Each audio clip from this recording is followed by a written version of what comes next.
Hey, what's going on, everybody? Good morning. Good morning. What's up, everybody? Good morning. And today is the day is FNCS Group 3. We're gonna see uh probably after that I think is last chance qualifier. Oh, we're gonna say good morning, everybody. What's up? What's up? Good morning. Hey, yeah, today's gonna be another watch party. Yep, and it's another morning stream. I'm ready. Got my coffee. I'm just waiting for NCS to start. Can't wait to see this. I can't wait to see this. I want to see. I want to see more surprising plays here. Let's see what this group has in store for us. Yeah, sorry if I sound a little I'm groggy, a little groggy. Like I woke up not too long ago, and I'm slowly progressing to waking up. I got my that's why I got my coffee with me. See what's going on, everybody. Good morning, chat. Good morning. That's a major one today, and on okay on in 3 days.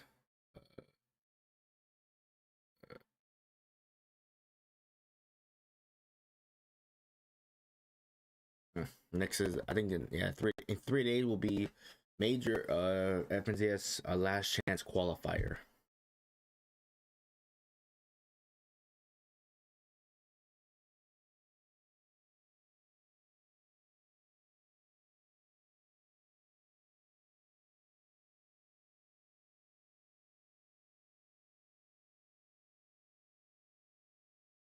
What's ooh, and yeah, and as I said before, I'm slowly progressing into doing more morning streams. So yeah, I expect me streaming early in the morning.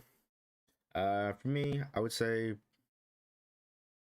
for me it just depends in the morning. Like sometimes I would like say do a stream like 10 a.m., 11 a.m., or probably earlier, even 9 a.m.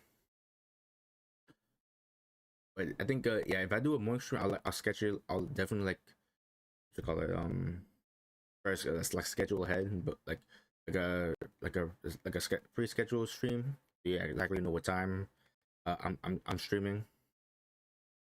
But yeah, I was yeah, like I said, I'm slowly progressing to doing more morning streams because I want to do more morning streams.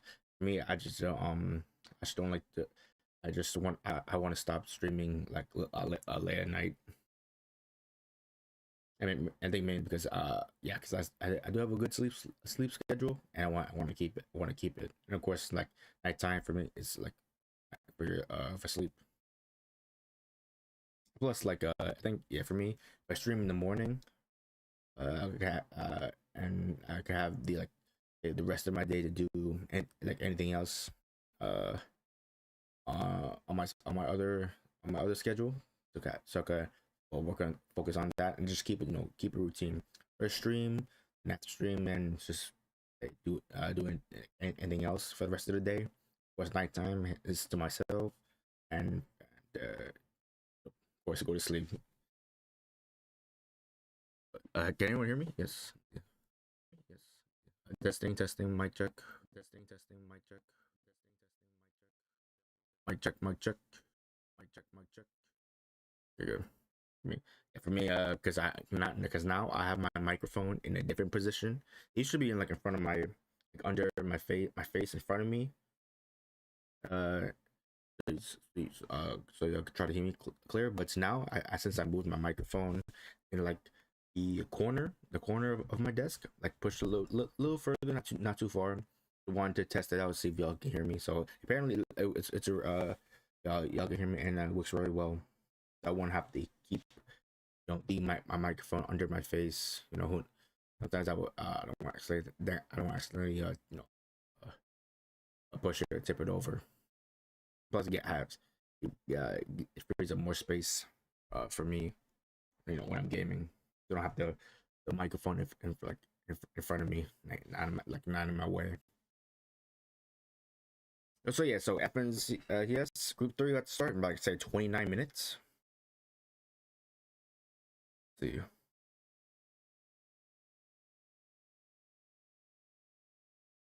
And then we have FNCS last chance qualify in 3 days, and in 6 days, FNCS Major One finals will start. Yep, so like, a lot of stuff ahead.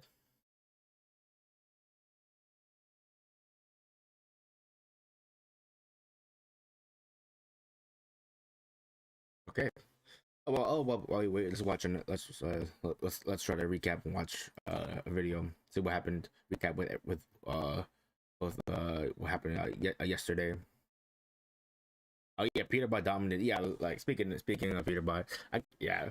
When NAC FNCS started, I called it that his trio was gonna win the first game, and they actually did, without a doubt. You know, because Peter Bot's trio had like a lot of consistent, like a win streak. So I thought to myself, you know, the writing is on the wall right there. There, hot winning streak. No reason for them uh to slip up now. They're gonna bring that energy to FNCS yesterday, and they did. They won the first game. They won their game one at the start. They qualified. Bro. Like even the announcers announcer people was calling it. They had their confidence in the voice, like Peter Boss Trio is gonna win this. Like Peter Boss Trio is him and Cold from Twisted Minds and Ritual from Exit. So we're gonna see recap what everything happened yesterday. Let's watch. NCS Group 2 is now done. I want to break down who popped off and who struggled. We had some massive wins from teams like Peterbot and Queasy, but we also had a lot of drama on the smaller regions. We had Cal Gamers team being accused of deliberately throwing their wins so another team could qualify, and people now saying they should be banned for this. We also had an OCE team. People throwing? Damn. People did I hear that right? People now saying they should be banned for this. Deliberately throwing their had Cal Gamers team being accused of deliberately throwing their win so another team could qualify. Throwing their win. Holy shit. And bro, is like this is the big time right here. And like, you know, how much money this team was bribed to throw a game in this high level competitive events. It's gotta be the money, bro. You can't, like, if you're throwing a game and at this stage, you'll be so stupid to do it for free. It's gotta be a big bag. For real. If you're doing it for free, oh my god, just you're the stupidest person on the planet. If you're throwing match and FNCS for free, it's gotta be a giant bag. How big was that bag in check, bro? And people now saying they should be banned for this. We also had an OCE team, Power Luda, not able to play semifinals because Epic randomly moved him back into Groups 1, which is already finished. I also want to give my predictions for how I think Group 3 is going to go. We have Mr. Savage, Mongrel, and Panzer playing today. Do I think they'll qualify? Over on NA, we have Kanata versus Acorn. There's lots to break down. Let's jump into it. Now, before we talk about groups today and my predictions for groups tomorrow, we have to talk about the next step in the saga of what is going on with the groups. So now, on top of everyone being disqualified because of stream sniping and removed from groups and being re-added back onto groups like I've talked about, we have another development. We have some OCE teams, Luda being one of the main ones, and Alec, who were removed from Group 1 leaderboard and moved to Group 2 leaderboards. They couldn't play Group 1. That's normal. But then right before the start of Group 2, they got moved back onto Group. We got moved to Heat 2 and couldn't qualify Heat 1. Now, once the tournament is over, Epic has moved back to Heat 1. God damn. God damn. Some OC. Oh my god, OC problems here. One leader. It's always like something like Andy can't be perfect. There's gonna be that one tiny bump in the road. Yeah. Board, the tournament they can't play because it's already finished, and now they can't queue up Group 2 because they're not in Group 2. I have no idea what is happening and what Fortnite's going to do to fix these kind of situations. There are so many teams that are just getting completely screwed for seemingly no reason. And whether you still think those teams were disqualified for stream sniping, were stream sniping, whatever, this is an entirely different situation where Luda has done nothing wrong and just doesn't get to play groups now. I'm guessing they'll try to fit him into group 3 or something, but why are the groups changing the day of the group? And how is this even an option to move him back to group 1?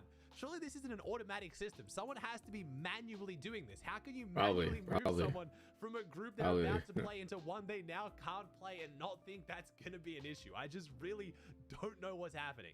Before I talk about EU and NA, I'm going to talk about a region. I don't talk about too much Middle East because we had a very weird situation happen today in Group 2 of Middle East where Cal Gamers team seemingly gave another team the win so they wouldn't qualify and the other team would instead. Oh, it's happening in the Middle East.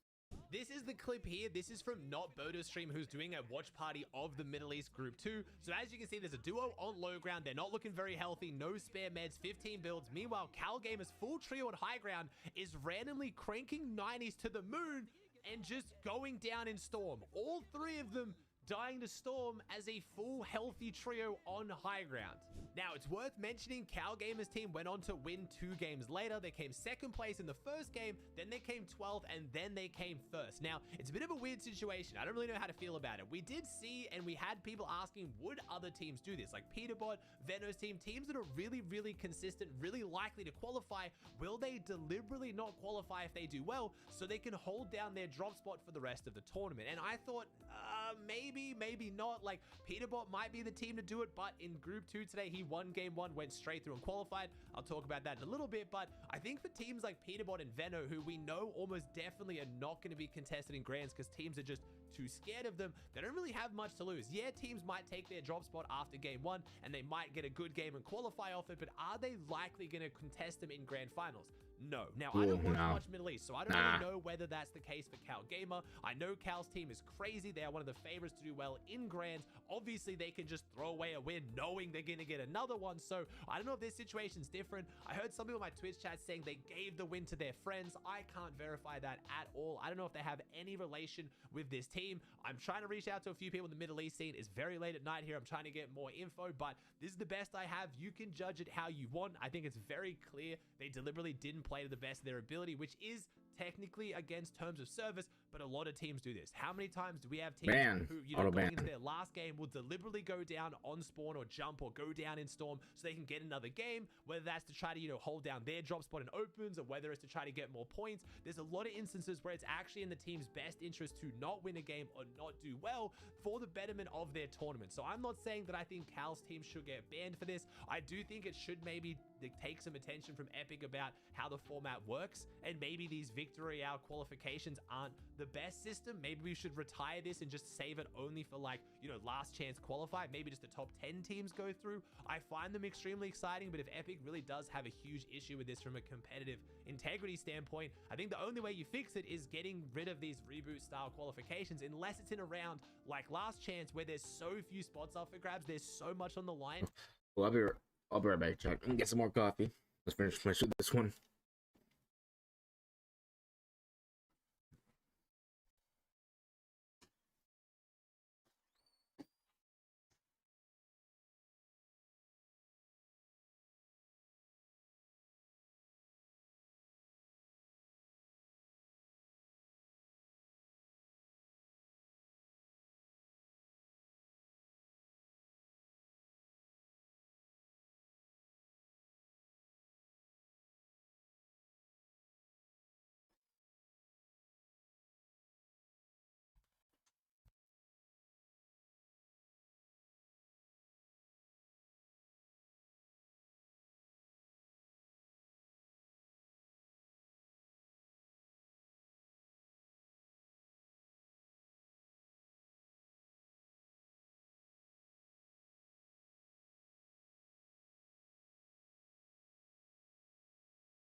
no way a team could ever throw that because they need it to qualify. But it is a gray area. I understand why people are upset. Again, I don't have the full story because it's very hard to get when I don't follow the region. If you guys want to give more context or give me your thoughts in the comments down below, it would help a lot. All right, let's get into breaking down EU and NA's groups. Now, like I said, I think NA Group 2 was the best group. These games were incredible. I do think EU's Group 3, which is taking place today, as of you watching this video, I think that's probably the best group, but EU Group 2 was really good. We'll kick off with NA, and we opened it up with, of course, a Ritual Cold Peterbot Victory Royale. They rolled out, they got the first game VR. There was no concern of whether they were going to give away the win. They had a free high take, an absolutely dominant first game, first win. Kill win. They strolled straight through into grand finals in the same way they've basically strolled through this season. Now, Vidil, Cooper, and Sphinx came second. We got a little bit of what I feel like Grands is going to be. Quite a few of those games. Vidil's team on low ground, Pete's team on high ground, a crazy battle. Pete's team did take it home. Then in game number 2, we had Muzz, Yapko, and Rise take out the win with a 9 elim win. And again, Vidil, Cooper, and Sphinx picking up another second place. It's worth mentioning Muzz's team also came third in that game 1 as well. So we just had an absolute clash of titans in this super stacked groups. Then we had Vidil, Cooper, and Sphinx take the win. So they got second, and then first. Ridiculous consistency out of them. Game number 4 went to none other than Victor V, Skittles, and Chimp. This is probably the hardest fought win of the day so far. It was only at game 4 and 5 where teams started to really contest for height. The first 3 games, pretty much whoever was on height just held it from the early end game and then went on to win the game. But Victor V, Skittles, and Chimp went for a late high ground take. Really, really dominant performance. Chimp dropped down, and this is one of my favorite clips of the day. Just wait till you hear what Skittles tells Chimp to do. I'm sick, build a coin! Yeah. Do something crazy, Chimp! Take! Coming down. Is that crazy? I'm on. Nice. Ooh. Check teams. 3.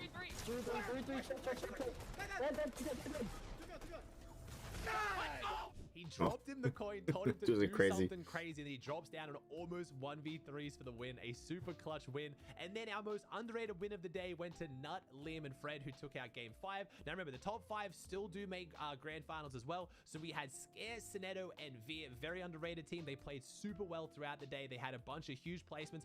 4th, 5th, 4th, and 2nd, as well as an 18th. So very deserving there. Then we had Booga. Again, we cannot have an NA Grands without Aviv, Booga, and Threats. They did get 10th, 10th, 12th. It was looking a little bit sketchy, and then a 3rd and a 6th, but they were taking height early most of the end games. Then usually someone would play a bit aggressive, kind of take it off them. At the very end, they went out, they went big. They almost got the win in that game 4 before we then saw that crazy clutch from Skittles, but they ended up to get through on consistency. Then we had Aoxy, Jojo, and Pikes, who played extremely well. We had Aaron, Joji, and Nerface. Now remember, Joji did get dropped by Donnie, had to find a new trio the day of FNCS. Super excited to see this team go through to grand finals. Then we had Possessed, Ralphie, and Diego. So we are missing some big names here as well. Obviously, the biggest name, I think, for me, that was kind of looking at to do really, really well here. We had Chavi's team miss out. We had Bacon, Cam, and Macwood. I also had picked to do really, really well here, but it was a very, very good qualifier. These teams do still have last chance. As far as looking forward to EU a little bit as well, a bit of a teaser for my prediction later today.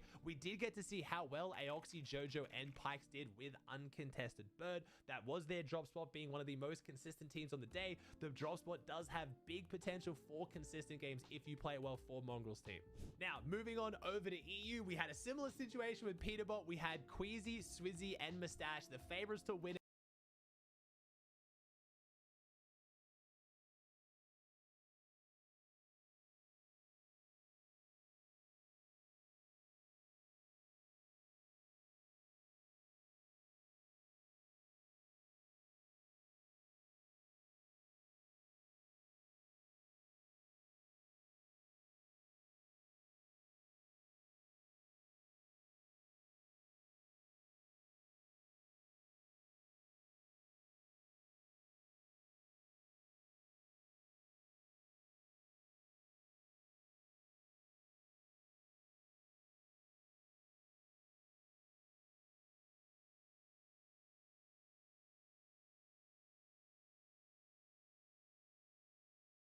And come out, stroll out, and get the freest win in game 1. I say the freest because it's Queasy's handbook. It's taking height early, but they took height off the island. They basically chilled on the island the entire game until they got the win, and it was such an easy win. This was their reaction.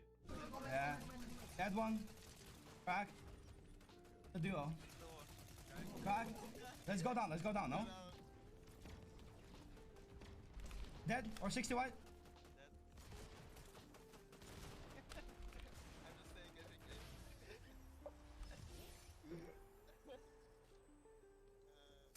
How this was actually funny.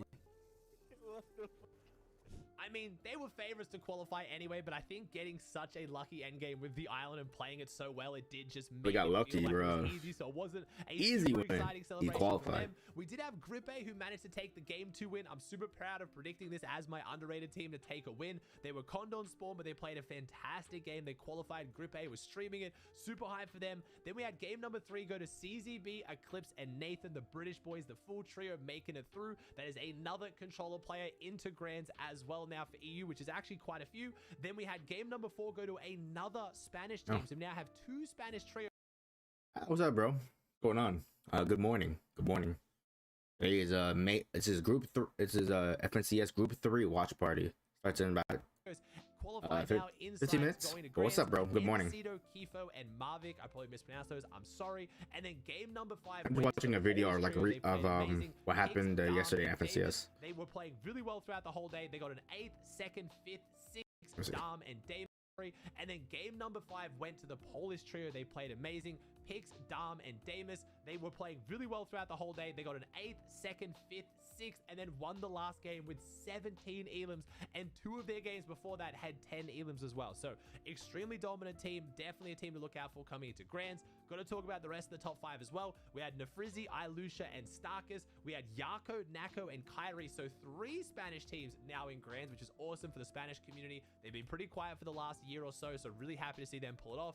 Then we had Chap, Yanis, and Noah Riley clutched up. It did come really close for them.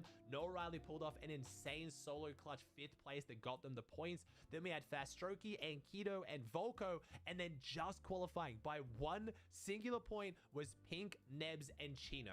That means we are missing some big teams out of EU. PKR's team just missed out. Floki's team just missed out as well. We had Anderlex not qualify through. Cringe didn't make it through. Alba, who I was gassing up as a chance to have our first female grand finalist. We had Hellfire also fall short. Akira didn't make it, so big for the Kami Seti and Hari fans. Akira, Podesai, and Xweezy, the team that's been a thorn in their side throughout this whole season, came 28th overall because they were conned on spawn by Pix, Dam, and Damus, who again are a Polish team. So both Polish teams getting the better of the Frenchmen, and now I don't think Pix's team is going to be dropping on Kami in the grand finals if Kami quals. He's in group 3. I'll talk about that in a little bit, but they were originally going to go pumped power, so I think they're going to go back to their regular drop, and it was a really, really good spawn fight for them. So unfortunately, Akira's team just having a world of pain at the hand of the Polish.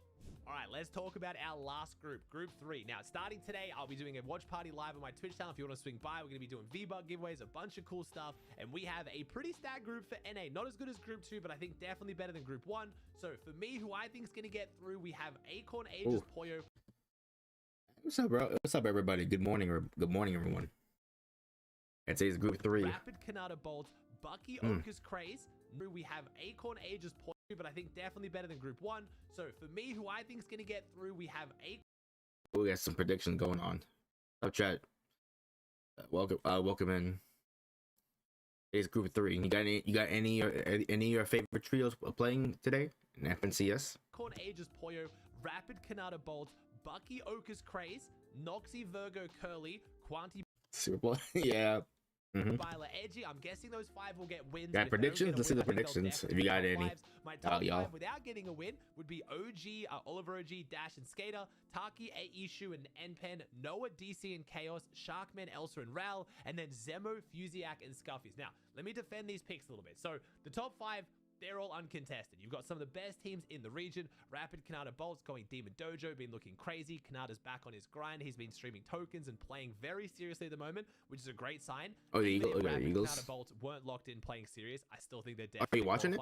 Acorn, Is it today? I lost track. track. They're just way too good. You can't not have them getting a win. Bucky, Okus, and Craze, if you guys have seen, Bucky's taking a bit of a hiatus from streaming. He said he's not going to stream until after Grand Finals. Is it today? He's locked in, playing scrims off scene, really, really dialed in. My only concern for Bucky, Okus, and Craze, they're going their usual drop of the dam, but Craze has injured his wrist. Apparently, he is playing with some kind of cast on, unless chat is lying to me, which I don't believe so. Craze has injured himself, but Bucky doesn't seem to think it's bad enough where it's not going to have them qualify. Noxy, Virgo, and Curly, insanely dominant trio. They've been playing really, really well all season. They're dropping Kappa Kappa Factory, and they're getting a whole bunch of the loot to the north and south of it. There's no team contested around them. They shouldn't be getting lurked on, even though their split's pretty wide. I think they'll do is really, that? really Okay, well. gotcha. They've had Quanti, Byler, and Edgy doing it out of Masked Meadows. Not Masked Meadows, sorry, Hopeful Heights. Now, they're used to obviously not getting this kind of loot. This loot usually does go to Vidil, Cooper, and Sphinx. I think Quanti's team is almost definitely going to get a win with a very early aggressive height take from Quanti. It's the classic Quanti playbook, and I think they have the loot for it. And with 5 games, I think in at least one of them, they pull off the high ground take and they will win a game.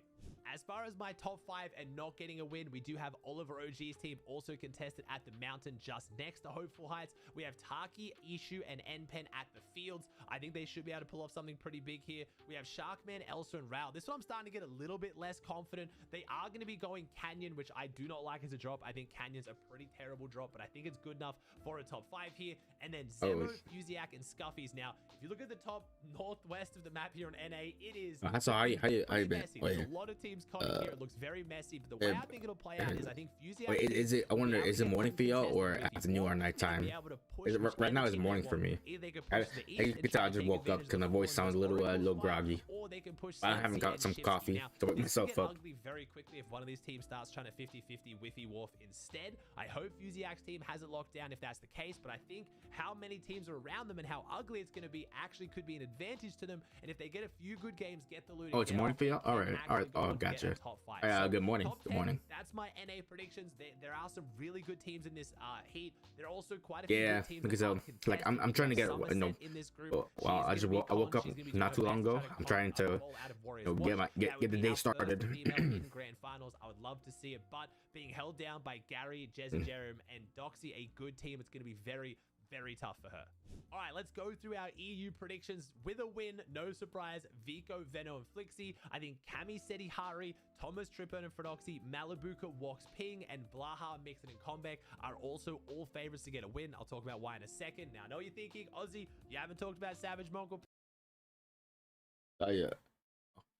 Panzer. Don't worry, I've got them getting a top 5. I don't know if they'll get the win. I think they definitely could, but I'm very confident. What do you think of these picks, chat? Top 5. I also have Rescard, Della, and Focus, QB, Lunex, and Sanguild, Guden, Clown, and Moneymaker, and Skyjump, Mumsy, and Shaco's qualifying out of top 5 without a win. I do have an underrated win in here, which is a little bit cheeky. I'm picking an 11th team. I really, really hope ADN, Jakey, and Michael can pull off the Cinderella run. Absolute goats of the competitive scene, have been playing for years, have come back, locked in. The British boys are trying to qualify here. They are contested out of Hopeful Heights, but they are a really good team. If they can make it off spawn here with good loot a couple times with a good zone, I really think. But yeah, so yeah, I don't know. I got you, bro. Yeah, I'm glad that everyone, y'all here. Yeah, for me, as I said before, so like slowly, I'm gonna do more morning streams. Yeah, so yeah, expect morning streams only from me, because I do want to get back to morning streams. Because for me, I just don't like streaming at nighttime because I want to have that time to myself, and of course, I need to have a sleep schedule I want to keep.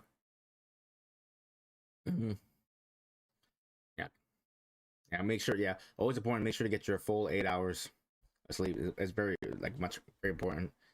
Gives you a lot of gives you energy for the day. So yeah, I'm gonna do more morning streams. I'm not sure like what specific time. Say it just depends. I might start a morning stream where I could say 9 a.m., 10 a.m. or 11 a.m. But definitely morning streams for me. I'm gonna do more of them. I think they could be a team to take a win here in Go. So I have the rest of the day to myself. And whatever I can do. Notice Vico, Veno, Flixie are contested right now by Artskill, Misha, and Khan. I do think this might be a fake out though. Misha has been known to do fake drops and have weird kind of situations in finals. I don't think Misha thinks their best chance of making it to Grands is contesting Vico. They might also just be trying to claim the drop once Vico quals. Pretty much like we had on NA, a lot of people are expecting that just like Peterbot, Vico's team's going to win game 1 and then the drop is up for grabs. They could be making a play for that. I'm not sure, but even if they are conned at least one of the games, they'll make it out with loot, and I think they'll definitely get a win. Cami, Seti, Hari, uncontested at Masked Meadows. They're looking amazing as always. You have to lock them in for at least a win or a top 5. Usually if this was duos, I would say Cammy said he might not get a win, but they'll get through on consistency. The firepower of Hari is making this team much stronger when it comes to the win potential. Thomas, Tripper, and Phrodoxy, they are going brutal boxcars. The train is back. They're getting their mythic assault rifle. The only time this team has been struggling this season is when they tried to switch drop spots. Now they're back at brutal boxcars. They've got the mythic AR in Thomas HD's hand. I think they'll be completely fine. We have Malabuka, Wox, and Ping again at a night shift for us. An absolute guaranteed locked in qualification, if not a win, a top 5 without a doubt. And then we have Blaha, Mixon, and Combeck. They're going Shattered Span. Shattered is not as good of a drop now. Again, it has been nerfed since recently, so Savage's team leaving there and going over the Bird was a fantastic choice. But if you're wondering why Mr. Savage, Mongol, and Panzer are not going Shattered Span, that's why they've gone back to their OG drop at the Bird, because the Bird has been buffed to drop metal again out of the walls. But I will say the Bird as a whole now gives less than half the metal that it used to give. So it's gone from brick back to metal predominantly, but it's not as much metal as it used to be. So we'll see whether Mr. Savage, Mongol, and Panzer can pull that off. I still think they can, uncontested. No crazy teams around them that should be pushing them or causing them any issues. I think they'll be able to pull this off. Then we also have Refscar, Della, and Focus going the fields. As much as Cool. I'll be right back. I'll be right back, chat. I gotta just do a quick bathroom before FNCS starts.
I give him a hard time as a joke. I love gassing up Refsguard. I think this team definitely has the potential to get a cheeky win or a top 5. They're drop solid. They've got a lot of teams around them they can contest to get their surge and get their damage on, which I think will help their early game quite a lot.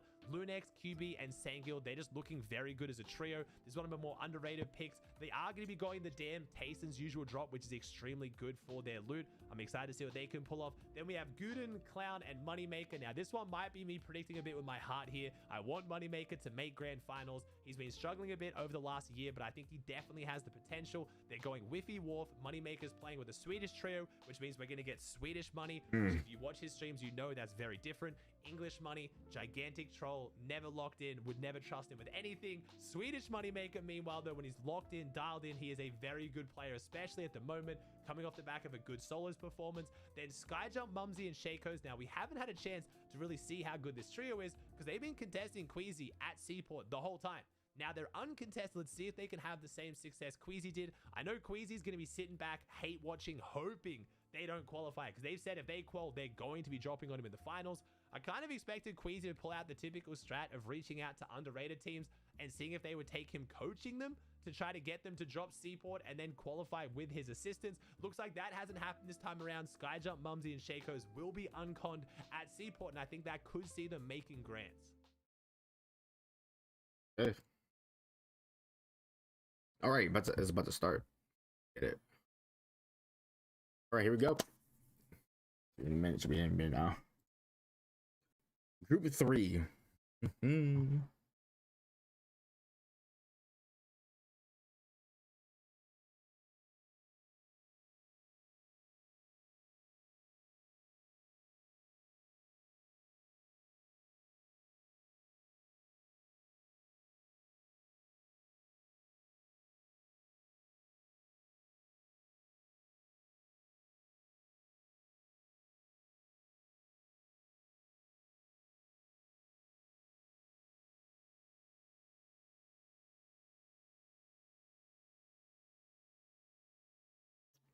Damn,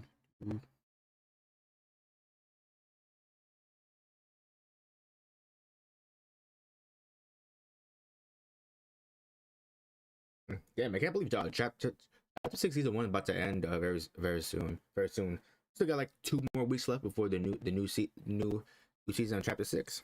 Damn. Yeah. Like I said, I can't expect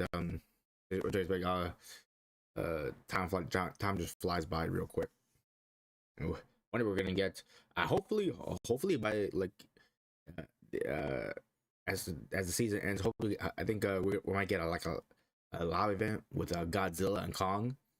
Yeah, for real. I spoke before, like it'd be really cool if they ended chapter 6 season 1 with the live event with Kong and Godzilla fighting each other. All of a sudden it's there, once those 2 monsters collide, the whole map just somehow just changes, or something big happens. Here we go. Let's go. This is group 3 EU Europe.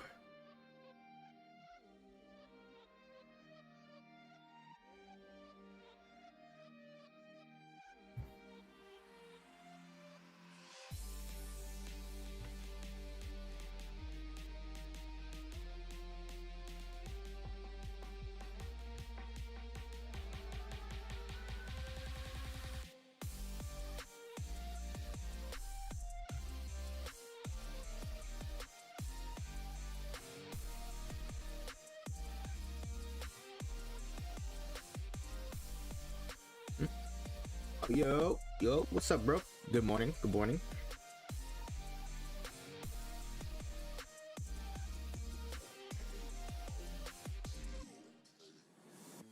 Hey, what's up, everybody? Good morning. Have a good morning. A good afternoon to y'all, whichever part of the world you're watching me from.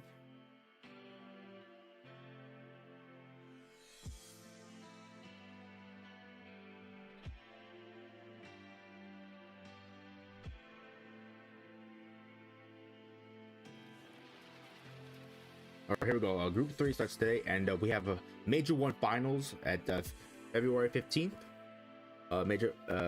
And another day 2 of finals February 16th, which both Saturday and Sunday. But yeah, next week. Can't wait. And also we have Globals. It's taking place in France. The thing I gotta watch that. Here we go. Top 5 advances for each group, and we have last chance qualifier open to all from division 1 to 3, and last chance lobby. 3 matches, 3 events, and we have finals, 6 games in 2 days. Yeah, this is on next week, Saturday and Sunday.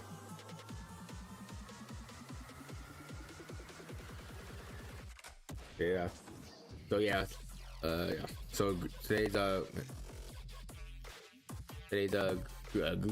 group 3.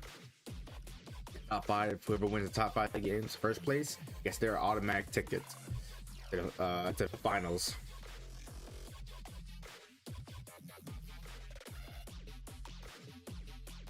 After an explosive start to Major Here we go. Here we we've go. seen 10 teams from each region secure their spot in the grand finals. Let's take a closer look at how 2 of our trios qualified ahead of this weekend's games. The Romanian Ziandi and Shark qualified through to grand finals with their trio mate Dew after an incredible last game finish, made possible by this one tree.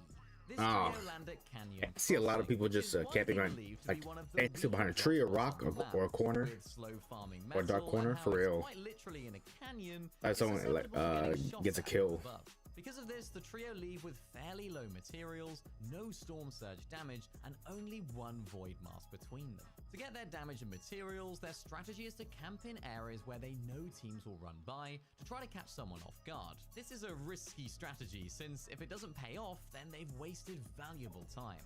After hearing some shots in the distance, they sneak over to Shogun Solitude. Ziandi positions himself hidden right behind a tree and gets ready to attack, while Dew and Shark Watch this. are waiting in the wings. Seconds later, Tobko runs up to farm the tree when Ziandi pounces, catching him off guard and picking up an easy elimination.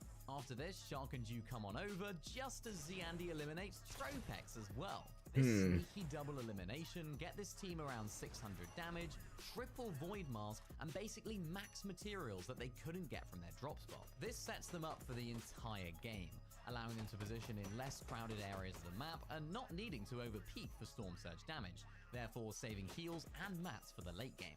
Like in this position here, they're nearly 600 damage above the threshold, mostly because of the off-spawn eliminations, and can just chill inside of their box. In a crazy turn of events, this trio then find an elimination in the 6th zone onto Fishy, the final member of the trio that they eliminated off-spawn, who was scrambling for Surge after rebooting his teammates.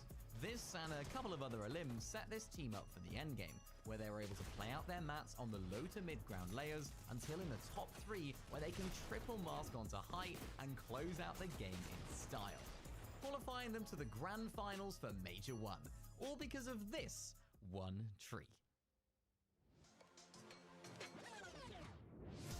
There we go. Look at that. First place, look at that. First place, 1,000 points.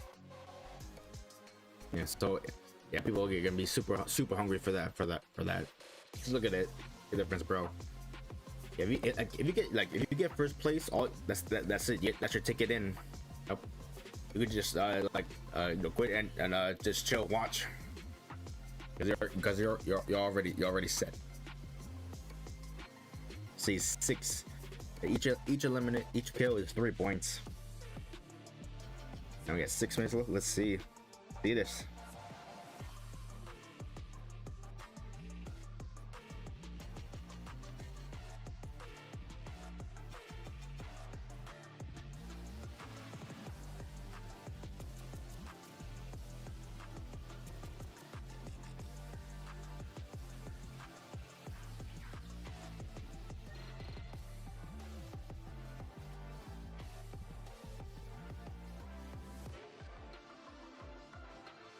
For me, let me see. I'm just doing know any. The only trio like EU trio I know is our Panzer, Mongrel, and Mr. Savage. Because I've been watching them play for the most part. Let's see.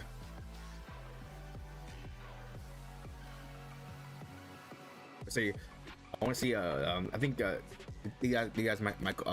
these trio will qualify. Let's see. We can get the first place in another 5 games. I think so. Let's see.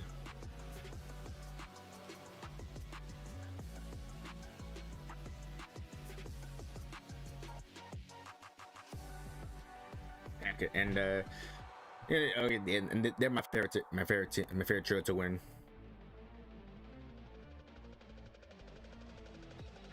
Let's see. I recognize Buka. Yeah, only like a few names I recognize on EU. It's mostly about I watch NA, but sometimes I watch EU too. Oh, Thomas HD Hero. Oh, yeah, and it's the second. It's all Thomas HD. Yeah, he gets consistently in second place. He got second place in globals, and he's like so close, like to the finish line. But he can't make that cross, bro.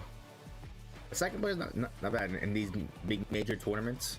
That's still big money. And of course your popularity will build up too.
All right, 1 minute left. 1 minute. Let's go. But I think this is the pre-show. I think the actual game starts in like 15 minutes. I think.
Here we go. 5, 4, 3, 2, 1. Get it.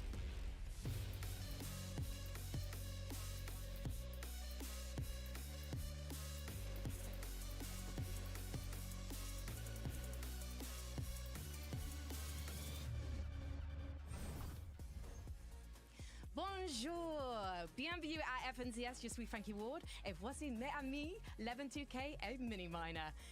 Hello, my garçon, how are you doing today? Miniminer, do you speak any French? Are we on the English broadcast? Are we supposed to speak English here? I'm not sure. Hello, yes. I'm going to speak English if that's okay with everyone. Very excited for the broadcast today. I don't speak any French, no, and I'm very bad at it, so I'm not going to try. Well, Levin, I need to teach you some French for Leon. So if you repeat globals, after me, as I am France. êtes-vous prêt? Êtes-vous prêt? And do you know what that means? No clue. It means, are you ready? He'll need that. He will need that. I will need that, yeah. I am so Oh, so game one excited to starts hear in that 13 September minutes. in Leon, and I hope that you guys watching are going to join us in the arena. It's going to be incroyable. And so is Group 3, because guys, the lobby list for this Sunday is absolutely stacked. I can't believe we can only send 10 of these trios through. So should we have a look at the names who are on the list? Because there's a very obvious one here, Mini Minor. We've been waiting for them, I feel like, the whole year so far, just 2 months of it. It is, of course, Veno, Vico, and Flixie. Yeah, this is a trio that everyone would say is the best trio in EU based off of performances this season. They've not placed outside of top 4 in the Division 1 finals. They won 2 of the weeks. They've had 7 wins out of a possible 32 games in Eval finals. This team are absolutely on fire. And I think, Levin, they're just 3 players are just mechanically ahead of so many other players in this lobby and indeed the region. Of course, combining the successful duo of Flixie and Vico, now adding someone like Veno, it's just done wonders for this trio. And now I think they're just on fire and they're going to perform very well today. No, absolutely. You look at the way these guys have performed, it's been incredible since their inception.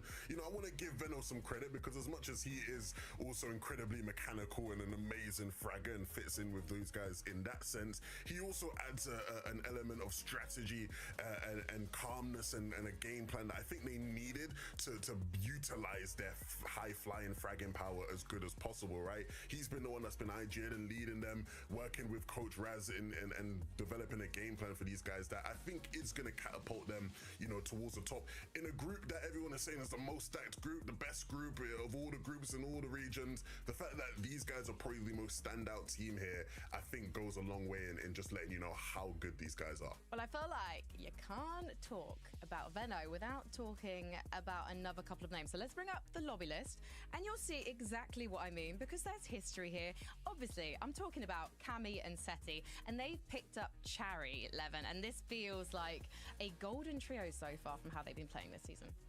Absolutely. I think everyone questioned who's going to be the third, right? Who do Cammy and Seti pick up that fits in with their mold, what they're trying to do? And they tried a couple different people, and it was good to see them land on Chari because I think he does fit in with how they want to play, but also adds a bit of dynamism that they needed. He can get fraggy, right? He has a bit of firepower about him that I think they very much needed when you look at the biggest critique of Cammy and Seti over the years of, you know, not enough firepower, especially with the direction the game's going with the likes of the Vicos, the Flixies, the Peter Bots, you know, having as much success as they're having. They needed to add a bit of firepower. I think Chari gives that them.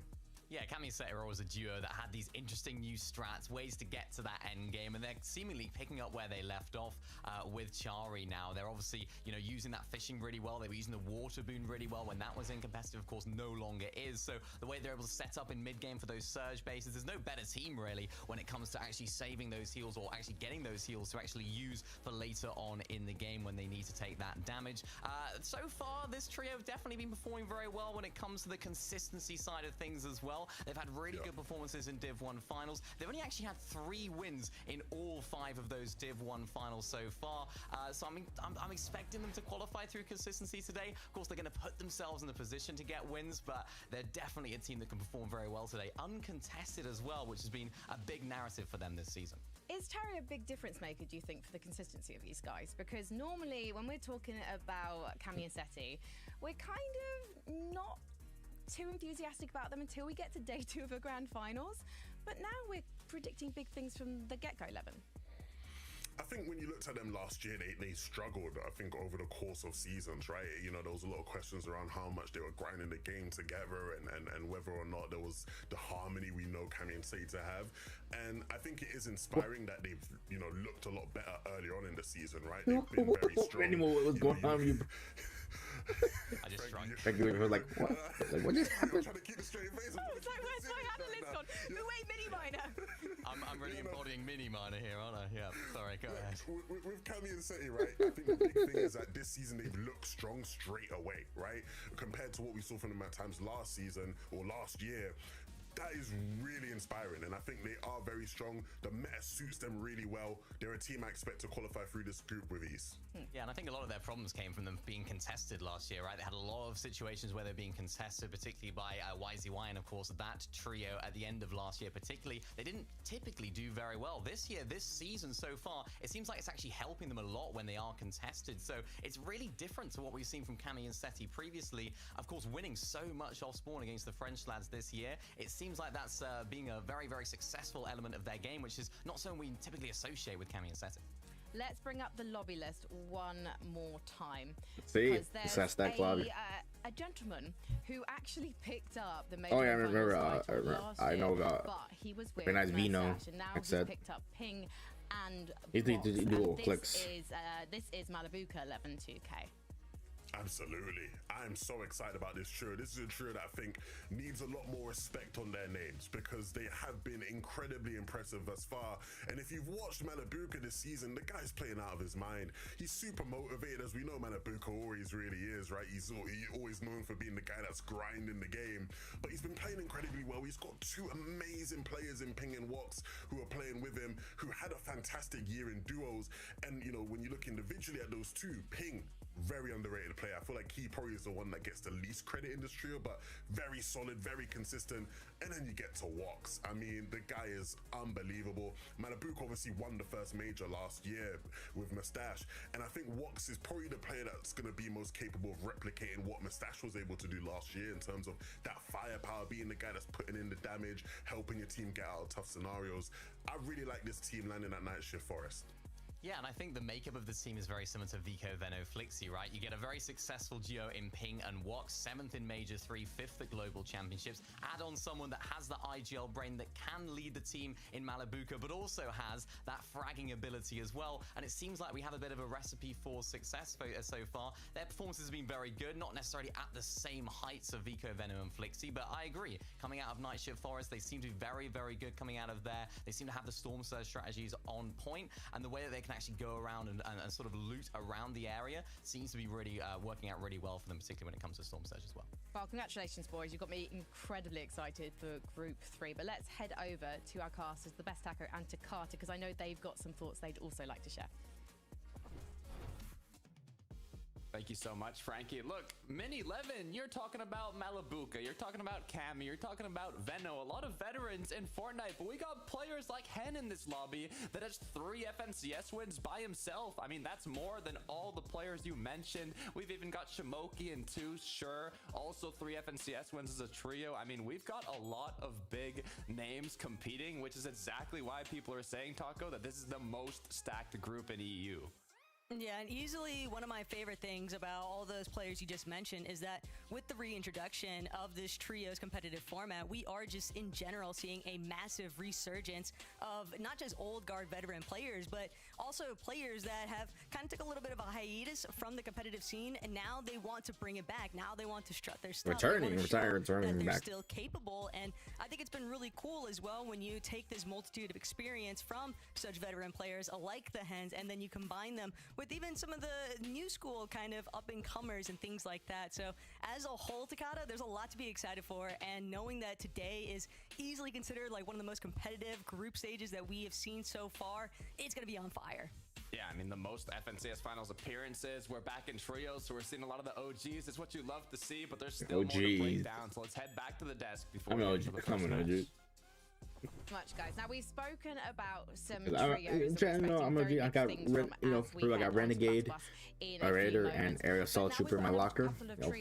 That's OG. We could see big things from today, but we're not maybe so confident about them. And the first is a trio where we've got to see Mongraal and Savage stick together and pick up Panzer. And I suppose the first thing I'm wondering, Levin, is are you surprised that Mongraal and Savage did stick together after last year? Not really too much. I think, you know, a lot of people obviously tried to sort of get a understanding into what the thought process was there, but they've been consistent and clear about why they stuck together and that they enjoy playing with each other. I think the biggest thing for me when I'm looking at this team is just the fact that coming into the season, they looked really strong. Like they were performing very well. They were landing at the bird. Then they obviously have the typical Mr. Savage problems where he's just super contested. Obviously the bird got a bit of a temporary nerf, right, where the metal was gone, and so they moved over to Shattered. They were landing at a different spot. Then they end up getting contested there a bunch, right? And so you see the sort of the numbers here in terms of like their placements while being contested, just not as good, right? Typically, you know, these guys are more successful when they are uncontested, and so even though they've not necessarily been performing as well, like they missed the last couple divisional finals and whatnot, they're uncontested in this group, Frankie, which to me is a very good sign because they're back at the bird, where the bird now has a bit more metal than it did before. I think you can get brick held weird, no. I'm actually more confident than I, would have thought just looking at the form of these guys in recent weeks, Smitty. I want to know how you feel sort of there. Like they genuinely have a good chance to come out of this group. The bird will give us a brick instead of metal. Well. I think they're a team it's like significantly less metal now. Consistently, I think they'll struggle when it comes to those fights, particularly maybe off spawn against Malibuca's team if they do decide to rotate on down there and fight them. But I think they will have that one game, that one moment where we've seen from Mongraal and Mr. Savage previously in duos, they can pick up a win, and particularly in Panzer's case, I've been really impressed with how he's leading the team. He's sort of taken that IGL role, it seems like, and just allowing Mongraal and Mr. Savage to sort of bounce off each other and frag. And I'm really impressed with how he's actually leading the team, putting them in really good positions and really good situations. And as you mentioned, they've moved back to the bird. I think they played better out of the bird. We're seeing it in the stats there. The bird's a good draw spot. You got good loots, slurp barrels, and the slurp truck. For real, like each of those things are like very close to each other, so you can get first your loot, get the slurps, first get the loot, slurp barrels, then go for the slurp truck. Get it all in a couple seconds. So it's a good spot. I land there.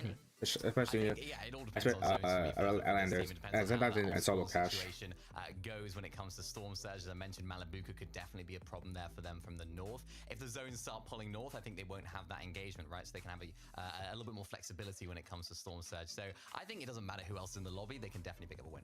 Now, I know that there are some fans watching right now who are just like, when are you going to get to this trio? When are you going to get to this trio? And here's the thing, this trio were right at the bottom of the teams who actually managed to scrape through into the group stage. In 99th position were our Danish boys, Thomas HD, Trippin, and Fredoxy. They kept us waiting to see if they were gonna make it through, Levin, and luckily they made it. I'm just wondering why on earth it was so difficult. Yeah, they've had some second place. Recent weeks. They've not looked as strong as they maybe did near the start of the season. But it's weird because I look at Thomas HD and all of his experience and some of his recent performances, and he's been playing absolutely top still, right? You know, you look last year, you know, the criticism of Thomas and Queasy at times were that they didn't do as well in the cups outside of just the actual major finals. And some of that you could attribute to maybe Thomas not having that same sort of firepower that some of the other young fraggers in the region had. But he's been playing out of his mind. I feel like he's playing incredibly well, and so, you know, I look at this trio and I go, you know, things, you know, in theory should be going a lot better for these guys. With that being said, Domini, I look at the scenario in this lobby, I look at how the lobby's shaping up. They're obviously landing towards boxcars. Pumped Plant is contested, and so I think that helps them a lot when it comes to Surge, right? In the recent eval final, you know, they had that same exact scenario where they're landing brutal boxcars, Pumped is contested, and they were able to get so much free early damage just out of that Pumped fight that it led to them having success in this lobby. I think they'll try to replicate that here today. We go a couple seconds left, so game one. Let's get it. The second most experienced team in the lobby in terms of those FNCS finals, so you'd expect them to be in the Major 1 finals when it comes around to it, but they just haven't had those performances. And as you mentioned, those Storm Surge elements off spawn, when they're getting those hills outside of their drop spot, sometimes it works out for them, sometimes it's not. But I think when they're getting that Storm Surge early on towards the north at Pump Power, that's going to benefit them so much because that's where they've been struggling when it comes to that early stage of the game. I looked in the Div 1 finals in week number 5 as well. They were switching up drop spots a lot during those final sort of 5 games, and I think it's just something that they're not really too confident at Brutal Boxcars at the moment. I don't think they're really enjoying the drop spot as much as they would have liked. So maybe we might see a little bit of a switch of drop spot from them today. We'll have to wait and see. But if they can play those Storm Surge well, they'll be just Get it. fine because they're just that good. Well, we don't have to wait any longer because we are ready to board the battle bus for Group 3. So let's head over to the Best Taco and Takata. Thank you so much, Frankie. Look, we got to lock in, Taco. We're in literally the most stacked group. It's happening now in terms of titles, in terms of FNCS finals appearances, in terms of stats. This group is literally at an all-time high. I believe a majority, if not almost all the trios competing today have made it to an FNCS finals before, so we are in for a show. Yeah, something like 384 finals appearances spread across the board here, Takata. And what's even more incredible to think about is knowing that there's only going to be 10 places left for these players as far as group number 3 is concerned to try and make it without having to go through the last chance qualifier, because that is still on the horizon for any mishaps that might happen today. But we're going to start things off hot here. Lobby 1 ready to go.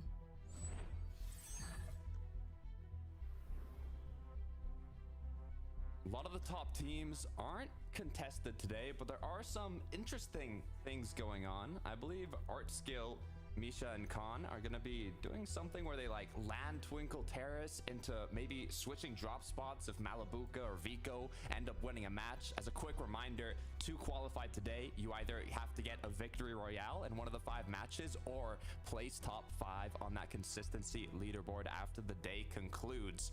But we're going to be starting right off in an early game engagement. Yeah, and it comes as no surprise either that players would look to try and contest this position here at Warriors Watch. Everybody wants to be the team that actually gets to stake their claim on their preference. Burke, though, trying to open things up here with a good pump shot. Instead, just going to opt to try and break through the roof of some of these buildings, get a little bit of material count going. It's going to be hard to hold down any sort of semblance of a fight if you don't have the mats to back it up. Unfortunate here as well for Lyric that he's going to opt to have to just use both of those splashes on himself. Can't find an opportunity to get with his team, and his backup was very much needed because Rash has already been eliminated from this exchange. Yeah, put into a 2 versus 3 now. Normally when you're thinking about trios, thinking about drop spots, it's about claiming space, but in drops like Warriors Watch, where you have that big main building with the majority of the loot, sometimes it's just a battle for it instead of that kind of claiming different little subsections of the drop spots. But unfortunately for the opposing team here, it is going to be a 3. Oh wow, I thought it was going to be 3 versus 1, but it looks like one of the players did get knocked down. Should be able to take him back up here though if Burke isn't able to apply enough pressure. Shots coming through, but so far this is looking very difficult for Burke. Still a chance for Burke to be a huge problem, just causing delay, causing these teams to not have the guy's Burke is one shot. For that loop path that they're Wait, oh my god, he's on run. Forcing them to burn a lot of these it's 2v1. Oh, he's dead. Found at this main building here at Warriors Watch. Burke still just running around the upstairs case, but it's not going to be enough. 1 versus 3, and the 3 will eventually close in. Some really nice early surge damage though taking place here at Warriors Watch, and circumstances continue to unfold even on opposite ends of the map here. Cap Factory, Shimoki getting pressured pretty heavily. Doing what he can to sit inside of his box, opens up, and that's a massive pump shot to turn with the auto too. Shimoki, this is where experience comes into play, but can he get these revives? The third party already closing in. He needs to at least get one more teammate with him. He's not healthy enough to take this exchange alone. He did pick up twos that had lower HP, so gonna have a bit of time to breathe. What the issue is, without any shields, just being 1 shot away from getting eliminated, it's gonna be difficult to outrun this one, as Toos is most likely running low on materials as well. The good news is that Oni Mask is really saving the day here. The problem though, Toos hasn't had a chance to actually get any sort of shield recovery. A singular tag is all it would take, just about. Finally gonna have an opportunity to get a little bit of white heals going, but Veek still trying to scout him out.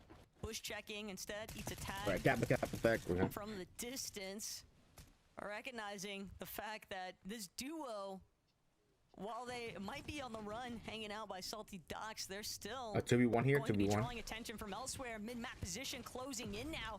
It's Reskar. Doesn't run. Reskar, Della, and Focus. Looks like from a 3rd party to a 4th party. Hitting some nice shots, cracking his opponents now. Could open up that option to go in and play a bit more aggressive. They want to get more information though. In these early game battles, you only have so much info from the feed. After you get some shots, you can tell, okay, are they cracked? Do they have spare shields? But it's difficult to know when you kind of want to fully commit to a fight like this.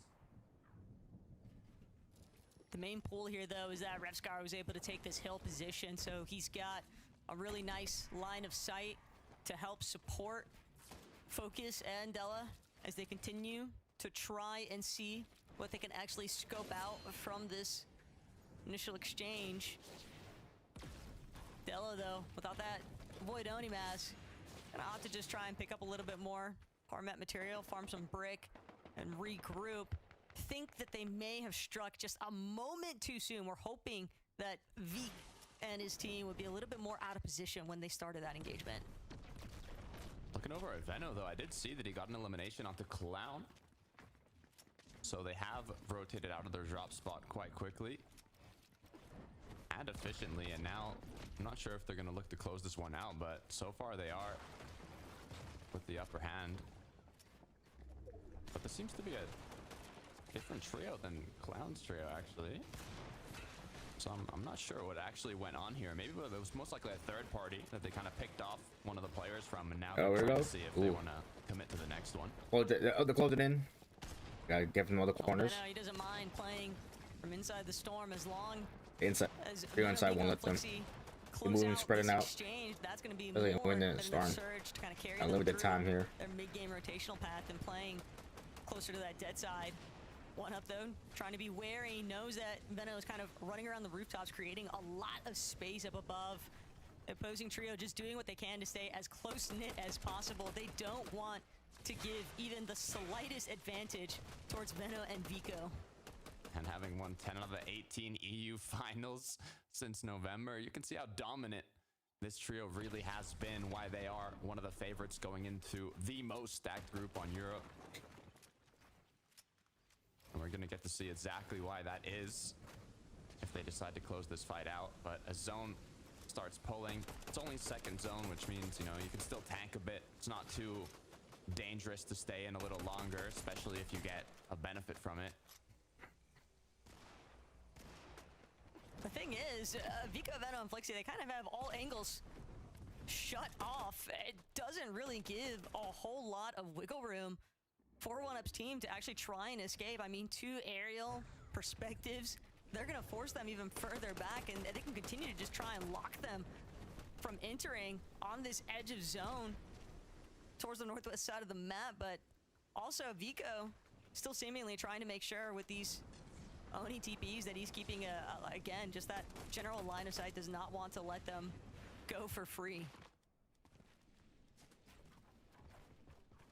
And back over to Cammy, Seti, and Shari. As you can see in this quick stat, who plays first, second, and third in the three divisional finals. They were uncontested.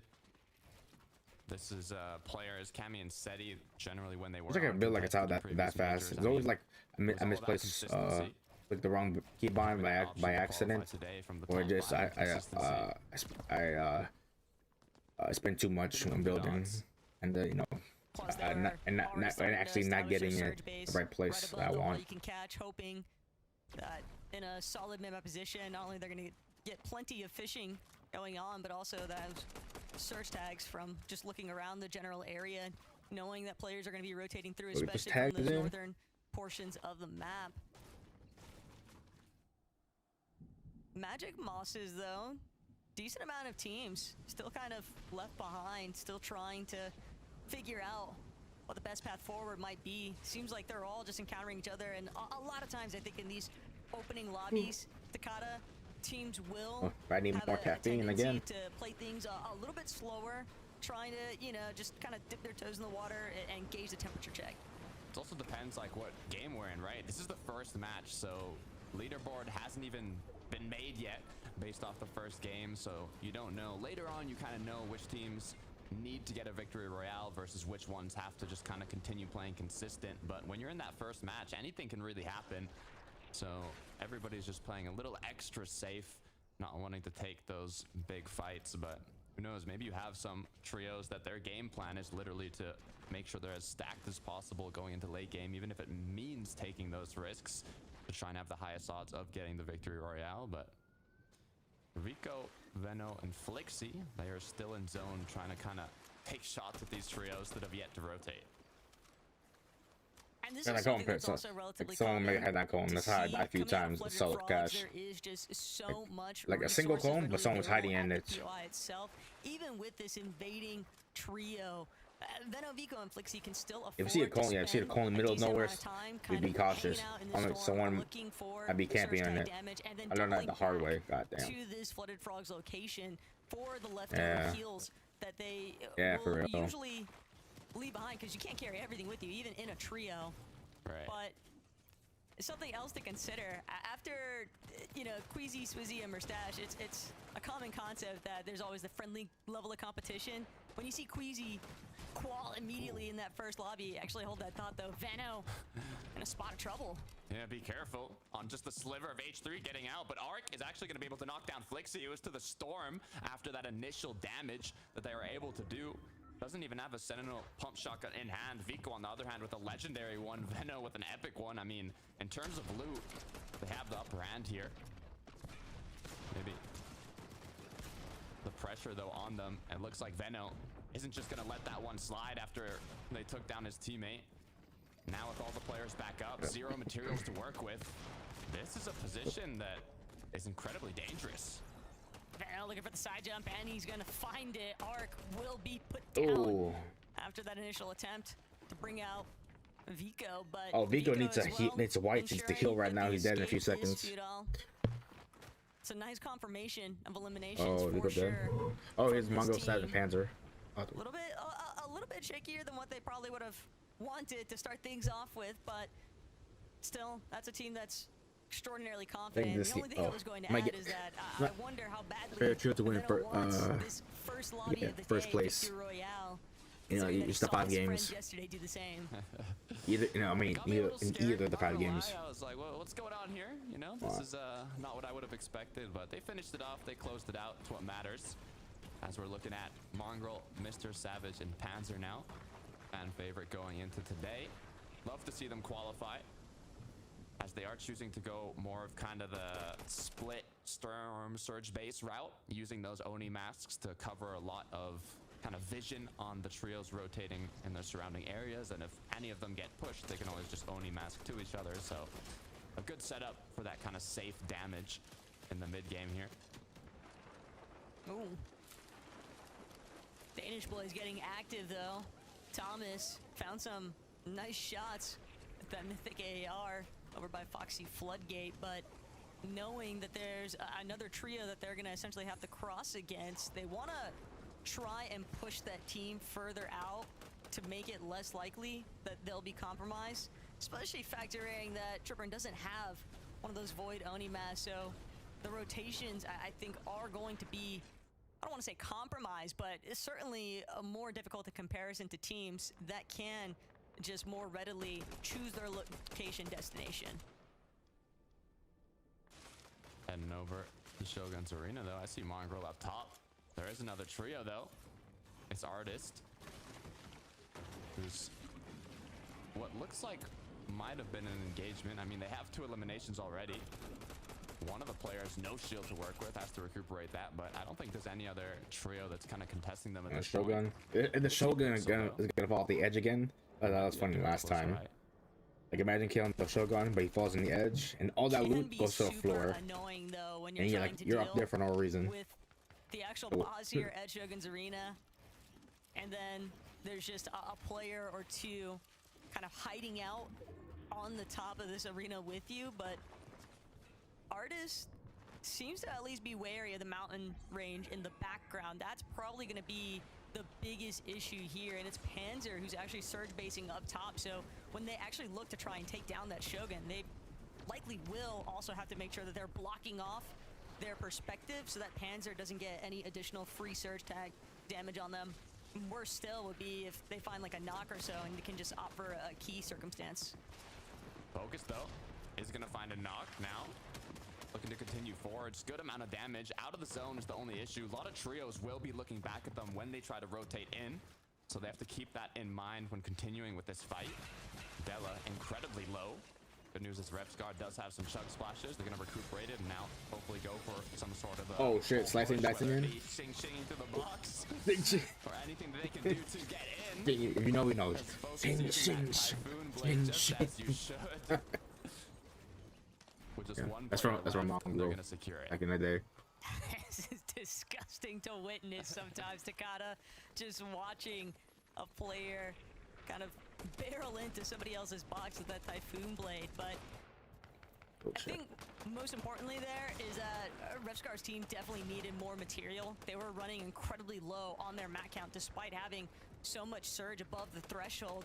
Meanwhile, you got teams like Skyjump who are kind of a little bit worse for Rayer. They definitely need slightly more damage. Even with one good connection off of a pump shot, only 14 above, you cannot be comfortable in these types of circumstances. And Shaco's fully understanding the kind of situation that they're in.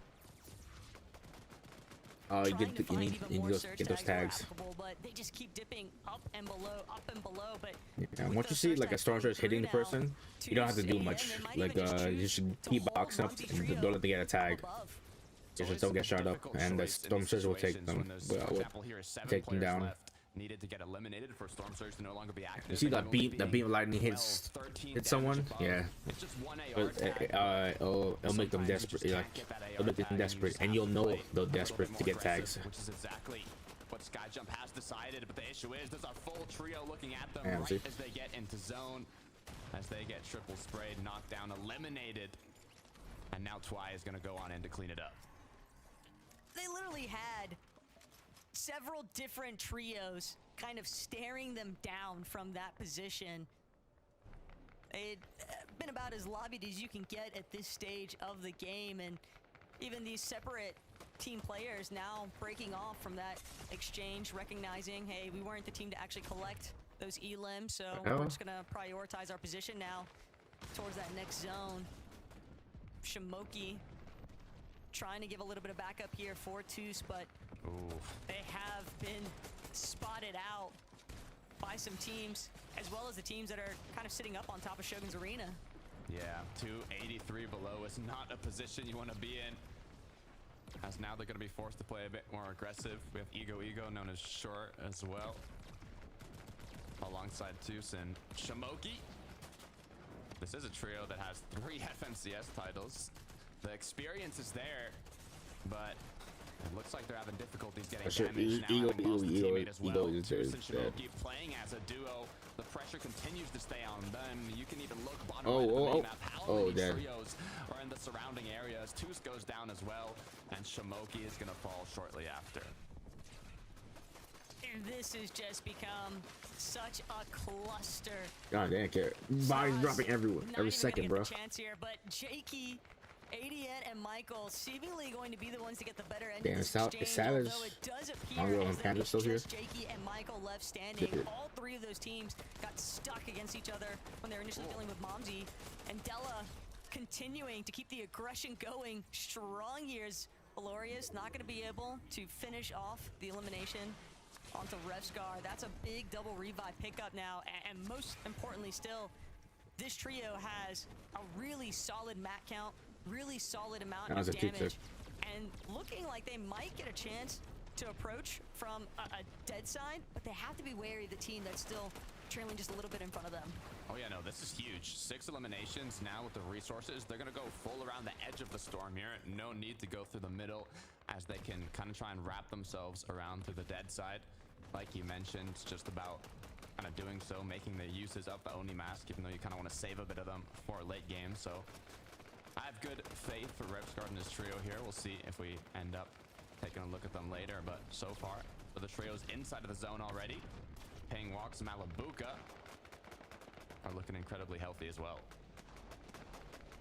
With the way that the zone is kind of pulling towards this southern west section of the map, some elevation shifts could be crucial. Teams that are able to get ahead kind of stake their claims on height above everyone else, and we know Veno, Vico, and Flixie, they are definitely a team that's going to be a top contender. Oh, Tommy JG for is controlling that high ground area. and the kill feed just goes so fast. As we scope things out over the mountain range surrounding Bird, a lot of these teams Okay, kind of approaching see Panzer, the great somewhat Mongrel dense and Savage that still can here. pose a Or real they're threat dead. to whoever's trying to control height. They're still here at this So story. this is 7th zone. Next one is going to be 8th, which is the first moving zone. So these players have to kind of position themselves with that in mind. What's kind of the game plan for this end game based on the resources that they have going into it? I saw Mongrel, Mr. Savage, and Panzer were kind of on an elevated, almost high ground position, but I'm not quite sure if it was in the zone or if they're going to want to continue playing that throughout the rest of this match. As now Snazy, Vox, and Ice are going to do somewhat of a late rotate as Zone starts kind of pulling out and allows them to go into a position where Storm previously was, causing there to be less players and it to be a bit safer, as they don't really need damage yet. Snazy definitely pretty content with this current side mountain spot. Just kind of looking at the rest of the landscape here. A lot of pre-existing builds kind of getting stuck, stacked on top of each other as teams look to try and leapfrog each other. Hey, damn, this guy got for the cracked. high ground. Blaha, slight over peak, definitely gets a pretty severe punish for it. Does have ample amount of loot though to recuperate those shields, but now it's Combeck after recognizing the fact that a team definitely scouting out that Blaha took a pretty big hit here, heard the shield cracks, might try to apply some pressure onto their box instead. They're going to be the ones. Once you hit someone shield cracked, I think trying to shoot into 50% chance they might push up in Sure when key. you got Storm Surge ticking that you don't get cracked, because that's kind of an opening for any of the trios beside you, that they know you're low on heals and everything. So going for triple sprays, going for pre-edits, going for anything you possibly can just for a little bit of tags is crucial before you start taking that damage. As now Storm Surge start ticking, Water Sprite's gonna be used. Only trio beside them is gonna be Mongrel, Savage, and Panzer. So it looks like they're gonna be looking for any opening onto them. This could be really bad news though for Mongrel, Panzer, and Mr. Savage. If they are not careful, Blaha might just look to desperation tear into their box, right? They're the team that needs Surge. Mongrel, Panzer, and Mr. Savage, they're going to take note of that, though. Immediately look to try and reposition. They don't want to get caught by a team that they can recognize as being a bit more desperate for that damage. For Veno, Flixie, and Vico, though, with those eliminations they got in the early game, although it cost them staying in the zone a bit longer and rotating late, it has paid off with the amount of damage and resources they already have. We can see a quick replay of little more refreshes they were able to pick up as well. Just easily one of the last teams you'd ever want to encounter in a fight. Veno, Flixie, and Vico. They got to be careful though. Seti for a moment looked like he was going to have an advantageous angle into their box. Instead, reshifts his focus back towards teams that you can see boxing up right next to him on this low ground. A lot of these teams, one more time, kind of scurrying to maintain that front side position. But this next pull is going to send everyone packing. Ping, Malabuka walks. They're going to even switch a layer momentarily. Ping just kind of popping his head to see whether or not it's going to be a safe moment for them to TP. It's just, a lot of it comes down to timing on these Void Oni masks. Well, yeah, it's crucial to even before the zone appears, be looking in to see kind of potential rotates depending on where Save the it. zone You can save is up gonna the end Oni up mask. pulling. So you can be like Blaha, That's what they're doing solo catch. Try to save up my movement as much as possible for end game. Oni masking into the zone to avoid that risk of landing into someone else's box. As Mr. Savage is just looking for sprays, trying to even chop down some opponents, playing a bit more backside of the zone as they are going to look for an Oni mask up ahead. They are just full targeting these teams that are trying to claim height, but way up above, Seti is cranking. Mongrel's not going to be able to make it onto that secondary height even, and now Seti doing what he knows best, just spraying down towards those secondary height layers. Holy shit. Committing as much horde material as Look possible. at that, bro. They want to maintain this leverage on the high ground. Down below, though, getting a little bit smothered here, but Mongrel still hoping for a chop, and he finds it momentarily. Shari, though, going to be able to reunite with Cammy, no problem. Pressure is being applied. Seti does have the most reboot match style wins inside of this group. So if someone's going to take it home, I see Seti, Cammy, and Cherry having a good chance here. But not if Veno, Flixie, Vico, or even Mongraal, Savage, and Panzer have anything to say about it. As now triple sprays coming through. Can they connect though? This could be a potential knock, potential refresh as they walk on in with the pre-edits, looking to make something happen. They know just how heavily Misha's getting pressure from both sides currently, and that's going to be the first knock available for Vico. Clean elimination sprees. They continue to just build through this secondary height layer. Vico, Flixie, Veno moving as a singular unit now at this stage. They have the rate what looks to be a relatively uncontested. I think Sonic has the advantage. It's up to them now to decide, are we actually going to make this chop for height? Only 4 builds are left on Seti. Hopefully his teammates have a bit more. If not, a retake could potentially come through as Veno is already going for it and making his way up. It looks like he might have already claimed it. Seti's been forced to drop down. Cherry as well. As now Veno's going to regroup with his team and look to close this one out. Vico, Veno, and Flixie, we've seen them here countless times before. Immediately going to make that connection towards the front side of zone. Saw Mr. Savage, I think for a moment they're scurrying in the low ground, but walks under so much heavy pressure from behind. Oh my god, Mongraal got knocked. Shari, they're not going to allow Snakes to escape. Right next to him, and now is exclusively down the walks to see if he can maintain any sort of momentum in this first lobby, but with no mats on the low ground, Seti and Shari, they might be in trouble. They got the Siphon refresh. Panzer's dead. Savage with just 10 HP. Oh, come on, clutches. Oh, damn. GG's. Flixie in the process, but Up is gonna take him down. And once again, Cammy, Cherry. These Mongraal knocked Flixie. Okay. That might have just been the biggest spoiler alert there from Mr. Savage, finding that knock onto Flixie. Vico still trying to hold things down, but forced to drop, forced to give away that high ground. Now goes for the singular retake, but not going to be able to connect to the post shot. Great refresh though onto Cry Falls, and Vico with that alone, he's going to look to try and make his power play through. Double-digit eliminations. Vico, are you kidding me? As he takes out Cherry with a singular pump. Now a 1 versus 1 for high ground. It's on to Cammy, but he goes down as well as Vico gets dropped down and eliminated in the end by Up. Finn, what did we even just witness? Vico said, if it's not gonna be me, it's not gonna be you either, Poland. That was devastating for Cammy, Seti, and Shari. The way that Vico just, as a sole individual, goes on a complete reign of terror towards the end. But kudos to One-Up and his team for just making sure to avoid the heat of the action there, Takada, because it played out for a victory royale here. Look, it looked for a second like the show was on Cammy's team, on Veno's team, but in the end, Cantry, Finnick, and Up were the trio that just got one quick pump shot to finish it off and take home that victory royale. What a way to close it out. I need a bit of time to refresh my mind, Taco, so let's go right back over to the desk. Frankie, Min11, what just happened? I feel like everything happened, guys. Great cast to start us off. Thank you so much. That was incredible. I feel like One-Up was like, look over there at Vico. He's going for everything. We're just going to take this victory royale from under their noses. I mean, we could talk about Vico, Veno, and Flixie all day, but let's talk first, obviously, about our victory royale winners, 11. Was it simply a case of patience for these guys? This game was absolute cinema.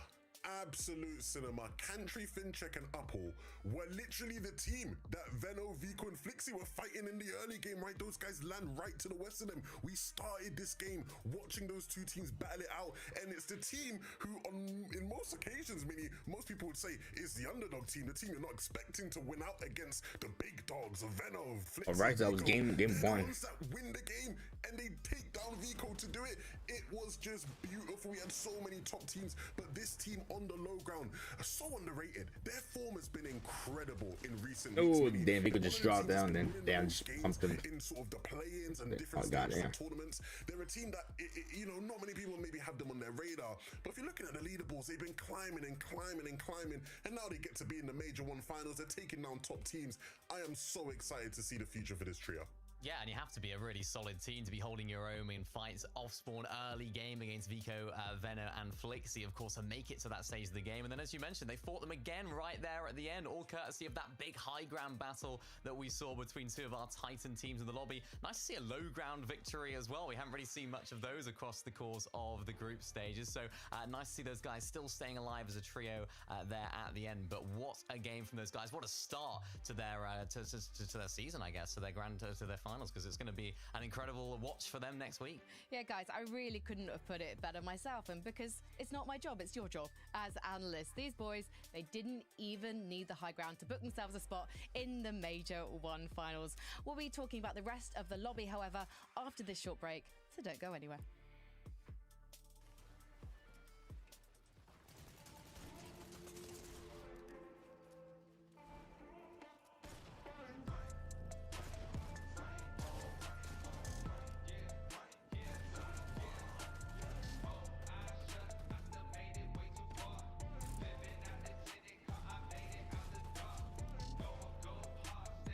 All right, here we go, game 2. But my true, they're pretty good as well. Let's see. My bet, like Mongrel, Savage, and Panzer will win a game either the last 4 games left. Yeah, first place in either game. Let's see.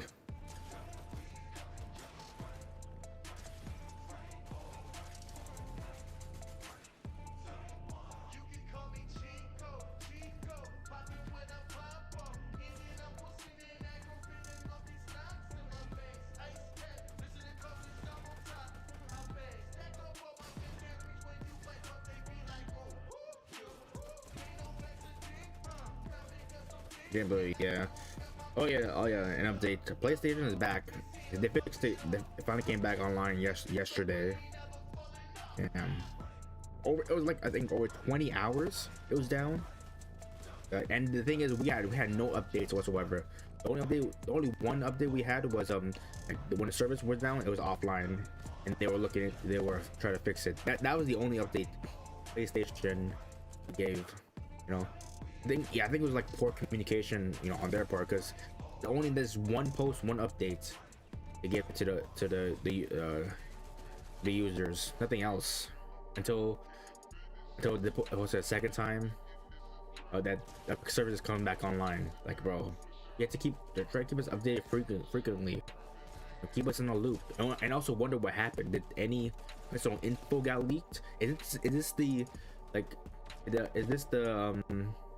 same hours that happened in 2011 when PlayStation was down for over 24 days, bro? But we need more details. We need more transparency, for real. Yeah, I think we need it. We deserve it.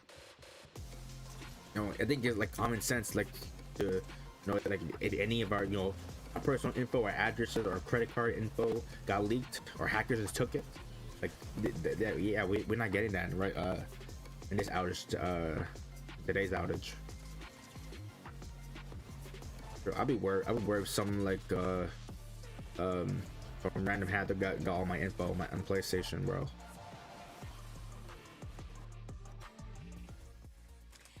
Welcome back to FNCS. Yeah, and the only compensation we're getting from PlayStation is an additional 5 days of service for PlayStation Plus members. Nah, bro, we need a free month of PlayStation Plus, or for each hour PlayStation was down, we need a free month of PlayStation Plus, bro. Our trios who nearly made it to the Victory Royale going to recover themselves? Obviously they are, because they're the heavy hitters in this lobby. We're talking Vico, Veno, Flixie, Cammy, Seti, Chari, and I feel like we've got to start at the end by talking about Vico in particular, because it was a fantastic game from start to finish for this trio. But Vico at the end was going absolutely wild. I think he had 6 or 7 eliminations to his name in those final moments, and the others had already grabbed 8 between them, Mini Miner. It was ridiculous. Yeah, this is textbook stuff from this trio, going for those pre-edits. So often we see them pumping those walls, making sure to get those weak, getting those eliminations as much as they can, and we can see it in action right here. This elimination was actually the key catalyst for them to actually go ahead and try and take height. It gave them a massive refresh onto Misho right there, and all those materials they tried to use to take height here. We can see them doing it, and I thought at this moment, right, perfectly played, really nicely done. They got the refresh, they've taken the high ground off Cammy and Seti, who couldn't have the materials to hold on to it. And I thought, what's going on? Why are they dropping down? But of course, they did run out of materials here at this crucial moment, Levin. Yeah, they're getting built for, right? You're going to spend too many mats that way. Yep. I mean, it was an interesting game, right? Because you sort of have these guys ramping up, Cammy and Seti ramping up, and it sort of felt like the story of the game was those two towards the end, right? And then Vico with this huge sort of clutch here. Again, in any other format, right, you know, you're looking at this and you're like, this is crazy. And of course, in this format, consistency counts, but you still expect these guys to eventually win a game. Vico, ballistic with that medallion in hand, right? Nobody can see him, nobody can touch him. He's so smooth.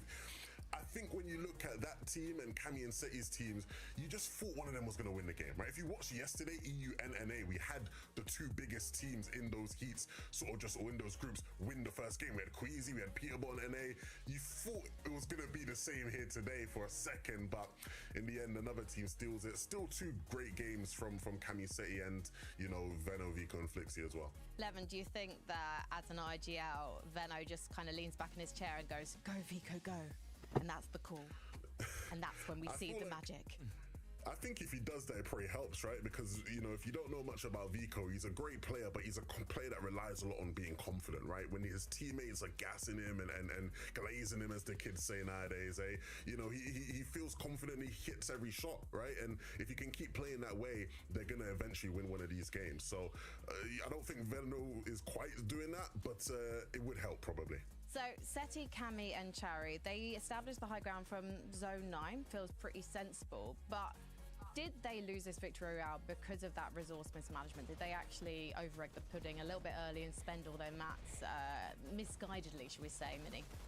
Yeah, I think you could definitely say that, but you have to do that to hold on to height this season. There was a moment here where they actually got chopped and they had to reconnect. I think it was this moment right here where they had to just reconnect onto those builds below. And unfortunately for them, that actually expended so many materials for them they didn't get from those refreshes. They only ended on 3 eliminations, which just meant that they couldn't hold on to the height for as long as they would have liked. Still a really solid game, though, and a game that they would be really happy with, because, Levin, we expect this team to be in these end games. We expect to see them making it look easy when it comes to mid-game, and they'll be here. They'll be in that consistency, I have no doubt.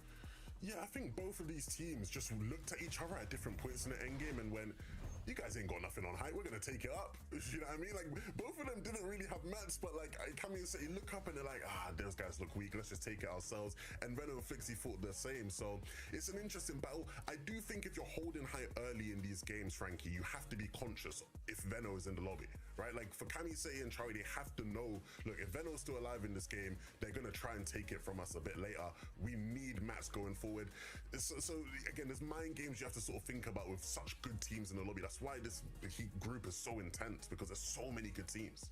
Do you think that the tactic for Cammy, Seti, and Chari is to try and qualify primarily through a victory royale? I know that sounds like a stupid question, because obviously if you're going for the victory royale, you're going for the end games, you're hopefully going to rack up those consistency points. But given the fact, Mini-Minded, they only got 3 eliminations and they're not necessarily a high fragging trio, or weren't a high fragging duo, is the VR the thing that's really on their brains here? I think it's just consistency. Get yourself into those end games as much as possible. We saw it with iDrop, Sky, and Scroll. Just get their consistency, and then they'll actually get a victory round no matter what. So I'm sure they'll be in that position to get a win if they can. All right, beat boys, it's time to get back on the battle bus. Let's Go. find out who's going to take our 6-2 victory royale of the day. Yeah, thanks so much, Frankie, 11, and Mini Minor. But Takada, way I'm looking at it, especially after that Game 1 performance, everybody just wants to get the Victory Royale in, and doesn't necessarily have to be elimination heavy to do it either. But super excited for Uppal and his team and what they have in store for us for the Major 1 Finals. Definitely looking forward, though, to seeing what Game 2 has for us right now.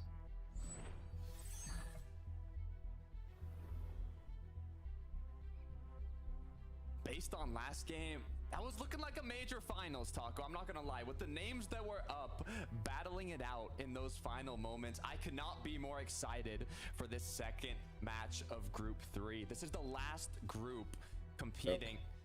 to try and take it home to the major finals. Only opportunity after this is the last chance, where only 3 trios will make it through. So everything chance, is 3 basically trio. on Ooh. the line for the players competing here today. That's a chance to get in. The only ticket. I'm so excited though. I mean, it really does get like your blood pumping when you watch instances like that from Vico, just knowing how much more of those types of moments might be in store for us. Clownski, Goodenbree, and Moneymaker, aka the popular kid. And a little bit of combat here at Whiffy Wharf.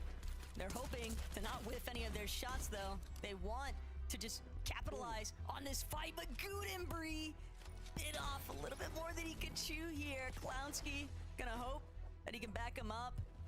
One finish onto Arc to start things off with here, but Clownski knows right now the prioritization has got to just be on making sure it's a full trio yet again. So the double revive is good. Moneymaker now gonna see if he can take down Rick Borg, but launchpad getaway for the time being. Yeah, what's interesting here is Clown in the game 1 got third-partied by Vico, Veno, Flixie, and I believe they took a bit longer to take this early game engagement. So Vico, Veno, Flixie saw it in the feed as they were already finished with their loop path and heading on over, which kind of allowed them to successfully third-party. So seeing they took this fight quicker is good, but another fight that's breaking out. Shimoki, Toos, and Sure, known as Ego in game, looks to, I want to say, be going in their favor, but you have to be careful as Shimoki's left with just 17 HP. Does get the knock though. Barrels are going to be used to recuperate a bit of that fallen health, as now it looks like it's a 2 versus 1. The loot just looks so chopped. We'll get another for trio both pushing up. sides here, though. While they're Oh my God. caught up in this initial Oh, battle, did this trio have enough? unfortunately, a third party is They gonna roll up just and landed. They can have. Team, this I think the is other a trio very similar strategy to what being we to saw get, from know them that they in can have game nothing. 1. And no mats, low I'm sure ammo. he knows this is very problematic here. They don't really have much of anything. Yeah, from for that real. initial fight, They timed it. much less to deal with a fully fresh Just trio. run, just run. Get out of there. Get out of there.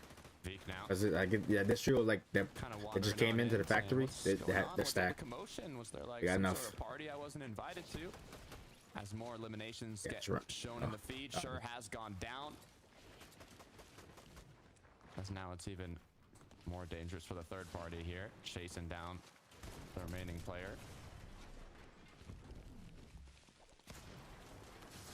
This is definitely looking Oh. relatively clean, though. If you are Veek's trio, and SKW does find the finishing blow to this whole exchange, but another third party.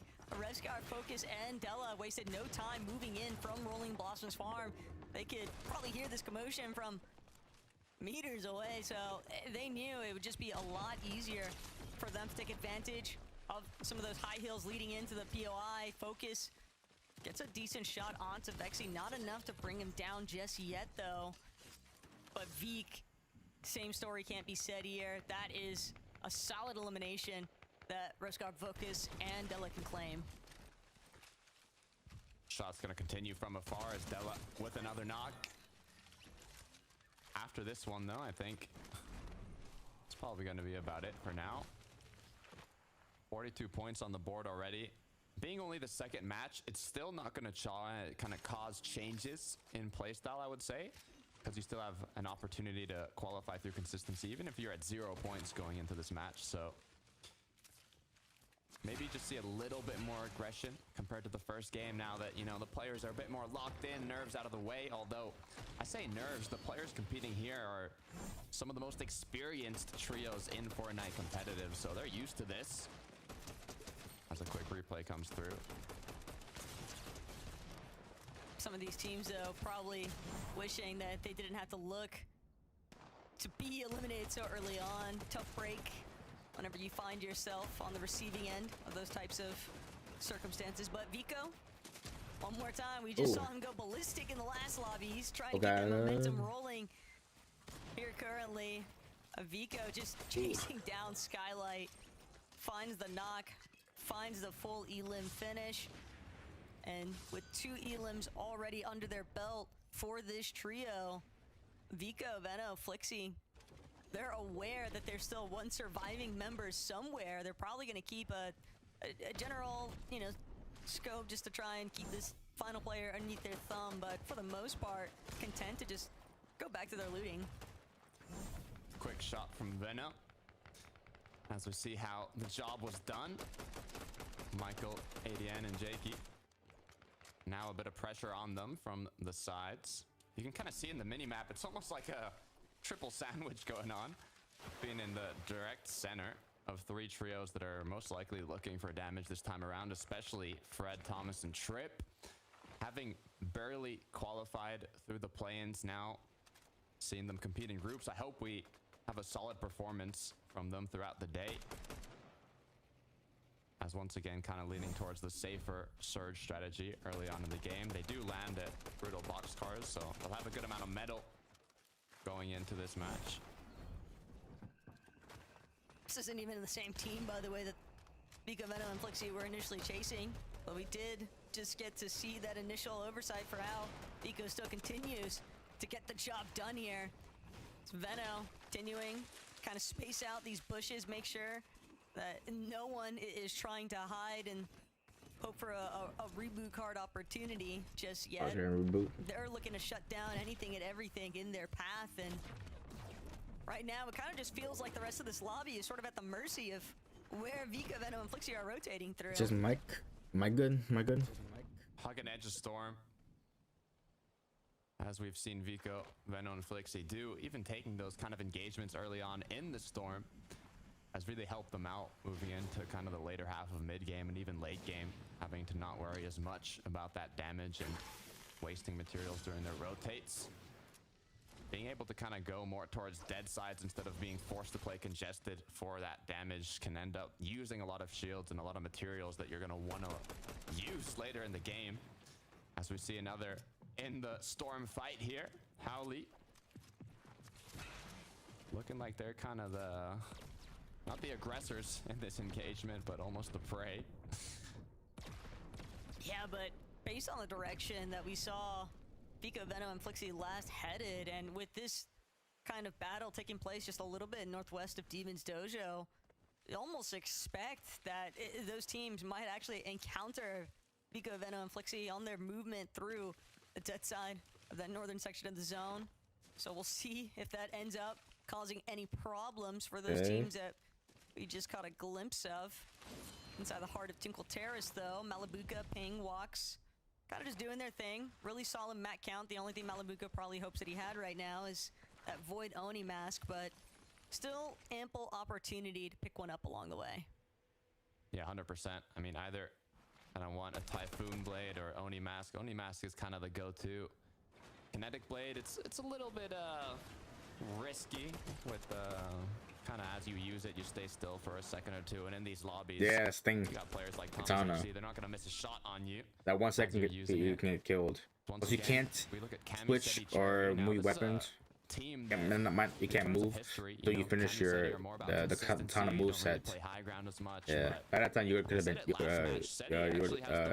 been dead. You've been dead, bro. In this lobby, and a lot of the wins seeing the previous groups have come from high ground, so either we'll see something changed or a similar outcome to last game where we kind of had both trios, Vico, Veno, Flixie, and Kami City Cherry battling it out in those last moments. Excited to see if that happens once again. The main takeaway for me, though, Takata, is just the fact that Kami, Seti, and Shari, they might, if they are such a consistent team, a lot of teams might take notice of the fact that they love to just surge base up at that all-you-can-catch station, and a team from Night Shift Forest could maybe hope for an opportunity to try and pick one of them off whenever they go for a material refresh, while the other two are slightly more separated inside the surge base. Those repetitive habits can definitely work out in a team's favor, especially one with as much experience as like Kemi, Seti, and Shari, but it can also work against them. We've definitely seen them have struggles in past competitions with those types of outcomes. Yeah, I mean, especially if they don't have the Oni masks, it's going to make it that much more difficult than if you have a trio kind of playing the little hiding game. We saw, I think it was Group 1 maybe, where a player was behind a tree, just kind of waiting it out. Issue with those kind of waiting games is time is everything. And these these high tier lobbies in Fortnite competitive, you know, you have your early game where you need to loot it up as much as possible. You need to get as much mats, you need to get as much damage, and the more time you're kind of just crouched behind a door, a tree, in a bush, waiting for one of the opposing teams to rotate is, you know, time you're losing on getting valuable resources. But it can pay off if you end up getting a refresh. You just have to kind of know when to stop.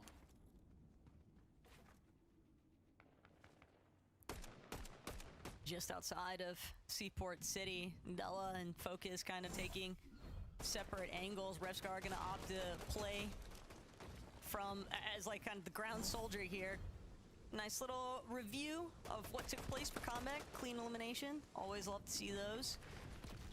Solid moments for sure, but art skill, a little bit of the talk of the town leading into today, Takata, just because of the fact that for a moment teams were uncertain as to whether or not this trio was going to be looking for a last-minute contest up against the likes of Venos over by Flooded Frogs, but he made it clear, no, the intention is to move in to where Malibuco or Veno are dropping if either of those teams is, you know, taken out of the lobby early on because they find themselves a Victory Royale. And the thing is, every other team in this lobby probably has the same intentions, because Night Shift Forest, Flooded Frogs, definitely some really solid positions to play from.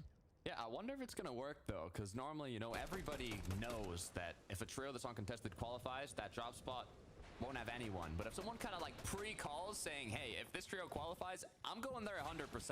Like, you know you're going to get contested in that drop spot. So I wonder if it's going to work out for Art Skill. Time will tell if we see either Malibuca's trio or Veno's trio qualify. I'm kind of curious to see how that pans out. But back over to Clown alongside Gudenbreed. Looking to see if they can maybe take home this kind of out-of-zone engagement. This has just been rough, though, for Zaro's team. Ark, Rikbor forced to just try and scramble, see if they can make something out of nothing. They had just gone for the reboot because that encounter earlier that Rikbor's team had with Veno, Flixie, and Miko is the reason why they had to go for a reboot play on Zara in the first place. And now Moneymaker looking to continue just shutting down their dreams of keeping this Lobby 2 run alive. Before lurking in the low ground. He just doesn't really have a whole lot of material, though, to go for a crazy lurk play here. Buy some time, hoping, but Ark just gonna get fully collapsed on while his teammate is trying to sit and hide. Yeah, Guden's gonna pick up that elimination shortly after Moneymaker. Is Moneymaker gonna finish it off? I mean, they've already got 5 eliminations, even if they are far out into zone. It's only 4 zones. They're missing out on, you know, maybe going for the Shogun's Arena Island, but controller.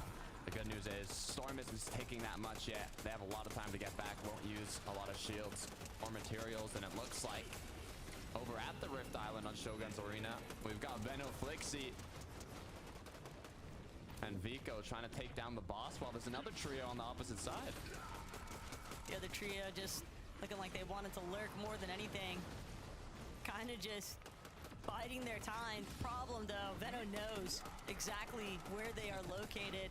So they're going to wait and make sure that they have full control of where the Shogun is actually at.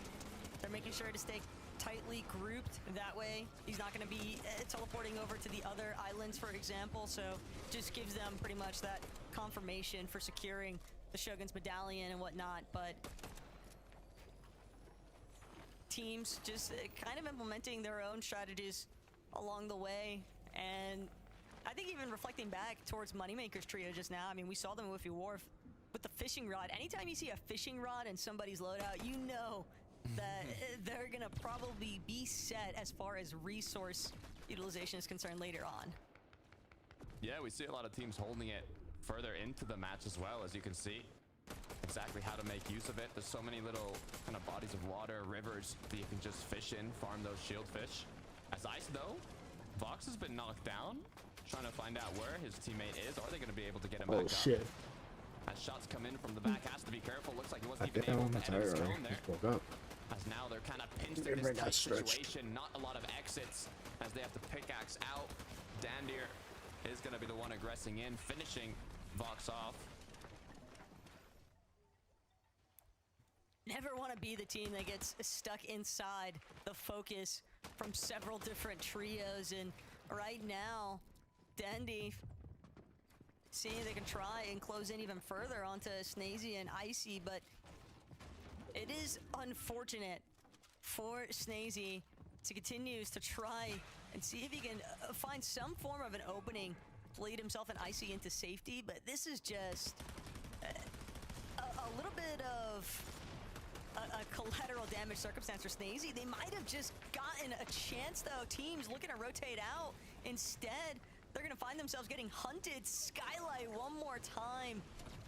Saw it happen to him in the last lobby as well. Just unfortunately picked off when the rest of his team goes to make the rotate. Ooh, Onimask gonna come through as well. It looks like they want to maybe get a bit more damage here, possibly even open up an opportunity from his teammates further away to get some shots in. Only 74 above.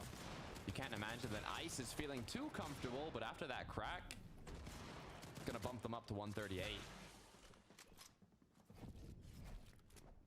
Yeah, at this point, they should probably just try to make sure that they find these last two eliminations. You already got the shield crack once. You know that there's going to be a third party lurking directly behind you. So close in on one side if you can. And Refugee makes the mistake thinking Snazy is going to be a prime target. Instead, Snazy going to be the one taking out Rek. Artem trying to see if he could go for the revive, but Icy's just too quick with it. Shuts that down, no problem. And what looked like a pretty grim situation initially for Snazy and Icy, they definitely just bought themselves a good chunk of time. Yeah, I don't know about that one. I mean, it was 5th zone going into 6th, so it was going to pull to one of the outer skirts of the zone. But still, like, either way, the odds are it could pull the opposite side of the map, and I think that's exactly what happened to that trio that aggressed into the zone, so I'm not sure what they needed, but clearly it was something if they took that fight. As Artist now is going to be doing the same here, trying to finish. And there's a chase going on. Running, but Veek is going to get taken down. Second elimination for Artist in this match now, recuperating a bit of those materials as we look at Flixie, who almost lost Vico, but after already having 5 eliminations as a trio, taking out one, the other one's knocked. I believe this could already be a 3 versus 1, and just like that, they cleaned up the trio. And that's the problem with trying to make a Lurk Island play up against a trio like Venovico and Flixie. Maybe if you're lucky enough to get to the top of the Shogun's Arena before such a powerhouse trio like these three have a chance to kind of spot you out and advance Takata, but the problem is they didn't have a way to get off of the island once they were already stuck up there. Because you know, Venovico, Flixie, they are never going to let those guys escape. Yeah. Especially after kind of poking at them while they were trying to take down the Shogun boss, like that little annoying mosquito you find at 3 a.m. But they got the job done. As we're back over to Artist, 43 above. On the edge of the zone, this is the congested side. You can see the amount of trios that are around here. Could be good or bad depending on which trio you are. When you're so low in terms of damage, it's actually not a bad place to be. A lot of options to do so, but it's always risky ones as Cryfalls has been cracked. Now trying to disengage as his teammates back him up. Sanguild looking to see if he can get a bit more tags, but already 406 above. Not in desperate need of anything. Sanguild, though, gonna look to maybe take advantage of catching somebody off guard. Triple pump attempt onto the floor. Granted, doesn't reveal anything just yet, but Sanguild knows there's definitely another trio or two way too close to their current vicinity. They're gonna opt to try and reposition, but finding themselves a little bit stuck out. It's gonna be a tough rotate from this point into zone, Takata. So many teams just based up on higher positions, trying to shoot at them as they go. Yeah, I mean, you can see Lane, for example, taking the full right side, which has barely any trios, but Artist is going to choose to almost beeline this one in up the hill, which has the trios already based up on it, potentially looking back at them. But at this point, do they really have time? As we pan on over, Mongrel, Panzer, Mr. Savage, kind of taking advantage of being on that elevated position, shooting the players while they're rotating before making their Onimask rotate. Clutches and win this. A bonus of having triple Onimask. Brutal Brutal Boxcars, though, does provide some decent natural elevation with the mountain range just behind him. Mongrel, though. Oh, no, he's in a bad spot. Shots taken out of his HP bar, and Malabuka ping and walks. They smell blood in the water for sure, just sharking towards them closer and closer. They want to see if they can secure those eliminations. They're going to be forced to come to a halt for the time being. Take a quick look at how Cryfalls was able to get that knock on to focus. Doing a good job of moving the player back into safety so they can secure that loot without the risk of getting knocked down as well. And from what I'm seeing, it looks like Seti might have already been taking out, leaving Cammy and Cherry alone, 55 below. They lost the Storm Surge damage from Seti. Now forced to find a bit more as a duo. Water Sprite used as Cammy's last heal, last shield in the loadout. Only wood left to build as well, as this looks more grim than ever for this duo. That is up until he finds a huge pump shot onto Cool. That's going to give him a little bit more material and a Typhoon Blade at least to swap out with that kinetic blade he was rocking.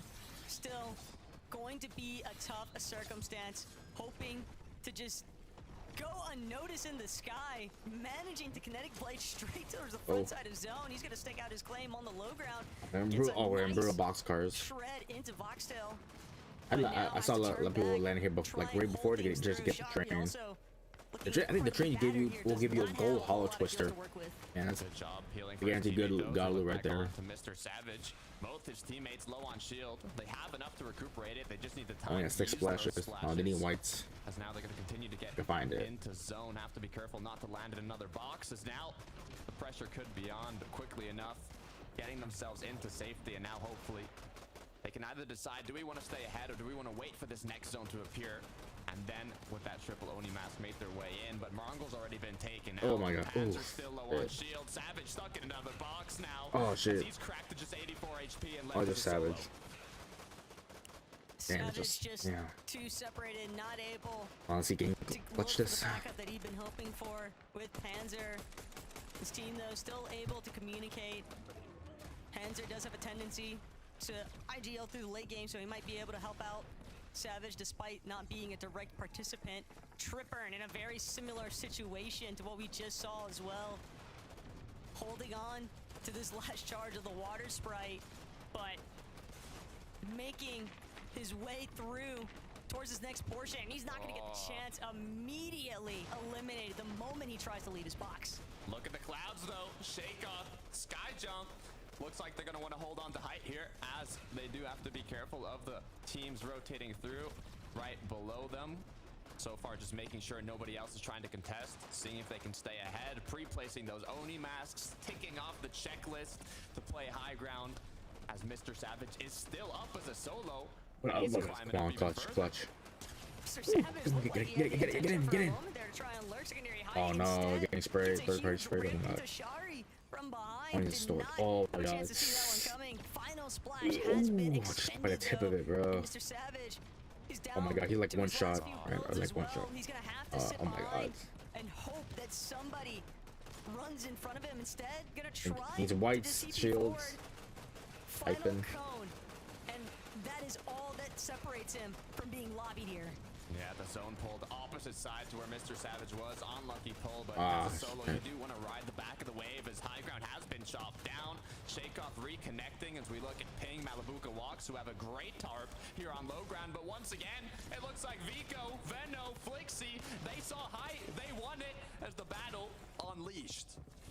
Vico, though, getting a little bit clipped from the side. Veno gonna back him up. Momsy seeming to be the one to try and shut him down, but instead, Flixie going to ultimately help them secure the height. But wait, Vico, he's been taken out. Shoga's Medallion now belongs to Momsy instead. And with Skyjump having just recently been knocked, it's going to be only Flixie and Veno left up above.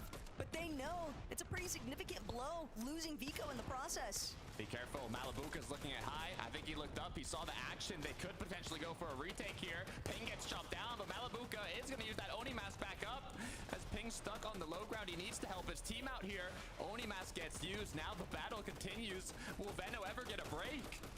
The problem is, Veno and Flixie, they're only a duo. Walks being Malabuka instantly swarm the high ground. They've been chopped though, but the pre-place TP is going to make sure that they don't get damage at the bottom here. Flixie still trying to see if he can take out Malabuka. So much damage done though to Ven's Malabuka's solo. HP bar, but now it is exclusively Veno trying to replicate what we saw Vico do in the last game. Going into Storm here, looking for more angles. Ooh. Oni Mask gonna be used to get back in, but it's And also then a a full pump. trio connects the shot, but it's not enough. Walks, Ping, and Malabuka are maintaining height. And Malabuka looking incredibly healthy at this stage in comparison to Blaha, Comeback, and Mixon running extraordinarily low on the builds. They might have that Shogun's I think Malabuka can got this. They don't have that overhead advantage. Got it? I Comeback think gonna be it's the first one taken out, but he does manage to get the one-for-one close. exchange with Malabuka. Ping though, looking for some of the final shots to secure. It's And so there you close go. for a Victory Royale. Ball So goes go. down though. Walks, Ping cleaned it up, and just like that, Malabuka, Ping, Walks are gonna secure the second victory royale of the day. I know they got a smile on their face, but so does Art Skill and his trio. They've just found a new drop spot. Just a little bit too Damn, telegraphed GGs. there for Oxp and Malabuka from the high ground, just in a substantially better position, but definitely got to hand it to Comic and them for trying to do what they can to delay or turn that in their favor. Just really well executed on the height retake by Malabuka's team. Yeah, I mean, obviously, congratulations for that victory royale. We'll be seeing Malabuka, Walks, and Ping in the major finals. But hey, also, Veno, Flixie have been incredibly consistent throughout these late games. Mongrel, Mr. Savage, Panzer have been incredibly consistent. So I want to see how that changes things up on the consistency leaderboard. So let's head right back over to the desk.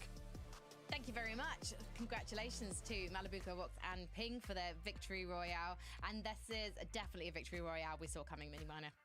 Yeah, definitely. Really nicely played there. I wouldn't say we saw it coming right there at the end because it looked like Vico and Flixie had the control of the high ground, right? It looked like they were able to hold on to it, but it was a couple of missteps, a couple of, a little bit of movement problems there for Vico that actually made him fall. And then, of course, they lost control of the whole game from there on out, and it was Malabuka that could just easily TP on height with all of those materials that they were able to get. This is the trio, though, 11. We highlighted at the beginning. We expected them to do well. We expected them to win, and this is exactly how we expect them to play. I was very happy watching that. Very happy watching that. You know, Malabuka, one thing about him that you've always been able to say from way back in the days of EU compared to Fortnite is he spots weakness like nobody else, right? And so when they look up on high after getting all these refreshers, getting their mat count up, and they see what's going up on high, they see that there's been a build fight, they probably notice that there's only 2 of them up there as well. They just know this is ours for the taking. Nobody can stop us here. And, you know, they are just so ruthless. Ping and Walks, after Malabuka goes down, they get the job done. They handle it in ease. It's Blaha and them. Still a great game from the guys below, but I mean, this trio, I'm so excited about them. Again, I'm almost upset we're not going to get to see more of them, right? Because they had a bit of a quiet game 1, here in game 2, loud as ever, pick up the win and they go into the major 1 final. That's all they needed, really, boys. I mean, we would not imagine a Major 1 final without Malabuka, and Malabuka couldn't imagine it either, which is why he's already secured his trio of place in I think because I haven't the eaten next week's anything, showdown. I get We are going to take a short break. but I'm we'll be not back haven't very eaten soon to anything, so talk I'm about a little bit Game tired. 2. As soon as like EU is finished, I'll play a few games of Fortnite. Then I'm gonna take, as usual, my lunch break, food break, and I'll be back for NAC.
All right, match game 3. Let's see. Steph.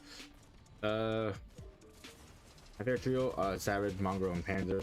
This still have a chance to get first place because I still got 3 more games left. 3, 4, and 5.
Welcome back to FNCS. If you've just joined us, and I know I say this every time, you have missed a marvelous feast for the senses in FNCS, but we're going to talk you through it now.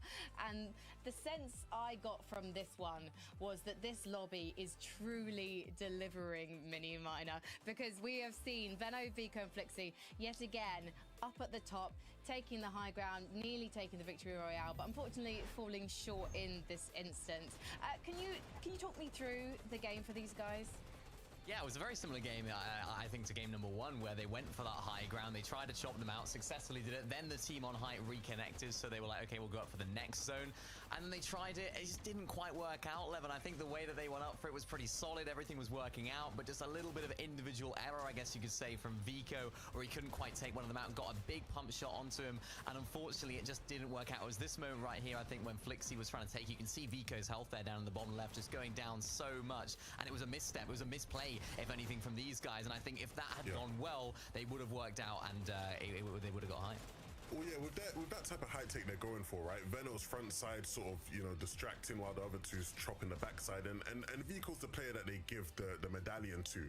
And so he's crucial in that height take to flank and make something happen, right? Really just be a nuisance to the team on height. And, you know, as much as we praised him in that first game for his, you know, heroics and clutching up, in this game, again, it sort of goes a bit awry for him, right? He's trying to crank up, you know, the movement isn't quite right. He, like, goes for a side jump and then just ends up flying all the way down, which does happen to quite a few players with, you know, some of the new movement we saw in this chapter, to be fair to him. But yeah, that sort of is what cost them the game there, unfortunately. But again, we'll see them in those situations more and more throughout the day. Okay, 3 things I want to tell you guys watching at home. 1, 26 eliminations in just 2 games for Vico, Veno, and Flixie. Wow. That is ridiculous, but you have got a team of 3 of the finest fraggers in international competitive Fortnite. Then also, if you look at positions 1 and 2, they've got over 1,000 points. That's because they've scored themselves a golden ticket to next weekend's Major 1 finals. They're no longer going to be in the lobby, which means that their drop spots are up for grabs. Then, the third thing. If you look at number 4, aka number 2 currently on our standings, really, it's Combeck, Blacker, and Mixon. And Levin, I know that you really rate this trio extremely highly, and we got to see why in game 2. Yeah, they've been playing really well. You know, Shattered Span is a POI that is really strong. And it's weird to me how in EU, it kind of wasn't really getting as much praise, right? Like, if you look on the NA side of things, if you are an NA enjoyer, Rise, Muzz, and Yapko have just been bossing it from that spot, right? And they make it look like one of the best spots in the game. And, you know, I feel like people have just been sleeping on Mixon, Combeck, and Blaha from this spot. This game, you can't sleep on them. Second place, 13 elimination game. They're a team that can win games. Like, they're one of the few teams, again, in this lobby that has actually won games in set lobby finals, right? The only other teams in this lobby that have shown that they can win a game are like Trippin, Seti, Kami, you know, Ping, Vico, right? So these are like some of the best, and names we're hyping up as, yo, this is the most stacked group of all time. Like, Combeck, Blaha, and Mixon should be respected more. They should be a team you consider when thinking who can win a game in this lobby.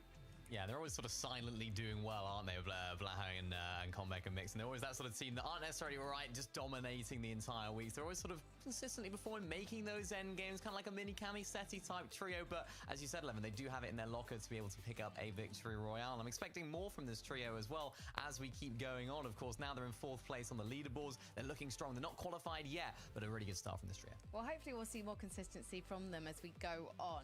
Kami Seti and Chari, however, we didn't see as much of them in that last game. It looked like they were missing in action during the endgame, Levin. Yeah, just a bit. A more quiet game for them. Seti went down. We didn't quite see how that happened. So, you know, you just leave Kami and Chari in a clutch situation. They're going to make good out of it, right? They still get some decent points. I think the key to remember here is that they just need to stay high in the leaderboard just for the sake of consistency, right? You don't want to head into game 5 and you're just outside of the mark. Then we're sort of in a nail-biting situation, right? Similar to what we saw with Pink yesterday. So, you know, as long as these guys can clutch up like they have done in this game as a duo and then Chari eventually as a solo, get, you know, however many points you can out of it, you'll be all right, because eventually they'll get their game as a trio where, you know, big points or even potentially the win. So you're a little bit. Yeah. Sorry, a little bit lower on Surge. I think that was their problem there. I think that's where Seti went down, as I said, and we didn't quite get to see it, but it's uncharacteristically low on Surge for that team. Maybe they couldn't quite find those tags in those bases that we know that they love. So I think that was the big problem for them going into that end game. They had to lose Seti in one of the fights when they had to fight for Storm Surge. I don't know if we're able to see the standings again, because I just wanted to see if we could see Les Français and where they are. And I'm referring to Shaco, Skyjump and Mumsy, because unfortunately they did get chopped down by Vico, Benno and Flixie as we moved into a very heated endgame. But you can see they went up a whopping 23 places to 10th place. So they're making their names known. They want to make it through to the Major One Finals. They want to get to the Fortnite Global Championship in Lyon in September. And bon chance to those guys as we head over to our casters, the best tagger and Takata for game number 3. Thank you, Frankie. Look, they're not the only trio that's right on that borderline, too, to qualify through consistency. Levin was talking about them. Kami Seti Cherry, Mongrel, Mr. Savage Panzer. These are trios that are kind of on that borderline of consistency. So I'm curious to see how this changes up now, getting closer to what? You know, literally the halfway point of these 5 matches today. The battle bus is ready, so let's get right into it.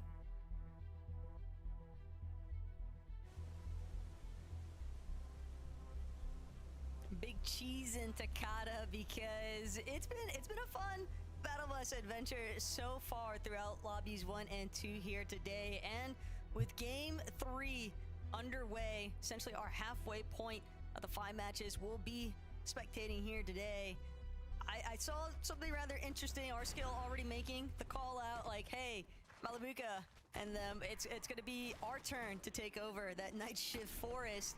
So curious to see how that's actually going to play out for them, because as our analyst pointed out, they're not going to be the only team that might be looking to shake things up a bit with where they're landing. Yeah, I don't know. I was talking about this last game because I don't see a lot where people kind of like pre-fire the call, you know, like if this trio quals, I'm going to land here. And it looks like Toos, Chamoki, and Sure are still going to have the same action that they've had in the previous groups though. So there we go. Hopefully this time around. Ooh, so I can get it. We're going to get it. Ooh. Continue kind of staying up. Right, son. Yeah, I think it's just it teams when they have a Oh, familiarity that's the teammate. with where they I thought that was somebody like another person, immediately another teammate. jump ship to a new spot altogether. I was like, oh my god! I just said the raid was on, but they're teammates. To have the same idea as us, but Okay. sometimes you Yeah, just gotta mix things up I've a been to this little bit. I factory. think that was It's the good. case They have for like one Arcticus god chest, some square team. barrels, They and wanna some see decent loot. whether or And there's only not one god things chest. are going to shape up better for them. This fight, though, taking place consistently at the Kappa Kappa Yeah, factory. you can get some decent metal it here. hasn't really been a But super it's net only for like positive for either of these trios involved, largely because of the fact quick take. that we've And just then been meaning seeing that's consistent on for the third-party moments, but action you have out to. of Refscar's team. If you want to play more, you have to get to move Lock it from and this place. focus on these early game You engagements. get right? your It's get your about, stuff, your mats, and just dip. claiming space, looting efficiently, all these things. But when you're in set lobbies, Ooh, you have all okay, the other aimed. trios surrounding these players, keeping their eyes on the feed. If they see one of the players get knocked, especially one or two from each trio, and have a good idea that they will have the advantage if they third party, they're just waiting for that to happen. So either you got to finish these fights really quickly or leave with a less amount of loot. So it just makes it quite difficult. as we head on over once again to Ice, Vox, and Snazy, who have been playing incredibly consistent throughout the day. Yeah, you talk about fast time to eliminations, and that looked about as quick as you can get. Unfortunately, though, this is looking like it might be onto Hen's team, who's currently suffering, getting chased down by the likes of Snazy, Vox, and Icy. Horasa, a singular representative of that Bear army, but currently wishing that he had a little bit more firepower to work with. It does seem like it's been enough, though, to just have some slight pushback. A little bit of time to breathe. Although I don't anticipate that Snazy, Vox, and Icy are going to let this one go anytime soon. It might just be that they scouted out Howley in the distance that caused them to shift their focus. Only time will tell. What I like about Mongol Savage Panzer is you can kind of tell how much prep they did in terms of each of them having their own role here in the early game, whether it be farming metal, whether it be pre-building your surge bases on an elevated mountain. And it all depends too on what kind of zones you end up pulling. If it's going to come towards you, you have to rotate away. There's so much work that these pro players put in just leading up to the events that it's truly impressive. As we head back over to the engagement we were talking about not too long ago, Taco. Are they really going to let it go? Are they not? As we can see, Snazy and his trio continuing to kind of walk along the side. Well, this is a new team entirely that they're currently trying to catch themselves off guard against. Is Snaz looking for a long shot Void TP just to set up, establish a different angle. His teammates can pressure from the front side there, and he'll just look for that side flank. Another trio, though. And I think the biggest problem as far as the play-ins were concerned for Thomas, Prodoxy, and Tripper, and I think that it's just been tough for them to re-establish their identity as a trio, especially with how much they've had to kind of shift their game plans as a response towards changes that they've been witnessing at their POIs. Yeah, I mean, this is the only group where we've had an uncontested boxcars vote, to be fair. This is crazy. But look at this. Why, Jake, our Halo just kind of on the pursuit right now in the water, looking like Olympic swimmers as they continue to chase down this solo. I'm thinking, though, they don't have any eliminations. Where did they find this player? I don't know where this started, but the fact that we've even gotten to this stage, Takada, is insanity. Both of these trios setting themselves up to be third party if they're not careful, rolling in from that Sakura Stadium area. We saw Moneymaker's team having taken notice of them, and not the only trios looking to kind of shake things around. Vico, Veno, Flixie, Cammy, Seti, Shari, some big firing power in both, and clashing head on this early outside of Brutal Boxcars. That's not good, Taco. That is not good for our trio, Cammy, Seti, and Cherry, that was 7th place going into this match at 84 points. They were doing so well in terms of consistency, but having a match like that where you get potentially 0 points if they didn't have any eliminations, it's going to drop them down quite a bit on the leaderboard, and they're going to have to put on a performance for the last 2 matches today. But it's definitely possible, and if a trio is going to do it, it's going to be Cammy, Seti, Cherry. Almost makes you wonder if this is one of those circumstances where Veno, Vico, and Flixie, it's not going to be that it's like conflicting for them by any means to take out Seti, Cammy, and Shari, but more so holding down that mid-map position could be a big part of the reason why they just want to try and set themselves up early for that Shogun's Arena. Two more chances for like third trio to win. that Victory Royale already. Yeah, I mean, they've been doing so well, constantly playing aggressive towards the high ground. And, I mean, it's led to them being one of the most consistent trio today that has... Our first game was won by Up. So, I mean, sorry if I can't pronounce these names right. I have a hard time sounding right now. At least, but First game was won by Up, I want to see a VR Tree, and Kentry, and to Shimoki here in twos, it's actually. Finn. They're It's doing Finn. a full Well, quarter map rotate. he has Still got the fishing rods too. names and numbers as his They're username. gonna have to fish at this Finn. point. They are just so far out in no man's Game land. 2, let me see. And with Game 2 zero was one about eliminations, that's not to say Malabuka. that it's Let me see. impossible for their, Malabuka. you know, surge damage to be This is not steady or at a level not that ping. they This is ping. prefer, But it's spelled but different. something tells me PLNG. those early And engagements they got by caught up in, Takada has just completely thrown them Fox. for a loop in this lobby. He's gonna win game and they're 3. just looking to try and play the recovery tour now. Yeah, I mean, normally though, when you don't have a lot of damage, you don't want to take that fully uncongested side because you're just not going to see trios. You will conserve shields and mats from not getting shot at, but sometimes you want to see trios, right? You want openings for damage, so I'm wondering how much they've secured so far. But as we look back on Moneymaker, Gooden, and Clown, quite a few trios in the surrounding area, so they will have options for tags, seeing that they don't have a single elimination yet. Night Shift 4 is definitely picking up a little bit bigger population size than what some of these other teams in the area might feel comfortable once they take notice of it. Kiriak, Voltiax, and Cool though, just hanging around, rotating through the sides of Pump Power and coming in from such an elevated position. They'll be able to spot out teams that are looking to also try and make that dead side rotate and come back. Mixon, Blaha sitting tight because they know they've got a team right next to them. And I'm not even sold that this is a fully we have to be stealthy maneuver. How long they've been waiting inside this building though to My God, in the building. Oh, the AFK. Oh my God, the AFK. What the hell? Look at me. Well, what I do know is the aggression is going to come Well, like through. the same play as me. Just try to hug the edge of the storm.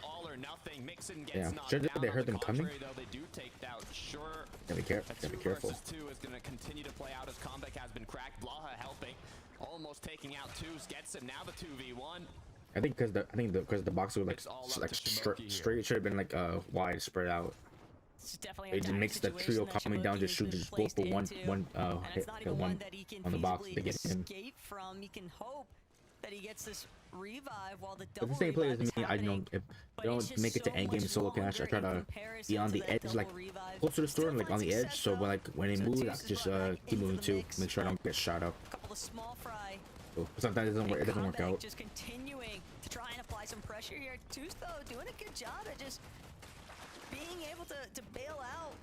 Blaha turned upon immediately, and what looked like such a favorable situation, it's now still in Shimoki's court to potentially close this one out. 1v1 is what it's looking like, but the third party comes through. An absolute beam as now both trios are on the losing end. Mixon trying to get out, as it looks like Maffy here is just gonna kind of clean up all the extra loot. Even crazier still though, you can see teams off in the distance. Fredoxy kind of spotted out by his lonesome, wondering where the rest of his teammates are at. Clownski, Moneymaker, stuck in a little bit of a skirmish with Savage, Mongrel, and Panzer. I don't know, for a lot of people watching, this is obviously going to be a long-standing fan favorite team here with Mongrel and Mr. Savage, but it has been impressive to see the way that they have essentially played coming out of Bird, because we've seen them be uncon there before and still have issues with qualling to various events and things like that. And I think part of that was just because of the fact that it was so easy initially for other teams to essentially third-party them from that POI, since it is in a lower elevation area, so teams play the mountain ranges, kind of take advantage of shooting into them and rolling up on them last minute. But they seem very prepared today. Oh my God, they can push him. I mean, even the last match, I think it was Savage. Oh, try to cut him off. Try to cut him off in the end. A significant amount of time clutching out those last points, so that's been an issue. Oh no, this is not true. There's two trios right there. Played with, they're part just of trouble staying all up together. Savage's Hopefully this time around, if in these last matches they can power through as a trio, I can see them definitely continuing on that kind of route to qualify through consistency.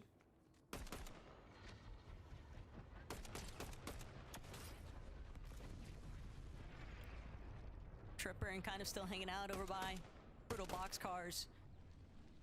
But for right now, it's all about Michael, Jakey, and ADN. Just trying to get some various tags into teams across the way over by Lost Lake. I also like this mentality from ADN, just fish while you can. It's going to be a lot harder to find opportunities for this once that endgame starts to take place. Just so much chaos and teams kind of rolling over into your box. Wait a minute. I think Flixie has just been knocked down up on Shogun's Arena, now causing Arc and his trio to potentially play a bit more aggressive. They go for the double res. Will it be enough time? As one player is holding the bills, the other is resing, and now it looks like Flixie has been brought up, but they've had a lot of situations, Taco, where it kind of gets a little too close for comfort here. That double revive is so quick, though, and Vico, Veno, they might have just been more upset by the fact that they're being contested currently on Shogun's Arena than anything else. Still willing to try and just tackle this boss up here. Zero consideration for the trio that they were just dealing with. In fact, it doesn't look like that team is stuck around. Takada, they knew the last thing that they wanted to do was try and take that fight. The moment that the successful double revive happened, that was what really sealed the deal on Arc just deciding, okay, we're better off leaving. You can see the aura that Vico, Flixie, and Veno kind of have, right? Normally when you get a knock, you're like, all right, we're trios. Let's just pre-edit, go right into their box, right? But now, you know, you see they kind of give them time, let them revive, and you're like, okay, yeah, we're going to run away now. Fair enough, though. I'd do the same thing, to be fair. I'd be out of there. So good news for Vico, Veno, Flixie. They did take down the boss. They got that Shogun's medallion, so Veno will be invisible while sprinting, which is going to be huge for the late game, especially if he has to clutch it out. I'm excited to see if they can kind of use this Rift Island now to get tags on opposing trios, and even if they pull zone, maybe use it to their advantage for height. Yeah, Vico's punishment from last game doesn't get that same medallion priority. Veno's going to take it since Vico found himself eliminated first. I'm not going to say that that's the actual reasoning, but it would be kind of funny to think about. Still, knowing that that team is in control of that Invis medallion, Takada could really pose some serious threat to teams that are trying to play more passively in those mid-ground layers, because Veno, Vico, Flixie, that's an area that they like to kind of play out of right before they look to make their height takes. Yeah, it kind of depends on how these zones do end up closing, but I'm excited to see how it plays out as players continue fishing, getting spare shield fish so they can use to kind of lose a bit of HP for tags if needed. As we're back to Thomas HD, Fred, and Trip, I want to see a big game from this trio here. Looking at the materials they have, the loadout they have, now looking incredibly healthy. It's just about kind of damage at this point. I want to see them get a strong late game. They already have one elimination in a good position in zone, to be fair, so I got high hopes here, Taco. I mean, they want to see themselves with a big game also. They have... It's been odd. Again, I know that this team has had to do a lot of last-minute adjustments, but when you think about the veterancy that's represented from this trio and the fact that, you know, Levin made a great point on the desk, Thomas, he's kind of been leading the way as far as, like, stats and numbers are concerned. Top of the board there from Thomas consistently. So a big performance would definitely go a long way here, especially considering how they just scraped by to be in this group in the first place off that play-ins performance. Yeah, I mean, we know Thomas's history. I'll bring out more about it if we see him later on in this match. Hopefully looking to close it out, but Laha, on the other hand, is not in the best of positions, you could say. Good news is he does have his full trio. Bad news is he's gonna have to take time to pop this med kit while his teammates look for damage on the teams kind of taking shots at him. They've also used quite a lot of metal to kind of not get focused here, and they do have to rotate anyways, so hopefully they can at least make use of this base to do a bit of damage. 34 above now. Couldn't have come at a better time either. Those shots from Maha, but they're not out of the thick of it just yet. Mixon even going to look to try and take out this tree just to open up even further line of sight Unfortunately, though, the damage numbers just continue to slip away from them and against their favor. Artis not safe inside of the bush, though. Blaha one more time, saving grace for his team. But it's so little damage above the threshold. Almost immediately, they dip right back below. Shit. Yeah, and they're walking to a side of zone where I don't know how many angles they're going to have on opposing trios other than the ones directly behind them. It's going to be their only option here to shoot back. So they need to connect these shots. 68 players up it's a rat in ram. the 6th zone. No one's even went down. Be a tough rotate overall. Oh, yeah, no whites. Oh, it needs to have. Especially considering that Wraps. they have already used practically all of their core materials. I mean, still enough still alive. split both ways between Mixin, right? But Comeback, unfortunately, gonna get taken out. That surge threshold just so problematic, especially when you're dealing with teams that are taking notice of your team being under so much stress. Unfortunately, it's gonna leave Mixin and Blaha to try and close this one out as a duo at 205 below now. The jumps just keep getting bigger and bigger, and yet Blaha, Mixin, they just don't feel comfortable quite yet exposing their position and looking for some tags. Yeah, bad news is they've got 9 players needed to get eliminated. I was gonna say good news is they've got a few seconds to get tags, but it's literally a few seconds now as Storm Surge will eventually start ticking here. But yeah, Blaha Mixin at this point, it's go for a third party, go for a pre-edit somewhere. Like you're not gonna get enough damage here, just kind of shooting the players. So I don't really know that what. was Yeah. Yeah, the intent there was definitely to look for a third party up against Momsy's trio. It's just not going to come to fruition here. The final mech kit being used now. This might just be the beginning of the end. Mixin even. It's not going to be Surge, but it might as well have been because Skyjump and them just immediately pounce. Clean elimination. Now is going to draw more attention towards Oh, yeah, Blaha. he's done. Skyjump, He's done. Shakos just continuing. It's like 2 health, like 1 shot. Into these walls here. One shot, 1 pickaxe, one 50 total storm. Just how much is really enough Oh, yeah, here? no heals too, right? Oh my god. Blancha, yeah, he's good. Eliminate him right now. Switch between two trios. 2 trios in Yeah, the I'm making a surrounding sandwich here. areas. 2 HP And then it's stuck in the middle. 334 below. I don't know if Blaha ends Oh up no, just right. Yeah. coming out Just of don't this move at all. and ending victorious. That's gonna be He's a winning story, the but- game. Mongo, no, Mongo down. Well, I'm gone. I'll leave right now. I'll just stand Oh up. no, Mongrel. Mongrel gets eliminated. Savage and Panzer left as a duo. Once again, not a full trio form for this late game. Something they consistently run into, but hopefully they can at least clutch out a few points to maintain their spot on the leaderboard. These teams are just getting shredded though, trying to make their way up the elevation, this slight cliff face here, and teams that were already on height. We saw Asa as well getting beamed, eliminated in the process, and a good chunk of those teams on the low ground kind of struggling to stay just above that damage threshold territory. Takata, Mr. Savage and Panzer, they can definitely feel the pressure rising here. Blaha will be taken out by that surge tick as Veno, Vico, Flixie, a much healthier team in comparison to the rest, and they're going to take full advantage of it by just getting primo positioning. Yeah, when you're this healthy, you can get yourself close to zone, and even if you want, pre-fire some Oni masks into where the storm currently is, as now in just a few seconds, it's going to be zone that you can go on into. Good news is now they can just look back, take shots at everybody that's going to be rotating in. Thomas HD, Trip, and Prodoxy are continuing to look quite healthy throughout this match. As now, for the players that aren't so fortunate, like the ones on the other end of the door of Veno, Flixie, Vico, it's going to be another Elim on the board, already at 6, and the end game hasn't even started. Yeah, QB tried his best, but it is an unfortunate trio to encounter Vico, Veno, and Flixie when they are on such a rampage. Vico, though, teleported up to height, but definitely paid a pretty significant price there.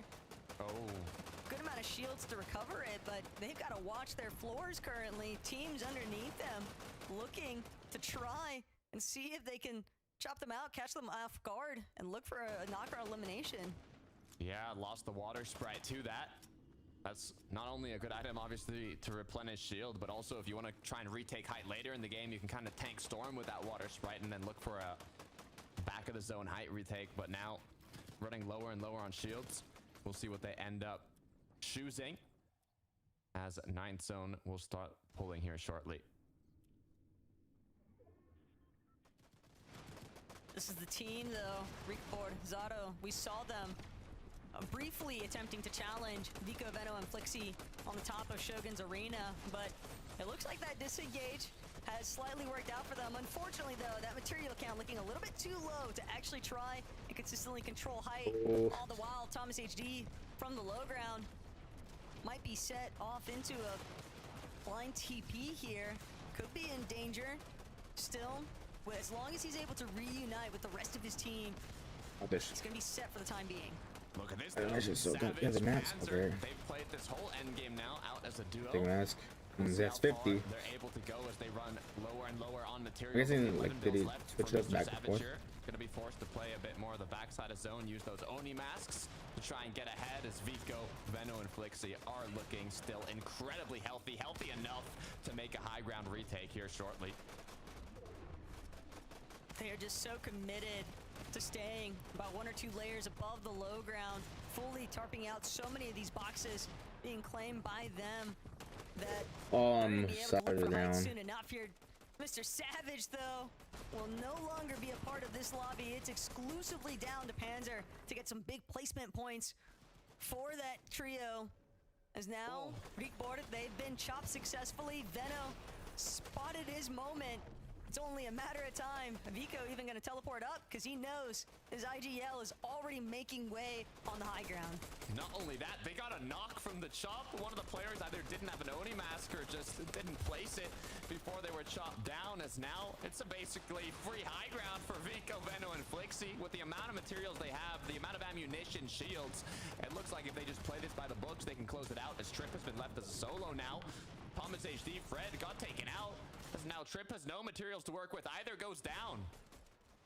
The biggest threat currently towards Vico, Veno, and Flixie from closing this one out is encountering other fully intact trios. That's why they're trying to play some disruptive factors here towards the low ground. But Veno, with that Shogun's medallion, just kind of diving every which way. Twy not going to stand a chance here. He'll be the first one to get knocked.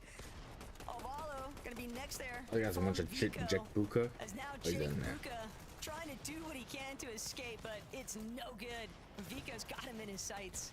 I'm looking at this trio. They're looking absolutely electric. Don't feed the beasts. They're hungry for eliminations. They're looking for more. 13 kills to go with Vico's team. Almost gone down. Gonna have to take a pause, recuperate that HP before they take the final battle. Might be against Della, Refsguard, and Focus. But Della just ate a massive chunk it's gonna be a heal off. Enough to continue this exchange. They're trying to just fully commit to the low ground play to make it where you can and hope that Veno doesn't spot them out anytime soon. But Veno, all he wants, all he needs is just a good connection shot off of the pump. Just wants to be as disruptive as possible towards the low ground. France still represented currently though with Skygem down below. Quite a lot of trios playing it out, but now the battle of low ground comes through. Perfect opportunity for high ground to come on in. Say hello. Shake off now, deciding to play Edge of Storm here, trying to find an angle, a potential connection, but it's Flixie.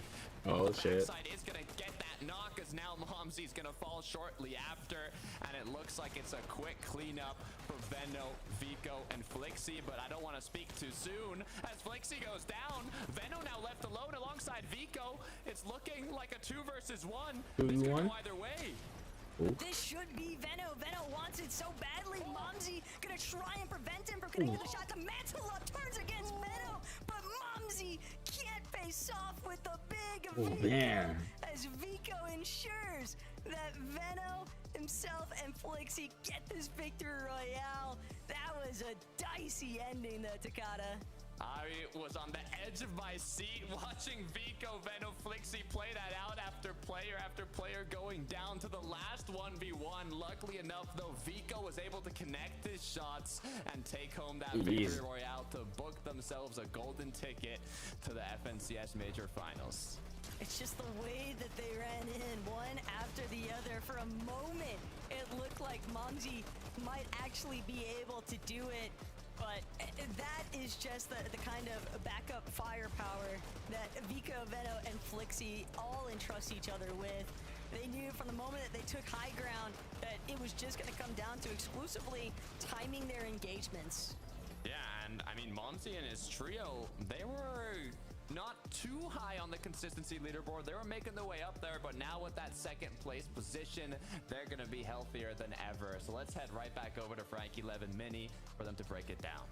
Thank you so much. And Takata, you're absolutely right. Our French trio, they were in 10th position going into this game number 3, but now they're surely going to be looking higher. We'll be talking about that after the break. But right now, we have got to say sayonara to Veno, Vico, and Flixie because they booked their spot in the Major 1 finals next weekend. 2 more games They left. are 4 inevitable. and And 5. the writing was on the wall, really, from game number 1. Vico was absolutely on fire, and Levin, it's only fitting that he took that victory royale.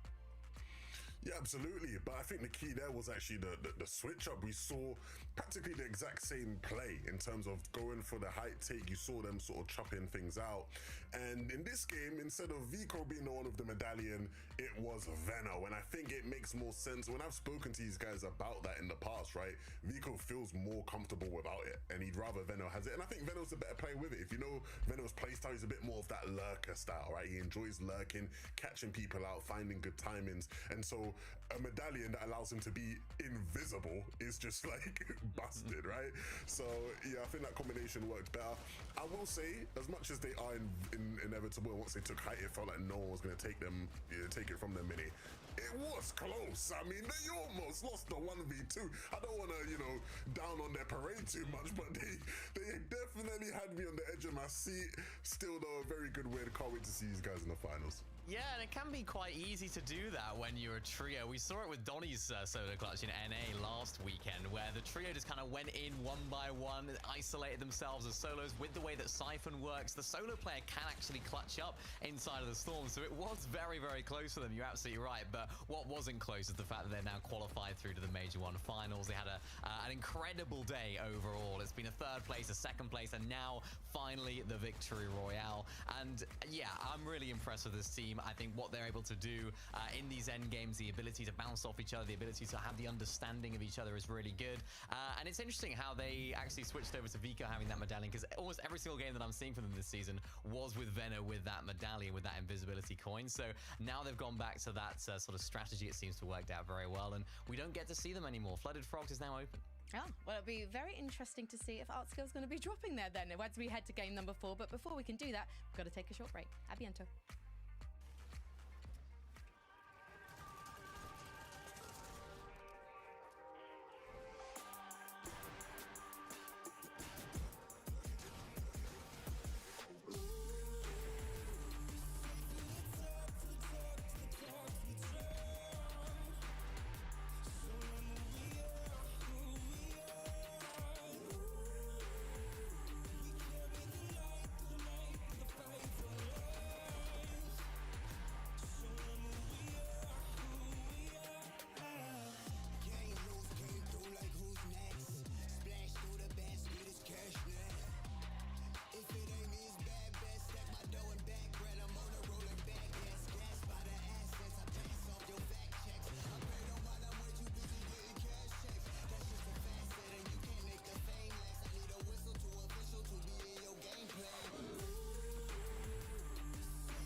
All right, game 4.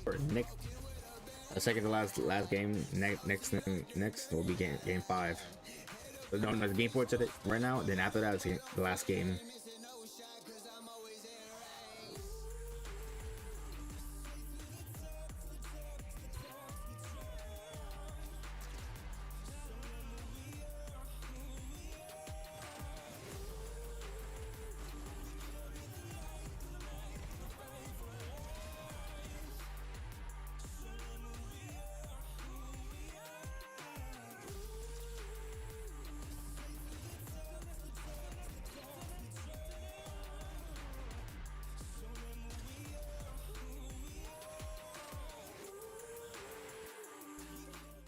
Welcome back to FNCS. And Vico, Veno, and Flixie have done the inevitable. They've booked themselves a spot via Victory Royale in next weekend's Major 1 finals. Call them the woodcutters because they always beat shopping. And I imagine the lobby will be breathing a sigh of relief when we head into game number 4. Levin, look more impressed than that.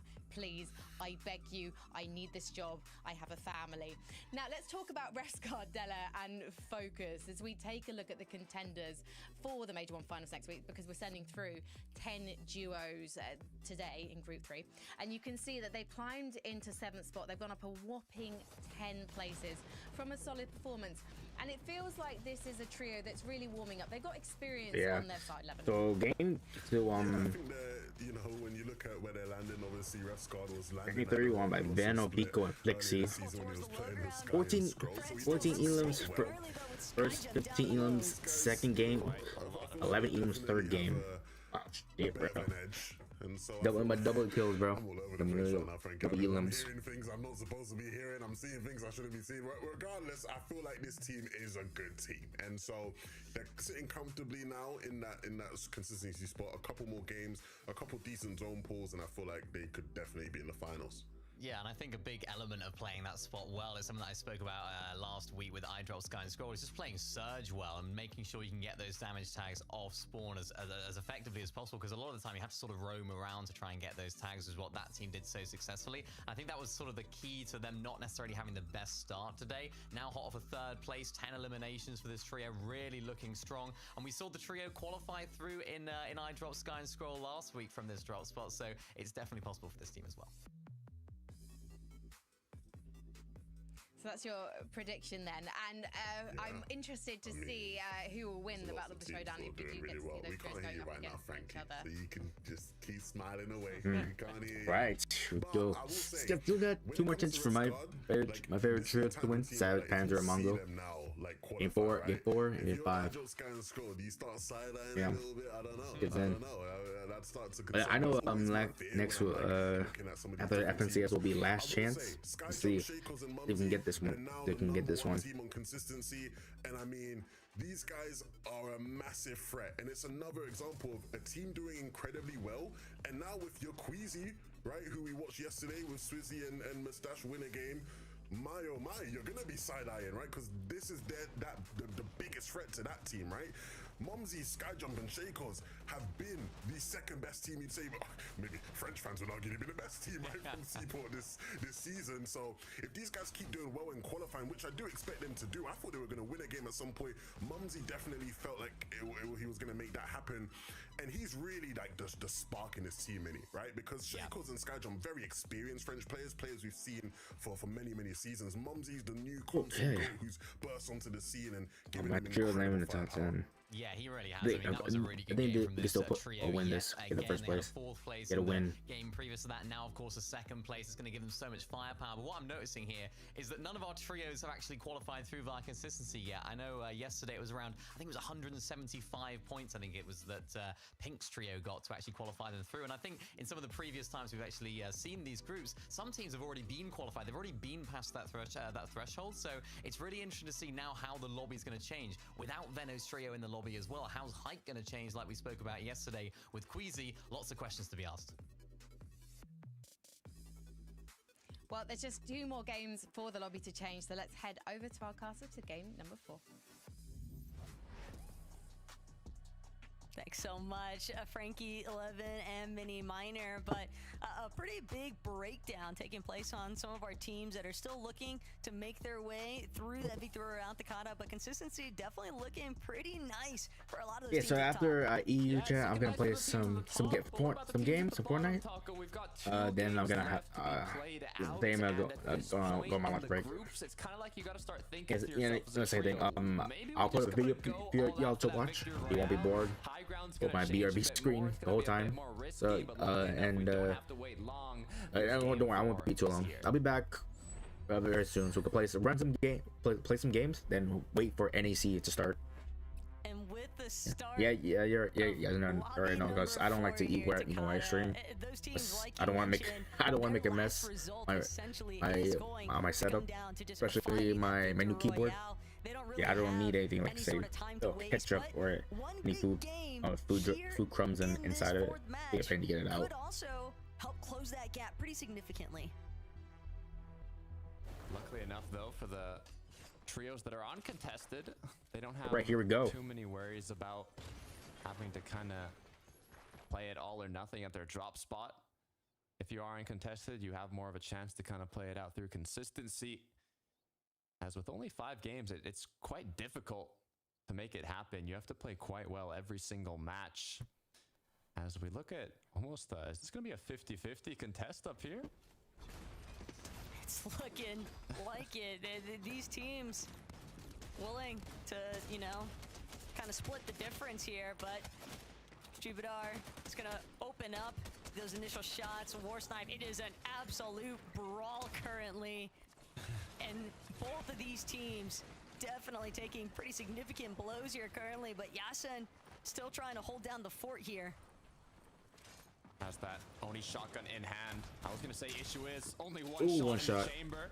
Teammates helping out, dropping an extra shot, and now the first one connects. We got to be careful.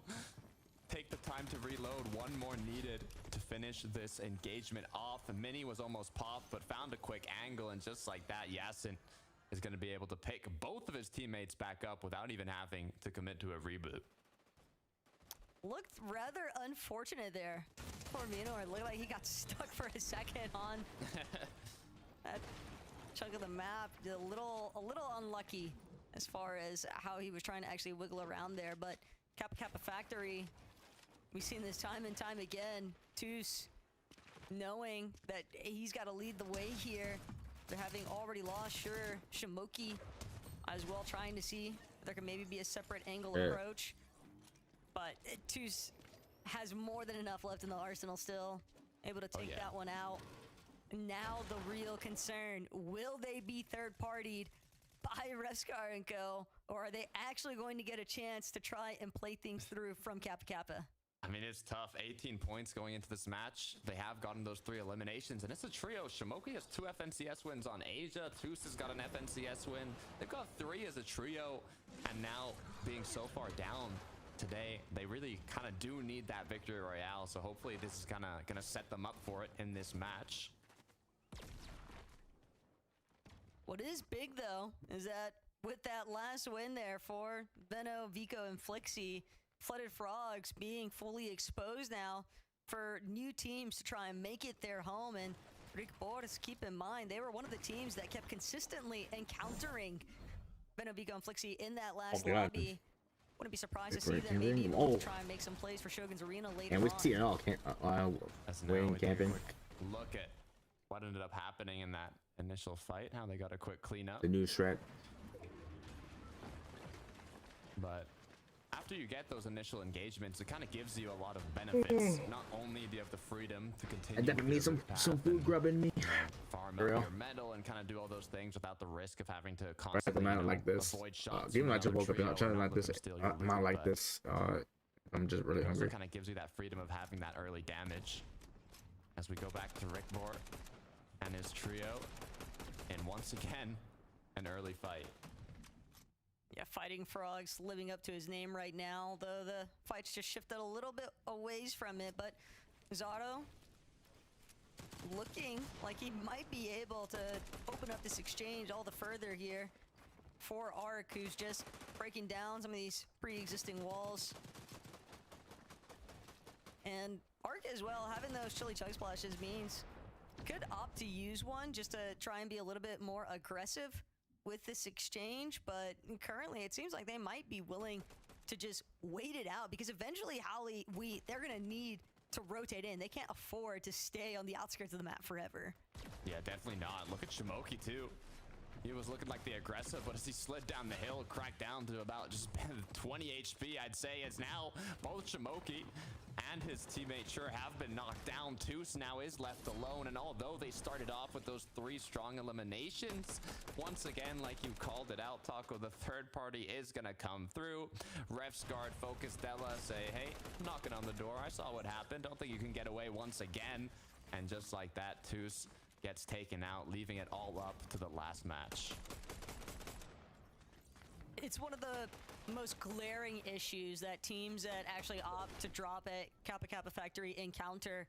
And this is a reoccurring theme because even if you think about the success that we've seen from trios like iDrops going out of Rolling Blossoms Farms, very often they would look to try and third-party teams that were fighting over by Kappa Kappa Factory, or just looking for general eliminations, even if teams were uncontested in that position. So it's no surprise to see Resguard doing more or less the same with his trio. Moze, though, spot of hurting currently at Sakura Stadium.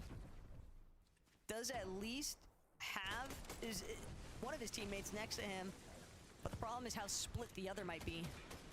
Yeah, I mean, it's okay to take fights in the storm when it's the initial zone. It's only 1 damage per second, so you don't really have too much to lose. It's more depending on how far that zone does end up pulling and how long you do end up taking in these engagements. You want to try and clean them up as quickly as possible, but sometimes it's just too hard to do. It's too risky.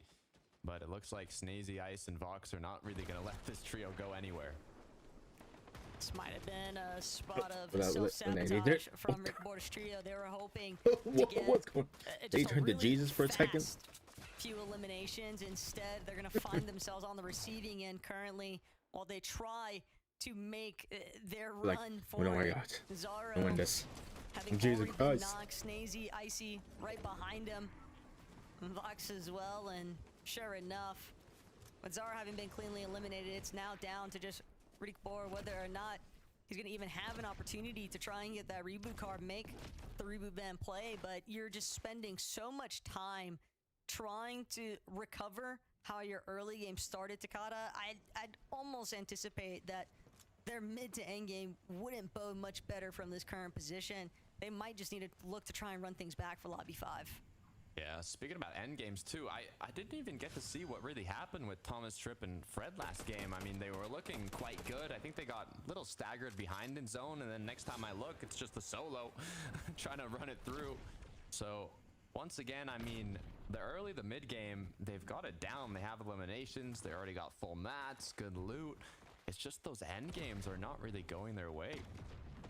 Well, to be fair, we did see them at a point where they made a little bit of a risky call, because we saw Fredoxy, you know, kind of keeping an eye on teams that were playing from inside of the storm, even as late as like 5th, 6th zone, right? And so for them to be willing to spend so much time rotating so much later than the rest of the lobby, getting focused while they were making their entry to zone isn't too surprising. It's just if they're able to build up, because we did see them with a good amount of surge, at least for that time that they had invested. I do think it worked out for them, but now it's just about executing on the end game entirely. Speaking about executing, it looks like there's another trio that wants to finish this fight up quickly. As now looking to see these kind of engagements, it's finding multiple angles, especially if it's in a POI that has a building where if you even break kind of one of the walls, you might even be able to open up a position where they can't place any builds. So it's taking multiple angles and not going through the same one, unless they're looking for a pre-edit or triple spray. But if that's not the case, it's just find different openings, try and catch one of your opponents off guard, even box them up, anything you can to give yourself the upper hand in this fight. As now the opponents have grouped up, trying to stay together, but they just have to be careful of their surroundings. We're just continuing though to keep seeing these teams that are kind of shambles as far as their material count is concerned. So these stretched out fights definitely not going in their favor.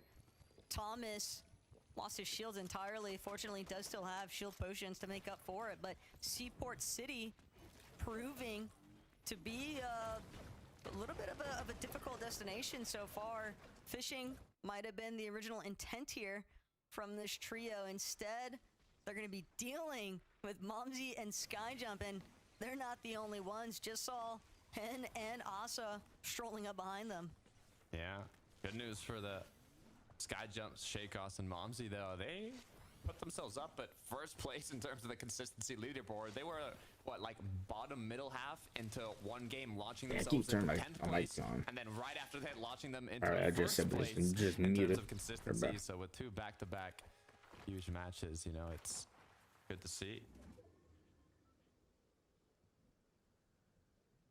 The main thing, though, is that even teams like Skyjump, Shakos, Momsy, despite relatively strong performances, they're still not far enough away from the rest of the leaderboard that they can go for, I'm not going to say reckless abandonment as far as decision making is concerned, but you don't want to get overly aggressive with it and then find yourself compromised heading into our final match of the day, where everything is just going to hinge on a singular match performance. Cammy, Shari, and Seti, also another team that's skirting just outside of that consistency placement on the leaderboard, sitting at around 12th heading into this 4th match of the day. And many also pointed it out, but this team struggling for Surge in the last game was a bit surprising. Yeah, I mean, thinking about the leaderboards too, it's interesting as you mentioned. It's like, even though they're number 1, Skyjump, Shakos, and Momsy, they only have 149 points. I say only because in previous groups we've had, you know, trios that are close to 200 points, which almost guarantees their qual, right? But seeing that that's not the case here, you know, everybody is still kind of on the line. The points are so close within, you can see 4th through 8th, that anything can still really happen. So they do have to be careful in these last 2 matches in terms of making it to the late game and getting as many points as possible, as Sandguild is living strong to the meta, fishing up as many spare shieldfish and fish in general as possible. This leaderboard, though, is definitely a big reflecting factor, though, of what everyone has been saying, right? Everyone's considering this as like the group of EU leading into that last chance qualifier or Major 1 finals. And so when you see the points just continue to remain as close-knit as they are, no one's seemingly finding that massive of a points advantage. It is so evident, Takada, that every single one of these teams competing here today has really got to be on their A game. You cannot afford to slip up for even a moment, or you will be fully, like, just taken advantage of in this kind of lobby. Yeah, we talked about it already, but I mean, in terms of FNCS finals appearances, this is by far the highest out of any of the groups in EU, by over 100 finals appearances. So we've talked about it time and time again, but it's very difficult to qualify through this group, and you're definitely deserving of doing so if you end up finding yourself with a spot, as it looked like almost a disengagement from Shogun's Arena from Mongrel and Mr. Savage. Wise of them to teleport off Shogun's Arena, though. Oh. The team had already set up base here. Congo, though, trying to go for the lurk around play on this bottom ground, and it pays out. Rekfiji, just no chance whatsoever to escape. Now it's Misha as well, trying to see, can find where this last player might have ran off to, but Skylight going to remain hidden for now. I almost expect him to be pretty shocked if they were in that position inside the storm in the first place, but every little bit of placement counts. Every little bit counts. I mean, just yesterday, Pink and his trio qualified by 1 point on the consistency leaderboard. Literally 1 point. And 1 point. That's like not even an elimination. You know, it's so crazy how close this can get, especially leading into the final matches of the day. So we'll take a look back at Rift Island. It looks like it's not going to be a contest for the boss here, as you got to be careful though with 2 players getting cracked. Water Sprite forced to being used. Artis' team maybe a little bit less by the fact that Mongrel and Savage Panzer actually opted to depart from the island, but this is a big part of the reason why. It looks like there is another team on a point of elevation that was trying to take some shots towards Cryfalls, I believe. So they've definitely got to monitor exactly how close they are to the edges, because that other team on height, it's definitely a bit of a problem here. Almost disastrous there as well for Fran. Had he been chopped out without that Void TP mask. Yeah, it's the good news about, you know, this season. Those Oni masks kind of give you an extra safety net, even when you're on high ground. Although one of the matches we did see Vico, Blixie, and Veno chop down height, one of the players still got eliminated, but you kind of want to pre-place those Oni masks to avoid fall damage if you end up getting chopped down. But for Franek, Kaisers, and Dynas here, this is one of the trios that actually has yet to make an FNCS finals appearance. One of only 6 trios in this lobby. So, you know, it'd be kind of cool to see them take home a VR today, but it's a lot easier said than done. Yeah, they were definitely dragged into the lion's den with this group as far as a calling is concerned, but bringing the focus back towards Refsguard's team, actually moving out from a surge base that they'd spent a decent chunk of time in, I'd imagine. They just find so much early success with that third-party circumstance at Kappa Kappa Factory. It does allow them, I think, to take a little bit more of a scenic route as far as how long they actually want to wait before rotating into the next zones. Good news for Focus Dell at Refsguard, though, is, yeah, being 757 above, have a lot more flexibility in the choices sometimes you need to make. I don't want to repeat myself, but I do feel like it's important. A lot of the times, you know, it's like, why isn't everyone just, you know, taking the dead side or going the place where the least amount of players are? Like, a lot of the time, especially in these lobbies, it's very difficult to get that damage, and you have to position yourselves in more riskier and harder rotates just to open up options for those tags if you aren't able to do it earlier on in the match. So the triple blade typhooning right into the box. Players looking like their prime Mongrel with the shing shing shing sky jump shake outs and Momsy going absolutely crazy, but I don't think it's paying off, Taco. Yeah, I mean, sky jump kind of just reminded of the fact that pump shotguns do exist in this matchup. Shakos, though, with Momsy, they will get the double revive, but Asa, Hen, yeah, every time I hear that fighting with their sword, I hear that sword sound, all I hear is shing, shing, shing. Up against the likes of that trio, kind of just punishing them. Yeah, sword swing, shing, attempting to commit so heavily to the Typhoon Blade play. Yeah, I respect it, though. Hey, I respect it. We've seen it pay off quite a few times throughout this weekend, so, you know, why not add another one to the list? As now, instead of using it to go into the box, they are going to use it to rotate. I would say it's, under the Oni mask, the best mobility item this season. If you're comparing the 2 blades alongside the Oni mask, so it could be worse, but ideally you do want to have one of these masks that Thomas HD is rocking right now on top of his surge base. Great position, to be fair. So much vision on these trios rotating in. Just kind of got to keep it up now.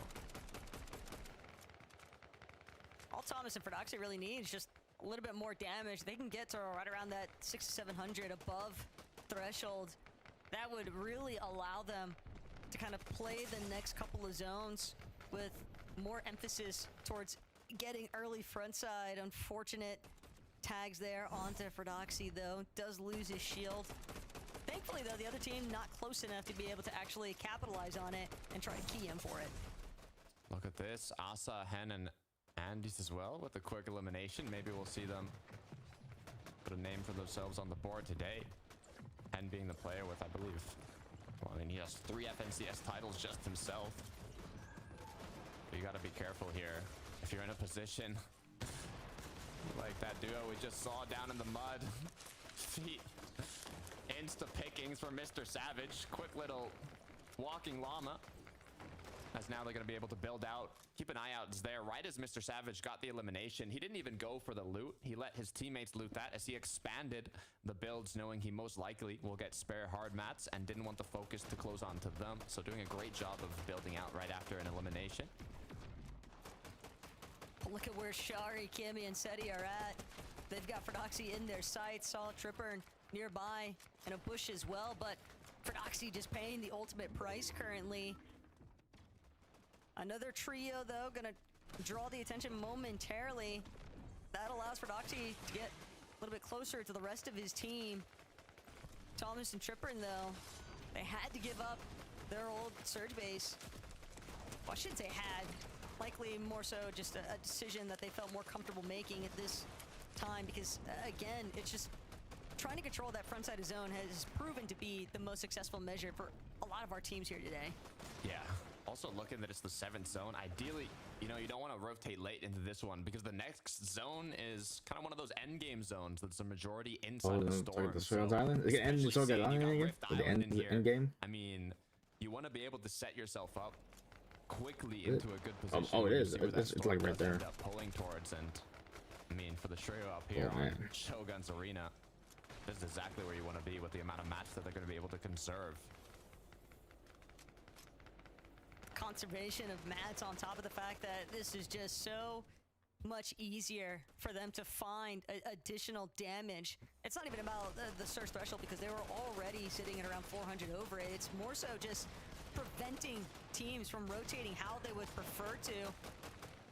Savage, Mongrel, and Panzer seem to have drawn a little bit more attention that they bargained for.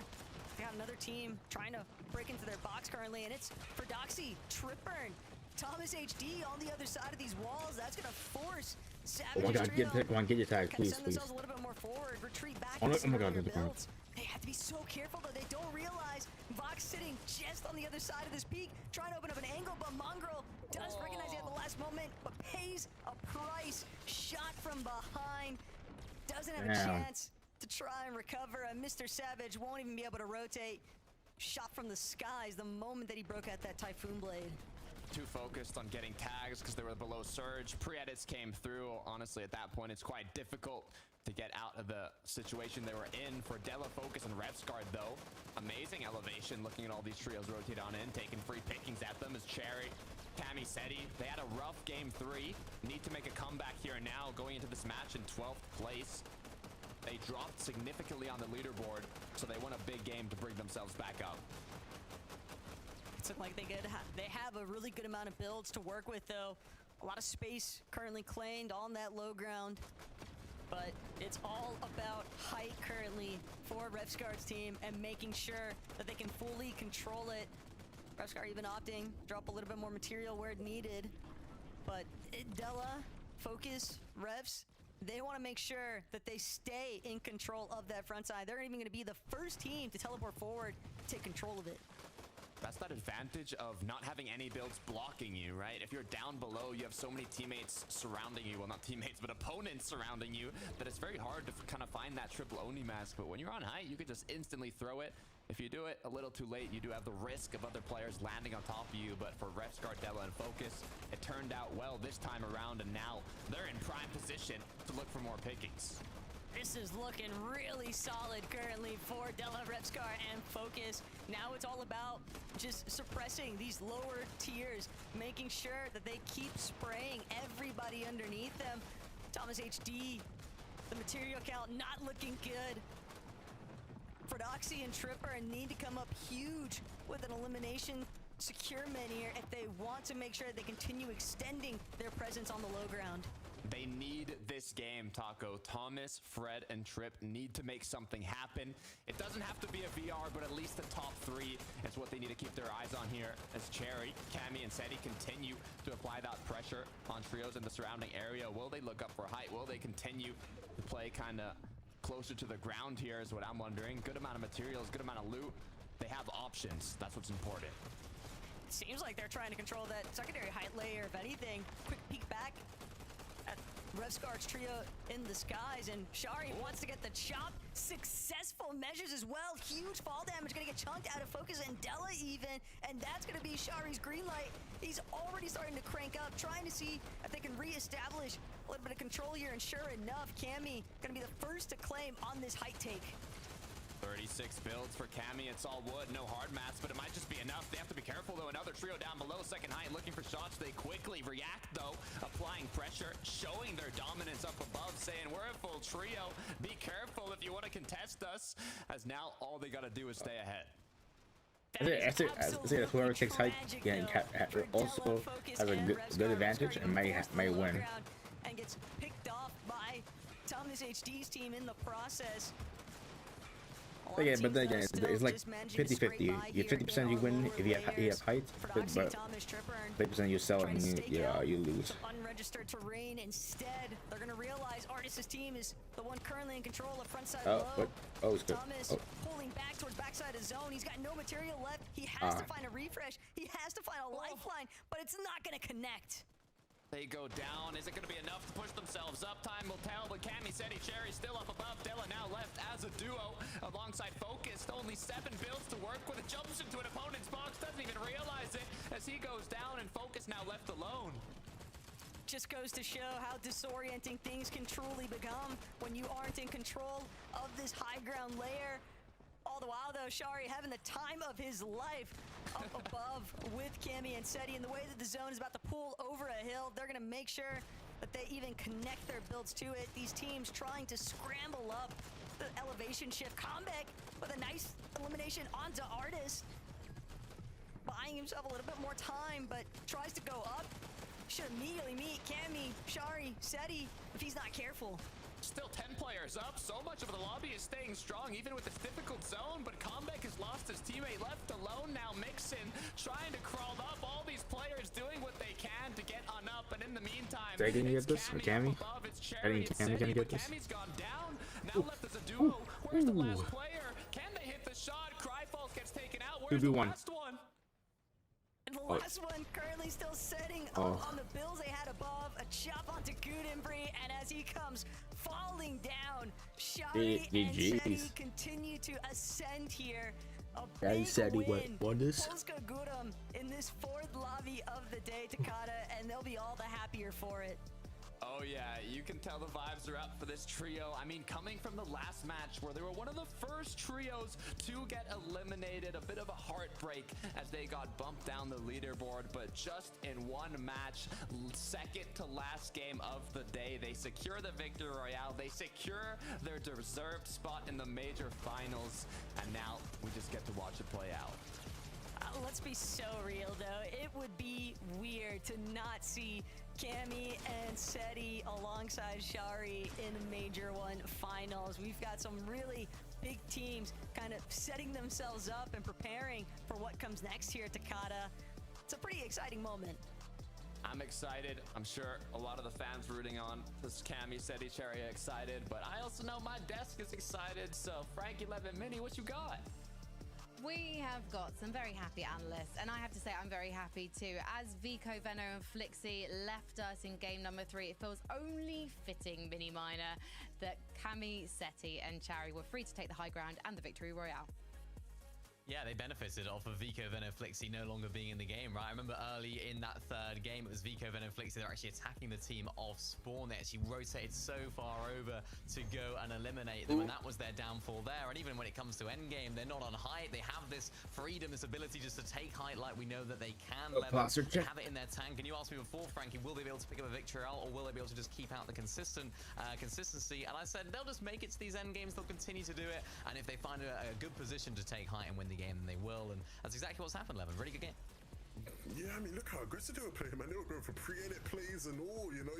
You associate Cammy and Seti with, you know, tarping out their mats, being stacked on mats anyway, not needing refreshes too much, but when they needed them, they went for them, they got them. Seti with 5 limbs on the game, absolutely mental. I mean, these guys are a team many people were expecting to get to the finals. They finally got the job done here, and yeah, I mean, they'll be waiting in the wings, seeing if anyone will challenge them at the Lost Lake. when we came into this trios era, I heard a lot of people saying, yeah, the really experienced trios, the really experienced players, they are the most consistent, they are the most likely to win. And I feel like it's brought on this new era of clean but extremely fun Fortnite, and I can't wait to see more of it after this break. Because my mic is like really sensitive. If I move the wire a little bit, it could cut off my mic or make my voice sound staticky. So I gotta be careful. So that's why I always do a mic check before this, like during the stream, or when I accidentally move the mic wire. I don't want to like something bad to happen and my entire voice for this stream, it just like getting like static voice, or it's not working at all. Yeah, now that I went to that rundown, I think I should get a new mic. Maybe it's time.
Hey Amanda, how you doing?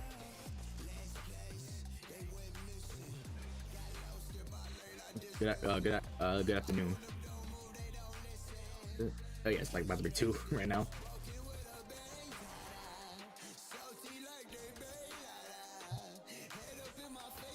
Oof.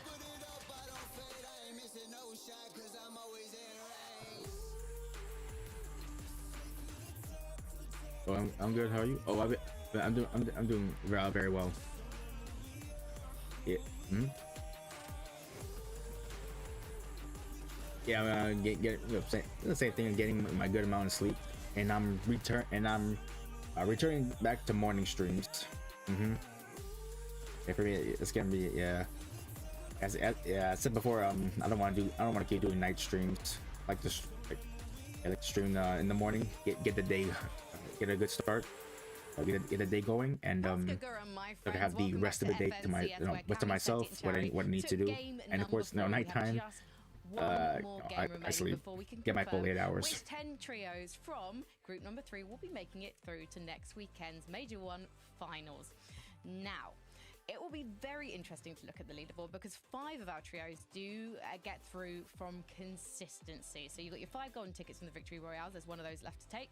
And then if you cast your eyes from 5 Group 3 FNCS, these are the trios that this is gonna be the last game in the top 10, and therefore they're except placed for next EU. week. And Combat, Blacker, and Mixon, they're making a really good show of it. Another strong finish for them in game 4-11. Yeah, I feel like if you were going to try and predict who's going to win this last game, you'd probably put them way up there. They're making it into these end games so deep every single time. You know, again, it's just that final win condition that's been missing throughout the day, but their performance has been top. I think they're going to be a team that a lot of people will be rooting for now come finals time, because you'd expect them to continue this sort of run in the Major 4 and finals next week. Yeah, definitely. Huge game for these guys, coming off the back of an 18th place right there. It was a similar sort of zone as well, quite a far pull for them. And we were saying in the back, I know you were saying at 11, a bit of a far zone pull for them in that previous game. This time, yet again, they've sort of solved those problems of having the far zone. All right, we got 3 minutes left until the last game here in FNCS. So yes, 94 points. I think for EU that is. We still have a NEC starts at 4:45 p.m. We got time. So we got time between those. Work on and fix in time for next weekend, Levin. Oh yeah, and probably yeah. After EU, I'm gonna play a few games of Fortnite. Then I'm gonna take my lunch break. You know, same thing as usual. Because you know Mixon can just sit up there. While we wait for NEC. So I don't think they'll be too stressed about it. I'm sure they'll have a plan come Grants. Let's look at the leaderboard again, because we've talked about the teams that are sitting within the top 10 and qualifying for, or sitting with the chance of qualifying, I should say, for next weekend. But if we look at page 2, there's definitely a couple of trios here who are feeling incredibly uncomfortable because they've been within a hair's whisker, I should say, of making it onto page 1, and they'll be desperate now. And Trippin, Thomas HD, and Fredoxy, they didn't have the strongest standings coming into this. Nice, but then thanks. And I feel like they're Thanks. not going to be. I wonder what color do I see it? Is it gray or light blue? I just work as a to try to match my sweater. This is like the closest thing I could find to this color. And the other team that were in there as well. Because the rest I had was like blue, red, black, and purple. Thomas HD. I mean, I said at the beginning of the show that this is a team that have actually sort of switched drops a little bit in some of their I think those are my colors. Yeah, so that's the final game. I just don't think it's working that's why I picked this one. Boxcars 11. They have been having some. A quick question: what color do y'all see? Is it light blue or gray? Yeah, was that game? Which color is it? This color? This color? You know? They need it. Look, this last game is going to be tough. The last game they just played, game 4, was a bit better. The implications here would be huge if they don't do it. Obviously, right, we have last chance next week, but you know, Thomas says she's just come off the back of global championships. He was the one pushing Peterbot and Poyo, and he was almost the savior of FNC, as some people had it. For him to now just not make the Major 1 finals would be cataclysmic. Is it a Danish dream too far, Levin?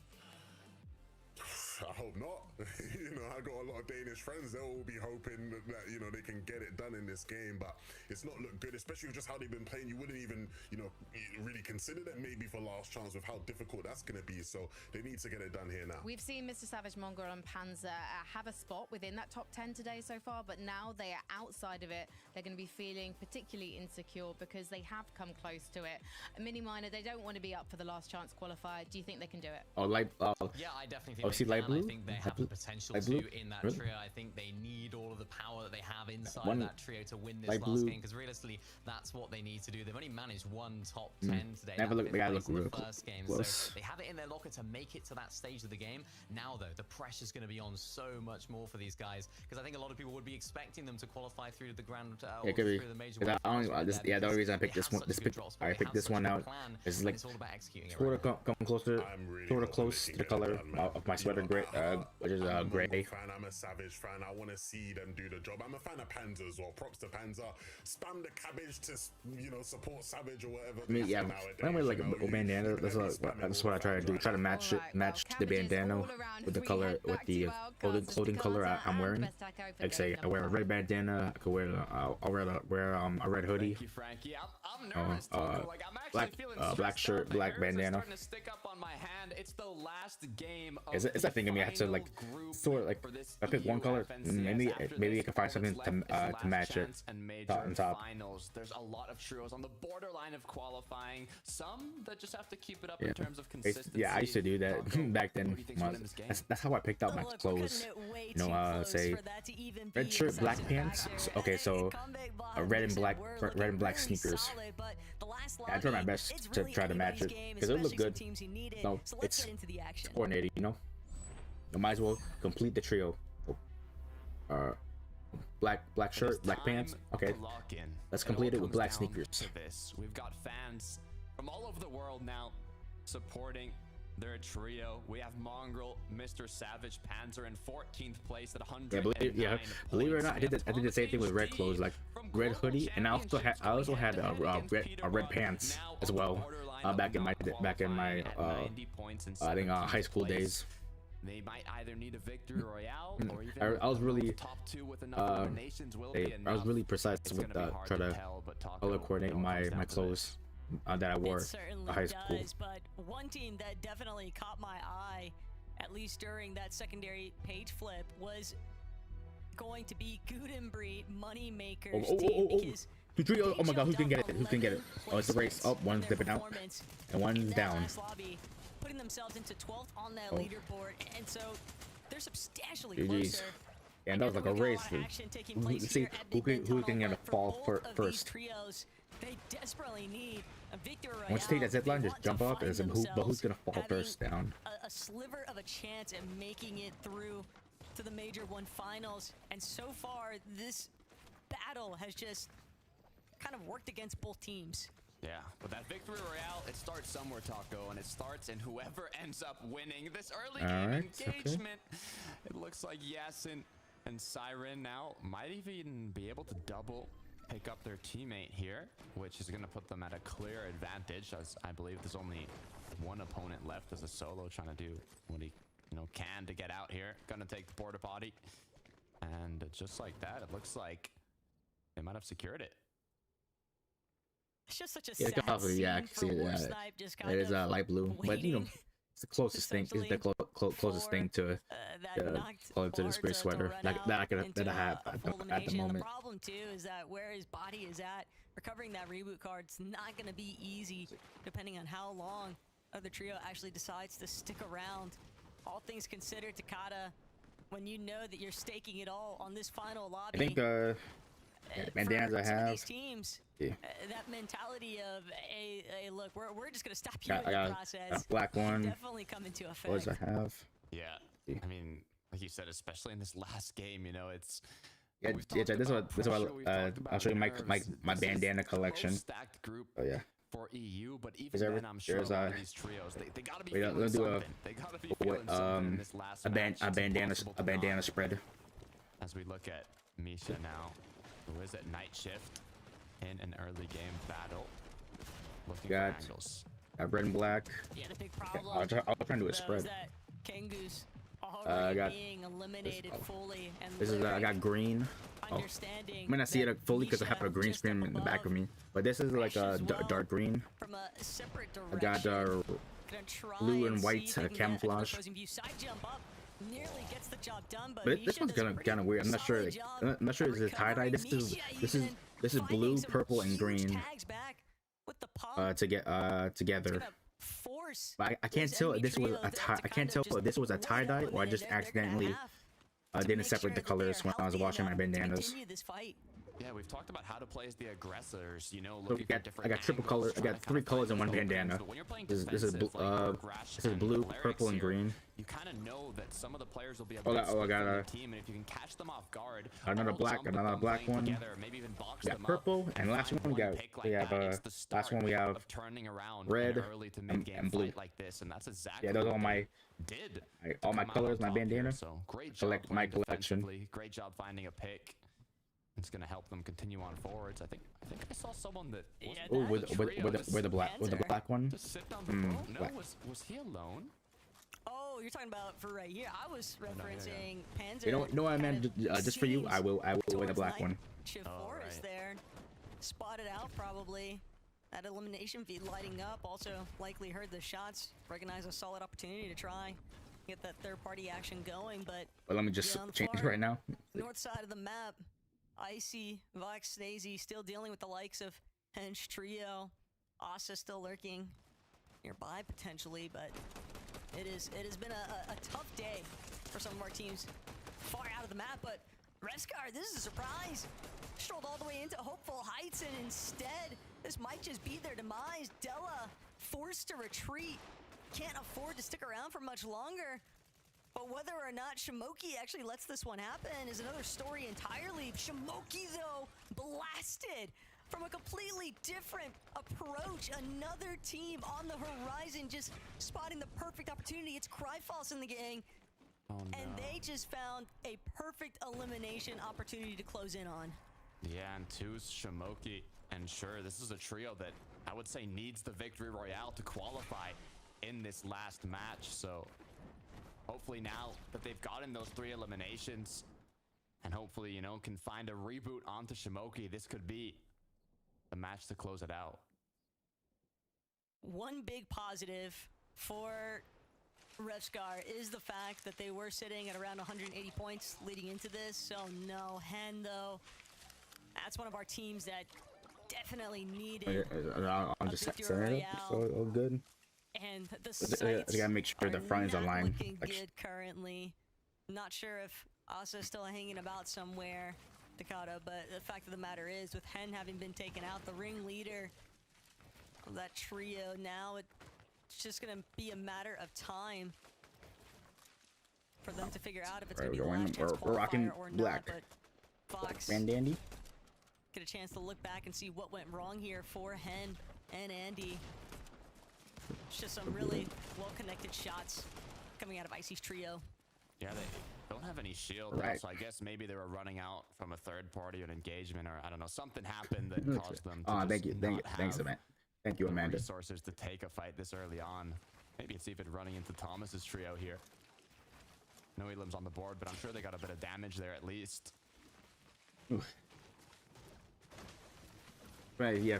When I wear a bandana, I gotta make sure, like, this knows, part. though, Wait, pointing And out. basically, like, it's all or nothing in this last lobby. make sure, For like, them to not immediately qual into the major one finals. I gotta make sure, like, after that these global two lines, championship performance, these two lines right here. it would There's a definitely lineup. be pretty Make sure they line up with devastating to my witness, eyes. Takata. Oh. And for Thomas, it just keeps getting Yep. worse. Fredoxy, Trippern with no shield. Fredoxy even just hoping that he can escape. Trippern's not going to be able to clutch it out this time. And it's a story, yet again, of the exclusive fate of this trio resting upon one member. Fredoxy knows. Yeah, for me, I that usually wear moving forward, bandanas they because can for me, choose to try and sit at I don't like to Reboot tie my for a hair while if very they want. often, unless I'm like eating food. Of course, because I don't want hair on my food. Yeah, but I rarely tie my hair at all. That's why I have a lot of bandanas. Don't want to tie them, so I don't have hair on my face. To take home one of these major championships. I mean, even in the global championship, kind of being the main player going against Peter Rod, battling it out to now not even qualifying through Major 1. It would be tough. They have last chance, and they still have Fredoxy up in this match. So if a miracle can come through, it's going to be from that trio. We'll have to see if it does end up happening. On the other hand, though, Savage, Mongrel, Panzer, they're not qualified yet either.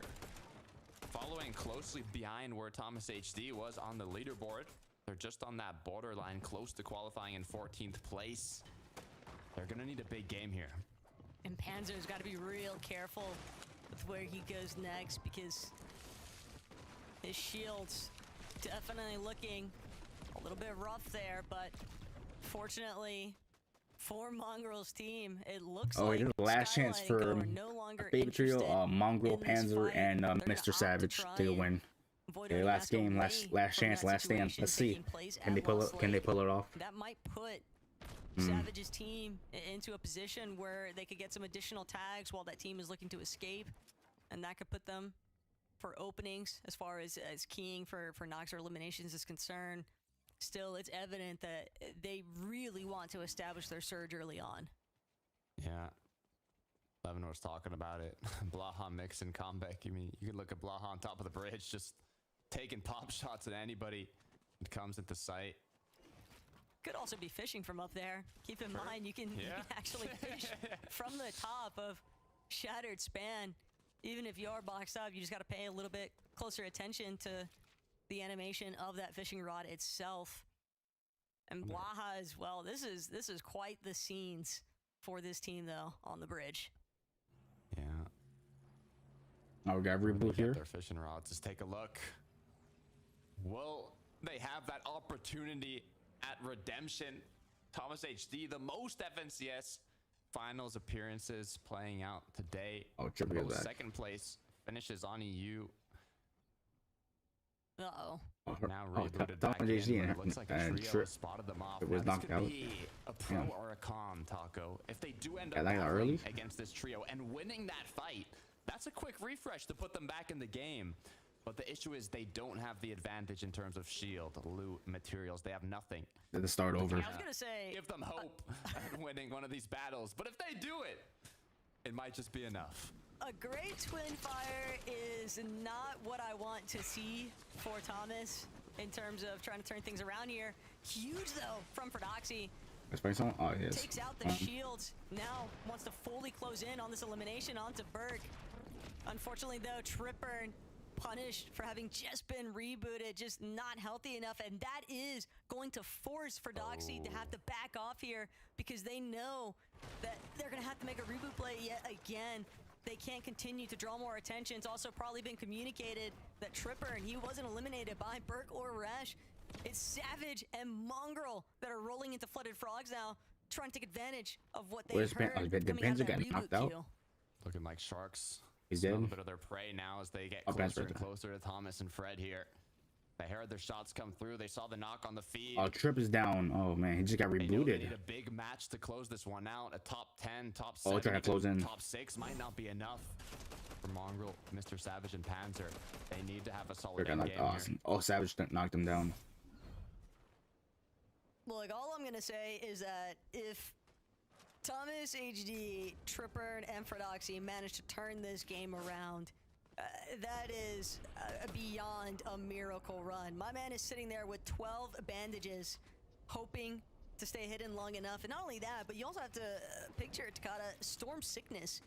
Even if that trio were to recover right now, get some decent loot, they can't really afford in the long term to oh my try god, and play Storm like some of it's these so other funny to teams change might to be stop able to do. crushes So everything. they're gonna have to be It's risky building in the middle here. The trick is just destroy everything you just build. and they still have to be concerned about the fact that, you know, Mongrel, Panzer Savage, if you get one elimination, you know that team's gonna keep trying to get that reboot going, right? So why not stick around a little bit longer?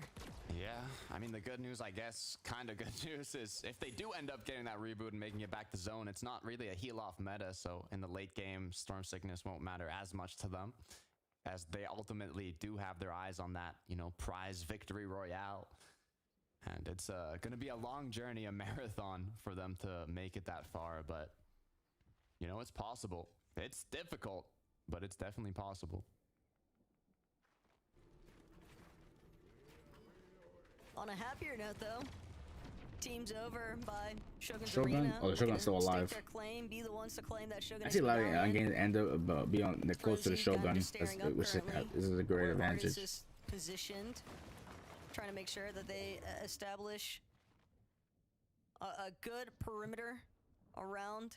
They know that Shimoki and Toos are the ones currently up at the top, but that doesn't mean that Artis, Cryfalls, and Frozy can't look for some good surge damage from underneath that Shogun's Arena. Just looking around on the mini-map. Not too many trios in this side of the map, to be fair, already.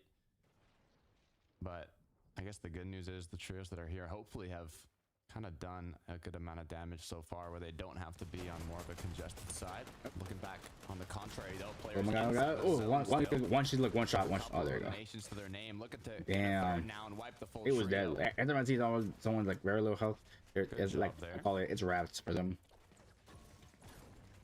I might as well like wait, like absolutely no way you're gonna die. Might as well make the other person work for it. You know, just build until take your last breath. Point somewhere, but one team that definitely I make them work. You're not gonna get the easy death. You're not gonna get an easy death. I'll make you work for it. In that fourth lobby, Clownsky, Gudenbry, and Moneymaker, again jumping 11 placements on the leaderboard to put themselves in 12th position, leading into this final lobby, Takada. And not only that, but Clownsky, someone with a lot of experience in terms of these reboot-style formats. I mean, 81 appearances. And with that in mind, I think that when you especially get down to these last lobbies, the final moments, it could be very easy Chip is back again. for Panic to kind of And he got knocked down by Savage not too long ago. But Clownsky's someone that I think can really help guide his team through that. 100%. And they literally have to do that now far away. more than ever. I mean, you But said it's only a one tick. in the reboot style games. Second most Yeah, in the lobby. even if the storm takes goes to a 2 tick, that's still scary. Look back. Because that can go really fast. Trip, Fred, and Thomas HD. They got the reboot. Them started on the but like you third said, the they're free tick. yet to get back 5 in he the has wraps. zone. If you're far Mongrel, away in this Savage, like and Panzer are on the still storm, right very far away on the on other 5 stick, end. he has wraps. Might as well just Oh my, emote. this is gonna be so Yeah, just tough. emote, and because there's no way you're gonna make it. Go out in The fact that style. they're taking the train. Oh wait, to can they just actually? Continue They actually moving make themselves made like towards the zone, but the I know they can hear these close shots it- being oh, fired. there you They're go. going to be part of the action even. yeah, just Shooting by from by the answer the train the Panzer, storm, Savage, getting Mongrel close. in a little bit of trouble here, but Panzer is going to recognize the fact, hey, there's a team just chilling on the train currently, getting a fast track ticket into zone. Still, Cool. on this Oh, trip, they're good. they've Ticket. jumped off They jumped off. voluntarily. It seems like they Yeah, wanted the yeah. fight. Why did they get off the train? But now it's It would have gonna been be in the Panzer zone who already might because actually the train find was tables going there, turn on right? him. Some insane shots getting connected. The thing with these two trios is they're both Are they looking for on the heals? borderline of I qualifying. think They're not probably. in that top 5 in terms of consistency, but they're on the edge. One big game could be enough. But the thing is, with the for train, you either can't of do these anything. You trios. can't It build shouldn't even need to be a because it victory won't royale. work. Top 2, top So 3 could do it with you enough get like on the eliminations. train, you gotta highlight very So both of them corner really don't parts of wanna, it. you know, But fully then commit again, to this engagement still yet. be able people able to shoot you. You'll still be a target. You can't do anything unless you get That off. porta potty, though, I think that's might have been one of the reasons why. Once Frodoxy, Thomas, and Trippin realized Savage, that Mongrel, and Panzer. 112 points, 14th place. That's my definitely too trio. exposed on the train. They wanted to see if they could get outside of that tunnel area, but now Frodoxy, he might have mats, but he is burning through them quickly because of Wheat. Just relentless. Trippern so separated as well from Frodoxy. He's got to be real careful that Savage, Mongrel, and Panzer continue to pay him no mind. Oh shit, the But two. it's evident Oh my this god, team, they please just make it. wanna Please make it. into the zone. Okay, they make it. Oh. Yeah, again, this the two thick is this scary, bro. looking tough for Mongrel, Savage, and Panzer, as Mongrel's been fully cracked. Is going to be forced to pop some shields here. Oh, he has and no to be whites. careful with the amount of trios Like his they're kinda fishing looking rod, at from the you surrounding could try to area. fish. They already have Get a good amount of flopper or a damage, shield. so They get some they don't shield wanna fish. look for tags. They just want to stay up here and honestly find a way to heal. They have a fishing rod, so if they get close enough to that body of water, they can definitely do so. Happened to the stream, bro. And Thomas, finally we see him just behind where Frodoxy and Trippern are currently at. The fact that Frodoxy has managed to help maintain his team to being above that search threshold, it goes such a long way for this trio right now, but still have to be very careful with how they actually choose to enter Oh, yeah. zone. Teams that are already positioned well before them, having much better They opportunities leave to the just look mask, back though. and spray some of these later stragglers. Probably they didn't want to base a big pot. I don't know how they made it this far, to be Oh no, fully he has a honest, wait. Taco. From the Was it the- early I think it was the games other person. that Fred, Thomas, and Tripp Oh, had yeah, to I go don't- through. I don't think so. They're now just Okay, he took the 84 mask. below, down to 30. If anybody's going to connect shots to get themselves above Surge, it's going to be Thomas HD with the aim he's known for. But all the other trios fighting now, this could open up a potential third party for the team's issue is it's not even fully in the zone, I'd say, so they do have to be careful. Just looks like Frodoxy was running on fumes there, but Panzer hoping to get a really big refresh for his team if possible. Savage kind of low here. Panzer knows he's got to play the supportive measures necessary. His last couple of splashes used as well. Skylight, Artem, they seem to be in a spot of trouble here though. They're underneath that surge damage threshold. We saw those surge ticks coming into play. And that just might be the saving grace for both Thomas's team and Savage's, because they were able to kind of find that sandwich opportunity, but now neither of these trios willing to really take that direct fight with each other. It's just not worth the risk. Both teams understanding we have just got to get closer to the zone. This is crazy. This is insane. As we can see both players kind of pinching another trio, which has just gave them enough damage to outlive the Storm Surge, as now they make their way back in. Two legendary veteran trios somehow staying up on that borderline of making it through. Mats are being farmed. I don't see any more shields on Thomas HD though. 12 below now. A refresh is what this trio really needs, but Thomas gets cracked, dropped down to just 20 HP. The Onimas come through. They need to win this engagement. Ooh. Thomas just needs to survive at this point if they want to have any hopes. Fortunately enough, Petya gonna be taken out, but Thomas, he's been knocked. Tripper, Oh, Thomas knocked. Oh, Tripper's down. left to work with. Yeah, they he got just needs one shot they got to win, but rebooted. he doesn't connect. The miss this has happened. Thomas HD, Tripburn, they'll be forced to once again just be spectators on the sideline for Doxy. This poor man just left to try and carry through, but the whole lobby looking back at where you're currently situated. I'm just solo time for him. This is gonna be He just a rebooted really Trip tough and entrance. Thomas. For Doxy and the Dream, I need to keep my eyes as well on, you know, Mr. Savage, Mongrel, and Panzer that I believe are still up as a trio, also on the borderline. Hopefully Fred's able to make something happen here, but this is going to be a match. Still a good amount of trios up.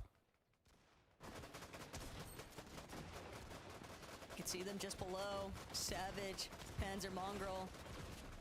Big elimination onto Chris, but surge threshold isn't the issue. Now, Savage has an ample amount of materials to try and work with. Transpi gonna join that elimination tally count here for the trio. And what was once looking like they were running relatively thin as far as their resources are concerned, this battle of attrition now potentially turning in their favor since they just managed to collect another couple of nice Elim refreshes. This could be enough. They've done a great job of playing kind of from shambles on the edge of zone to making their way to the late game. It's the setup that Mongrel, Mr. Savage, and Panzer need to qualify themselves to the major finals.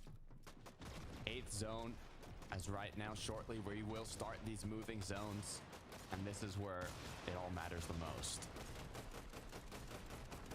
Snazy's team, though, just trying to get some good peeks. They see Tooses under a lot of pressure from both sides of the lobby, but the team on height is going to be the real threat there. For Doxy, still managing to just skirt around, staying alive. Zero shield, though. Has to hope that he can find a solo pickoff here. And the mixture of all this chaos taking place in the low grounds, just tucked away, hoping that he can get all the more higher as far as placements are concerned. One build alongside a singular dream for Doxy here. As Oh, unfortunately, what did I have for breakfast? I just had coffee. Chance major now for Thomas HD and his trio, but we continue on to finish this game now. Mongrel, Mr. Savage, Panzer are going to be the ones on the borderline. I think let's all have for coffee. I'll just have coffee for breakfast. That goes down, left alone as a duo with Snazy. And what initially looked like it was a somewhat promising spot there for Snazy. Yeah. Now he's just For me, after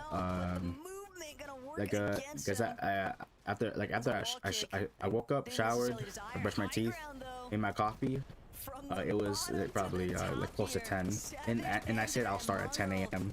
and I did. So I decided, I'll just have coffee, then I'll just eat something, take a break, eat something. Take an official lunch break and eat something. All it takes is a couple pulls here. Will the zone pull towards them? Well, I had a quesadilla. Ooh, for breakfast, a breakfast quesadilla. Oh man, sounds really tasty and good. Panzer's got to be very confident in terms of making sure to keep those secondary height layers from trying what was in Jakey, egg, bacon, any sort of meat, sausage. Areas, but Panzer continuing just teleport forward, continuing to try and ensure that his team Yeah, that does sound good for breakfast. And one of the best situations for them possible too, if you're a Mongrel fan, is the breakfast quesadilla. I guess it had eggs, bacon, sausage, cheese. Oh yeah, of course cheese. Oh, cheese and bologna. Ooh. Oh man. Yeah, I'm hungry just thinking about it. Momsy goes down now, leaving his teammate as a solo, and Mr. Savage doing a great job of getting ahead here, trying to do what he can to keep his team connected, avoiding that drop down. Oh man, I can picture it. I think quesadilla in my hand. I want to eat. That's okay. That's okay. But it's okay. It sounded like you did have a good breakfast. You ate good at the start of the day. Oh my god, can my trio win this? They're on height. They gotta win this. They're on height. They're on height. There's a chance you could win. Savage. Oh my God, just don't get shot down. Dropping down here, just Oh my God, okay, good. Cat fights. They have a chance to my trio. 200 IQ, Mongrel, and Panzer. They have a chance to win. This is the last game. They gotta clutch this. This match was around 147 points, but it's gonna go up after this ends, and just like that, Moneymaker, Guden, and Clown pick up a few extra eliminations, getting closer and closer to that qualifying range. This is so tough. Michael and ADN, they're getting sprayed from height. They're getting their floors chopped out from underneath. Yep, I agree. Breakfast is the most important meal of the day. Here as well. Moneymaker and Clownsky ensuring that they can maintain this front side. For me, if I'm like on short notice, if I need to, like, say, need to take a a quick hurry, I usually have coffee or a piece of fruit. Michael, are you kidding me? Oh my God. ADN goes up above, but instantly gets taken down. Mr. Savage, Please, oh my God, put my trio one. doing it for the fans, looking to close out this last Gotta win this. They gotta win game. this. Down. It's now a 3 versus 3 down below. Oh my God, he stacked heals. Okay. Mongrel, please stay alive. Is it gonna be enough? Savage. This is so many medkits though. If you're ever gonna look for a heal off opportunity, all they need is for Mongrel to get a big shot, and Moneymaker taken out of the call. Now it's all up to Savage. He's just gotta stay hitting. Gudenbree, Clownsky, hoping that they can track down his final player. Unfortunately, though, the storm is just too powerful. So much time. I really thought they had it. Mongrel, Panzer, and Savage. Yeah, but I want to height. Oh my God, okay, they have an advantage. Damn. And who was that? With Savage, he has stacked heals. Yeah, GG's. But my go trio, they did good. Did good. They did good. Give them that. Mongrel, Mr. Savage, Panzer, 14th place going into this match. So just like that, Guden, Clown, Moneymaker secure the VR. They were on top of Mr. Savage and his yeah, I do. For a quick breakfast, I usually have a coffee or a fruit, or make myself a quick quick sandwich, a grilled cheese and an egg. Yeah, that's I make that whenever I need like quick breakfast when I need to do something, when I'm like having an early day. Yep. Hot coffee in my thermos, and this just a quick grill and egg cheese sandwich. Because they really gave it their all in this final lobby, but they're not the only ones. A huge congratulations to Moneymaker's team for finding this final victory of the day. But that's gonna do it for us as far as Group 3 is concerned, Takata. Now we gotta see what the desk has to say on how everything broke down for the day. Yeah. Much Takata and the best Taco for your casting. Can't wait to hear you next weekend for our Major 1 finals. Now, it was so close for Mongrel, Savage, and Panzer. They really needed to have a strong result. And as Takata hinted, we need to find out if they've made it, but we've got to wait a bit longer. We've got to wait for that consistency leaderboard to be compiled and ready. So while we do that, let's talk about our Victory Royale winners, Gudenbree, Clownsky, and Moneymaker, aka the newly christened Popular Kid. We have seen these guys grow from strength to strength during today's games, and Miniminer, it felt like they had full command of the low ground in that endgame. Yeah, well, they just came off the back of a second place, right, in the previous game before, so they had it in their locker to make it to this sort of stage of the game. I think realistically they would have been very, very happy about getting here just for that consistency as well. And it was those couple of eliminations there at the end, Levin. I think it was 2 or 3 that they got right there that just gave them all those materials to keep on plowing through this lobby on that low ground. Really unfortunate for Savage, Mongrel, and Panzer. We'll see if they qualify through, but a really well-played game from these guys. Yeah, I mean, it's really good to see Guden, Clown, and Money make it in. I mean, I remember I was talking to my good friend Coach Boop last week, and he was like, my wild prediction for this group, everyone's talking about all the big stack names. I reckon Moneymaker gets a win, and it took them till game 5, but they did it. So he clearly had some sort of foresight I didn't have, because I didn't see it coming. They ramped up the performances throughout the day, right? And they were close to those consistency spots, but to get it done with a win in the final game must be an amazing feeling. I'm sure Moneymaker's on stream somewhere right now singing Popular as we speak. So yeah, no, it'll be a good night for those guys for sure. Well, if anyone has got the 2 tabs open watching us and watching Moneymaker, please do click that. I would like to see that reaction. I would love to hear that beautiful voice singing. So let's take a look at the Victory Royales from today, and we'll see which 5 trios have booked their spot in the Major 1 finals via a glorious win. And there's some really big names in here, Levin. We were expecting to see these guys going through for the most part. Absolutely. I mean, of course, in terms of the big names, right, the obvious ones, Malabuka, Ping, Wox, Vico, Veno, Flixi, Seti, Chari, Cammy, the names I think most people expected. I was really happy, though, to see Kanchi, Finchek, and Upple win that first game, because they are a bit more of an underrated team, but a team that has been performing incredibly well. If you're locked into the EU, I said before, if you have height, there's a 50-50 chance you'll win. 50, you know, 50 you'll win, 50 you don't. Unfortunately, Saturday's team was the bad 50% when they had heights. I'm excited to see what they can do in the finals. I'm excited to see what these last chance qualifiers have as well. And I'm excited to see what our friend Vico has to say, because you saw him take game number 3 with Veno and Flixi earlier, and now you're going to see him talk all about it as he joins us in our own little analyst desk lobby. Vico, first of all, congratulations on qualifying so smoothly through to the Major 1 finals. What have you been up to during the last couple of games? Not much really, I'll be honest. I was just watching the whole time with Veno and Flixi and Raz. And we were just talking about like... Oh my god, yo, my trio. Damn, only 4 points off qual, for real. Holy shit. Cool, it's good to have you here. I know you're not feeling too well. You know, I know you're not feeling too well. You're a bit under the weather, but you're still performing, still doing your thing. I will say though, oh shit, there was that we have Fast and Furious Fortnite skins coming soon. Okay, that'll be interesting. Well, we already got the car skins, much I have the character skins. Like you let your team down, and how did you sort of use that energy to bounce back into the next one? Well, after game 2, I was a bit like mad, but it wasn't like a big mistake, I'd say. Like no one was really mad about it, because it's like it's something that happens, you know. But it was definitely a bit sad, because I definitely shouldn't have died there. But I could really see, because I had an FOV bug. But I mean, I used that energy that I had, you know. We already knew that we were called because we had 180 points after those 2 games, but we just used that energy, you know. Got a couple of eliminations, and then yeah, we just won that game, you know. Took height, second moving or something, and then from then on, no one looked up, so we just decided to clear that lobby. A lot of people in the EU region would say that you guys are the best team in the region this season. You've been winning so many events, proving that yet again today with some great performances. How do you manage that pressure now going into the Major 1 finals? Does it almost amp up the pressure knowing that you have these expectations on your shoulders? I wouldn't say there's any pressure, you know, because it's like, it's obvious that we're the best team, you know, who's better than us currently. But also, like, it's expectation we had set ourselves, you know. I mean, we already knew when we started playing that we're the best team by far. And I mean, after a lot of practice and minor tweaks and stuff, I think there's no pressure really.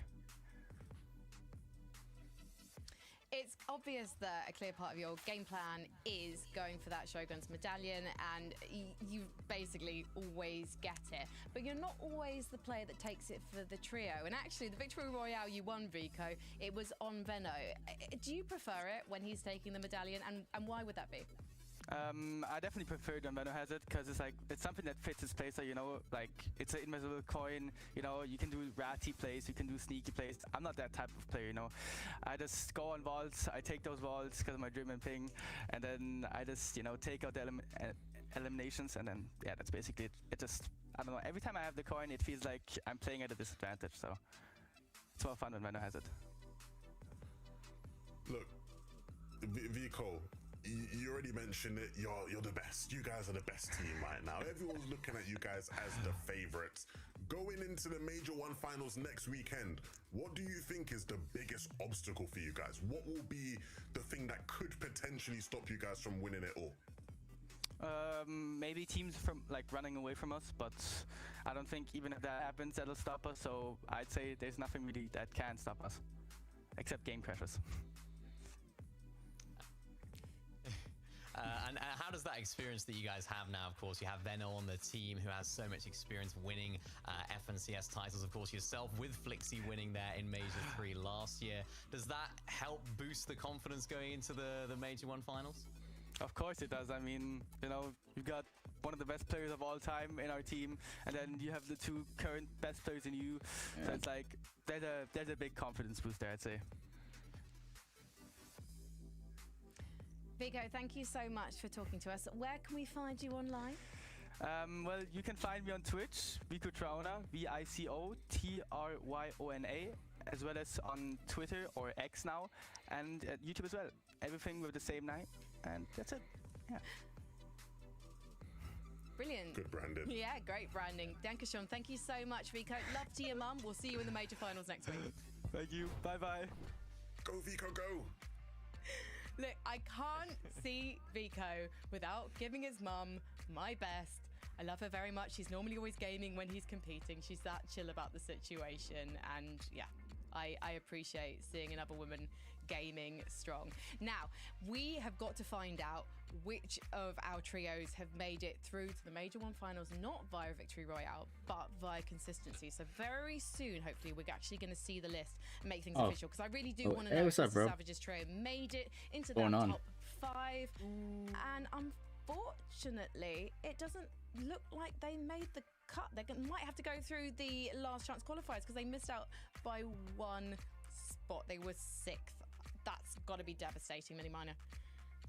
Yeah, that is absolutely devastating. I mean, it just shows that final game right there, the heel off wasn't quite there, and I think realistically, Levin, it was all down to those storm fights earlier on into the game. They'll be not too happy with how that went, and of course they spent so long inside of the storm. Storm sickness comes into play. He couldn't stay in the storm there at the end for long enough, so you know, he tried the medkit play as early as he possibly could, and unfortunately for Mr. Savage and Co, they're not making it through to the finals this time, but there's still hope for them. Last chance. It's heartbreaking. It's heartbreaking for them and for all the fans, because I think this is a team who, one, is just so important to the region in terms of, you know, so many people support them, so many people want to see them do well, so many people watch them right in those big moments in the major finals. For them to not be there would be really, really rough. I think the biggest question now, not just for these guys, but for all of these big name teams like the Trippin and the Thomases and Fredoxys of the world, for some other teams as well, you know, do we stick together for last chance, right? I've been paying attention to some of the other groups where people didn't make it. There's already a lot of people splitting up, looking for trio, looking for people to play last chance with this week. Will Mongraal Savage stick with Panzer, right? Will Thomas leave Fredoxy and Trippin and find someone else? Like, we're gonna see absolute pandemonium potentially this week in terms of trio switch-ups. Okay then, Levin, I like putting you into this coaching role. If you are Mongraal Savage, Panzer, do you stick together? It's hard, man. You know what? I think they do. I think they do stick together because they've had some success in open type formats this season, right? Like, there's been a lot of opens where they've won, where they've done really well, and Last Chance is going to be the most open of open formats, right? Everyone from every division can play, and then once they, you know, potentially make it to finals, just win one of those 3 games. I can see them doing it. Let's see if they stick together, though. Okay, Miniman, I'm going to throw another trio at you. Della, Focus, and Refsguard. Do you think they've got what it takes? I think they do. I think they're a trio that have proved to us today that they can make these end games. They can stay consistent. I know there's a trio out there in iDrop, Sky, and Scroll that'll be very happy that they didn't qualify through, of course, landing at that same drop spot that they do. But yeah, I think for this trio, realistically, whether they'll sit together or not, I don't know. I'm not sure, but I think they are a trio that have what it takes to perform when it comes down to the last chance qualifiers. So if they do stick together, I'm sure. Sorry, bro. I was looking at something. Why are you not live on TikTok? For me, mainly because I don't want to get hit with another TikTok restriction. It mainly happens when I watch another video or on stream on the TikTok stream. I get hit with a live warning, and then nobody can see my live stream either on the live page or the For You. I can't wait. It's gonna be exciting. And I'm not sure, like, I don't want to get another warning, and I don't want it to turn into a strike on my TikTok account. Yeah, I'll be here too. It's going to be great. I can't wait for it. And this is what it's all been building up for, right? Yeah, that happened to me before. I watched a Fortnite video on TikTok stream, and in a few minutes later, I got hit with the live restriction. Let's just call it a warning on TikTok. And I don't want that to happen again. Like, that only happened when I watched a video on stream. So that's why I'm not streaming on TikTok. But I will stream on TikTok, like playing games, but just not. If I'm watching a video for the whole stream, I'm not gonna stream on TikTok. I think so. For Freddie, I think so. You were on my TikTok stream, right? Before. And what was your TikTok username?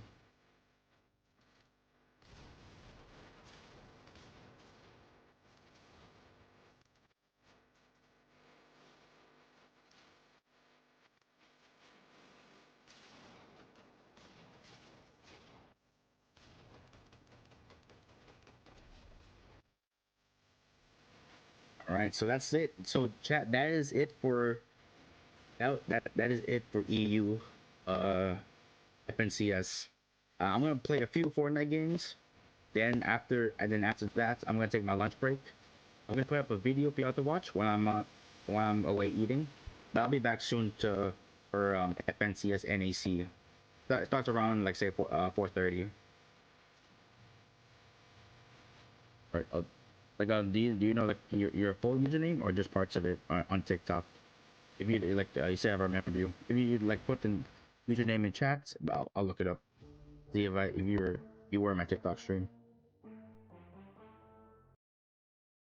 All right, chat. So I'm gonna switch over to Fortnite. Then after Fortnite, I'm gonna take a lunch break. All right. Let me switch over right now. I'll be BRB.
Oh, that's your TikTok username? Are you sure? You're the same person? Are you following me on TikTok?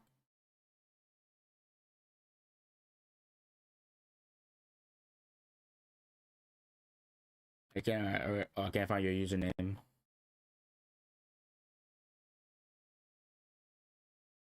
Yeah, just make sure. Are you follow me on TikTok? 'Cause I can't see your name.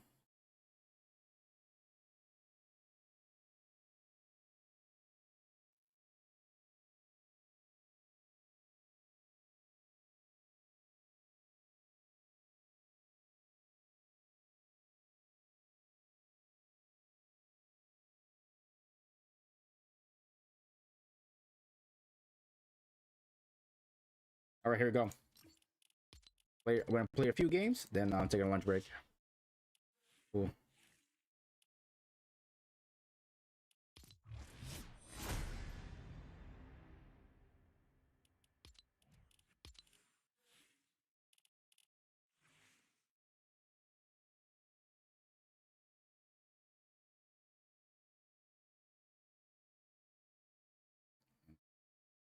I'll still run black.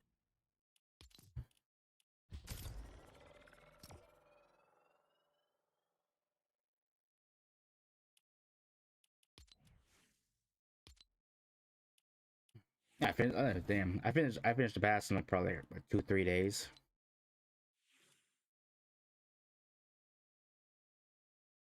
Rick and Morty's back.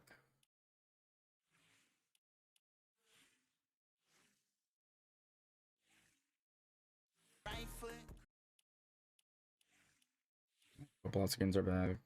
Weekend's back. The rare skin of the weekend.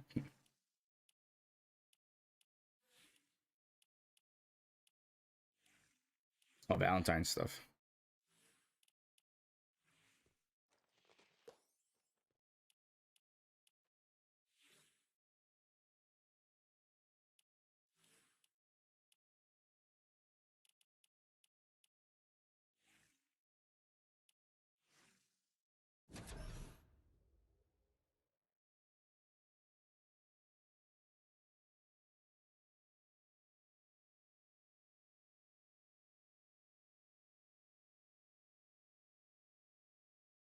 Let's play it. Let's run it.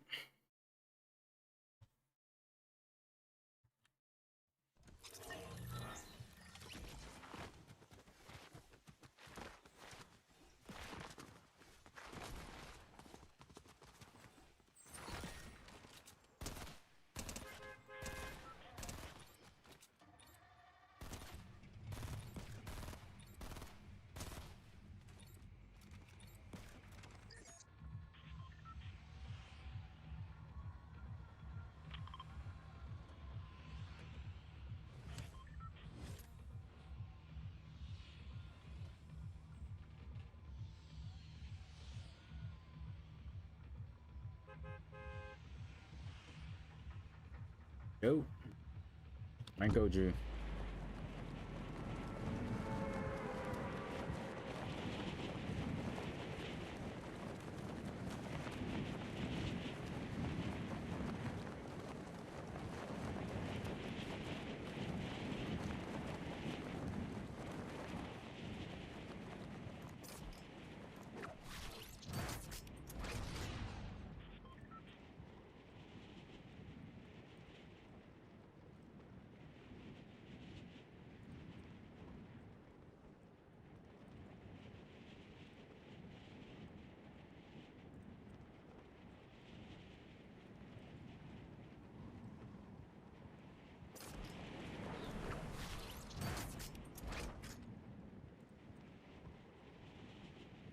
That's right there, but I don't want to be stuck up there. Need to go in the house, need some mats and everything. Look at this house.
I thought I could find a big pot.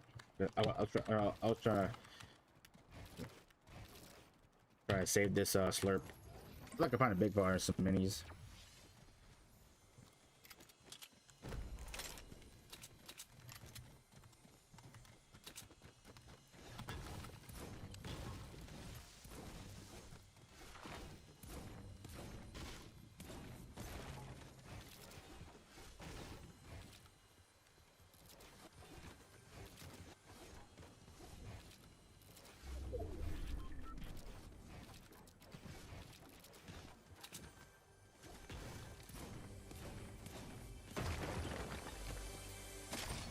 Oh man, damn. I said I needed a big pot. I found one. Damn, the first chest I didn't.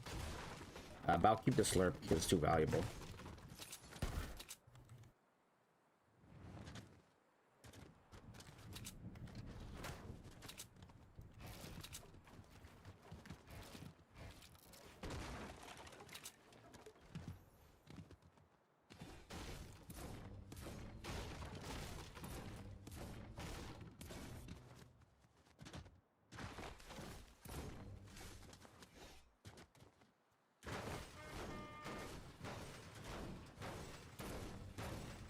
Oh no, Freddy, I didn't find you.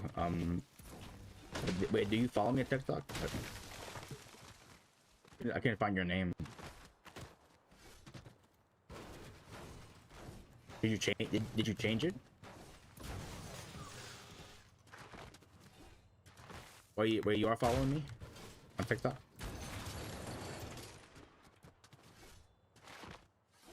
Oh, okay, gotcha. I'll probably look at it later.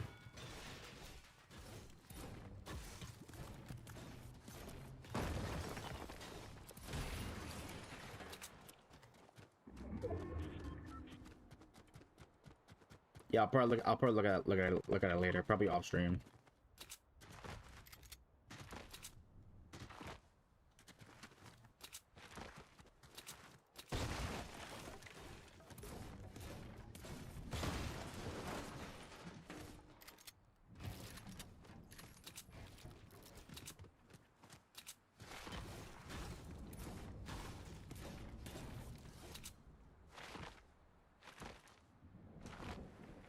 Get that, and then could I get the airdrop?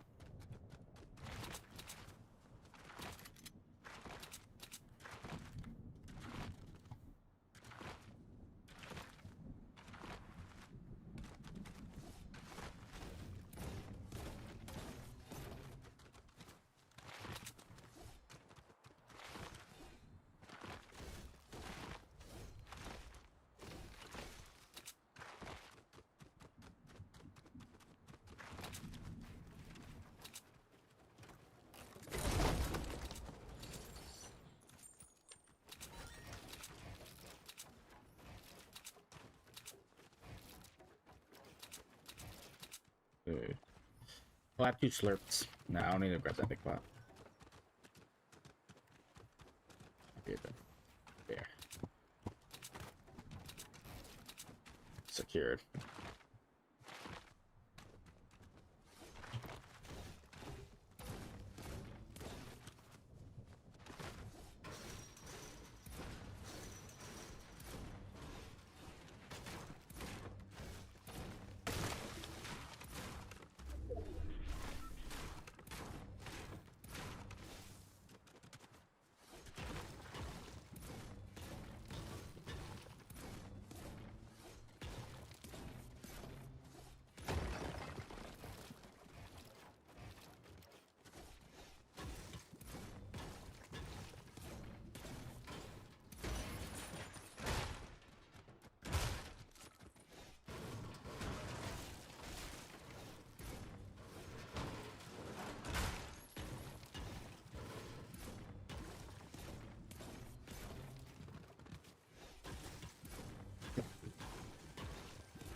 Right there.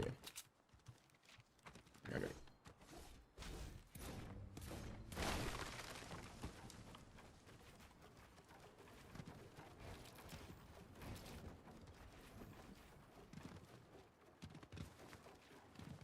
Please press this.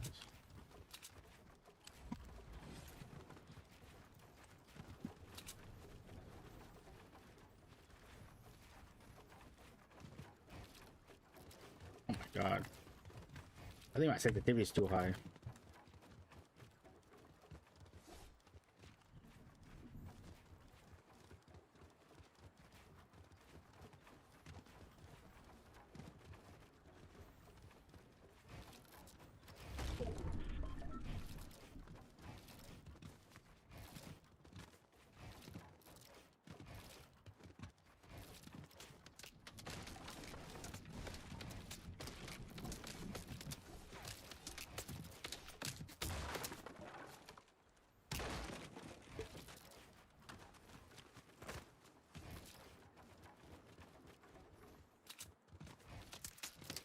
Ah, shit.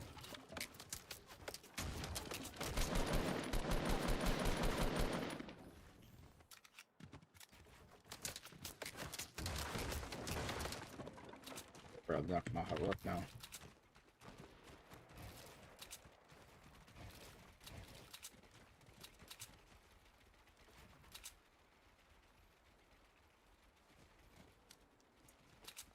Push right now.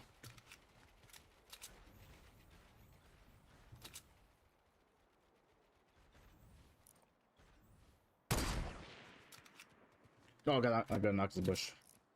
So.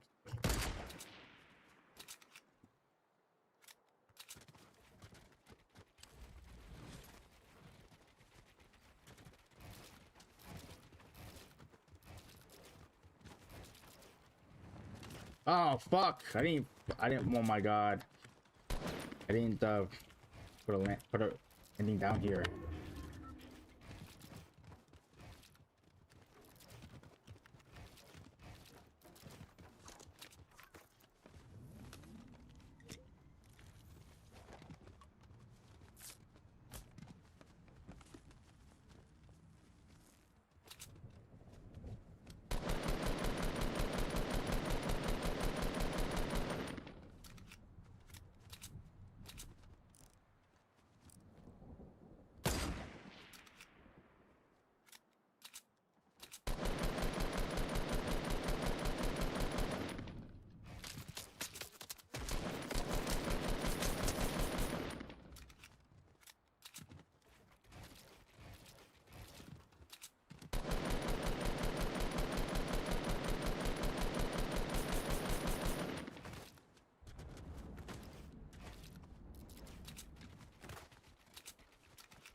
Yeah, I only have like 40 AR left.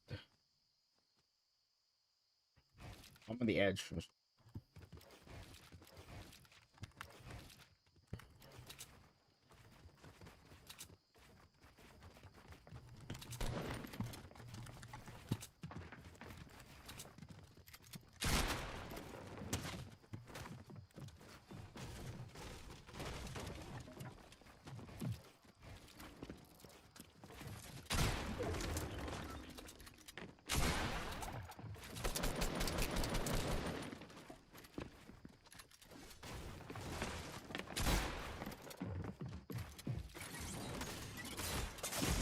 Fuck.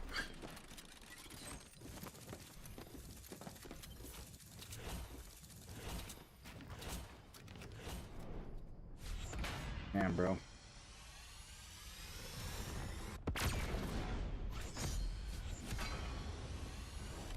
Yeah, I didn't hear this guy. Fuck. So.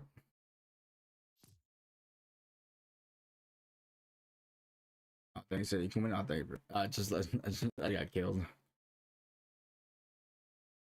Oh, not at the moment. I'm just running solos for me.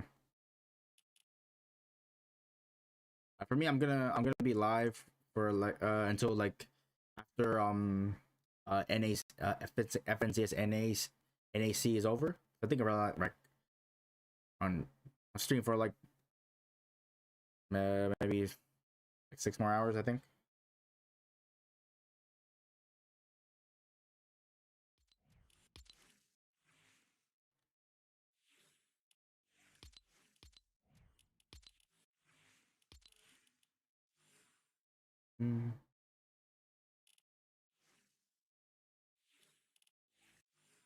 This is back bling. I thought it was that pickaxe.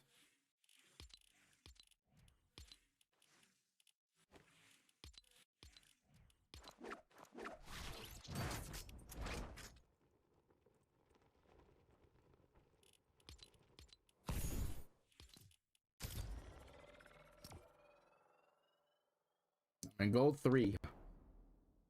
Platinum or diamond.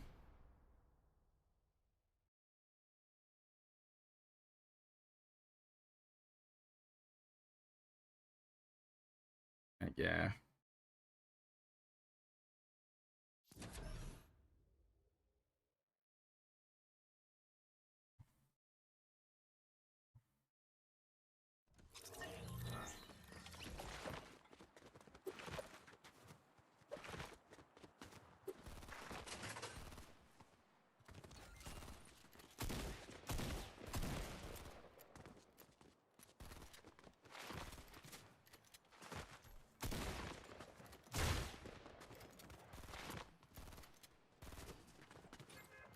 Damn, I'll get a kill in that trap. I hate the traps.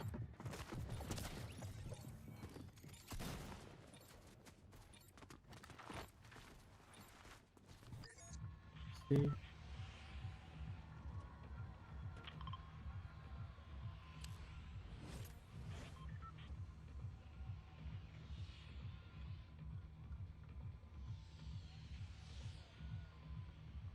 Come make to town. Here I come.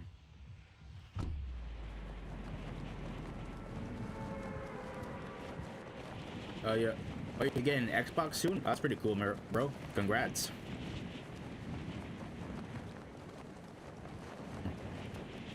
Nice. Enjoy it.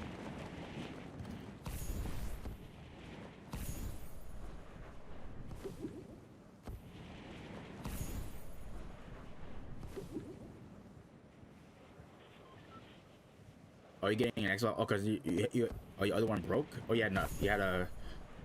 Oh, so you're getting a new Xbox because your other one broke. Okay, gotcha.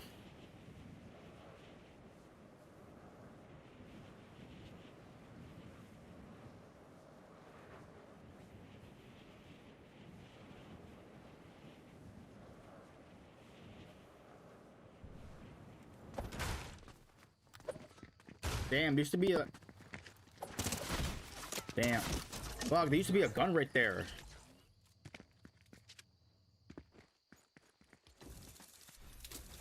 Oh.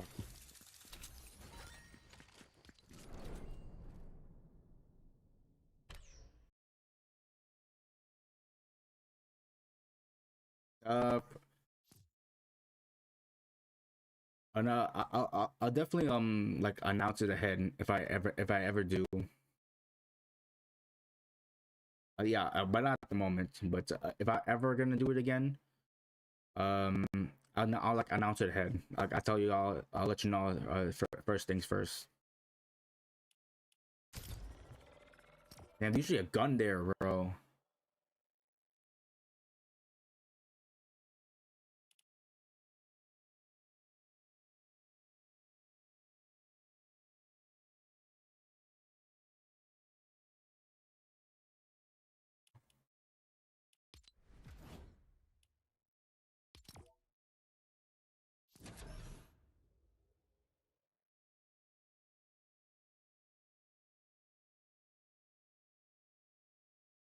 Man, yeah, they usually a gun when I go into that little store right there. They usually a gun right there, but that was not.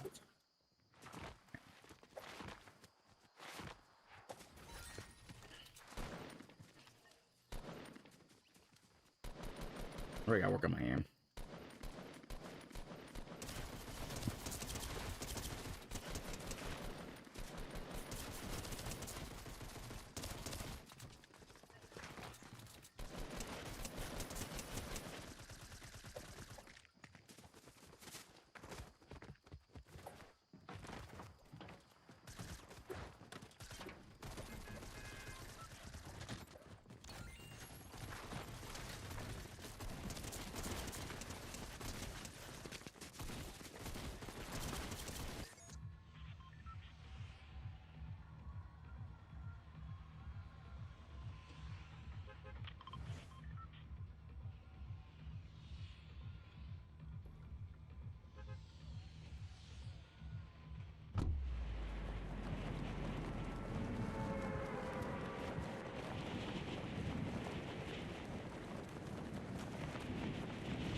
Okay.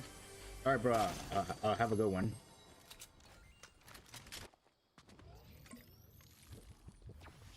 Have a good lunch.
Bro, I'm not 1v1ing anyone.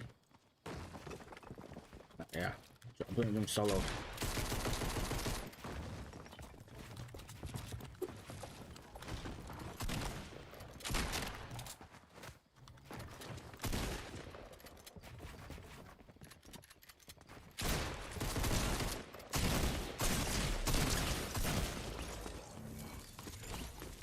Damn, bro.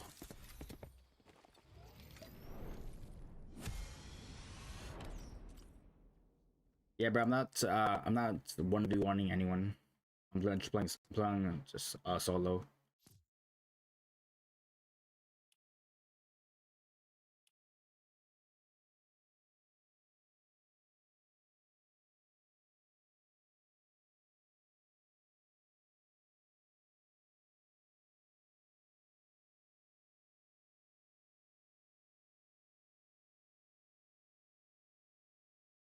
All right, I'm gonna play like 2 more games, then I'm gonna take a lunch break.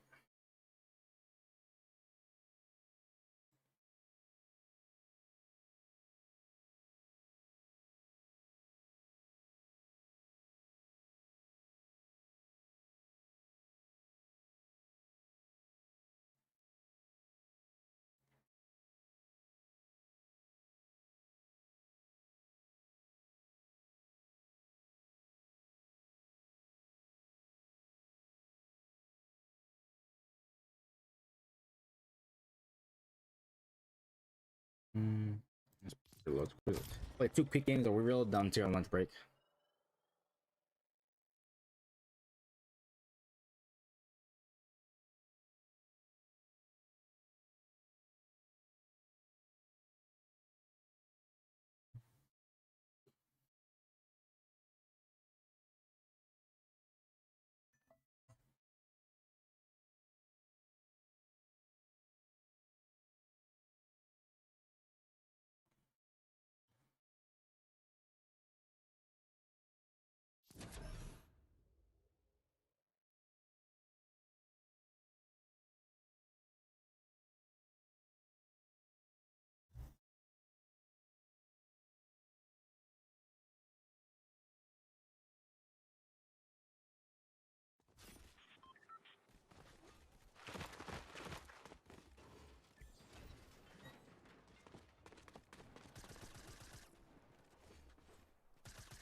Yeah, just with my pickaxe.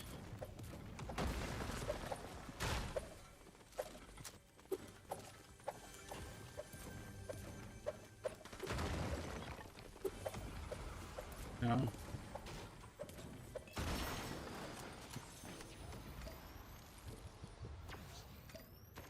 Damn, all got a shotgun. Mostly got shotguns.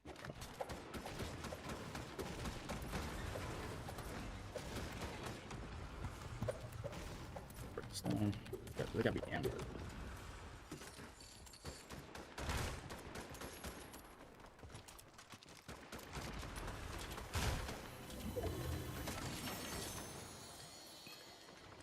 Ooh, got a mammoth pistol right here.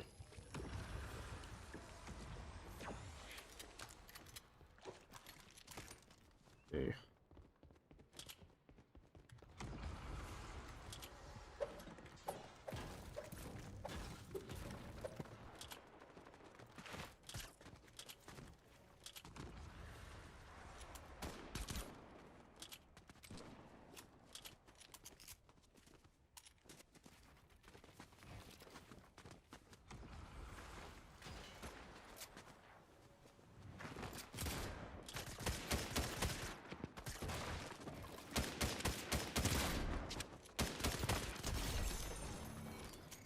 Damn, I think my sensitivity is like really fucked.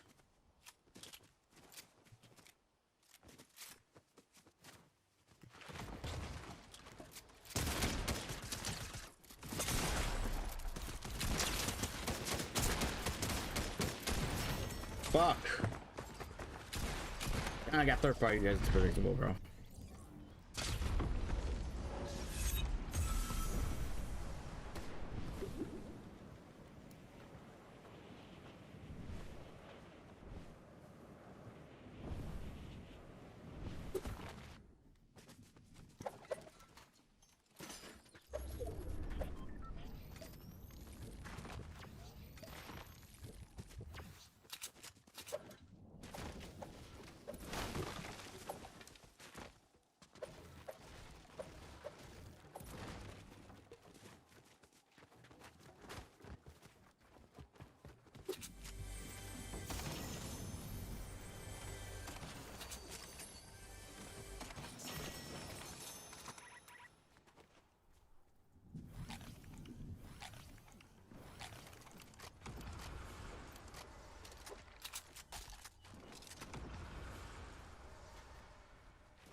Yeah, grapple should be in my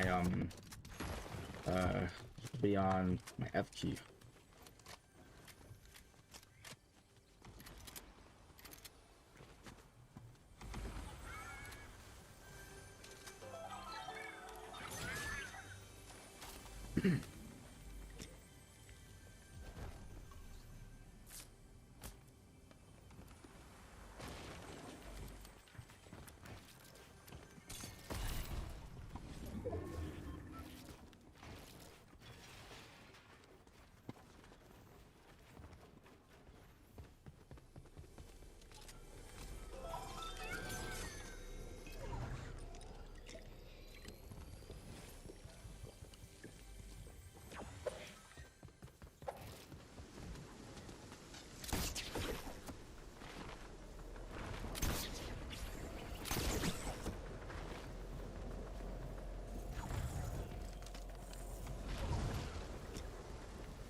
Oh my god.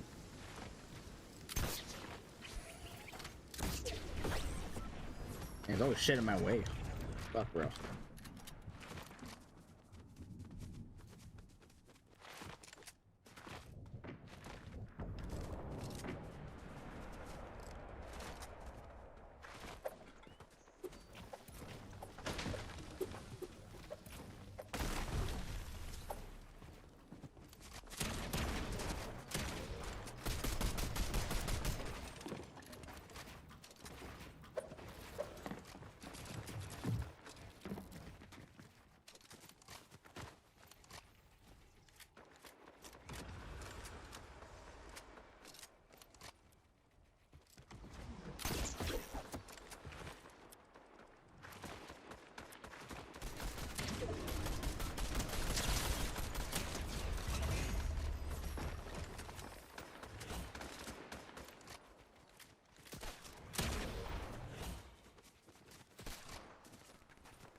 Fuck.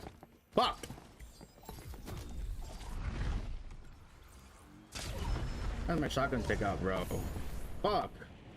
Why can't I shoot my shit instantly? I have to formally pull it out, bro.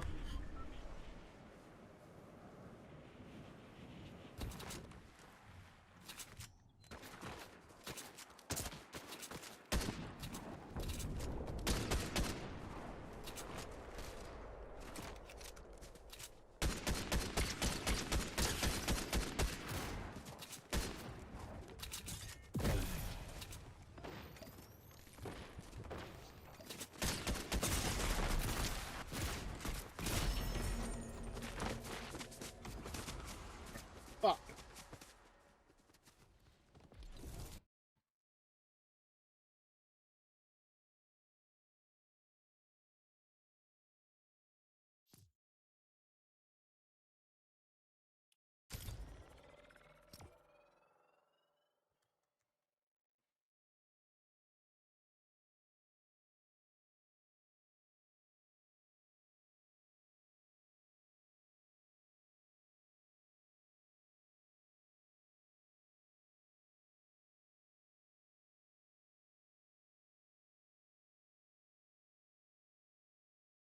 Alright, chat.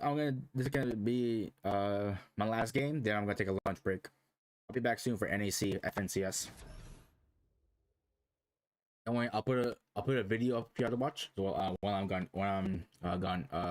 gone, I'm eating.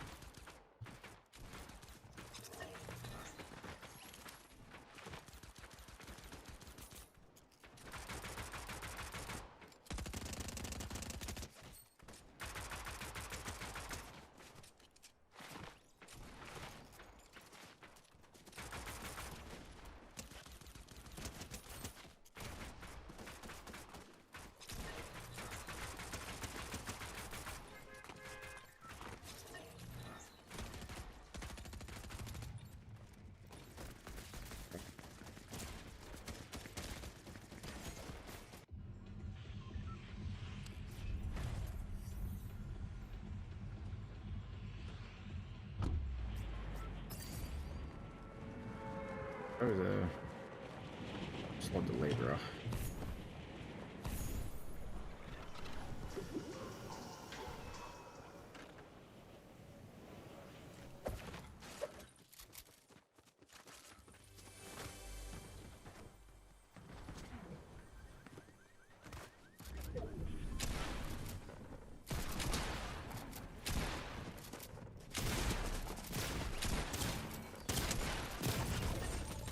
Forgot there's no double pump and reboot.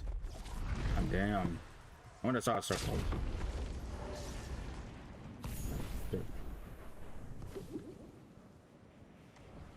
You're bringing OG, just bring it back and reload. Just bring it back. Just bring it back double pump in general, bro. We need to have it in one place. God.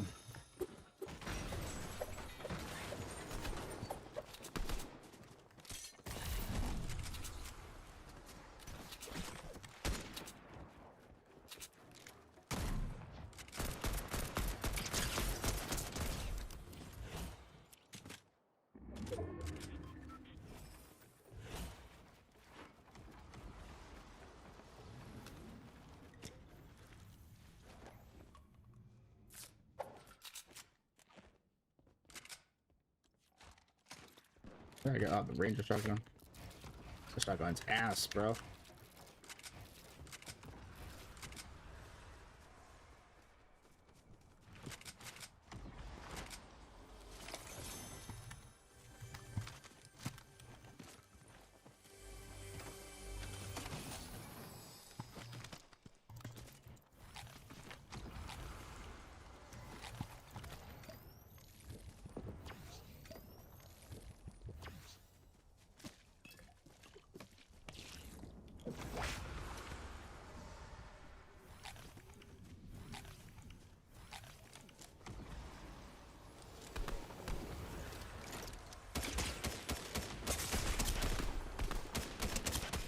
Fuck, my range shotgun didn't reload.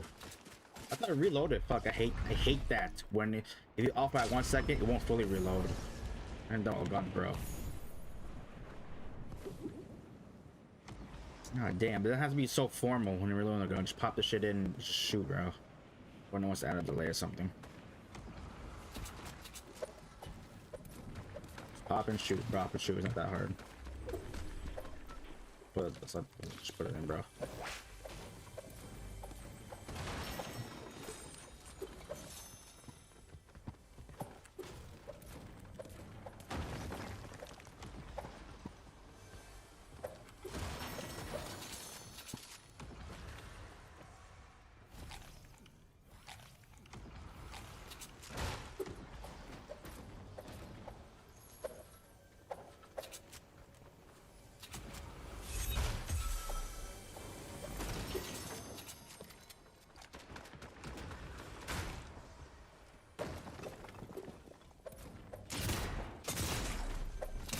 More cat meme. Or maybe because I was just like a little bit hungry. That's why I was like yawning a lot. So, even though I woke up like not too long ago.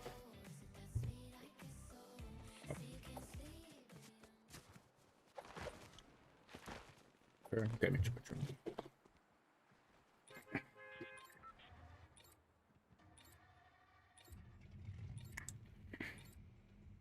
still trying to get used to zero build. Yeah. It's still a whole new thing. It's a new world for me to adapt, trying to adapt to.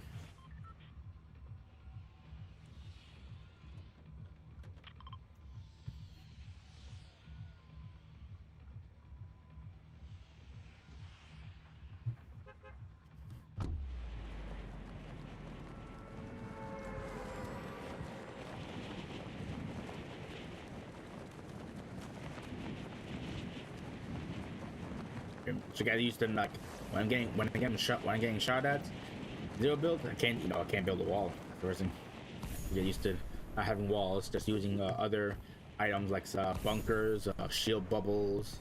Are there shield bubbles? Or just getting out of dodge, like running away. Yeah, you just have to get used to using those items in zero build. No wall, no mass, no balls. ZB. New meta, new whole new strat.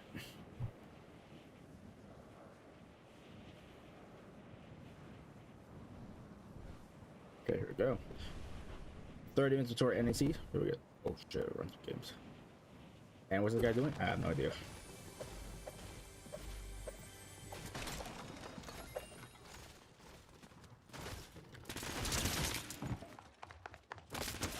Is that a bot? This is rank. Come on. I don't mind facing real players. It's no bot, so.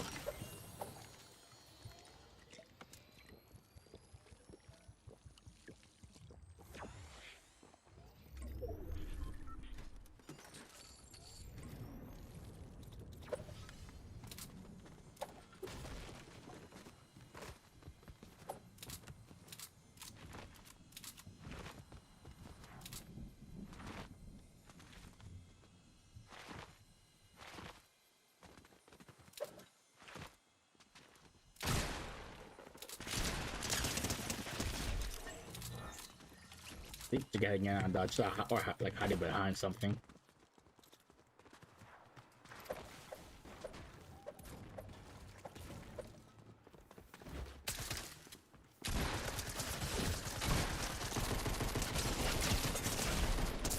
Fuck!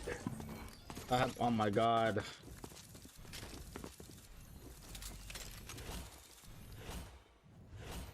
Yeah, I thought how was if I landed that shotgun shot, he'd have been dead.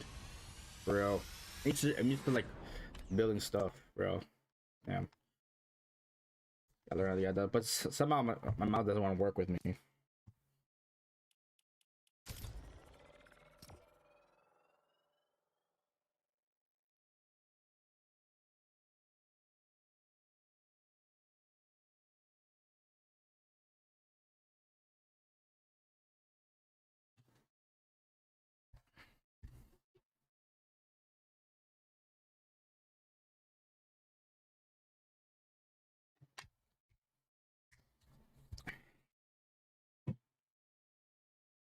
Like there's a big delay. But yeah.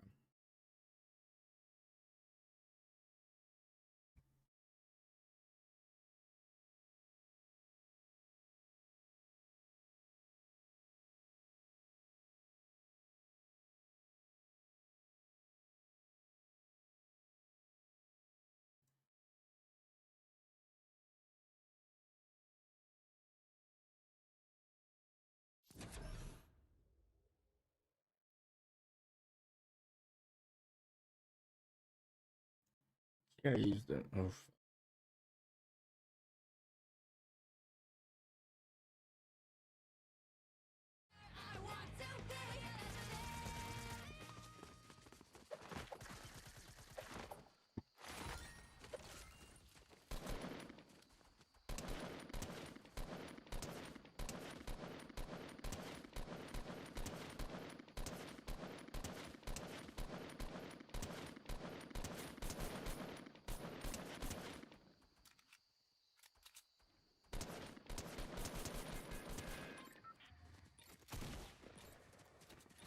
Serious.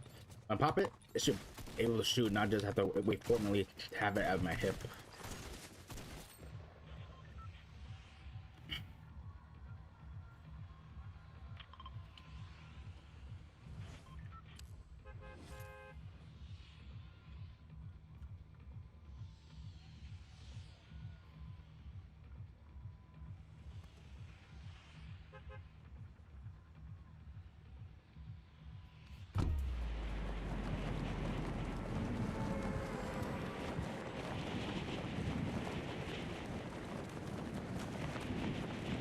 Hey, what's up, bro? What's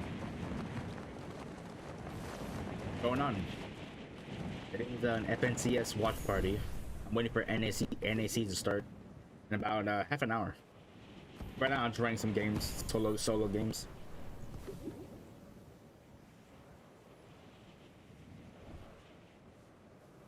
I think if I just land right here, I know that there's a chest underneath.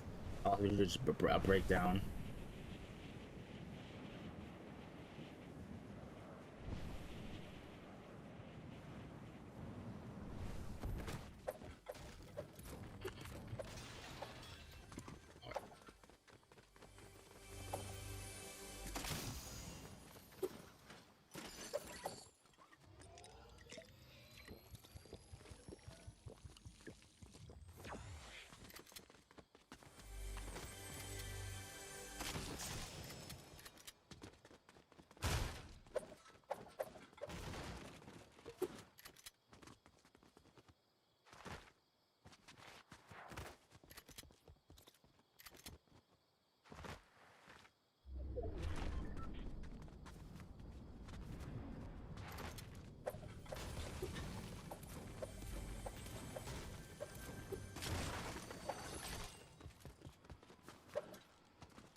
I did. Ah, damn.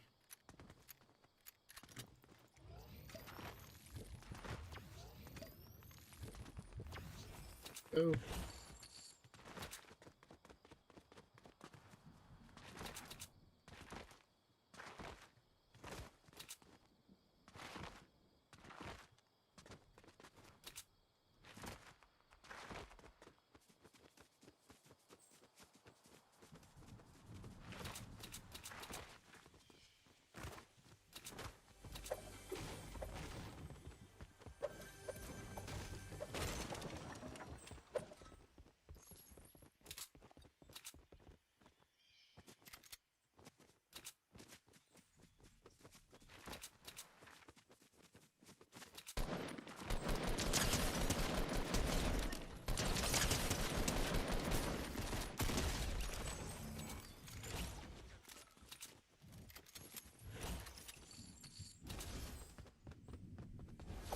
Where's bots? Damn, a lot of bots in range.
Ah, Sansa, but good.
Damn it. It's like, yeah, so chat, like I said, it's a whole new world for me.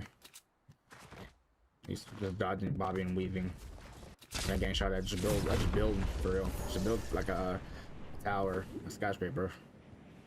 Or just box up.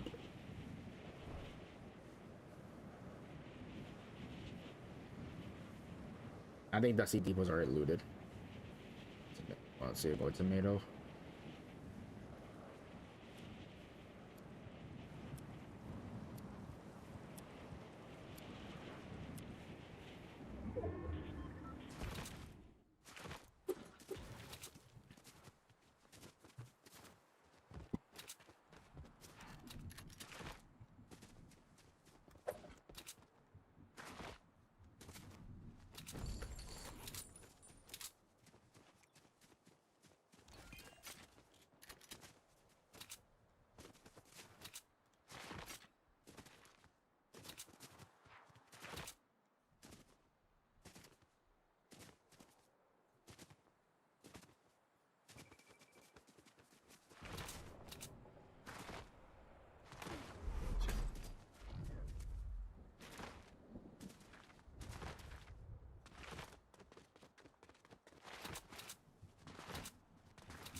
Oh, bro, my gun went.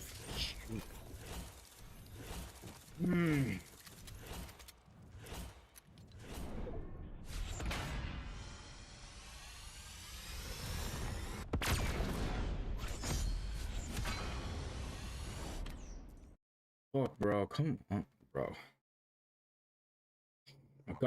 My shotgun wouldn't fucking shoot, bro. It's fucking bullshit.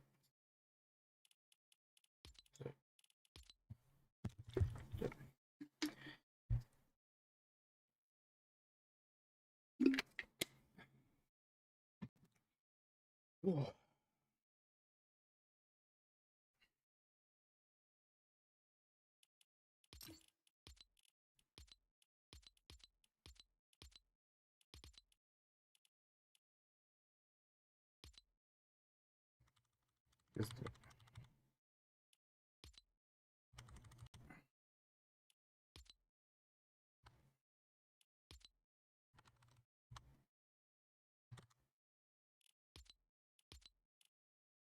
Oh, run out sprint, bro.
Mm-hmm.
Alright, let's go Anarchy Acres.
Yeah, I'm not trying to shield a mini yet.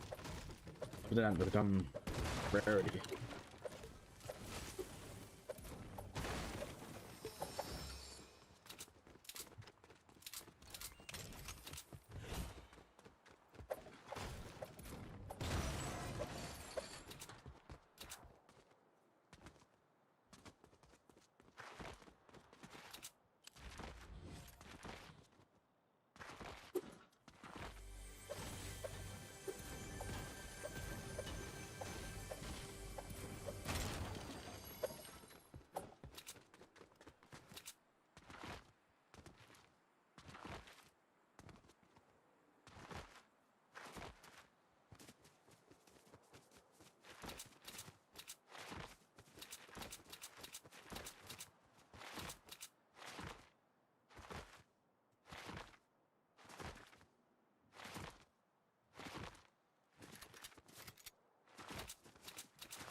Yeah, big pot.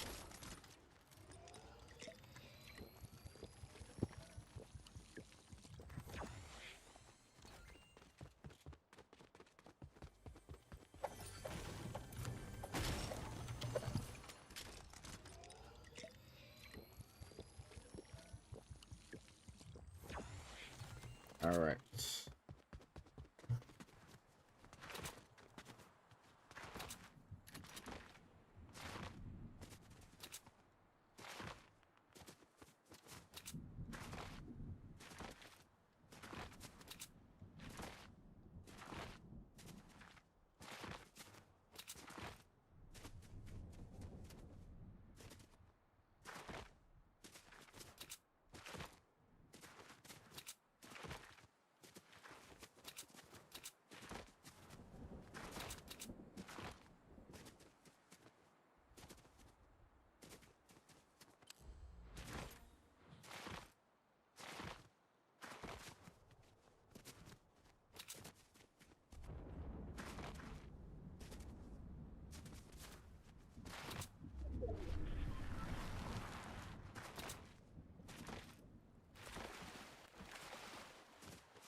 Oh, why is it? That's not right here. Is that the little one? Now you could just jump. You could reach on top of it just jumping in.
Where are you?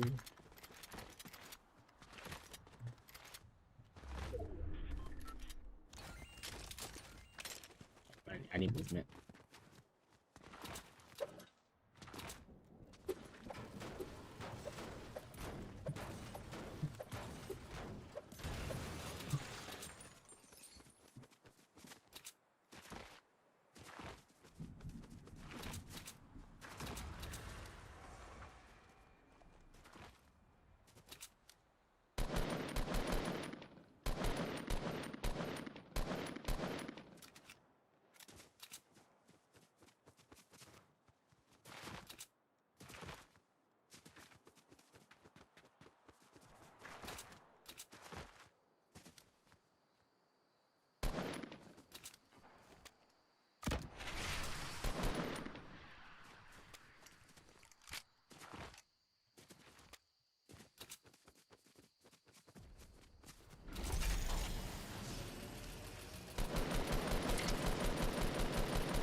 Oh, I didn't feel like refill this.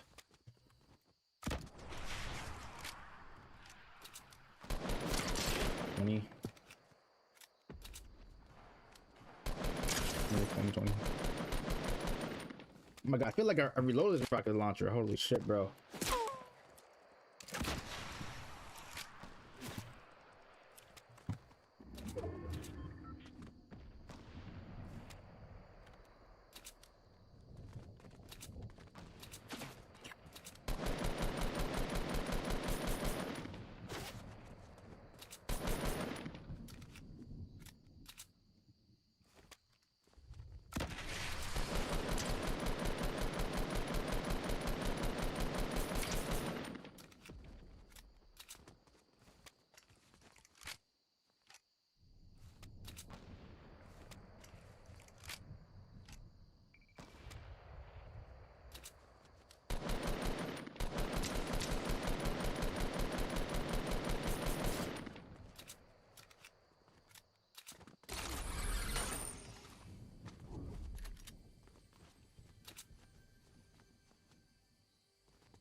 Damn, 30th floor. Oh, yeah, 5 of that motherfucker off the edge.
Damn, I used to get that. I used to just build a ramp down.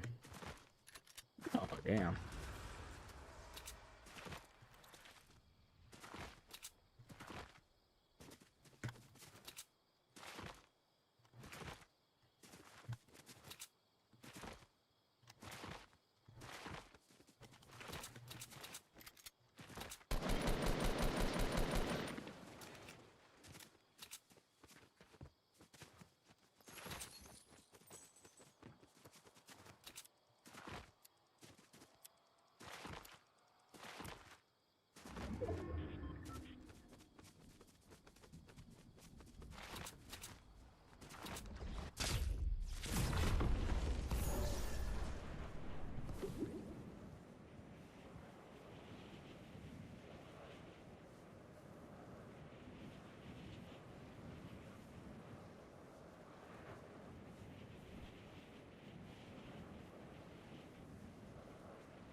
Oh, yeah, a sniper or something.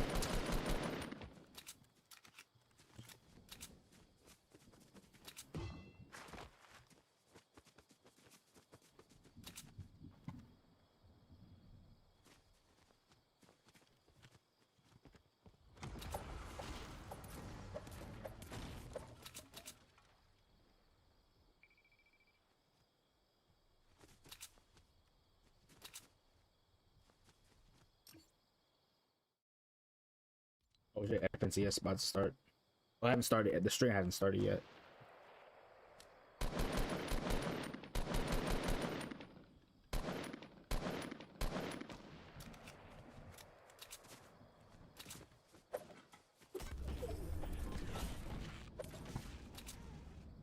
To make sure it doesn't bounce me off.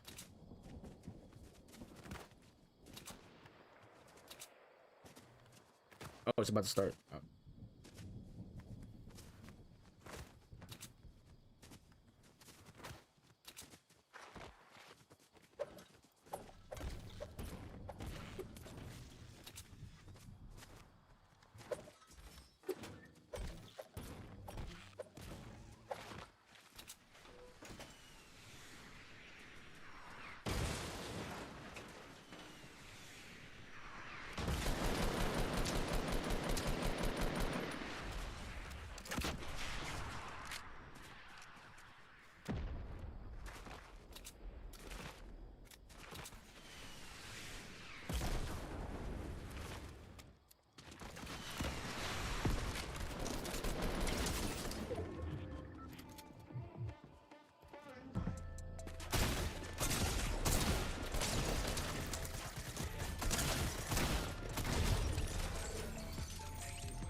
Oh shit, it's starting right now. Oh shit, I'm dead.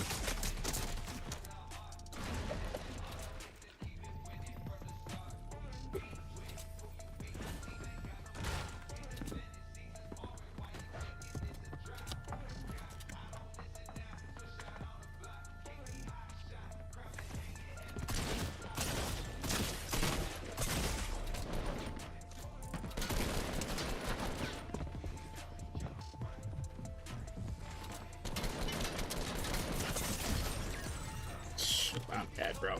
Yeah.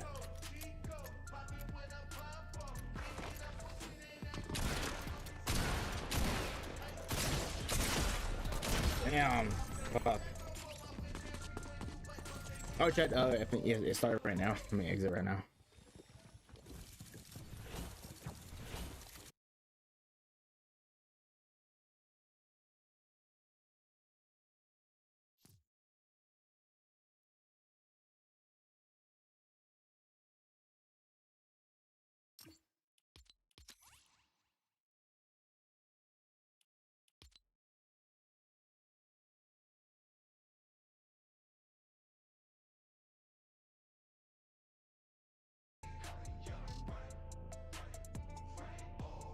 All right, here we go. Major 3 NAC. Here we go. Yeah, my trio, Savage, Mongrel, and Panzer have one more chance, last chance qualifier, and top 3 advances to the finals. Open to all divisions 1, 2, and 3. So they have 3 chances to get into the finals, major finals. I hope they win.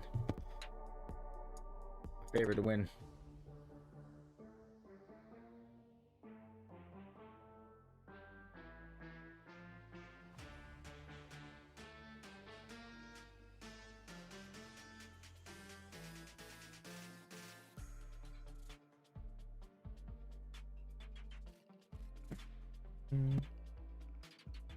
All right, pretty sure.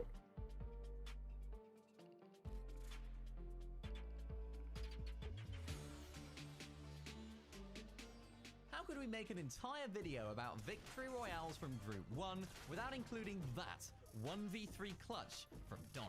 Throughout this season, Donny has struggled to find a trio that fit, only making one divisional final all season. So, decided to join forces with Mason and Chance for their play-ins. After a rough day at the office in the group stage, and not even being close to the top 5 to qualify for Grands, it looked like Donny was going to have yet another disappointing tournament. That was until Game 4 came along. Throughout the entire of this game, they played Storm Surge really well, picking up damage as they were rotating out of their drop spot, and getting a couple of eliminations. So you're going to see more. We're going to see more clutch plays. Going into the end game. Oh, I hope so. Work, they were able to be a lot less aggressive in the early stages of endgame when it came to damage and refreshes. When the 10th zone pulls back through the old builds, they can use all of those extra heals that they gathered from the earlier eliminations to tank Storm and get to the front side of low ground using splashes to heal. All seems to be going well until Chance goes down in the 11th zone and Mason also falls while trying to take height in the 12th zone. Now, as a solo, the pressure was on Donny. to break this run of subpar performances this season and push for a Grands qualification. Trying to hold on with the materials that he has, Visuals goes down above him, and thankfully for Donny, he actually gets the elimination credit and the Siphon.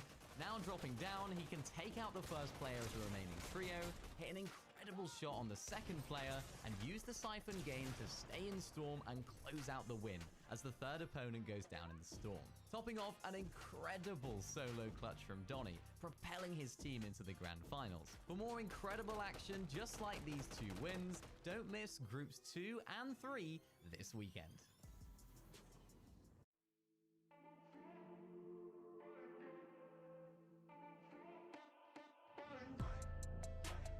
Go, 1,000 points for first place. 5 games, 5 first place. Let's see who's getting them. Who's taking those spots?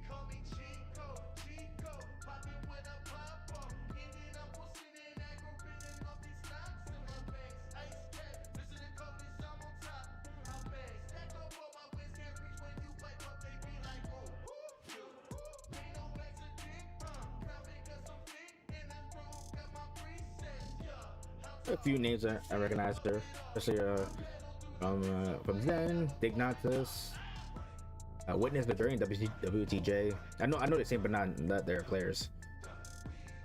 What else? Vanish.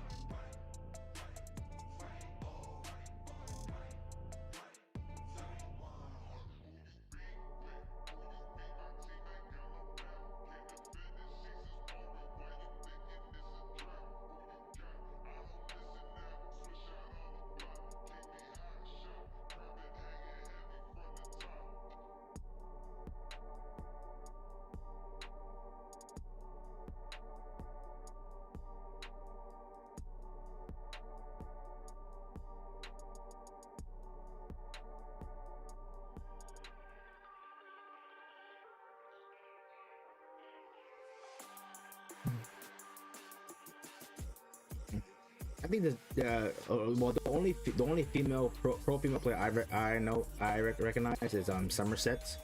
If there's any more female pro females, let me know. It's not that I just don't know them because I only watch like maybe like I can count like on these two hands how many female pros I watch. I'll try to watch more, usually on Twitch streams. It's gotta be like. Well, I think it's gotta be more than one pro female here today in FNCS.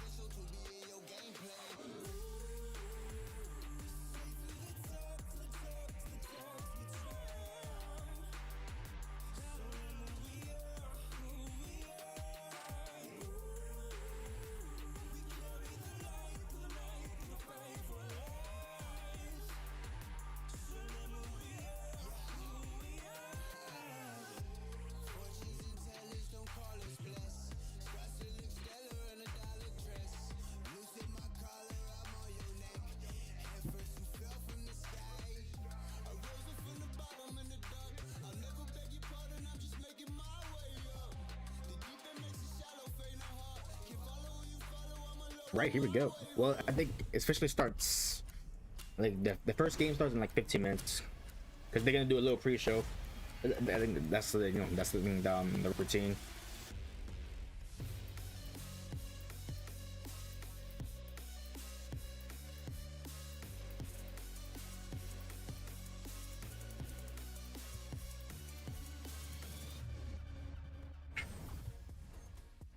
What's going on, Fortnite fam? Welcome back to the FNCS. Let's get it. NAC Group 3. One final chance to make it through straight to the Major 1 finals before the last chance qualifier.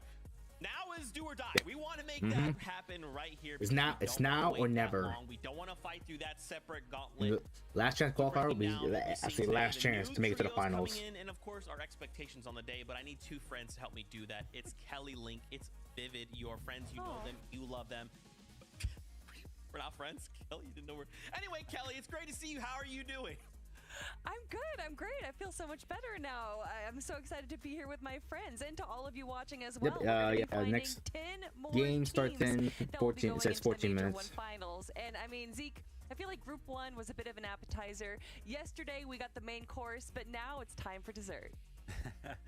Love the way that you went ahead and put that there, Kelly. Yeah, I mean, space is kind of running out. We've already got 20 great teams in the finals. Still got room for 10 more, though. Going to be very, very interesting how Group 3 kind of shakes it up. Maybe they've learned something from how Group 1 and Group 2 played out.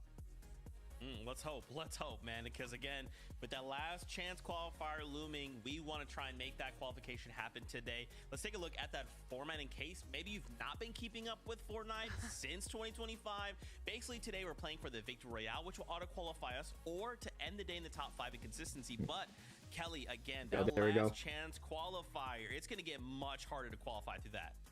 Yeah, and it's open up to all divisions, so we can expect a lot more teams competing, and only 3 of those trios are going to be able to make it into the major finals, Vivid. Yeah, I mean, how stressful now or never, like, do or die. Teams kind of sweating it out that did not all on the line. 1 and 2, and now Group 3 is looking like, oh, look at that, it's almost our time to play. If we don't qualify winner take all. That last chance qualifier, which is crazy because, like Kelly mentioned, open to all the divisions there, so it's kind of like its own tournament of itself. But there's only 3 who come out on top. Super scary. Scary stuff. That's a future us problem, right? Right now we just got to focus in on Heat 3. Let's talk about some of the trios we'll be seeing compete here today. Let's start really simply here. Rabbit, Kanata, Bolts. I mean, Kanata, longtime veteran of the scene. Bolts, a champion in his own right. Rapid, an absolute legend. What can we expect from this trio today? Oh, I think we can expect a lot from them. They had a great performance in the play-ins, getting 3rd place overall with 238 eliminations. That was the 2nd most of any team we've saw. And of course, you said it, Zeke, Kanata, he is an incredibly decorated player. He is the only player in the world to make every single FNCS finals. That is 24 finals. And I think we can expect him to make it 25. I mean, we got to bring that setup every single time we talk about Kanata. And I love talking about Kanata because he's so easy to talk about. I mean, yeah, we've been watching him for so long, right? You know, we've seen him go through stages, IGL stages, Fragger stages, all of that. And he always succeeds very, very well. Now kind of the tradition over to trios, a couple of bumps in the road and figuring one out. But hey, listen, he's here. And like Kelly mentioned, an incredible performance in the play-ins. Are looking good. Yeah, I love that their drop spot as well. Demon's Dojo, they have that entire northeast corner all to themselves. And although that might be a little bit, you know, of a question mark onto how they're going to be able to handle Storm Surge, I mean, it's this trio. I don't think that's going to be much of a problem at all for them. All right, okay, so let's maybe talk about Kanata's old trio, right? We saw the shakeup recently, so now we're looking at Agers. Yeah, I heard Acorn drop Kanata. Talk to me about this trio and he got snaked. Expect from them because, like, for Agers and Pollo.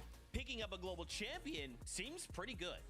First, when I heard about Pollo and Peter splitting, all of them have their own accolades as well. That's a change. They actually have the most FNCS titles out of any NA trio, and that's including Peterbot's trio as well. Like and before, it's kind of interesting to see that, you know, like way for a couple of months. Champion, like a losing little bit his after duo made of they won Peterbot. globals. Acorn, one of the best players in the world, losing his duo made of Cold. And then, of course, you have Agers, who actually won Chapter 4 Major 3 with Kanata. So the 3 of them together just has to be a recipe for success. Right? I mean, absolutely. But when I look at this trailer, listen, my eyes just automatically glue over to Acorn. I feel like last year, maybe even the year before, started to get a lot of praise for being the best IGL maybe ever in the game. Right? Hey, what's up, so Amanda? Respected because he's been doing so what's going well on? in that role for so I'm back from my lunch break. Now we have FNCS NAC, North America. That to stay the exact same. Okay. All right. So let me put you guys on the hot seat here. Let's compare compare Pollo and Kanata, right? Let's say maybe take a look at some of the numbers leading us into today. So when we kind of took a look oh, you mean the event just started. They haven't played a game yet. You know, Kelly, the number's pretty close, but something seems to change when they change trios. For me, I'm all good. I ate some barbecue ribs for lunch. I'm good now. And they placed top 3 Yeah. every single Ooh, week. I had some good barbecue ribs. Oh, I took my time eating that because I wanted to enjoy every second of it. So it was a bit of an interesting shakeup when we saw that Kanata was dropped for Pollo, and then Kanata went over to Pollo's old trio. Now, as we can see, after that initial change, where Pollo that sounds so good. Yeah, it was. Yeah. that Kanata was able to get and I had a plate of barbecue ribs. Nope. I took my time because I want to enjoy every single bite of it. Kanata's a very emotional player, and again, in a positive way. And of course, I always take my time eating because I don't want to it's a positive thing. Eat it so fast and I end up choking. Switch up You know, originally happened. I make sure I chew my food. Negatively, but obviously that didn't seem to affect him too much in the play-ins, and he has seemed to recover since then, vibes-wise, over the last few weeks. So I think although those numbers show that maybe the trade for Pollo is better, I don't know if that's the case that we're going to see today. I talked about I have some close calls like if I eat too fast, end up choking and I have like a throbbing pain in my chest here. And I need like a drink to wash it down. So maybe that little bit of a lackluster performance from I don't want to repeat that. I gotta take my time. Of course, in that first initial week that they played with those new trios, it was just like, oh well, listen, we haven't really adjusted yet, but quickly bounce back in the play-ins. Okay, let's hope, right? We got 5 games to make anything happen, and I know if anyone can make something happen, it's Kanata. Now, before we keep the ball rolling, let's go meet up with your casters. It's Jacob PR and Monster D-Face. What about you, Chad? Did you eat anything good for lunch today? That's right. You got some good eats? Yesterday was a blast, but like we said, that's just getting things started here. Now, as we are bending into Group 3 here, Jacob, I mean, what are your expectations? I mean, we talked about, or the analyst has talked about the expectations of the superstars, but I want to look at 3 teams, the bottom right hand of the map. It's Taki, Ishao, NPen, it's Noxy, Virgo, and Curly, and then Noah Plays, Chaos Gaming, and DC Awesomer. All 3 of these trios have potentials to not only win a game, but get through inconsistency. And the biggest bonus factor, Monster, is they are all uncontested. That's right. They're going to have a lot of favor, I would say, down at the bottom as well, because up at the north, Flooded Frogs, Whippy Wharfs, it's not looking good. Magic Mosses has teams landing there. We're talking about some of the better drops. Hey, what about Bird? Did anyone land in my spot in Bird? Possibly setting themselves up for failure, but hey, look at Sonato, Veer, and crew, that what they did yesterday. They did manage to compete at a very high level, although they were contested. So we're not crossing out any of those highly contested teams. However, it is going to be all the more difficult. Yeah, it's going to be a big one for anybody here to kind of overcome any of these odds. But enough of us yapping. Let's get back to the desk so they can break down more of what we're about to see. Thank you guys so much. We'll be back with you shortly. Now, Monster Face mentioned contested. We want to highlight just a couple quick things. The other day I almost choked on chicken. Oh my god. We're actually looking at Day versus Cosmo. Oh my god. I hope you're okay. Yeah, I mean, I kind of wanted to go ahead and highlight. Just a lot of action. Just take your time and be careful. Qualifies out of Flooded Frogs. A lot of teams on chicken. Sort of gravitate towards the best POI on the map right now. But whenever I take a look at that contestation up there, it did sound scary. Yeah, right? just a player who's been playing for just be careful. Just take your time eating. There's absolutely no rush whatsoever. Day and Mirror, they were so dominant as a trio. So it's exciting. Hope you're okay, Amanda. In the competition here today. This is the real day. Yeah, I had a few. Yesterday, but today's day is the real day. Myself. The new day that's not yesterday's day. I started to chew a lot better. Yep. Right. Just take your time. Just chew it. Enjoy every single bite. No need to like. I used to like when I eat my food. Back then I used to just chew once, twice. Kelly, awesome to see Somerset. Maybe once, twice, 3 times, and then swallow. Oh yeah, I mean Somerset has been such a staple for the Beagle community for so long. That's what I used to do back then. I don't do that now, of course. Milk Cup land, I take my time, eat my food. A beacon of the community, so I'm so excited to see. I'm glad to hear that, man. I hope you're okay. Well, lucky for you, Fortnite fam, we actually caught up with Somerset before this show, so check this out. What's going on, Somerset? Welcome to the FNCS. How are you doing? I'm doing very well. Thank you for asking. That's great. That's great. Okay, so how does it feel? You've made it to the group stage. What's going through your mind? Honestly, there's so much going through my mind. I think. Wait, is she the first and only female today? Princess? I don't remember. Gotta be more. Just kind of prepping for everything, and I feel like we feel pretty confident. Hope the announcers announced the other females. Battle bus nerves before playing. But if she is the first and only, I hope they right? Like, and I hope the announcers point that out. Anyone would feel very similarly. Yeah, don't get them. So you know, coming in, we can either get through on a victory royale, or we can get through on consistency. Where are you targeting, right? Is it going to be that victory royale? Are you going to just try and play for that consistency? Where are you at? Go bird. Honestly, Bird. I feel like it kind of comes hand in hand. Like if you're going for a victory royale, you're getting the consistency points you need because you're getting close to a win. So I feel like I'm kind of shooting for both, but obviously I think it'd be pretty cool to go out with a bang and just kind of win a game. So that's kind of what I'm shooting for. Okay, I like the confidence. It's there. Any pressure knowing that you could be the first female player to qualify for a finals? She is the first female, first and only female here. It's more exciting than anything. I feel like I've always tried Is to she? be a pretty big Maybe I heard that advocate for wrong. the women's scene and just participating and like kind of paving the way. But honestly, yeah, I would say there's a lot of pressure from every point. Just like a lot of people having eyes on you and like wanting you to do good. So I just kind of like want to prove like, the haters wrong and just do my absolute best and just blow people's minds. Well, if she is the first female to make finals, that's history making. Awesome. I mean, yeah, as you just said, I mean, you're kind of a beacon. Yeah, right? it'd be the first time. Best way to make history would be the first.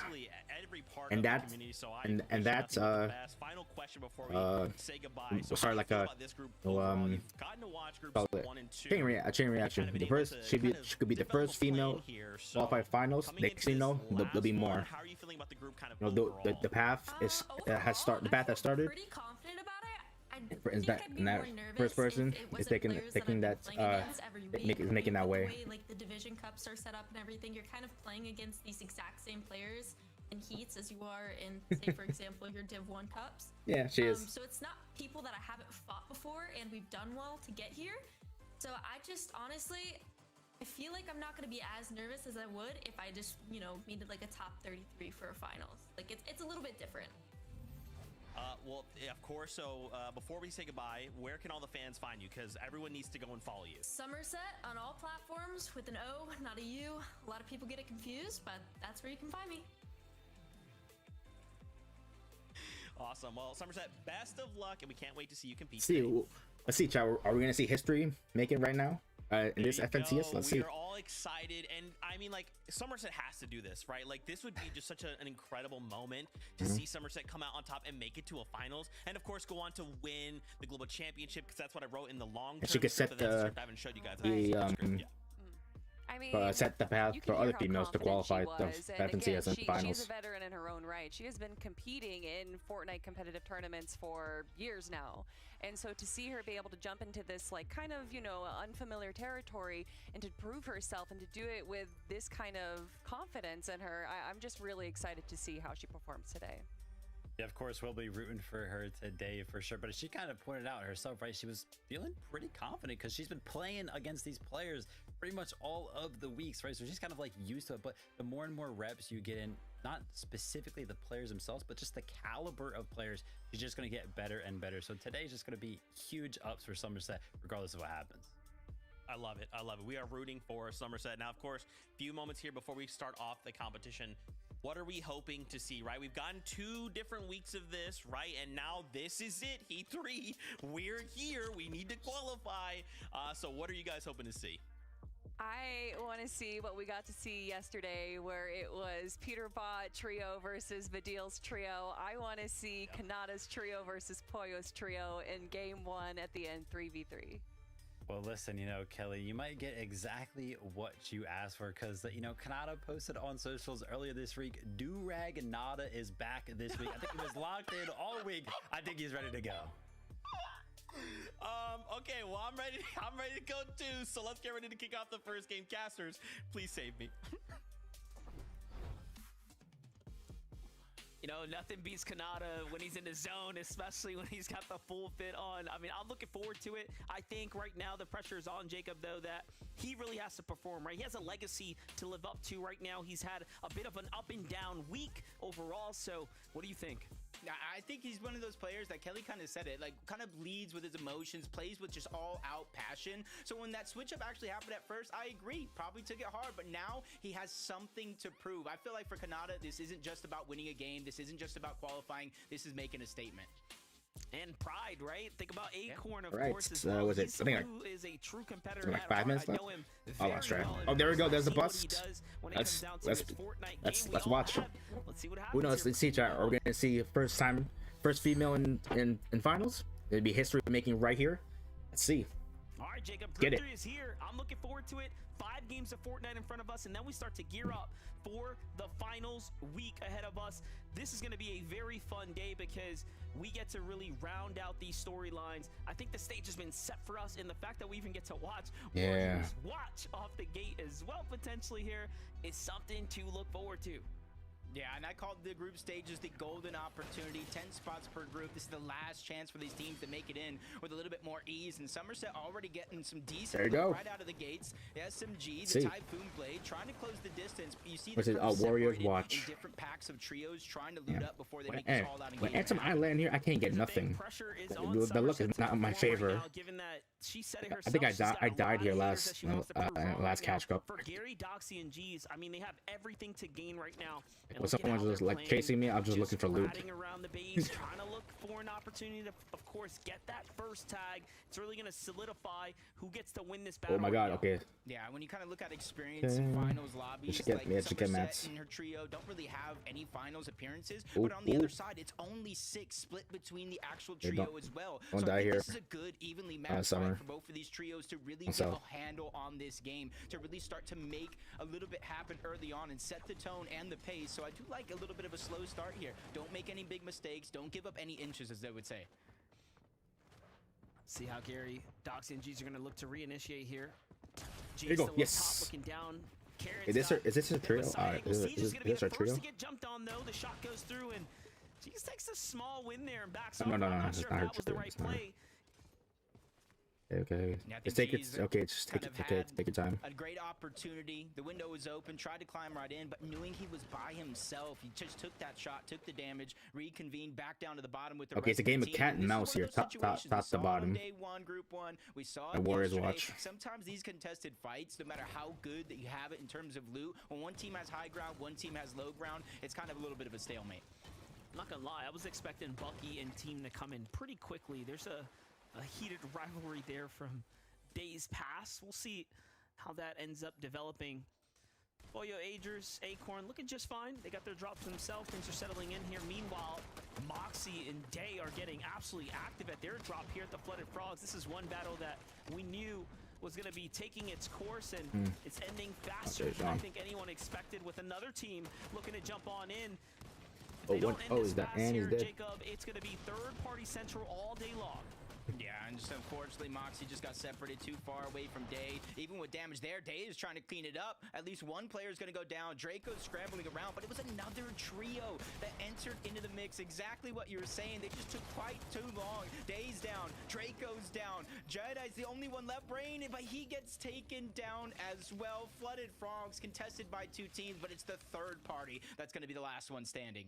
Sad part about that, this team, Prom, Status, and Mafia, land literally to the south. They have no one necessarily contesting them that they have to worry about, given that the team at Magic Moss has to take their fight, right? So they have just all the time in the world to rotate north after they get their loot. If Day can't finish that fight quickly, it's going to be like this all day long. They're going to come in and sweep things up. Looks like Kanata Bolts and Rapid here are set up for success so far. Again, big name teams looking just fine. We're doing our checks here as we jump around game number 1 of Group 3 here. Edgy, Quanti, and of course Bilo. We expect a lot of big things from. They have the Mass Meadows completely to themselves. One of the big observations here is that this is one of those drops that have a lot to yield, but you can see being down low, gonna have to make a move here to play for that center location. Jumping back up with Sharkman and Elsa, though. Seems like a fight's breaking out. This looks like a third party on the No! Warriors watch, and Oh my meanwhile, God, the he original died. ones, except for Siege's goes down. Somerset's out as well. Looks like that full trio is dropped. Sharkman round Oh my God, out, Somerset just taking died. advantage of Had these duo too. prolonged off-spawn exchanges. Basically, I've seen it 2 for 2 so far with Warriors watching Frogs. This is tough. Wait, is she fleeing? Is it like? Here. The team that Did she died or one of her duo died? Originally Somerset. What's our other? What's our other duo? Still sitting around. Yeah, is he a solo? Doxy have managed to somehow survive the onslaught of the new team rotating in. And just like that, Sharkman, Elsa, and Raw are considering if whether or not they're going to even fight this The team. thing is, I hope she doesn't felt like very pressured because she is the first. Is down below you. They know at least one She'll be trio the first crashed, female. landed there. That's why they're kind of being very, big finals, very or cautious. you know, in FNCS. Individuals even Here. rotating around that map. Around Elsa and Sharkman, they realize Gary's just a little bit too separated from the rest of his team, and they're taking that as a green light to go. Damn. The third parties come in yet again, causing a little bit of a distraction. Just causing him to pause, reposition, and reassess the situation, trying to figure out if it's actually worth or not to continue to play aggressive. I gotta say, I do like this strategy from See. Sharkman's trio. They land at the Canyons crossing, so rotating north for them is a really short trip here. And it does seem like that's going to be the trend of the day. If you are being contested, Group 3 teams seem to be taking complete advantage of that with these quick, snappy rotates in. Almost makes me wonder of having the benefit of getting Group 3. You can watch Group 1. You have a whole week to VOD review those teams. You watch Group 2. You have a day to VOD review those teams. And I feel like we have been seeing a little bit more increasing aggression, especially on these off-spawn battles. And I think that's a prime example of teams kind of realizing what's going down around the lobby and trying to take advantage of it as early as possible.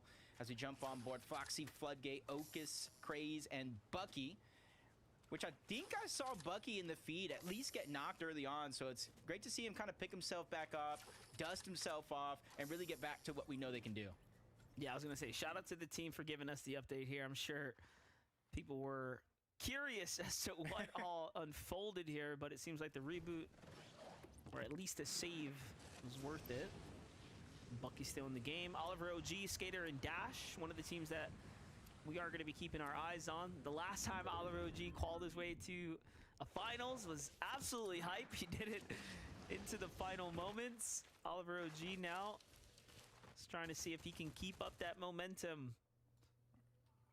And you can kind of see his drop spots. I know exactly what time you were talking about. He usually picks these drop spots that you actually need to have almost a perfect drop to get the weapons, to get the good off-spawn drop. So it kind of remains uncontested more times than not. It's our whole trio is out. That, as we see Noah play DC Awesomer, Chaos Gaming. There's probably one left. I only saw like 2 deaths. Her and another person.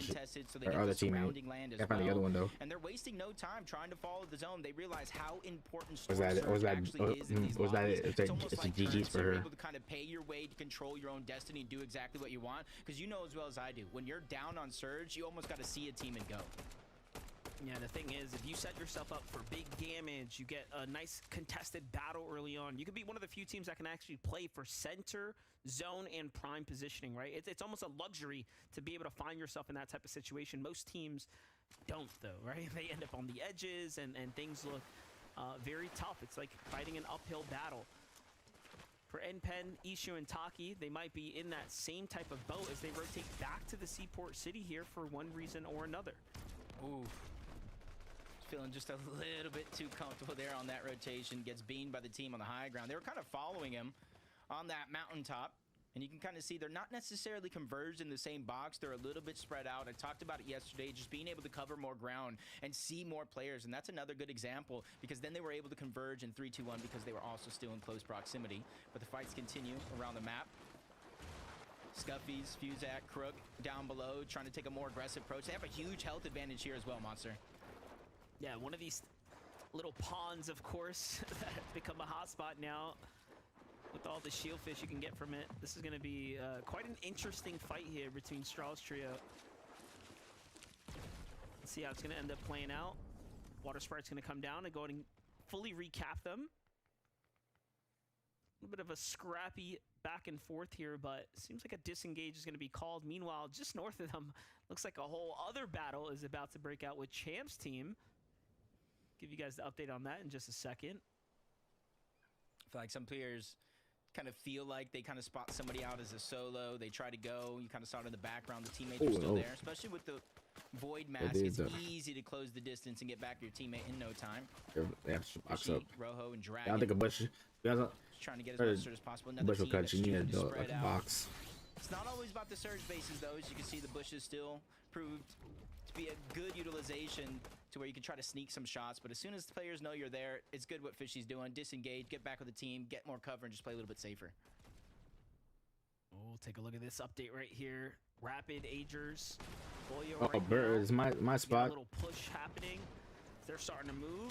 It's not looking good for Rapid. It's like probably looted already. Everything's all gone, including the slurp truck. The first thing, like people land on Bird to get the slurp truck. We have 200 health already. And that's just a single elimination, so this is not one that was started by them, but they surely are finishing the deed Yeah, slurp truck's gone. Don't get it confused, though. Different Rapid from across the map. This place right here, you go slurp truck Kanata, Bolts, here. And Rapid, 2 different points. Yeah. You had me going in the first half. I'm not gonna. Depends. He probably looted a couple, and just like a minute or two. So I think be gone. Right there, because Kanata A couple seconds. seconds. Over towards Demon's Dojo. It's not going to be the easiest thing for them to fly across the map. Because I was thinking the same thing. Oh my God, they're getting their revenge. Shout out to Jacob, bringing logic to the equation there. As I'm like, this Rapid is, I don't know how he's here, but he's by himself. They only have 1 elimination. Well, it's still a set of points for them. And more importantly, damage, right? Think about yesterday. In Like, the game why is it dynamic, if I how the rounds went out. when I fish in Fortnite, I can't get nothing. I don't get like 1 shield fish and that's it. But people do it. They get stacked heals. Like, what is it? Is it a spot? I see people just fish in random places, like in small ponds on the map, and they get a whole lot of heals. But I fish in a big ocean, I get like 1 or just nothing. Moving out of the Flooded Frogs, this is the team that you saw just early on, of course. Rotate through, and they're not looking to take the fight up against Shipsky's team there. I feel like they're almost hoping the zone continues to kind of move in their favor. You see it's over here towards Brutal Boxcars, where Oracle, Smitty, and Aiden are already positioned. They don't have the highest mountain range, but they're in a good spot to where a lot of teams are going to have to rotate in and around their position, especially here, even though it's not a drastic pull towards the north, but you can see all those teams outside of the zone on the south side, they're going to have to eventually try to find their way in. And as long as they're not too far down the Storm Surge thresholds where it activates and they have to kind of go in, I think they'll be quite all right. We've casted over 10 games of Fortnite in the last 2 weeks, and we haven't really seen many northern heavy pull zones like this. So this is going to be a bit of a first for us as we're going kind of towards the Flooded Frogs. These islands are going to populate. A lot of teams down here. This is a bit further south. Who's getting the island? Oh, we got Kanata here. Squads that can decide to go up. Kanata, Rapid, and Bolts are going to be one of the first to go in and take the plunge here to the top. I almost thought for a second we were going to see Bucky and his trio go up there. Because remember back in the day when Rift Island, especially when it had the 15 yeah, it's not good. Points, You need to fight the Shogun alone. Continuously going up there, dominating the space. This time around, I think it was kind of a little too congested. Kanata was one of the first ones to react. Orban towards it's like I thought we were going to build up to the island, but like that's a waste of mats. Luckily they teleported. A little bit more risky for any team to contest there, even if they're not necessarily going for the boss. I'd appreciate as well as they all initiate together. Think about this, taking their time, making sure they have full control. The thing is about the island, there's good loot, 4 barrels. Plus, you kill the boss, you get a medallion. The thing is, there's like very limited mats. Unless you break everything, if you do that, you have nowhere to hide. Unless you build you use your own mats, and they don't want to do that. And I guess they don't want to do that. It's like a big, it'll be a big open space. Kanata, no doubt. I would concede Bolts maybe getting it, but Kanata, I feel like since its inception of that medallion, he's been kind of the guy that runs it, especially in the end game. But not too far off where they're positioned. You got enough, Bobby and Boone, to have 3 finals appearances this season. Increasingly getting better, and I like to see they sticking together as a trio as well.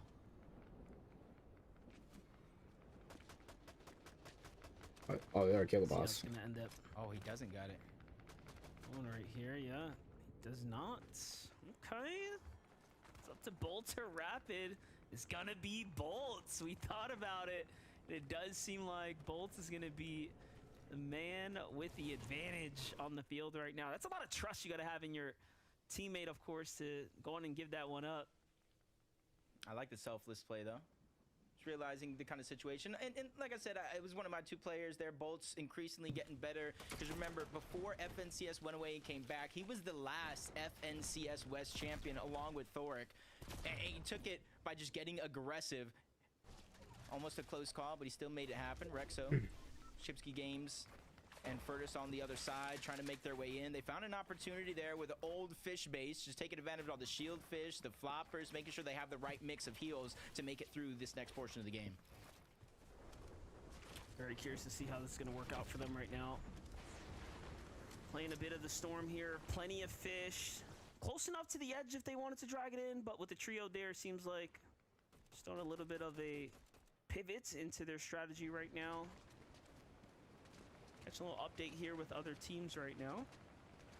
Olaf, Max, and Smiley already have 2 eliminations just outside the pumped power. Not bad for a game 1 start here for this trio. Yeah, and we know how important those early eliminations are. We saw some teams yesterday kind of use those early game scuffles to make it all the way through the end game, go and rotating towards the slow side, where they didn't have to worry about anything other than rotation. As Tragic Fall and M-Shaw, they got to worry about Acorn, Poyo, and Agers right behind them, rotating very, very parallel. Even when they try to make their way forward directly in towards the zone, there's still teams positioned in and all around them. And they still got a mountain to climb while being down below the Storm Surge threshold. So it's going to be interesting to see how they pick it up. Aegis Poyo and Acorn. I'd say it is. 38 below the surge. This is not looking good right now. They're starting to heal, looking for the reset here so they can get in. This is a tough spot to be in. I'm actually more surprised the fact that teams rotated wide and around like this. There's a lot of activity happening up here. Given how contested this area was, I mean, I guess it kind of makes sense that teams would stick around, but Aegis Poyo and Acorn, one of the highest caliber trios in the lobby, jump up, and they're really demanding respect right here. The damage, easily achieved at this rate. Eliminations now coming through as Ager jumps in on Scuffies and takes him down pretty quickly. I really don't know who found that opportunity, but they saw he was a solo, and all 3 just immediately pushed. Even with him trying to get out, that Fury AR from Poyo just did way too much damage. Now it's going to be a 3v2, and it's almost isolated with every team having to rotate far to the east, including them with a far pull. I don't see too many teams interrupting this fight just to get some damage from close proximity. Oh, they want it. They just continue to push forward. Ooh. Not wanting to let these 2 eliminations escape them. 200 damage above the threshold. Acorn's literally one shot. Beyond where they were at just moments ago. But Acorn taking just a little bit too much damage. They're going to have to choose to slow things down just a little bit. And in this moment, that's going to allow for that duo to kind of get out, disengage, and make their way towards zone. Saw on the feed there, Oliver OG taking out Quanti. Edgy's down as well. Big trades happening everywhere as the Surge is active and forcing teams into engagements right now. This is what we love to see.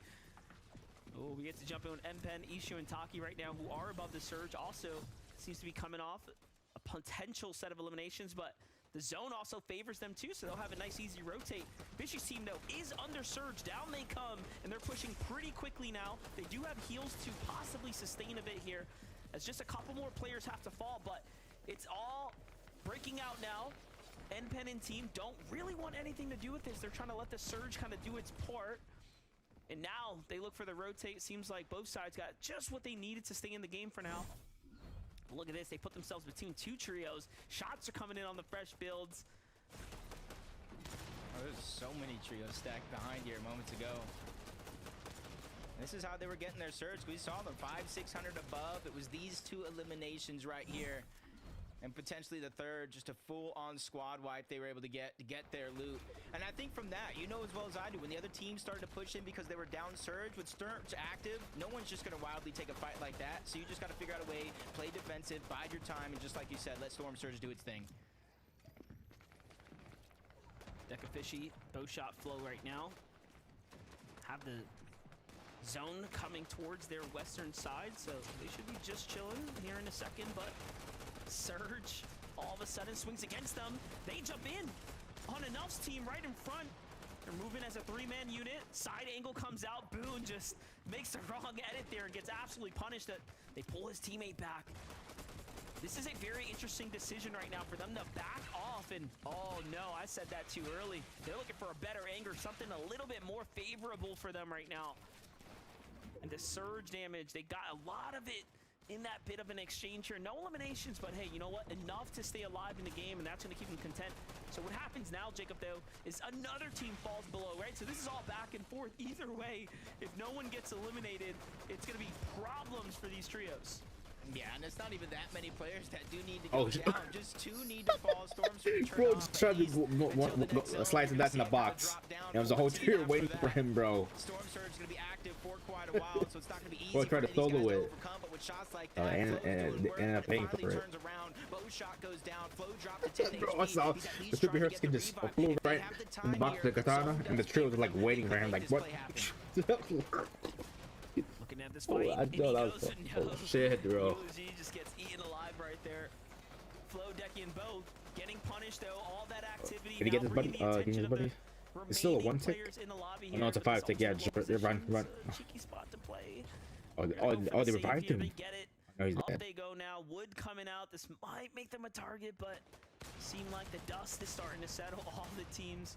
Now we're looking for a chance. Acorn and Agers, Boyo continuing the push here. Not content with just being 100 above the surge. They need a little bit more.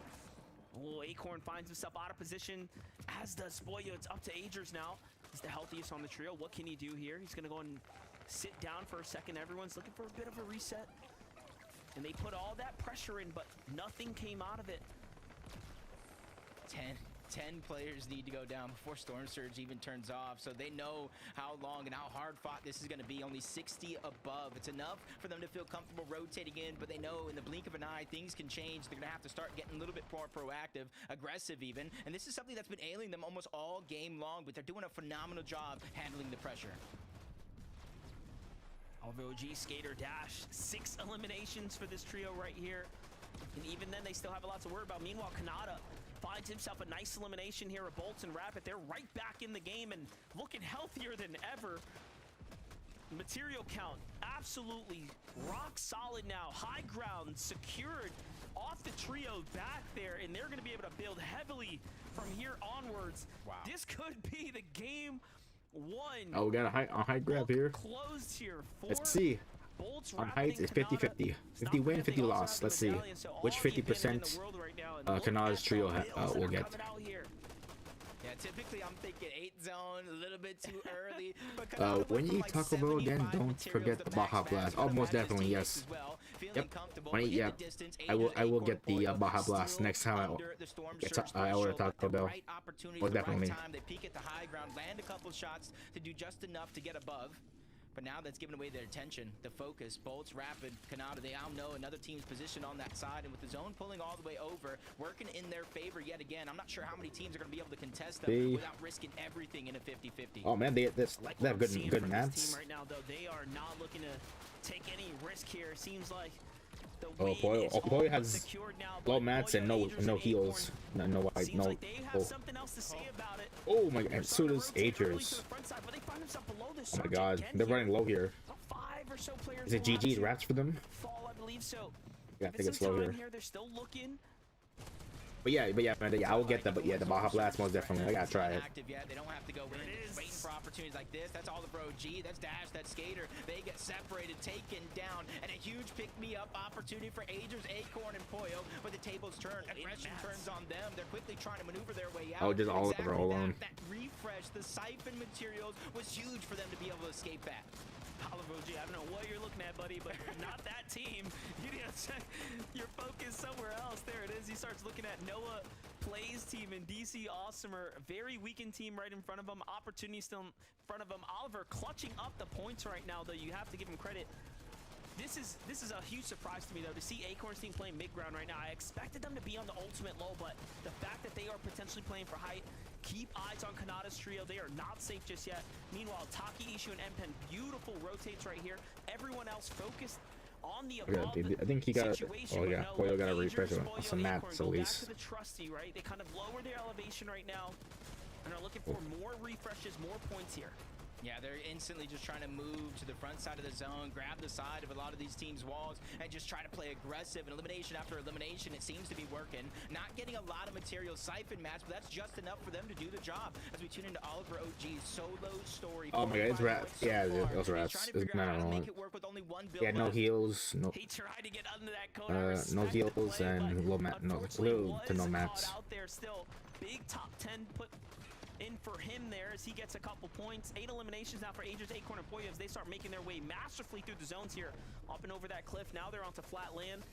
If they get too much time to settle in, they can potentially start to turn their focus in to the high ground teams. Let's see how it's going to end up playing out, though. Still 8 trios in the game here. NPen caught with the wall open. This is not looking good now. Down he goes. Entire team wiped. That's a huge pickup here, putting them up at 10 eliminations and more material to work with. The points are just racking up now for Pollo, Acorn, and Agers. But the damage is being calculated. Got stuff out of top situation. Making progress. Nice. Acorn's down. Agers, Pollo still not slowing down. They're getting aggressive. Everybody down below. Curly, Virgo, they're the ones going down. Noxie's left by himself with another pick-me-up. That's going to give them enough materials. They can start claiming space down below. But it's the two Dignatas players are Kanata and Acorn. Dignitas, if I'm saying that right. Oh, Acorn went down. Seems like they have to make this decision. Down they go to close this game out. Does Kanata got this? 2v1 situation at the moment here, and they are on ultimate height. Anything can still happen now. Once the siphon ends up playing out and these teams start to heal up here, high ground team ends up coming down now. Here they go. It's all starting to unfold here. Damn, Pollo just got swing, bro. Gets clipped on the side. Oh shit! Runs through Agers and closes the game out, and just like that, yeah, bro. W. That was just a big win. I felt like they weren't even threatened throughout the course of that game, especially the moment we saw that grouping of eliminations, the max mat refresh. They took height and never looked back. And because of that material count, they were able to kind of make sure they were reinforced every step of the game. Zone 8, not too early for them, Monster. Liked what I saw there. Well played all the way through. And you know what? It's off the back of that whole entire refresh like we talked about. It's just a rarity to go in and have it play out like that. Take a look at the quick highlights here. Bolts, from his perspective, it was just super easy, but it's what you expect of a team with a medallion, right? You can't trace him. You don't know where he's at, and just like that, the victory royale goes to Rapid, Kanata, and Bolts. And we knew they were going to do it, but it feels good to watch them compete there, doesn't it, Zeke? You know, Monster D-Face, you took the words right out of my mouth. My gosh, they made that look so easy, so clean. And again, like they called out, you know, when you're looking up at height and you're like, dude, they have built a mega structure up there. They've got to be low on mats, right? And then suddenly, Kelly, they get a refresh, and all you're thinking is, well, that's it. They definitely won game 1. Yeah, I mean, even going back all the way from the beginning, they were able to just clear out Demon's Dojo, get all that loot, rotate really quickly, go into the finals. The Shogun X Rift Island as well, and get that medallion as well as all of the loot that comes with that too. And then taking high ground from 8th zone, which is usually something that we don't encourage, but they did it so well. Vivid, at one point, they had like a 4-wide tarp. They just had no... They gave no chance for anyone to even try and chop them down. 25th in finals. There was a few moments where we saw Agers trio kind of. They've been in every FNCS final before, bro. I mean, Zone 8, Zone 9, that pivotal point of the game where we see a lot of teams actually decide to go up and try to establish that high ground. But Jacob, MDF, they talked about it a bunch. 2 eliminations, those big refreshes right here during that 8th zone.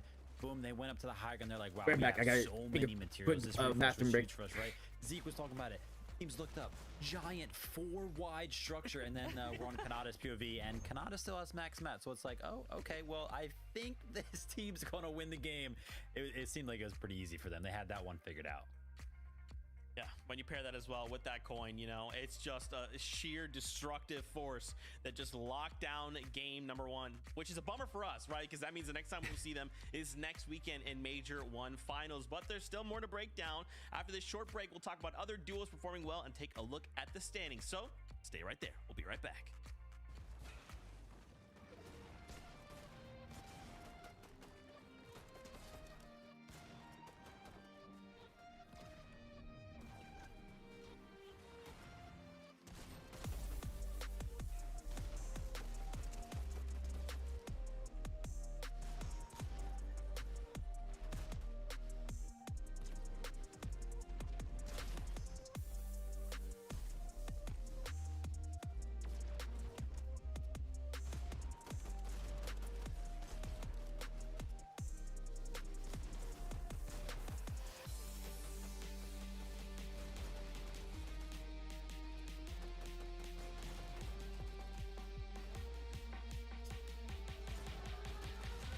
I'm back.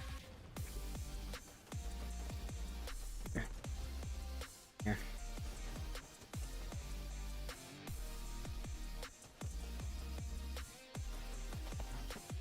Yeah, some heat's going out here.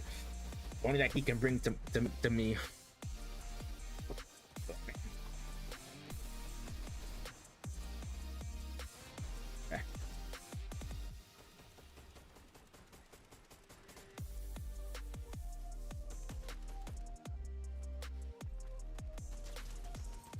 Oh, that is Amanda. Yeah. Very quick. I think it's only like you only get like a 3-minute break. For a 3-minute break for the between matches.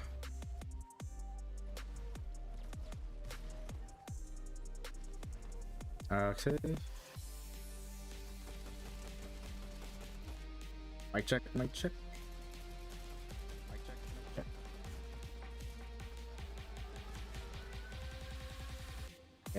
Yeah, I'm just a little chilly.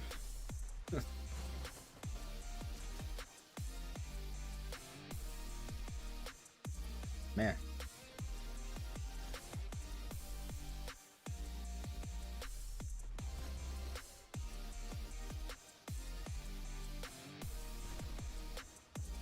I remember. I think it's still the winter time, so make sure Chad to bundle up, including either when you're at home.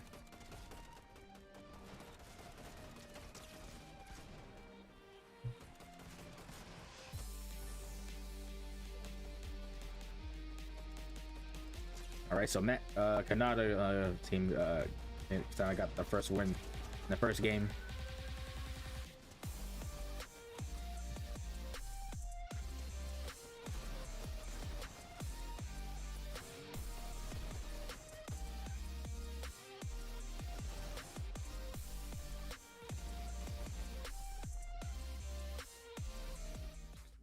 Welcome back, Fortnite fam, to the FNCS. We just got done with game number 1, where Kanata Rapid and Bolts. Yeah. I was gonna pull out the footstool on my game chair, but I think it's stuck. A spot on the bus. There, man. One It's bus, not good. please, and just walked away with an easy W. I mean, I don't even know what more we can say about this, Kelly, because it looked effortless. Yeah, for real. Yeah, it looked like one of those An easy win for him. videos you would find on YouTube of like how to win a game in Fortnite. Absolutely incredible, and they just did it so confidently. It didn't look like they struggled in any element of that game, so props to them. I am so excited to see how they perform in the Major 1 play-ins or finals. Every stage of the game right there, looking for easy them uncontested drop spot, claiming the mid-match objective, that is that Rift Island, and then the end game, we saw that flawless. So good. But you know what's interesting, and I'm sure it's probably gotta feel really good for Kanata, is to get that victory out against Agers, Acorn, and Poyo. I mean, I know it was a 2v3, but this is why we kind of talked about it at the start of the show, right? They were these trios that kind of swapped. Yeah, I think the footstool is a little bit stuck. And so in that moment, both are fighting for that victory royale. And, you know, listen, we still have to give props to that's Acorn and Agers mixed together. Agers, Acorn, and Poyo, because they put on like an amazing performance and still placed top 2, right? So in terms of consistency, this is really good for them. Yeah, the recovery that they made from the middle game, where we saw, I believe, Acorn got really low. Vivid, you called it out while we were watching that they got this, God med kit out of nowhere. But they were kind of holding down middle ground, and then I think that they were getting a little too low on heals, so they dropped to the low ground, and that's where they get all the refreshes that they need, all the loot that they need as well. And Poyo and Agers were just absolutely tearing it up, even when they did lose Acorn there. They were not putting off of the gas. And just the weather.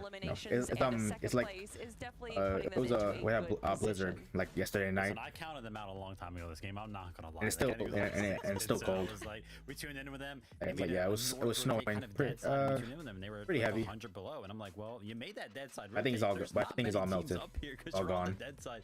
I hope so. Into a fight, and yeah, after that, you get behind on those rotates. You have to kind of rotate into a bunch of teams that are established in the zone. And yeah, every single time we tune in them throughout the rest of the game, low on mats, low on storm. Yeah, sometimes like throughout the rest of the game as well. Sometimes I have a heater, but there's only so much you can do. Like it's only like just one heater, very small. You know, a decent mid game from this team looks like, because that, in my opinion, was seriously incredible to be on the. Yeah, but it's all good. All good. I'm warm and toasty now. And pull out that. And just think, right, in a situation where now Kanata Rapid Bolts are good, they've qualified, they have even more breathing room, right? They have even more opportunity to take over a lot. Yeah, I'll say so. Okay, we're gonna hold tight, or maybe we're going, you know, super low ground on the front side of zone, which was pretty sweet, right? And as Kelly pointed out, even when they drop a member, they don't care, right? The foot does not come off the gas. They keep finding eliminations. Now, I did also want to kind of highlight. I think the weather just dropping. And still, remember, these solo clutches, they matter, right? Because we're still so yeah, make sure to stay safe and you know, bundle up. Again, he was originally still have cold weather ahead of us. Trio was able to drop down there until we hit spring. But obviously, eventually they do go down, as well as their third player there. Oliver OG, though, making sure, because it's not just about eliminations, it's about just like those placements as 2 months away, I think, from spring. To see them doing pretty well, regardless of how many players are left over, is definitely something I want to see out of the OG of Oliver. Yeah, very easy to kind of talk about the impact of the solo clutches, right? We've seen it happen so many times already, but being on the opposite side there of some pre-edits when we're playing the trios game mode, not easy to do. All right, 1 minute left. 1 minute left. Very tough. Game 2. Okay, so this should be clear, right? Kelly and Vivid, Agers, Acorn, Pollo, they win game 2, right? Are we all in agreement here? Usually, that's how that happens. Yeah. I'm surprised you're exposing the script so soon, Zeke. You know, I like to let the Fortnite fam in on the script that I wrote. I stay up really late writing the script out for the year, and I figured might as well let them in on it. But again, that was just game number 1. So are we hoping to see any adaptations coming out now that, again, we remove Kanata Rapid Bolts from this lobby? Not just, you know, Agers, Acorn, and Pollo have breathing room, but everyone else does too. Well, we saw the drop map over in that northwest side that there were so many trios contesting each other, and now Demon's Dojo and all the surrounding area is open for the taking. And we've seen trios in Group 2, I believe, actually move over to a new position and get the win in Game 4 or 5. So it is definitely a strategy that some of these trios might be looking towards.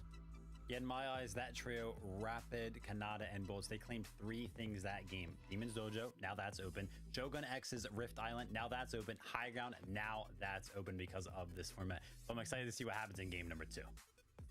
Ooh, well, it is time. Game number 2 Let's is get ready. it. So find your seats on the battle bus. Casters, take us through it.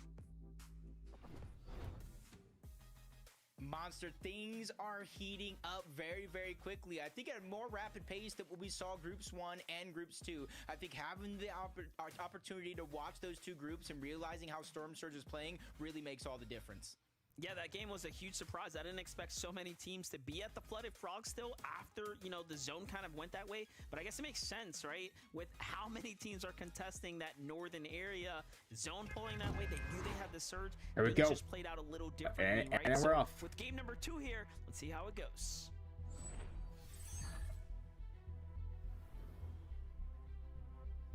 From here on out, it's either win a game or just stay inside of that top 5. At least there's a goal for you to meet every single one of these games.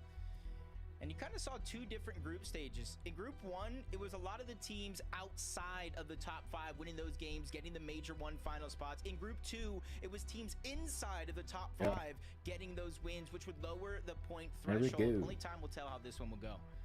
Yeah, I mean, right now, the way things set off, you take out one of the most dominant teams right there, right? This is a blessing for the lobby. Kanata, you know, getting out of this this lobby here just works for everyone. And let's talk about it. Drops start to open up, right? So there is flexibility available now.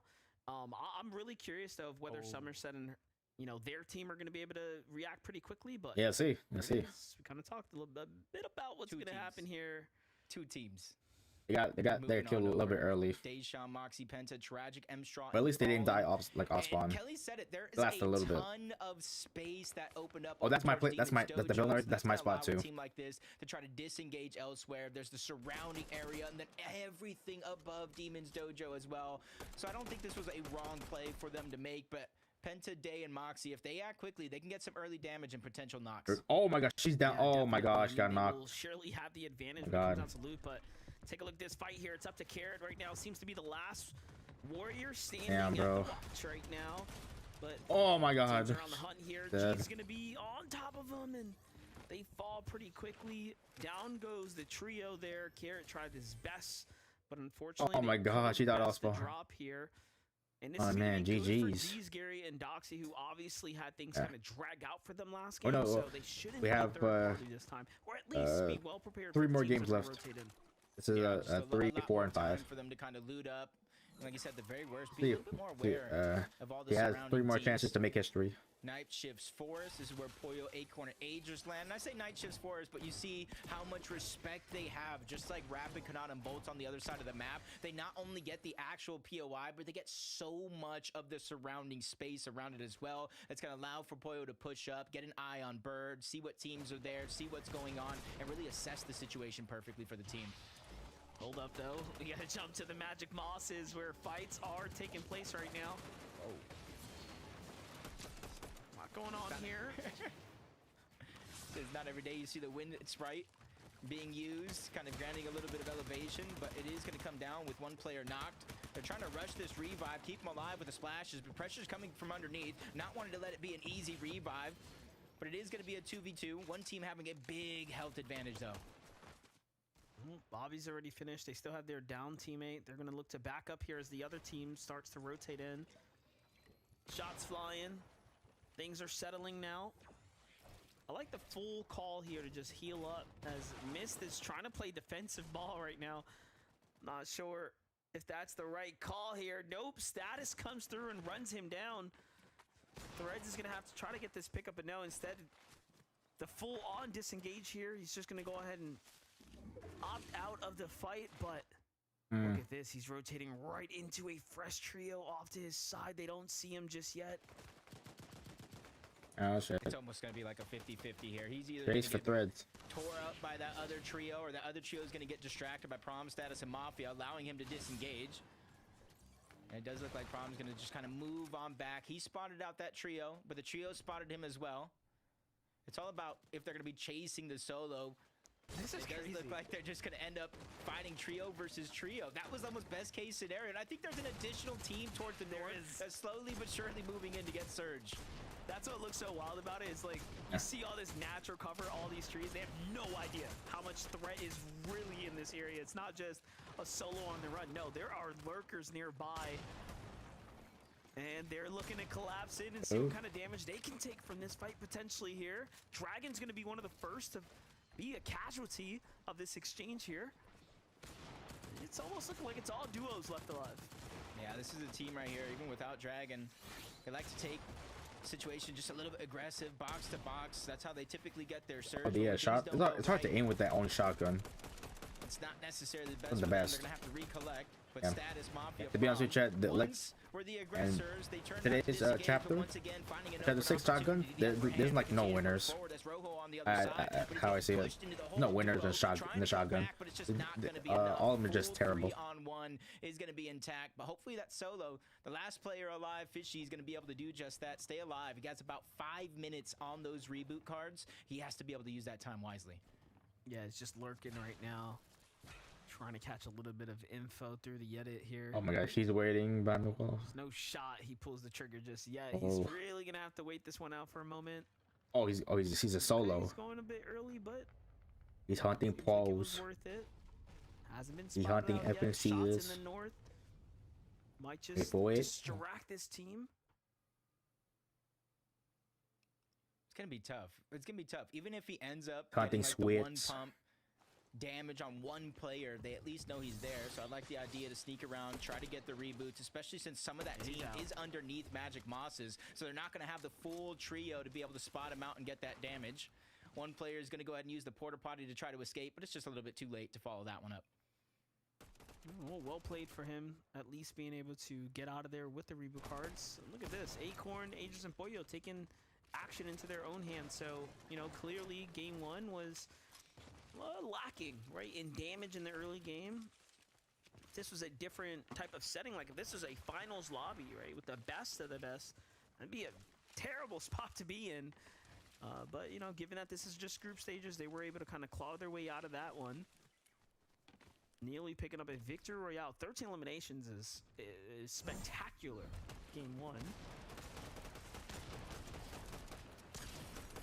Still coming in second, down on Surge. Oh, they're gonna slice and dice, shing in. See another in progress. And they did. Oh shit, they did. To break through the builds, cause chaos, cause Shing. Shing. Shing. His teammates there just walking down his opponent as well, so he really stood no chance at all. Brando actually played that one picture perfect with his duo right behind him, making sure that he didn't take too much damage, and even if he did, they could do a bait and switch on out. Noxy, Aura, Curly right now on the move. Trying to start edging their way in.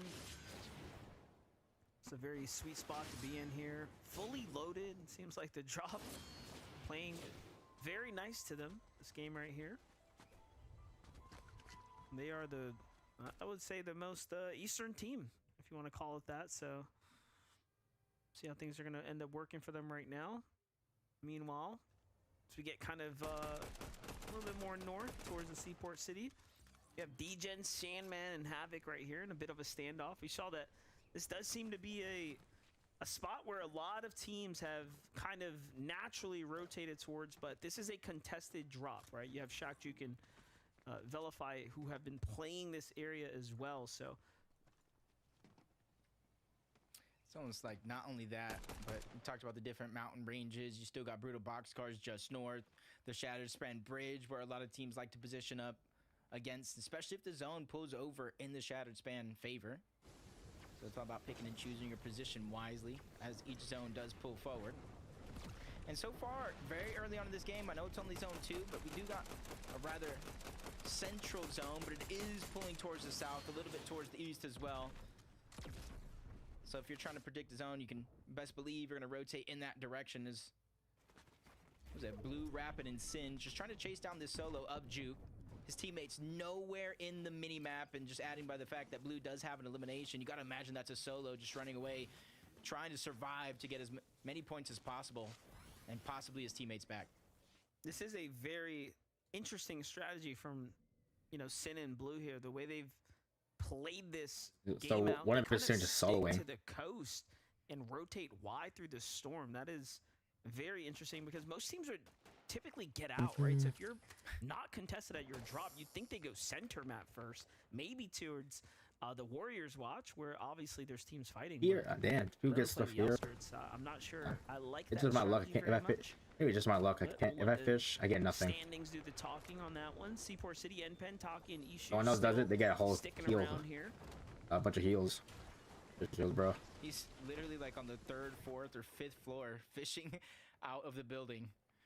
That's some safe fishing right there from Taki. And it's one of those things, so you can be on top of the Shattered Span Bridge, highest elevation, and still fish down. And that's why you see the importance of carrying those fishing rods, because as long as you have a little bit of water near you, that gives you the opportunity to get those floppers, get those shield fish. And even if you're not lucky, the small fry definitely goes a long way as well. Time to get to this new storm zone now. Oliver OG, Skater on the move, but might be caught out of position as Sharkman also start to edge their way towards this mountain here. This could be a fight breaking out here shortly if they're not spotted. Surely now, Elsin team have the high ground. They can see what's happening here. You can see the fresh box. Hey, they picked up some key eliminations throughout that last game. Especially Oliver OG late in the game, picking up key solo clutch points, and sometimes that really makes all the difference. It keeps you in contention of the top 5, continues to have that confidence held high. There's DC Osmer, Noah, Chaos Gaming rotating up from Hopeful Heights, just trying to get a good spot in zone. They're hedging their bets here that it is going to rotate closer to Seaport City, so they're trying to be one of the first teams here before it gets a little bit congested. Just got to be careful, though, because more and more teams, as the zone continues to pull in this favor, will start to stack that side of the zone. We got some action unfolding right now. In the middle of this fight, it seems to have been dragged on for quite some time. All parties hurt here. Oh, get in. The fact they're sitting in the storm right now. This is still at the Flooded Frogs, mind you. Boone, Bobby, and Enough. Bobby was taken out earlier, so this is after picking up the Oh, teammate. just it. He's done. Resituating themselves. They still find a squad left behind. Shipsky's going to be the first to fall here in this battle. They send Furtis off running. He takes the guys on the run. As raps. transport out the side there. For Tice. But the Oni mask can only take you so far. Oh, he's done. Especially when you're just going deeper and deeper into zone. You might have found bandages, but just no time to be able to use them. Even if enough goes down here, yeah, they're still going to get the elimination onto Furtis. And that Siphon's definitely going to pay dividends because it's allowing him to save the med kit for a later time, especially with the zone pulling towards the south. They're definitely going to need that. And that damage, you spoke about him getting rebooted, that damage is going to help so much in terms of being able to focus on your rotation. Meanwhile, Quanti, Baila, Edgy getting what they can together from their resources. Seems like they might have been looking for some exchanges with the teams nearby to pick up some damage here. That's why they're fishing it out right now. I'm Edgy. I don't know if I actually take the 2 minis or more shieldfish, to be honest. I think it's just one of those situations. It all depends on how fast they can fish the shield fish. Because it's only like a 50-50 chance that you get it out, especially depending on the inventories. But you talked about it with one team out of the lobby of Rapid Boats and Kanata. It opens up a lot of space here. Oh, especially on the show where the medallion proved to be very, very useful in the right hands of Bolts. But Sandman taking a little bit too much damage, scrambling around, trying to stay alive. Teammates don't seem to be anywhere in sight, so he's gonna have to do this one by he got tough from all places. Until DGen finds the time to finally reunite. And this is where it's just a big and risky situation here on top of the island when multiple teams begin to contest it. Oh, this is very interesting, right? Ooh. All of these squads here got Could've to see been a what headshot. happened when Bolt had the medallion in his hand, how powerful it could be. And now it just seems like a little bit more desperation coming into play here for game 2 on this island. It kind of set itself up right south of the pump power. It kind of makes sense. There's so many teams up here that already play contested drops, so it doesn't surprise me. We have a lot of more aggressive teams up top. Slate Saw and Champ, though, getting all their builds broken. The boss is still up, though. No one's really gotten to finish it, but they also don't want the attention unnecessarily right now. You even have a third team up there, M-Straw falling in their trio on the other side of Shogun's Arena on top of the islands. Possibly trying to sneak some damage away on this team doing the boss and any team down below. Especially with the zone continuing move towards the south. All those teams that are rotating in the north, the Magic Mosses, the Flooded Frogs, the Lost Legs, they will have to go through them or at least risk their position in order to find themselves any safety inside of the zone. I mean, what do you think? Do you think you stay up there if you're not going to just quickly take the boss down? I mean, it just seems a little counterintuitive right now.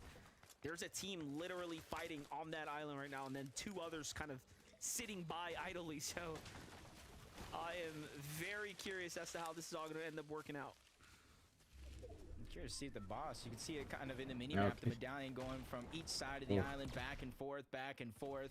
Opportunity to try to steal it away, even if another team did start it. But not everybody has that luxury, the safety of the arena. Some have a far pull to go, and they're trying to make that rotation quick. Timing is absolutely important in terms of your rotations. You rotate a little bit too late, you become stuck at the edge of zone, focus. You rotate too early, the same thing. You become focused by teams that are already in the zone and others that have to make their way in as well. Get a nice little update here with Bowshot, Decky, Fishy, and Flow. Shattered Span seems to be the pull here. A lot of water at play this weekend here. Saw a ton of it yesterday. I believe roughly 4 of those end games out of the 5 games we watched yesterday had some kind of significant water zone in play. I thought I saw DGen get it down as one of those teams that was on top of the Shogun's Arena onto Fallen. That was the 3rd team that was up there as well. When you have to rotate off of the Shogun's Arena and you don't have a mask, that's going to be one of the harder rotations you're going to make. You're just susceptible to so much damage because you kind of glide down But Sharkman, Rao, Elsa, even with all this fishing, left their position stagnant, sacrificing Storm Surge. Now they fall themselves below and falling fast. 114. Oh, was that Poyo? Poyo and Agers. Some shots are going to land, but Oh, yeah, it still was. falling Oh, shit. below. They know their work is not done just yet, and that's why they're trying to take these additional angles. Oh. This is a good team right here. Elsa, Sharkman, and Rao. We've seen a lot of success out of them, but this fight right now, just loadout, doesn't seem like they have enough firepower likely to take on Poyo, Acorn, and Agers. Acorn and Agers to position themselves inside the Seaport City clearly shows us that they are having a harder time than usual finding the damage or feeling comfortable about the damage. Because there's about 8 teams here. Agers, Acorn, and Poyo each spent over 8 minutes in Storm. Most of any team, holy crap. I'm guessing it was just a one, like the 8 minutes they spent, it was like a one tick. If they spent 8 minutes and 2 ticks and 5, yeah, you're gonna die. These are back and forth exchanges here, both sides facing casualties. Acorn clutching up. I'm guessing that 8 minute storm, 8 minutes storm, storm was probably like, when is that one tick? Aggressive, overzealous up above, at least trying to solidify the elimination, basically sacrificing himself for the 3 points. Against Agers and Acorn, that's a team that you do kind of want to tear apart, but Seaport City seems to be in the center of this next zone. So even though they have their backs up against the zone itself, it will open up, grant them a lot of space and time to move around. But both teams seem to kind of benefit from that exchange. 500 above for one, 932 above for Acorn and Agers. Trying to fix the problem that they had in game 1 in Surge, but it just costed them a whole teammate. I will say this, with the way the zone's going to play out and the limited land dynamic to their north, although they lost their teammate Poyo, I think it might play out well for them. They can still win this game. Dead? If they start playing for visuals now, they could really make it hard for other teams to get comfortable on the north side, and that's where most of the lobby's at right now. Yeah, we have seen some, especially on the high ground, and when no teams can look up, the duos can kind of Poyo is dead. Holy shit. shit. They just have to be able to make it to that stage. They get the reboot off. Is Poyo back? Can he land? Is he going to be able to survive? And I think he will, because he's going to drop down into that natural cover around the buildings. So forget playing with this one as a duo. Acorn, Agers, they made the call. He got revived, but he got knocked again. I talked about it opening up. They opened up and immediately went for the reboot, granting them the extra time and space with no team having rotated yet. Yeah, no, look at that north side, right? That's exactly what I'm talking about. And there isn't a real team solidified up top other than the team that they just fought, right? Elsa, and even they don't really know that Acorn and them went for the pickup. So obviously it's all starting to come to a close now. And look at this, the zone's pulling south. Everyone has to move now. This is at least a boon for the lobby, if you think about it. It's not going to the water, so you can be grateful for that one, but this is going to be quite the rotate for everyone right now. Oliver and his team, not all of them even have that mobility, so they're making that important call, rotate early, and so far that's going to grant them position in zone. Probably one of the first teams. Enpen, Taki, Yishao, they're going to be able to rotate on out. Some of them having kinetic blades, others having the void mass, but they still know timing is of the essence, so they're quickly trying to be one of the first teams there. You can see Oliver on that mountaintop because they were quick to react. They get some of the best positioning inside of the zone for now. Rising from the ashes here, Agers, Acorn, and Poyo are back in full effect, but I'm noticing there is a bit of a lack of material, given that they had to split some with Poyo after the pickup. They're all bouncing back here, getting nice and situated here. Notice they're not even opting for full bases. They're just playing deeper and deeper into the storm line here, possibly looking to find some resolve in the material counts that they can pick up on this outer edge. Yeah, because they're one of the first teams there, they know they don't have to build around their back. Smiley, Max, Olaf. They got a key elimination moments ago in that replay. Brought them above the Storm Surge threshold, 262. Almost from here on out, Storm Surge is going to be affecting a lot of these teams, dictating if they get to play. You see eliminations and loot being split around.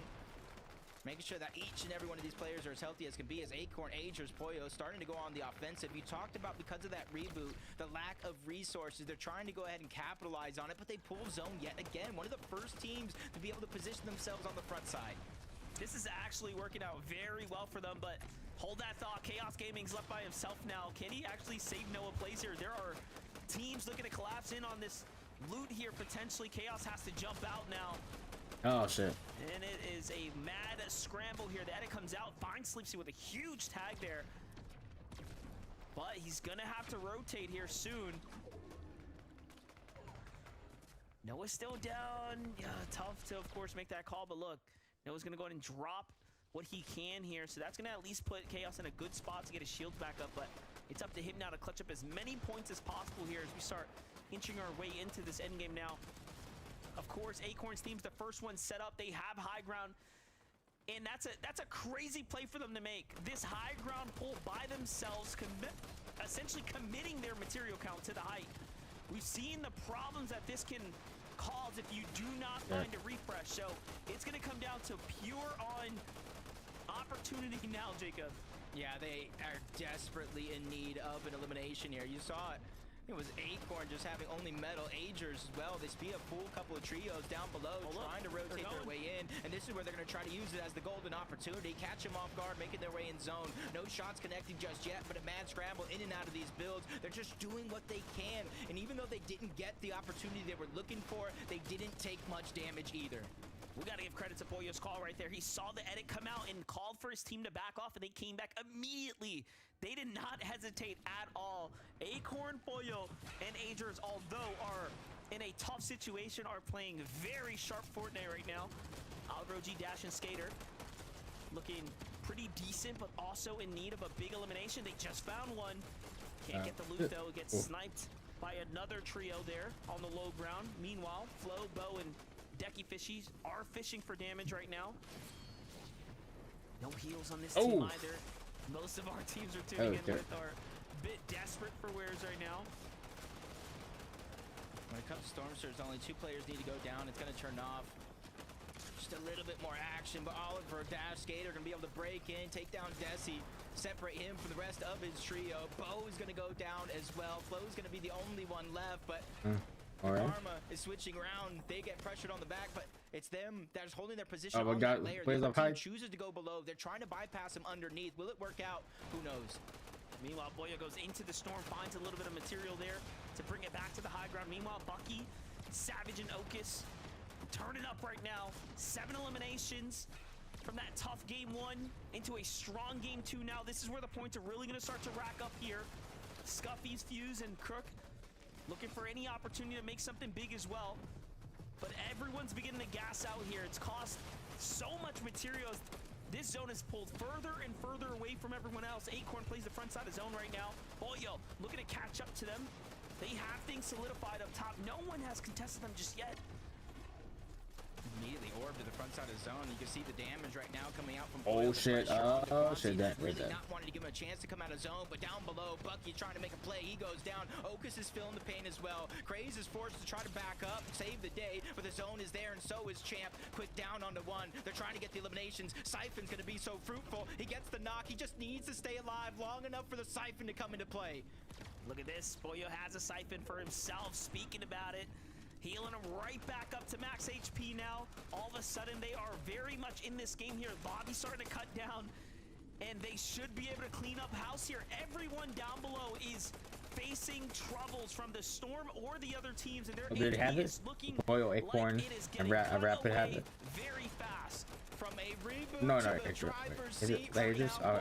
Oh man, I'm getting confused. They didn't put that opportunity in vain. Okus down below, still scrambling in and out of the zone. Has a flopper left, but no time to use it. That's Craze just leading the path, trying to give him some extra cover on the other side, but they're getting smushed to the low ground. Craze with a medallion makes a play on the crook on the other side. Bring it down to a 3v2, but he gets dropped as well. Oh, it's Agers, Pollo, and Acorn. Doesn't stand a chance. Agers, Acorn, and Pollo pull off a big Oh win. shit, bro. Very nicely done there. Game 2, wrapped and put on just exceptional fashion. And you know what? They did it. They did it in the end, and it was not easy at all from a pickup at the Seaport City and then to keep pulling zone. Sometimes you just need a little bit of luck on your side.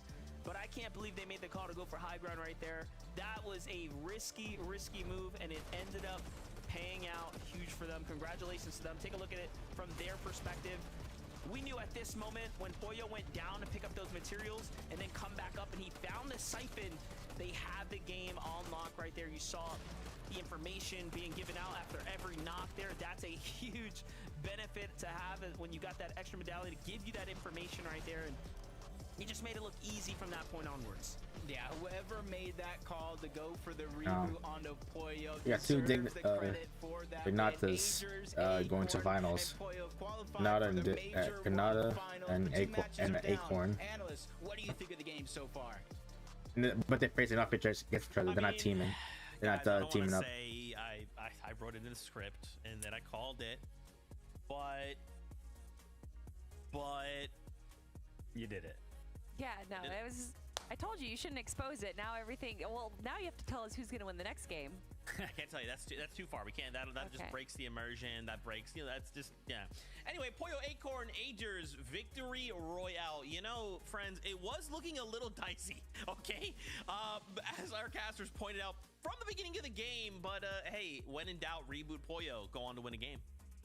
Yeah, and it was a lot of diciness throughout the entirety of that game. Even once Pollo was brought back up, taking high ground with so little mats.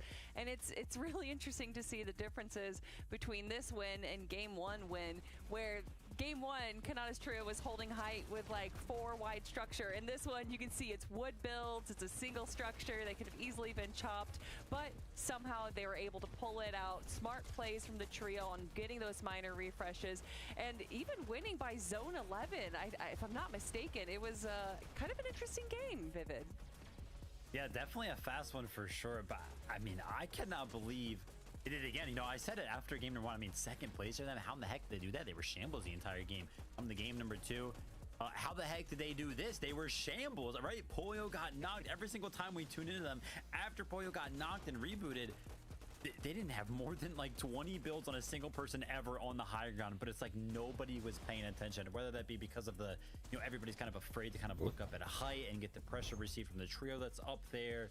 The type of lobby that we're playing in group number 3 here, nobody's really interested in it. But yeah, that single wide structure right there, a lot of it being woods, like Zeke pointed out. Incredible stuff to kind of pull that out. So wild. But look, at the end of the day, they're going through to the Major 1 finals, right? Yes. They got their seat on the bus, and now they just have to keep that prep going and see what they can do in the Major 1 finals. For now, though, we have to go to a short break. When we return, Game 3, and of course, more things to break down. So stay tuned.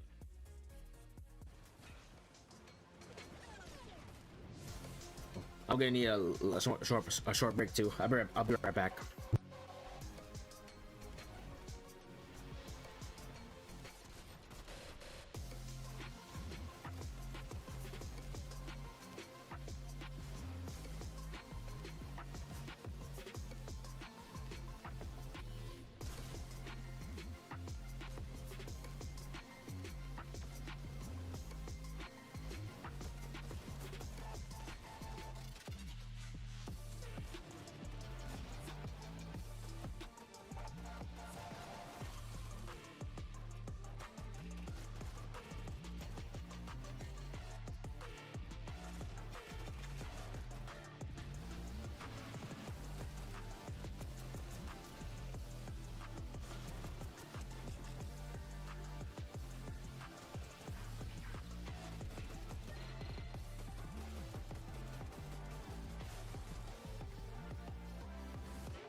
What's going on, everybody? Welcome back to the FNCS. Game number 2 wrapped up by Pollo, Acorn, and Agers.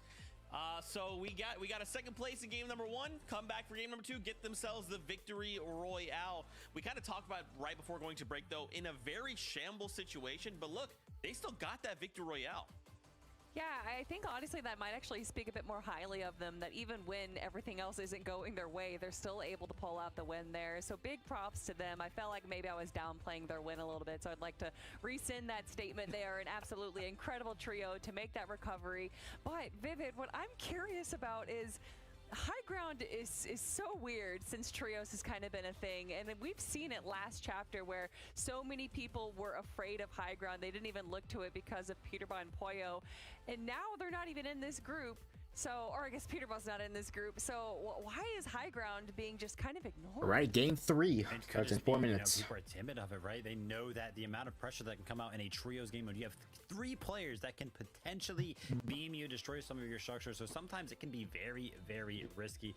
But honestly, Acorn, Pollo, Agers, they were just taking advantage of the fact that most of the lobby was on the back side of the zone, right? Nobody was really claiming that front side. Nobody was really established. So players and going to finals. One side of the zone. But they're not playing as a trio. They're against each other. Just how that game right there played out. And we also have to remember, since we're kind of doing this group stage right now, we're not necessarily getting height teams in every single one of these groups, right? So maybe some of the teams that kind of plan to play height, they're just no more left in this group. Interesting. I wonder if that becomes in the great dash for height. We'll see what happens in game 3 and 4 and 5, of course, but we wanted to highlight a few trios for you. We want to start in 7th place. Oliver, OG, Dash, and Skater. They've actually been getting more consistent after the first 2 games, right? Game 1, 10th place, 7 elims, but now we have a 7th place with 4 elims, so we're really targeting this consistency factor right now. Yeah, and that's, you know, if you can't get the win, then you might as well go for that. They've already proved themselves to be low mid-ground warriors, being able to grab a bunch of eliminations and make it into the end game every single time. They only just need 3 more games of this performance, and they'll pretty much solidify themselves into that top 5 consistency. It was kind of funny this game, right? They used that free-edit strategy that kind of was their demise in game number 1 against opponents in that game right there. But, you know, still going out a little bit early. I would like to see the entire trio kind of stay alive, establish a position throughout some of those moving zones, so that way they can get and break into that top 5. Okay, I like it. I like it. Another trio to toss your way. Bucky, of course, paired up with Okus and Craze. I can just hear, like, you know, Bucky in my, like, oh my God! Is that you know, we start game 1, 19th place and nothing. Game 2, though, a 2nd with 12. They have got to be popping off. Yeah, I mean, this trio here, out of all the trios that we have competing in Group 3, are one of the only ones that's actually played all Div Cups together. They are also one of the only teams that has grabbed a Victory Royale, although we haven't really seen the perfect situation for them exactly. I do think that this trio is now looking to probably take that high ground in Game 3 and go for the win. I mean, at one point, Craze had 2 mythic weapons. I don't understand how that happens, as well as a legendary. That is absolutely crazy. If he can get that into his hands once again, then this is going to be a sure win for them. I mean, when they were still a trio up, I was actually looking towards that team to win that game. We knew how shambles high ground was. That, you know, like we already mentioned, they had less than like 10 builds each. But yeah, unfortunately, Bucky ended up going down, like I mentioned before. All the lobby being on the backside of the zone right there with Craze, Okus, and Bucky looking for eliminations. It just became too hard to keep them all up. But still, nonetheless, a very good game from them. I love the breakdown, guys. I also wanted to highlight 3rd place there, Silic. Jargon, so sorry if I pronounce names wrong, and King on Expo as well, currently sitting at 120 points. So in just 2 games, they're looking really, really good. As we've seen in kind of previous point thresholds, you want around that like 190 point threshold to feel kind of comfortable, but you still want to make sure you solidify that top 5 for consistency is concerned. What are we hoping to see now that we've kind of had these 2 Titan trios? 50 more seconds to get game 3. I feel like it's anyone's game right now. Yeah, I think it is. I think a lot of it can come down to luck, like we heard some of the casters say, where that zone pulls is really important, how these players are going to be able to adapt. We have seen teams win by changing drop spots in the group stages, so there's a lot of opportunities here, but they only have 3 more games to figure that out. So right now, it's going back to the drawing board, talking to the coaches if they have them, and seeing what they can do. Yeah, job spots are going to be opening up now. I know we had an amazing kind of situation yesterday where there was like 10 teams towards a drop spot that had just opened up. So maybe we'll see some early game action out of that. But yeah, I want to see some more fights for High Ground. So far in our first 2 games, it's kind of been an easy ride up there. Let's switch things up and make it a little bit more chaotic. That's interesting. In EU, you know, we saw a lot of that yesterday, right? Players fighting for that height, not just letting it go. So maybe now's our time, everybody. Just look up, and if you see the single-built wood structures, they're probably shambles. Probably go ahead and fight them. But we'll have All to right, see how here we go. We're now entering game number 3, basically the halfway All right, point. here we So go. pressure is on. Casters, for you. All right, here we go. Yeah, just check out my mic again. I think maybe it's time for me to get a new mic. I don't want to really have to do a mic check every single time. The mic is like really old. There's a lot of squads right now that have yet to really find their footing so far. And Jacob, with the games dwindling down, it's now or never to make a shift. Yeah, we've already seen after that first game 2 teams move over towards Demon's Dojo because of the amount of space that was demanded. Same thing at Night Shifts Forest. It's going to be a big question, but with the game ready, it's going to be answered.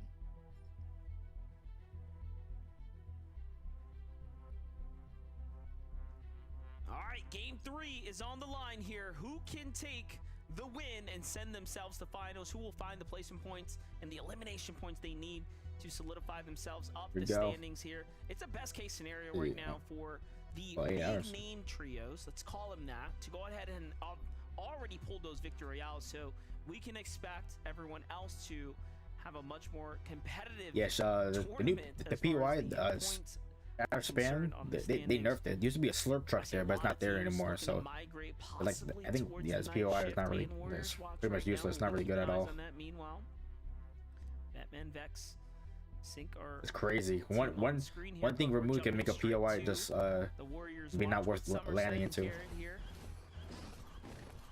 Now what happened last time is they landed and just got bested on the drop in game 2. Game 1 was a oh shit, she got it. I think she got it. She got it. Oh no, she got, oh crap. Got the perfect drop for the door there, but shies away from it instead of oh my god, please get a gun. Get a gun. Get a gun. Oh my. So nicely done for Somerset's trio. Okay, cool. Sieges I thought she had it, but I thought she gonna die the second she U-turned. Somerset a weapon though. Does she have a gun? Just yet. Shots come down low though. Jeez. Manages to find a tag onto Carrot. He doesn't stay for the finish though. It's like that right now. Look at this. This is like me during a solo cache. Try to find a chest or a gun. Both teams right now. It's just so hard. Like a bare bones brawl. Whatever you get off of spawn, that's what you got. But they quickly go ahead, converge, get the double res onto Carrot. An interesting decision here, though, that they're kind of giving just a little bit more space. They are separated as Doxy's trying to make a play, catching one out by himself. He does have the Oni. 4 shots left, though, Monster. He has to pick and choose his battles wisely here.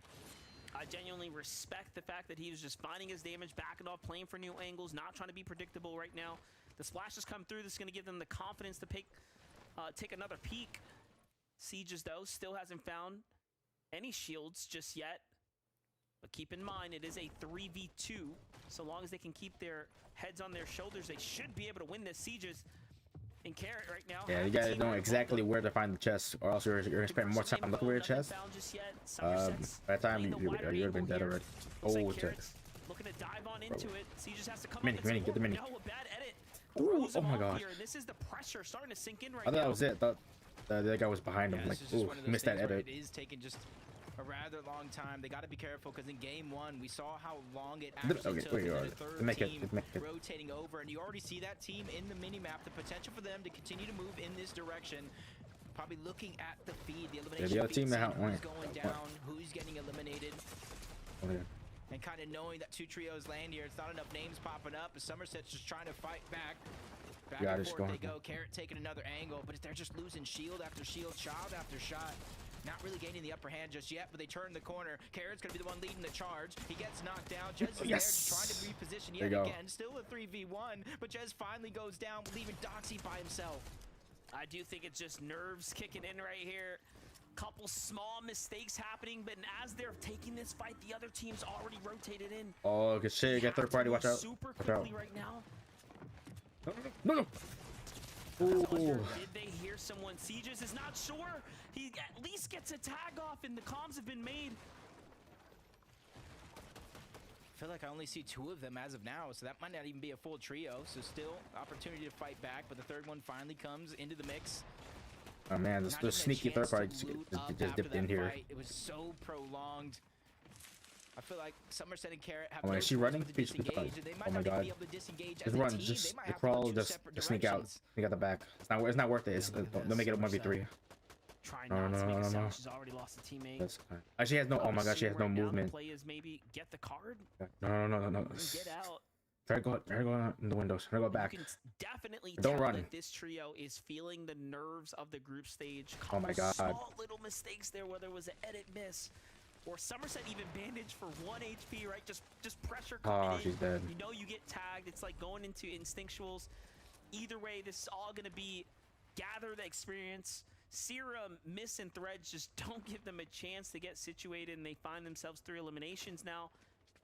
I know one of her teams is still alive. I think he ran. Kind of recouped themselves off of being contested. You know, that was a fast rotate too, so respects to them. Yeah, it only started up with 2. That was the first shot. Sieges just got caught off guard. That was dead. Oh my god. Carrot, Trio's dead. Just trying to scramble around, stay alive. Carrot doesn't even get the void off before he goes down. And by them, Somerset was just kind of stuck. They were already at Warriors Watch. They would have heard her try to void or run away, so she just kind of plant her position. Unfortunately, But she had no movement. I don't think she had a mask. Violet Edgy Quanti right now. The Mass Meadows, they're home. Uncontested.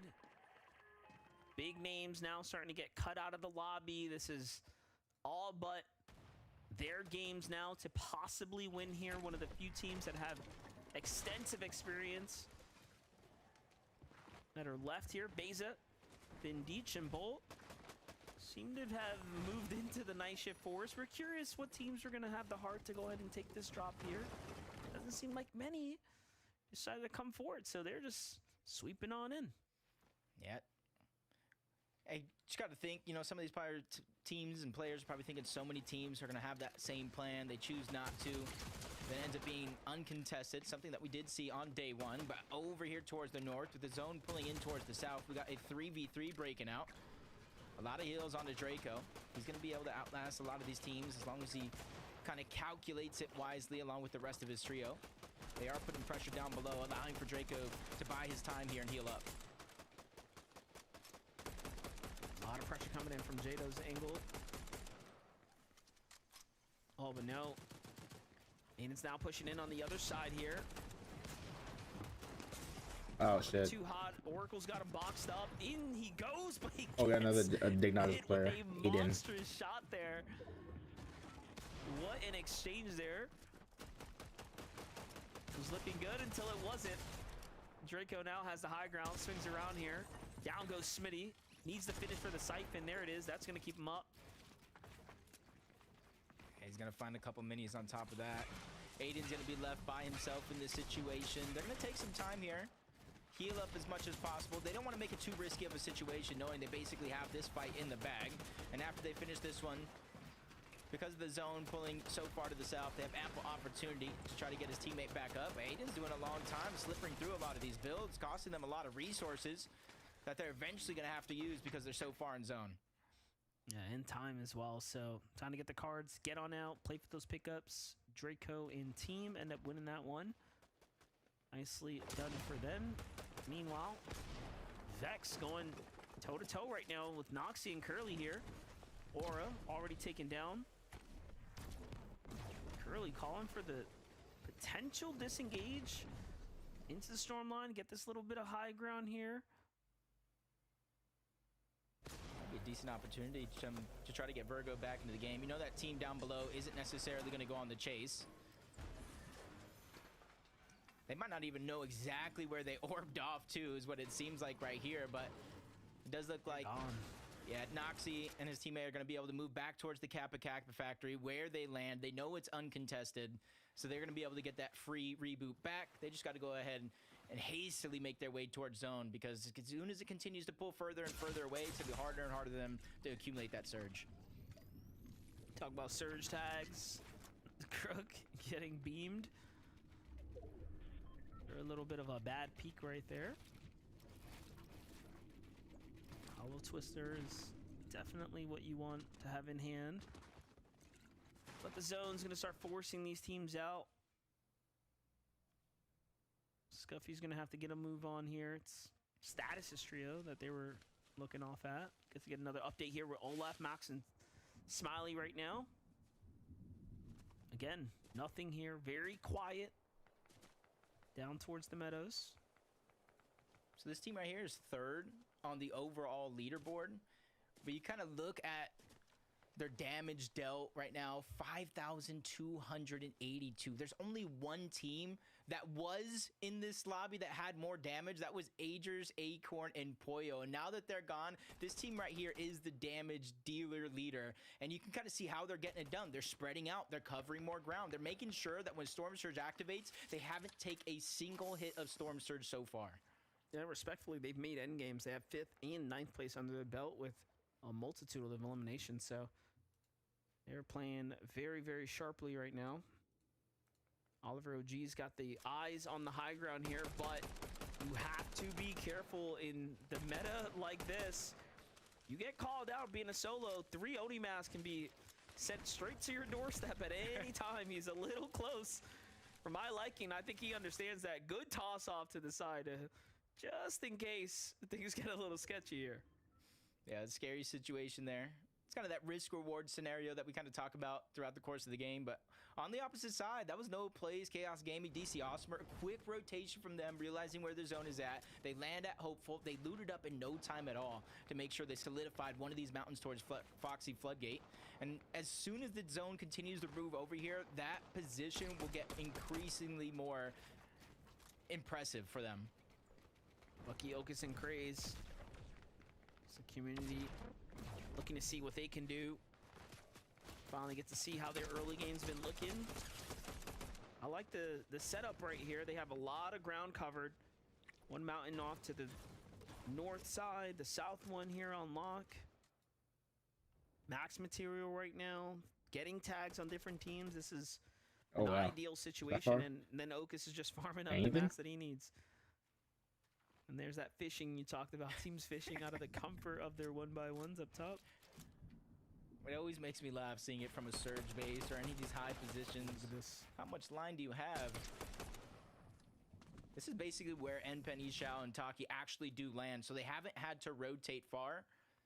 And then you add in the fact that the fishing rods, so they almost have unlimited heals. It's a 50-50% chance for the shield fish. I talked about it enough, but it's almost essentially infinite heals. You can see they already have some scattered around on the floor. So it's going to be NPen and Taki taking the role of getting surge, while Ixao is just making sure that they have the resources necessary. So whatever damage they do take in terms of trading, they can easily heal right back up.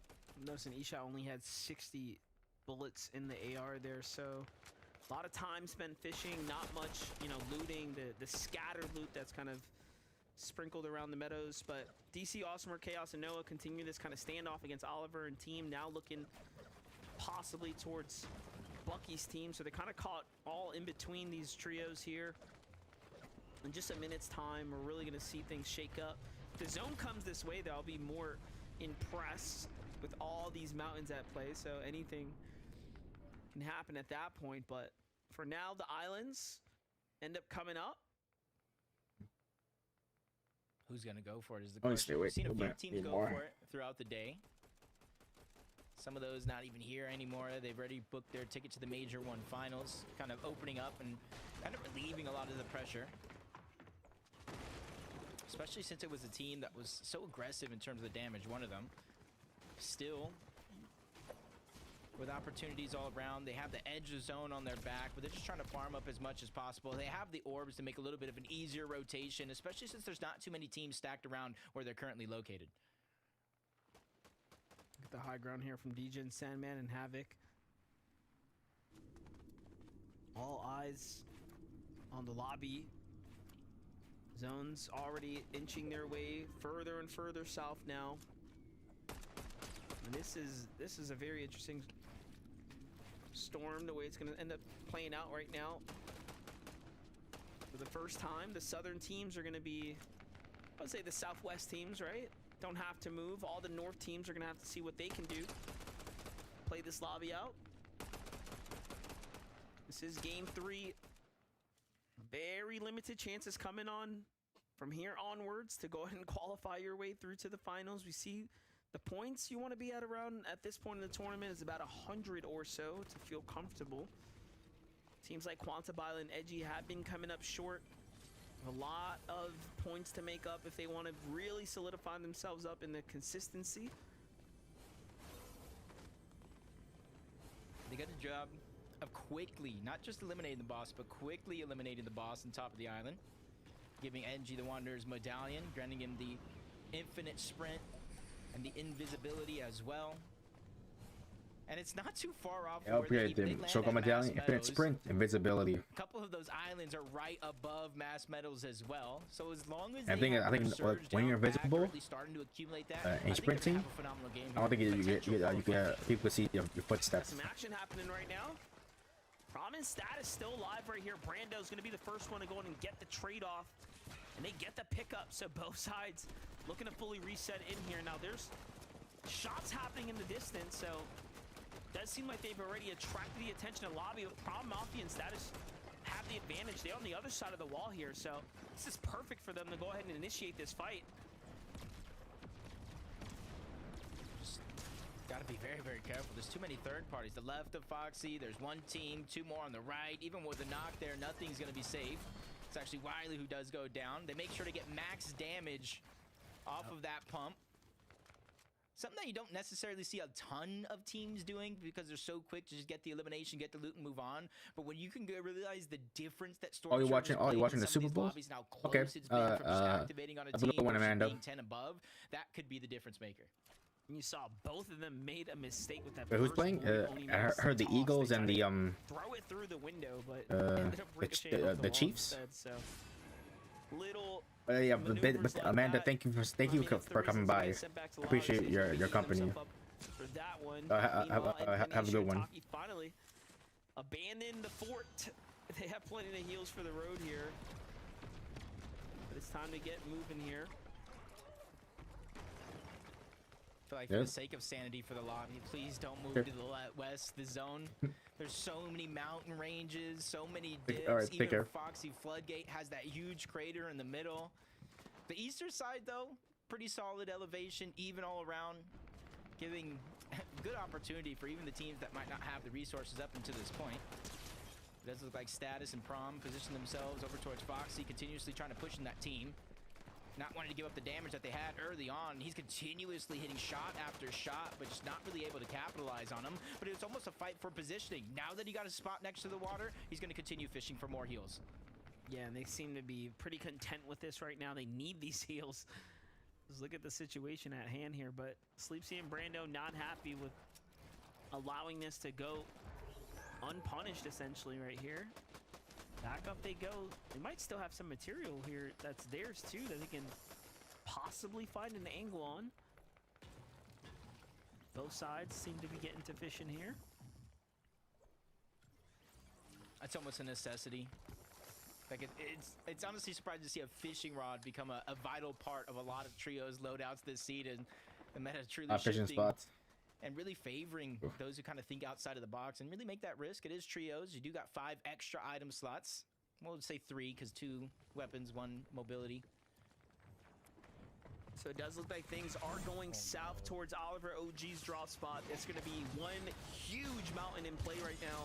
For this Meanwhile, the highlights show us Bowflow and Jesse jumping in and eating we see the fishing rod, the Bicent, and the katana. Making it look super easy. I don't even know. I'm just trying to think, was he making sushi or was he like being a butcher in a deli right now? Because that's multiple times today alone. We've seen that Typhoon Blade come into action and really make the difference. Not only securing the eliminations, but making sure that they stay alive because how fast and quick and aggressive they can get.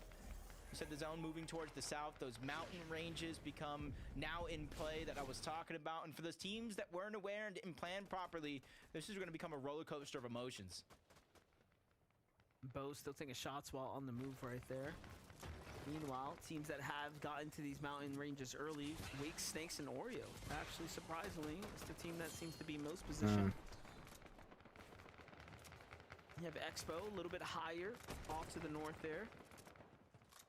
But with all the shots going on right now, you got to think about it. Surge is warning players of their status in the game right now. Being 280 above is not the greatest spot to be in, but they do pull the zone favor here. It's going south, so think about what's at play right now. All of these other teams on that eastern edge, on this high ground, are thinking about how they have to maneuver their way through this mountain and or around it.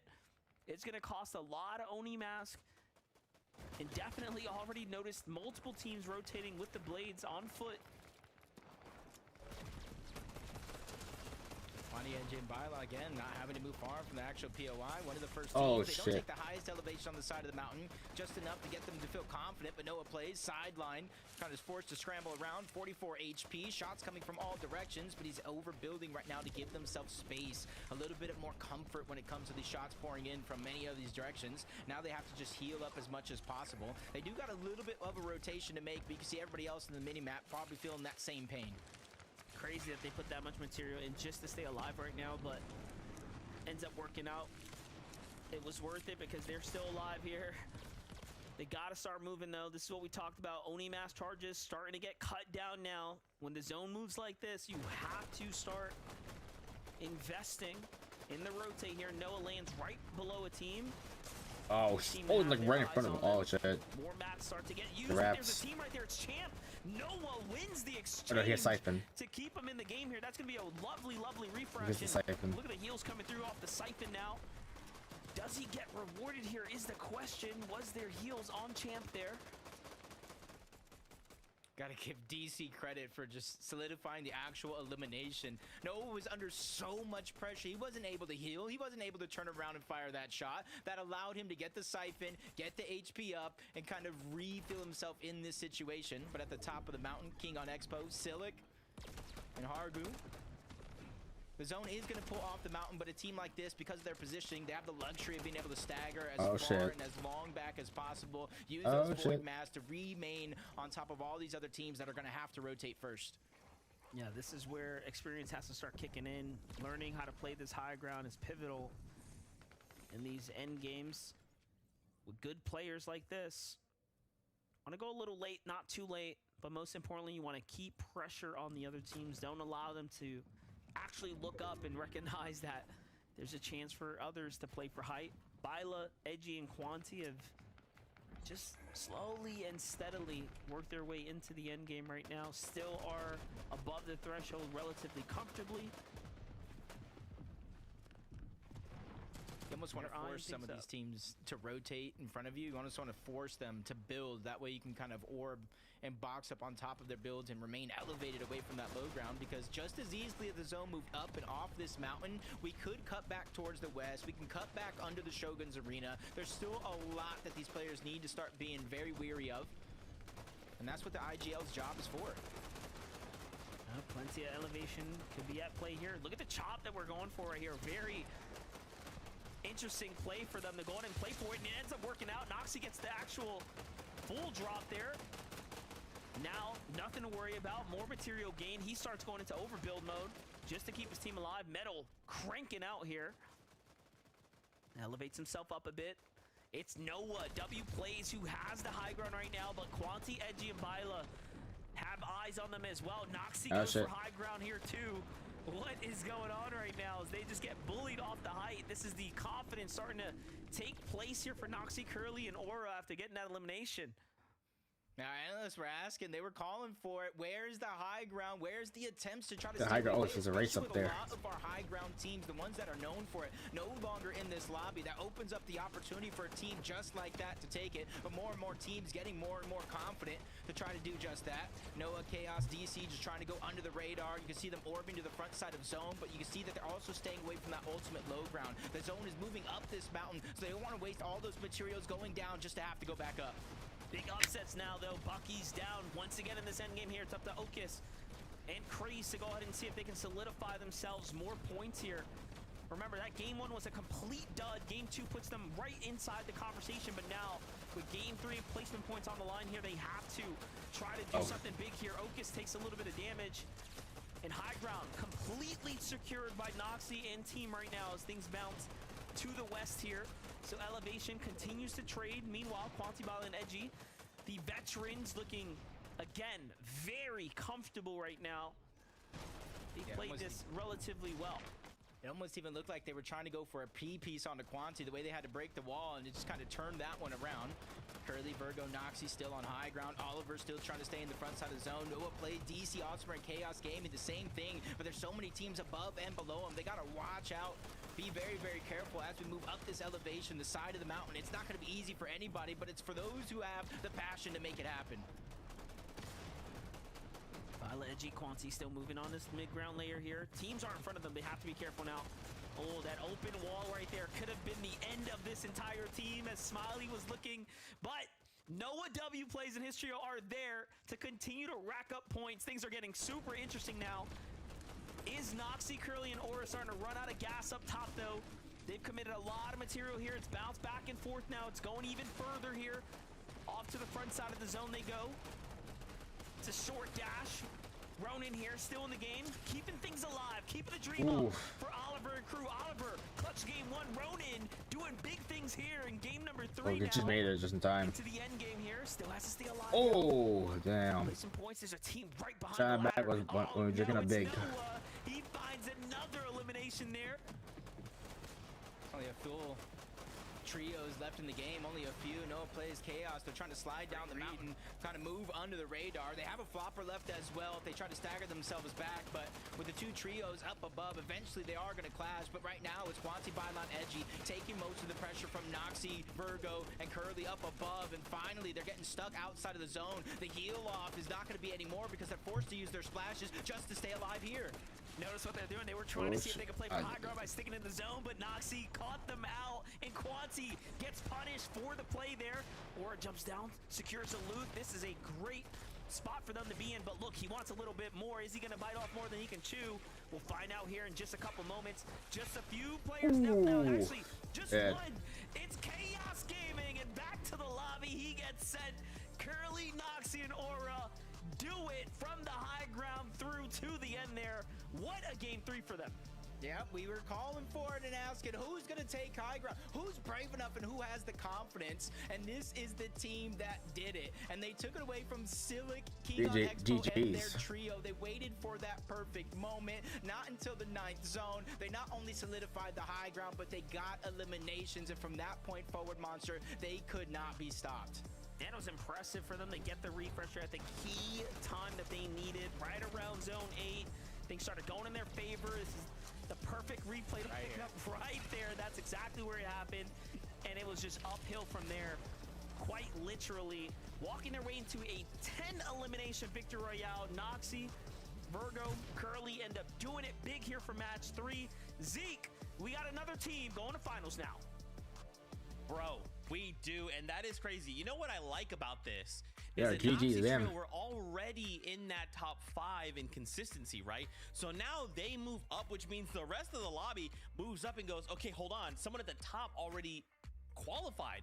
That means now everyone else has that extra opportunity to try and make it into now 2 more games left. 4 and 5. Let's see. 2 more spots left. Super good about this win. I don't think it's too much of a surprise either to see this win. And after that, all that's done, next will be on last chance qualifier, and which only 3 spots are left. Saw them already get second place through consistency. Last chance will be last 2 games, that's just for real ever. Really did last showcase is do or die. How smart they were playing, waiting for the right moment to take height. They get a refresh, they get some more mats, and then they just lob up these perfect TPs, jumping over.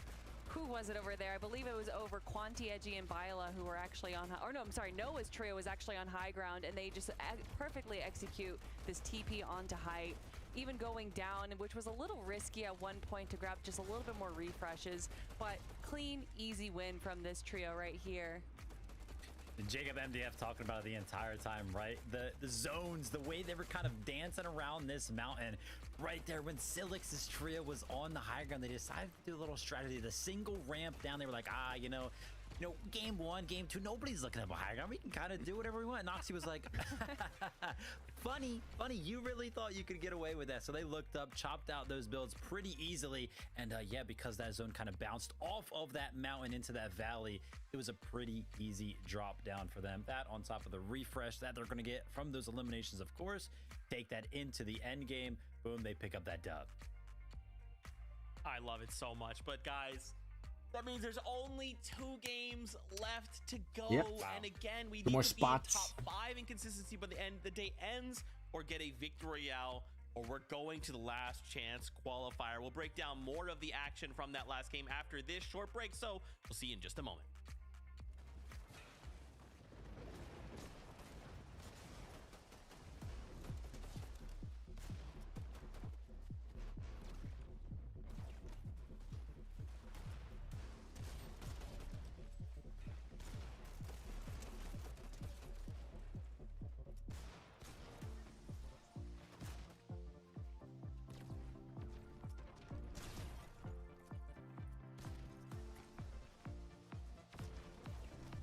New shop. A new shop. Let's see. Refresh. Let's see.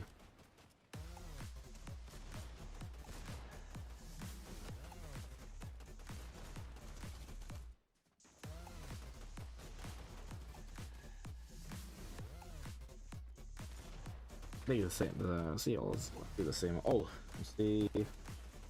What else is back?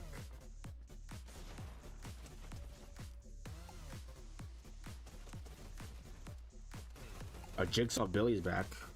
I think that's just the same.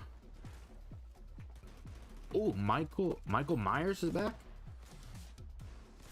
Okay, cool.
Ooh, new icon emotes are back.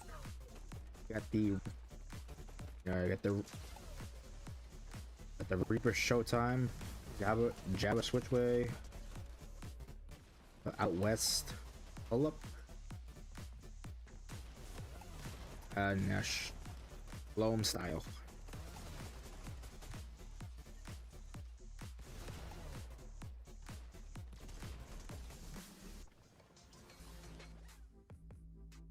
What's going on, Fortnite fam? Welcome back to the FNCS. Game number 3 is done with 2 games left to go.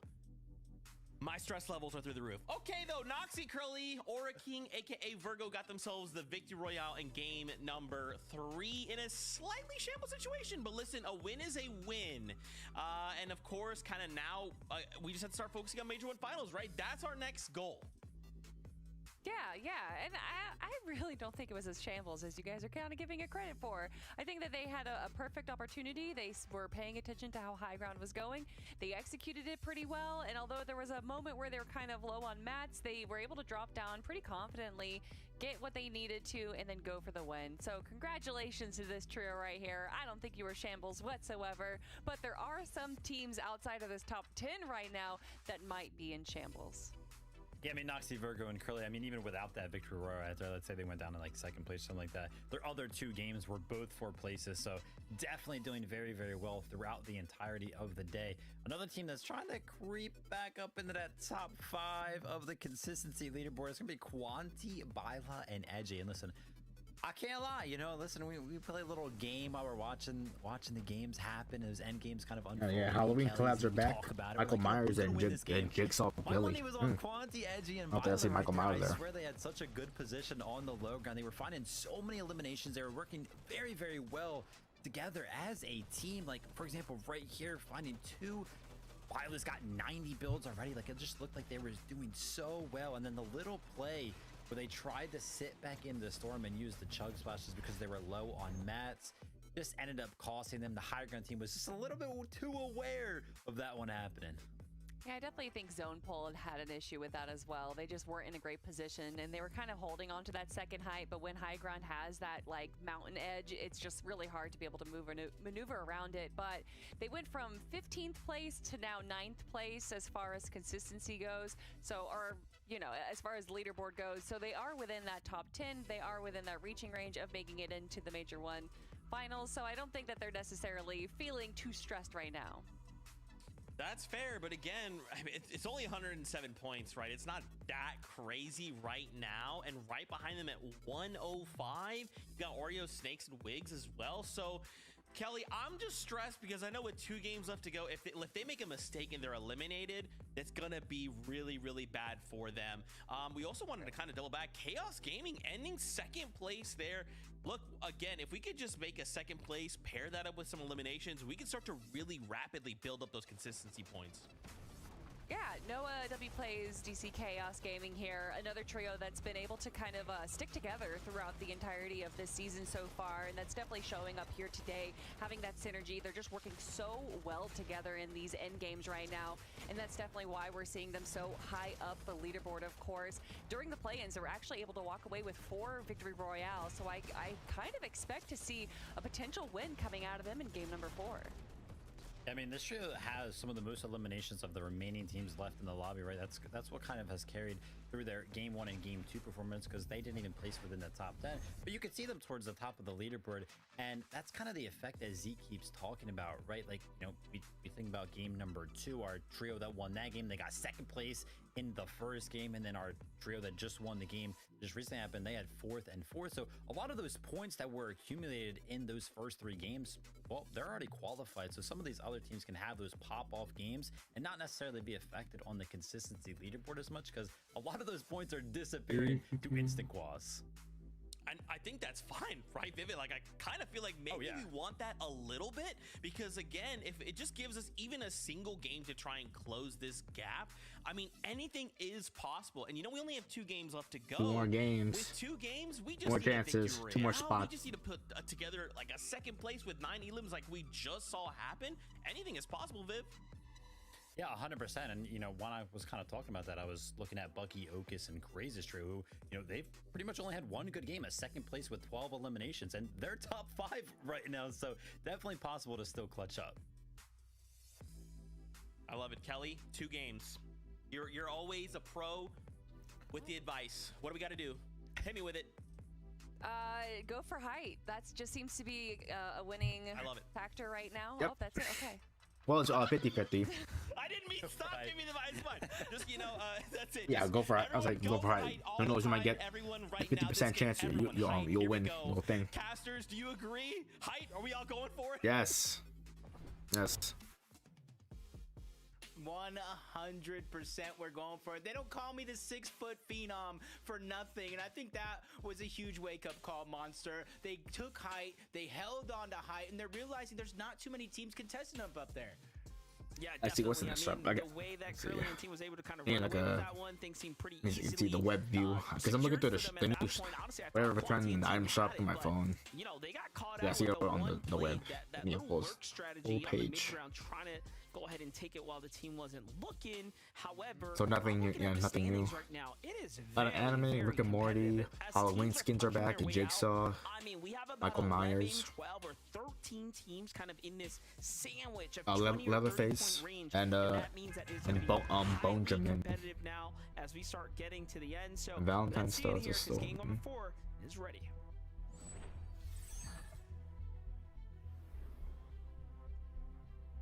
Time is definitely running out very, very quickly. And I think for the teams that may be outside of that threshold, you were talking about 30, 40, that maybe even have a 60-plus point gap, you got to be looking at teams like Olaf, Max, Smiley, Noah Plays, Chaos, DC, Awesomer, the ones at the top of the leaderboard. If they win a game, that essentially opens up a spot at the bottom of the leaderboard.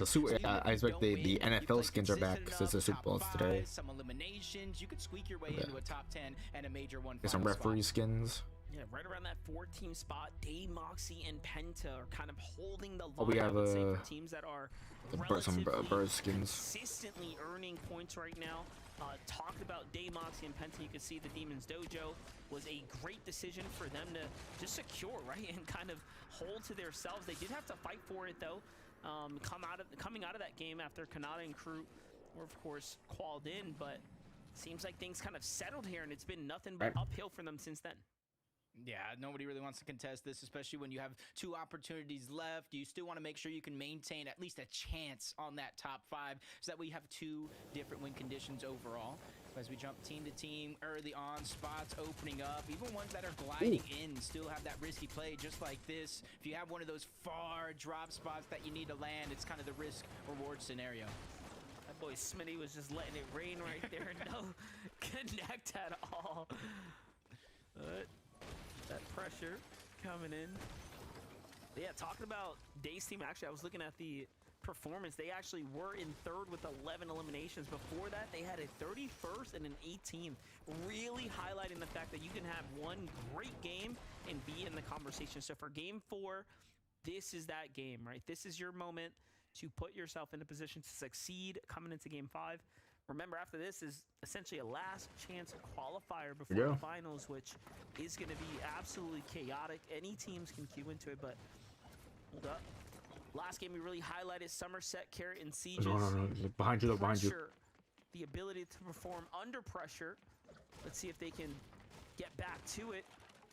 You know, one thing people don't really talk about is when you get sent to the lobby early off the drop, I mean, you're not practicing anymore. You're cooling off, right? And it's another thing to really be in the game, be locked in, be laser focused. But when you get sent back to the lobby, it's a huge momentum downturn for you, and they really haven't gotten to play a true game today. Yeah, and it's like 25 minutes of in your own head of sorts. Yep. Trying to figure out what went wrong, what you can do better, and it's just an off-spawn fight. And even though right now it looks like both teams have shields, they have materials, they have an opportunity to fight it out, I almost want to see them kind of both disengage, because the longer and longer this one takes, we've seen it at least twice so far, that third-party team comes in, and then neither team realistically ends up winning that off-spawn. Yeah, that's exactly what I'm thinking right now is teams gotta move, man. You can't stay there and allow the other trios to come in and even take pop shots. You don't have the ability to lose and take damage right now. Skater, Oliver, and Dash, though, setting themselves up for success here. Slowly and surely crept their way up to a solid position on the standings. That last game really being a follow-up of a performance there. Another 7th place in the bag for them. Not as many eliminations as the previous games, but all the more steady, which is exactly what we want to see from this team. Now, do keep in mind, that game ended right on their drop spot, and they still weren't the team on high ground. I was kind of curious about how that ended up playing out as to why they weren't in the most prime position. Almost feels like the flip of a coin. Do you rotate? Do you not? They chose to rotate instead of not. Zone pulled in their favor. Something that you got to kind of learn from. Sharkman, Elsa, and Rao over on the side. They do have this trio fully separated into essentially 3 different solos. They can kind of pick and choose their battles if they do want to take it. It does look like they're going to see that green light going over. A full trio causing a little bit of distraction on the juke as well, giving up a 3v1 opportunity. It does look like their teammate, Velk, is just trying to disengage, move farther and further away. Don't give up a free opportunity, and he's going to find some success in just doing that. Or not. See if he can keep racking up. I was going to say, these are Easing down now, though. Look, pincer teams coming in here. In the corner. All eyes on Got some them. Lurking canvas. squad just next door. I've seen a lot lately. Just so waiting silently, waiting for the right moment, and bam. So Sharkman and Raw have to move, though. We talked about how they like to play this edge, and I was more surprised that they would even find teams here standing around, but it seems like others have kind of joined in the fray. Duke's going to get absolutely slammed on right now, and then Art Rapid jumping on in for it. Ramps down, doesn't even need to edit it. Works his way right through. It's a quick elimination, but hope they're not too comfortable. Take a look at what's coming next. Yeah, it's Rouse and Sharkman. I believe that was Oliver's team above them as well. There's still that solo lurking around because there's reboots that he still needs to grab. Fight's still breaking out. Nobody wants to give up, especially when they feel like they might be isolated on this side. Free loot for them, that's what they're thinking, especially with Rapid going down. Rao's going to be able to solidify that one. Sharkman and Elsa there, all able to clean up, spread the loot around. Oh shit. And now that they have a 3v2, a huge advantage. This is going to be a great opportunity, but out comes the Typhoon Blade, causing a little bit of commotion. Elsa almost going down, 34 HP. Even Sharkman gets a taste of their own medicine, but it is going to be Rouse saving the day, getting the revive, but they still have to be careful because not only that solo, Oliver OG's team is there as well. Yup, still danger all in the horizon here. Anything can happen when you're on these early game rotates right now. NPen, Taki Ishu. What are they looking? 102 points right now. Very comfortably positioned on the leaderboard here. They've been performing very well so far. Up the hill they go. Some fresh teams moving on in right here. Let's see how this one ends up playing out. Who's going to see who first? Oh, it's Noah W Plays team that gets shot from the side there, and all of a sudden now, hold up, suppressed pistol might actually be the weapon you want here to keep a low profile, but doesn't seem like they got the tags that they wanted. Yeah, and these are two teams I would expect to kind of rotate parallel to one another throughout more of these games than they have. They kind of land one at Hopeful Heights down below, one at the Rainbow Fields right above. But with the zone pulling not too far from this direction, a little bit of a north lean. They're positioned over on these mountains, trying to take advantage of even teams towards the Kappa Kappa factory, and that's a whole new team over there, because that was Noxy, Virgo, and Curly spot that they were landing at before, rotating up this side. So a team that even might not have experience on this side of the map, if that's something they can pinpoint and really figure out. See Ruins, Vex, Sin right now. Set up outside. Just finished up the set of eliminations. Putting them up at 2 right now. It's going to be tragic. He tries to avoid owning Mascal, but not taken down. We talked about teams having the very rare opportunities to pick up the body and secure the full damage. They're going to do just that. Today's set of games not as intense as yesterday's with the Storm Surge, right? Remember, we had so much first Storm Surge activity early into like Zone 3 and Zone 4. So it does seem like things have kind of moved along or progressed relatively well for Group 3. Yeah, I think especially for those fights that are happening on the edges of the map, the contested ones or not, you're so isolated, and teams, especially in the beginning of the game, are looting up. They're trying to get their own game ready. That grants a lot of time and space. And so, as long as their heals there off the drop, you definitely win a fight off spawn and kind of solidify Surge for the first couple of zones. Go from one team that's kind of calm, cool, collected, not a worry in the world fishing, to a team deep into zone, forced to get a revive after just solidifying in eliminations. That's Oreo, Wigs, and Snakes. They know Doxy's nearby just trying to get out as a solo, but he has just a sliver of HP. The big question is how much heals does he actually have left to make this a fighting chance here in Game 4? Yeah, he's off to the races. Let's see if he can play for a pickup. Meanwhile, names all over the horizon here up the Flutter Frogs. It's continued to be a hot spot for the region. Every group slowly migrated on in. Few Scuffies and Crook are the ones with control of things at the moment for the main house. However, no one here is safe, so it's just a matter of time before we're gonna have to get moving. Oh, Scuffies though. Who was that? I didn't even realize there was a player lurking outside the window. Fuse stepping up onto Prom there, and off he goes, and they're on full chase right now. They're not happy about that. Again, where the chase is on. Like I didn't even see him, and we have the observer at our advantage. So huge surprise for him, a huge wake-up call. And he has no choice but to move himself further and further, deeper and deeper in the zone. But he's basically moving himself towards a whole nother team. But Fuzak, Scuffy's a crook. They're gonna be able to clean that one up. Move far enough into zone, get the loot, and then just kind of retreat back. And you see Smitty up above. He's going to go down. Another solo just stuck in a trio situation. He goes down. His full team sent back to the lobby here in Game 4. It's crazy. When you're on the hunt right there, that's one of the few times the Kinetic Blade, perfect, right? Perfect for actually touching down first. Boone, Bobby, Enough have this high ground right outside the Magic Monster, so they're going to be the team putting a lot of damage, a lot of pressure onto all these Flooded Frogs teams we just saw. Out the drop. Inside the Storm, there was a team there you saw wrapping up a battle, so plenty of options to choose from here.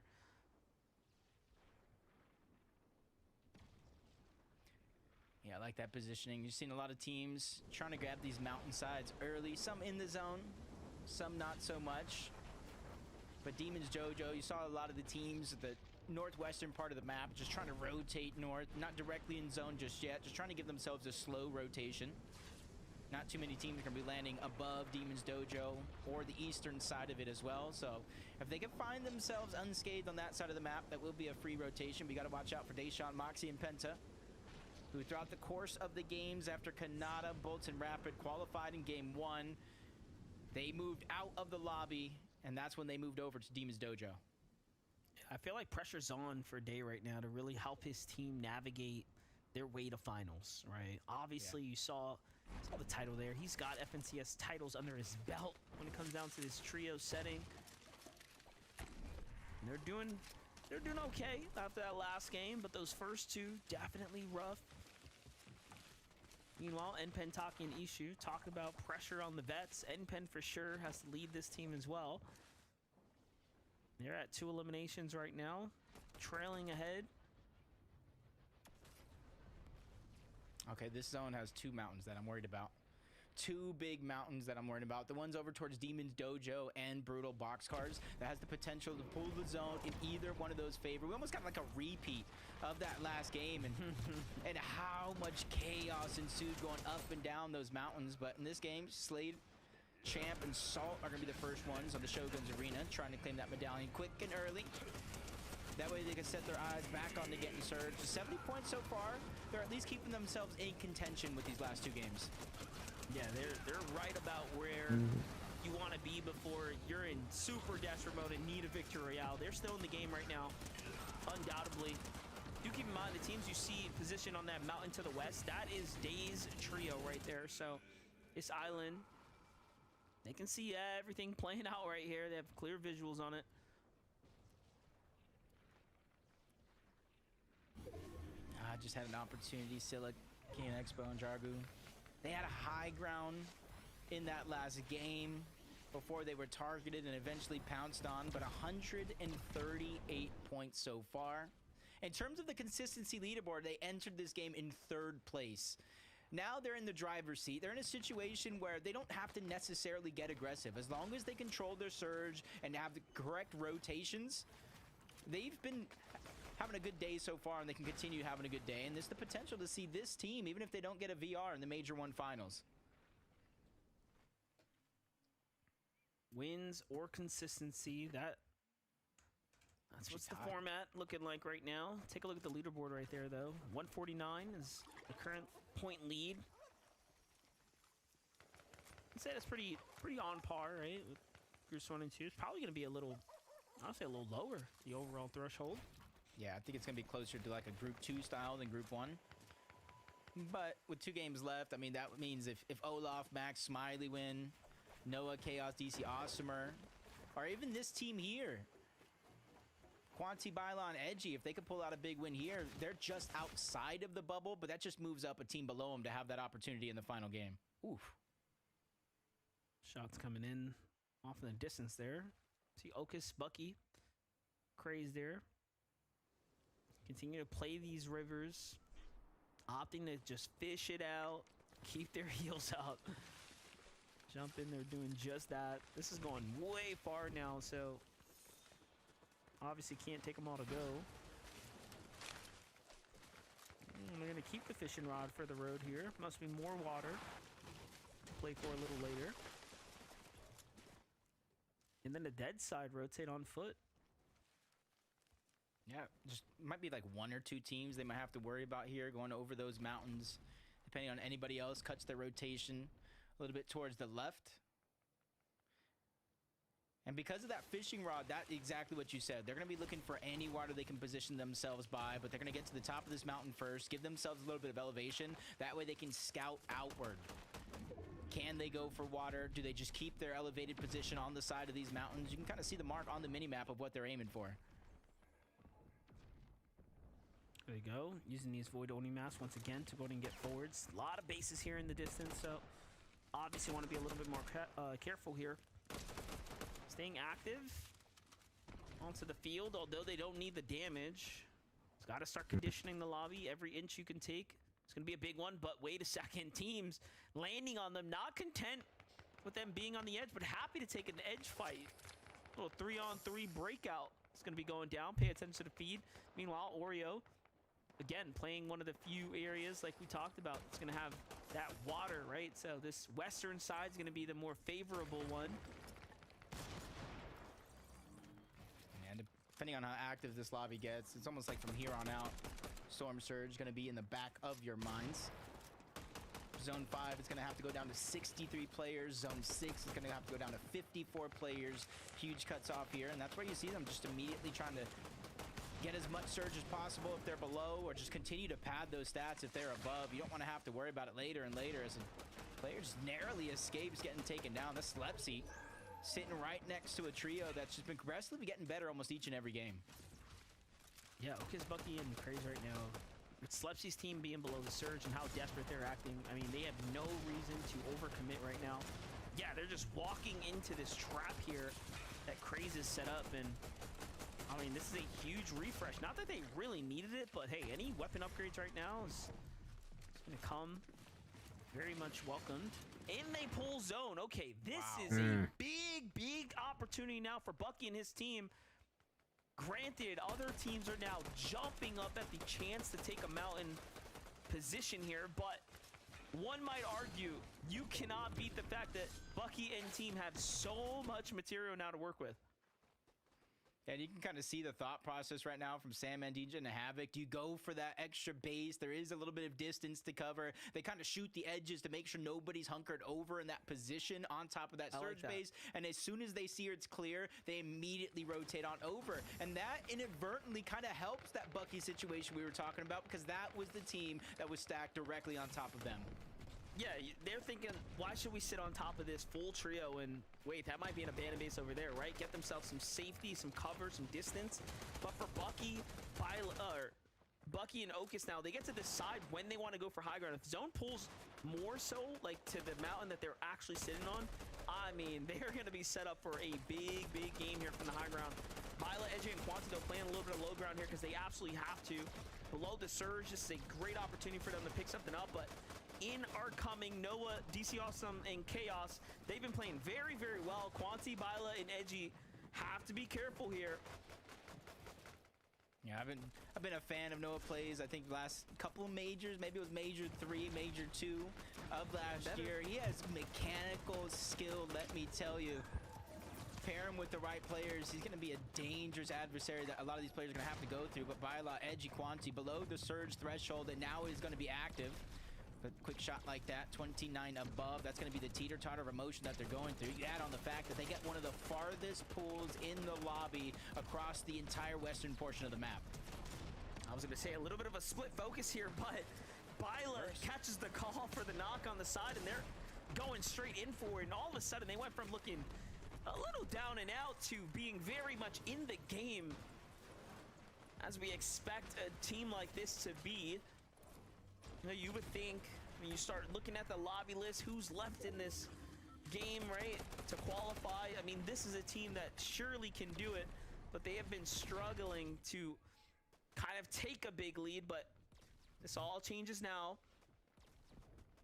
Almost like win or lose this game right here. More so if they don't win. This really sets the tone and the pace for them going into that last and final game of the day. If they go down early before placements, they almost need a win in order to get into the Major 1 finals. But if they have the top 5, Max is going somewhere really inside fast. of the top 8, I think they're going to be able Let to that motherfucker. have a calm, cool, collected average game. Olaf smiling. Max is 193 below the damage threshold. With how well they've actually been playing and able to collect Surge, I'm actually surprised. And if this activates, it's going to be one of the first times today this trio will be taking Storm Surge damage. Storm Surge dangerously close now to putting his team on a very bad spot. But Ronin, Oliver, and Skater are pushing through. They also needed the damage. It is just chaos down here, and there's barely space to work with. Up they go. Skater's going to go and get the full finish there. That's exactly what they needed. They needed that down body. Don't forget, another team could easily take that damage. So Skater committing there could be the difference right now that gives them room to work with. But Elsa now under pressure, bringing attention to Oliver's lair. Are they going to pick up on the fact that they could get one here? Oh, it's Noah's team shooting inwards. That was a big and confident play by Skater.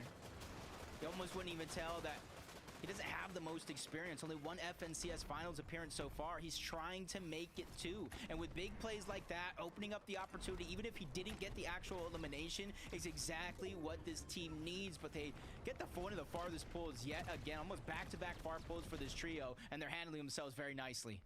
I'm not gonna lie, I found it hilarious that Noah and them had no reason to get that much damage onto these teams. They just wanted points. They were literally hunting right there. And Oliver and team were like, bruh, we just want the loot. We want to get out. They didn't need it either. You never know who's desperate on the outer edges. Okis, Bucky, and Savage, we kind of teed it up. We saw it come in off of the last refresh. And all of a sudden now, they're thinking what we were thinking. Maybe a little bit of height, maybe a little bit of front side. Don't overcommit, though. They've already seemingly put a little too much into the last zone. Yeah, I know Vivid called it out. It's kind of a inconsistent performances. They have pop-off games. They have games they go down earlier than that they would hope. And this is one of those games. They are well above the Storm Surge. If they handle their Storm Surge well, they usually make it deep. Already top 15 secured. 2 positions worth of placement points, and there's plenty more to go. Down below them, you see Baila, Edgy, Quanti just trying to make themselves healthy. They know a rotation is going to be imminent, and that's why they're trying to clear the right side of that zone. If they can get ahead on this right side, they'll be one of the first teams to kind of lead a path to the promised land. My God. This is exactly what the most experienced teams do. I thought we They were stay gonna get it. back and they carve their way through the outer edges here. Quanti and team need to continue to keep that pressure up. It ends up working out. They get Noah plays, and you see the scan come through as well. All that extra information gifted to them now. They're trying to see if they can get a little bit more for it. But no, the zone now starting to work against them here. Chaos has to move by himself. Turns back to double down onto Edgy. A little bit of a risky play there. Ooh, Oh my God, I thought you were getting a shot right now, right in the air, for real. That's like hella risky. I kind of, that were kind of risk taking. Make your asshole clinch, you know. The pray you make it through. Focus to Slayton champ there, but it seems like they got a lot of attention already going their way. Bucky and Okis are seeing what's going down now, and they turn on Slate. What a huge come up there! Oh shit! As well, and this could be Okis, Bucky, in Craze's game now. But they're not sure either. They're like, wait a second, is it clear? Is it not? I think someone else might have jumped up. Oh shit! And Penn and his team took the height. Bucky and his team were gonna take it. You know this. Yeah, but Bucky is somebody that doesn't let anything go. He's not going to forgive you. You overtake that high ground, he's going to be looking to make you pay just a little bit later. But forced down below, Baila, Quanti, and Edgy are out and out of this game. I believe in 11th place. That's not going to be good for them because now they're leaving it to game 5, the last game of the day. But the tables have turned. Bucky and Okis, with how much damage they've been doing, it's high ground that's now focusing and targeting them. Listen, they only have wood up there. It ain't looking good for NPen and team to have high ground right now. They're going to need to refresh the way Bucky and Okis are doing right now. Great little siphon pickup here. Would have been better on his teammates, but it's nothing to worry about. Shit. Oh shit. Oh shit. Look at the reads right now. Bucky looks to be in decent form here, and he's got this whole layer to himself. Smartly played too to pick the natural elevation, so he's not too high up off the ground. Look at that, just completely outmaneuvering the lobby right now. Zone's gonna be red. It's gonna go back and cut through here, so they have to be careful now. Down to the ultimate low they go. Take note of that decision too. He had elevation. Instead of his teammates coming in, he dropped down trying to play the hero. Others dropped down trying to follow. That's Skater who gets taken down and out. Another big elimination from Bucky and his trio in this end game. This is back-to-back 10+ elimination games now. Threads cooking here, but the Bucky team's got this. Spider's web they go, caught like an insect and devoured. The mat's going straight to Bucky, Okis, and Craze here. Perfectly done for them. I mean, they've basically, essentially done it, but it's still a 3v3. High Ground has nothing to work with. Bucky goes up with the all-in, but it wasn't good. It's a 2v2 now, the trades. These shoot super damage, and they finish the game in the end there. W. Bucky, Okis, and Craze win it all. 16 eliminations. Absolutely shit, bro. Holy insane. shit. And I was saying, looking at the stats, if they have good surge early on, they have a good placement. We saw them 800, 900 above the damage threshold throughout the course of this game, and they made sure to make it count. And I gotta go ahead and look. This is another team that was in the top 5 in terms of consistency, getting their major 1 final spot through a VR, granting a golden opportunity for some teams in Game 5. I'm not gonna lie, it's a little bittersweet to see this team go through. It was genuinely entertaining to watch this all play out. Look at how they just ran through the low ground, and then Bucky goes up, and it was actually worth it. He ends up trading off the 2. The Victory Royale falls into Bucky, Okis, and Craze's lap here. Match 4 is Raps. Oh my God! He does it again!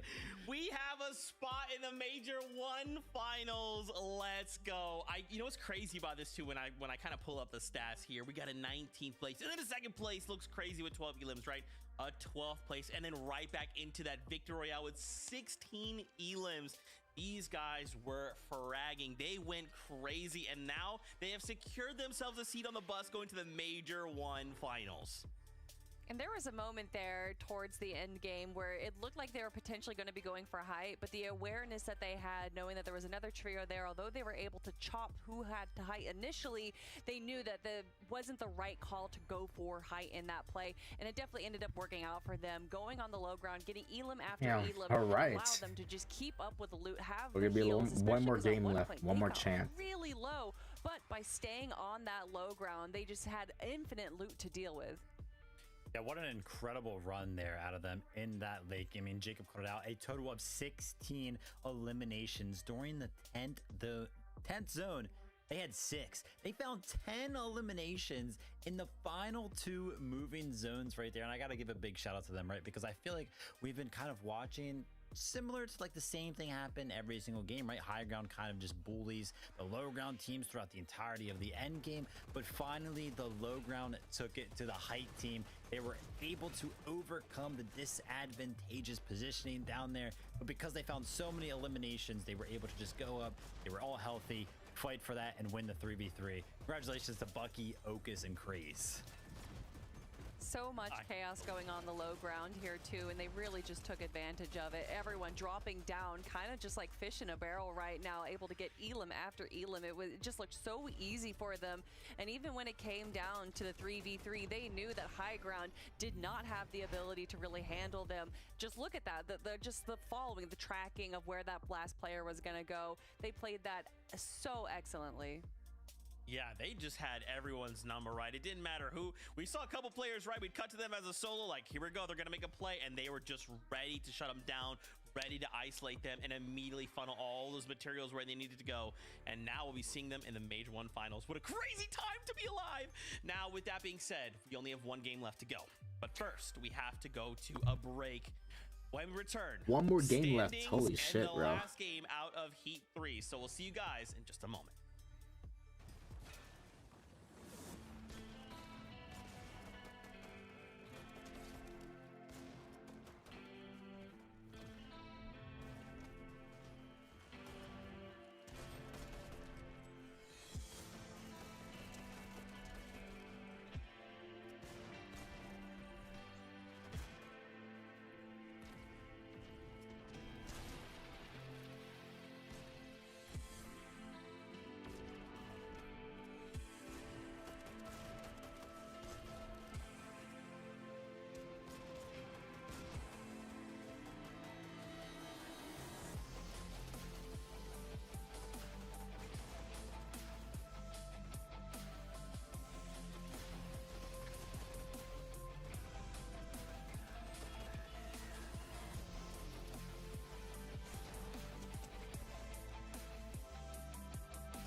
Crazy, bro. All right, one more game left. And I think, chat, I think I'm gonna yeah, I think after NAC is over, I'm gonna play it just like maybe just 2 games of chapter 6, then I'll wrap up today's stream.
Welcome back, Fortnite fam. The last game of the day. You know what? I'm just adding 5 Let's more get it. games Let's get it. on. We're just gonna go for a lot more. We're just gonna another 4 hours. Okay, we're just gonna keep the ball rolling. In all seriousness, though, last game of the day, and in case you missed out on who won the last one, Bucky, Ocus, Craze got themselves a 16 elim victory royale. I'm sure they're popping off. I'm sure they've got reactions on their socials, so make sure you go find them. But now you have to turn attention to this last game. Friends, we do not want to take it to the last chance qualifier. We want to try and just take that seat from the bus and just secure the spots in Major 1 Finals. I'm stressed. Yeah, I'm sure a lot of these other trios are as well, dealing with the situation at hand. And obviously, as the games go on, as we reach the final opportunities to get that confident ticket into the Major 1 Finals, strategies start going out the door. Everyone starts going off the handle. I can't even imagine what the end game is going to be like for game number 5. But there's just so many teams that we have here in our top 10 right now. I mean, look, Quanti, Bila, Edgy in that 10th place spot right now. And although it is 6th through 10th that do move forward into the Major 1 Finals, you don't want to be in 10th spot right now, Vivid. No, you definitely do not. And, you know, to shout out one of these specific teams right now, I remember Zeke kind of talking about this. Oliver OG, his trio up there, currently in first place on the consistency leaderboard, right, with 184 points. And, you know, Zeke mentioned earlier, this trio is just getting better every single game, and that has stayed true. Game number 1, 10th. They followed up with a 7th, 7th, 5th. So they just had their best game. So now they're kind of sitting comfortably, right? They've established a blanket that they can use. I'm not gonna lie, Kelly, this leaderboard is very, very close right now. 184 points. It looks good right now. Can it hold? Yeah, and right behind them, just by 1 point, it's Noah W Plays' trio there. So it definitely seems like our standings have a pretty strong top. Like, it's very top heavy right now, where there's only, you know, 10, 12 points separating 5th through 7th.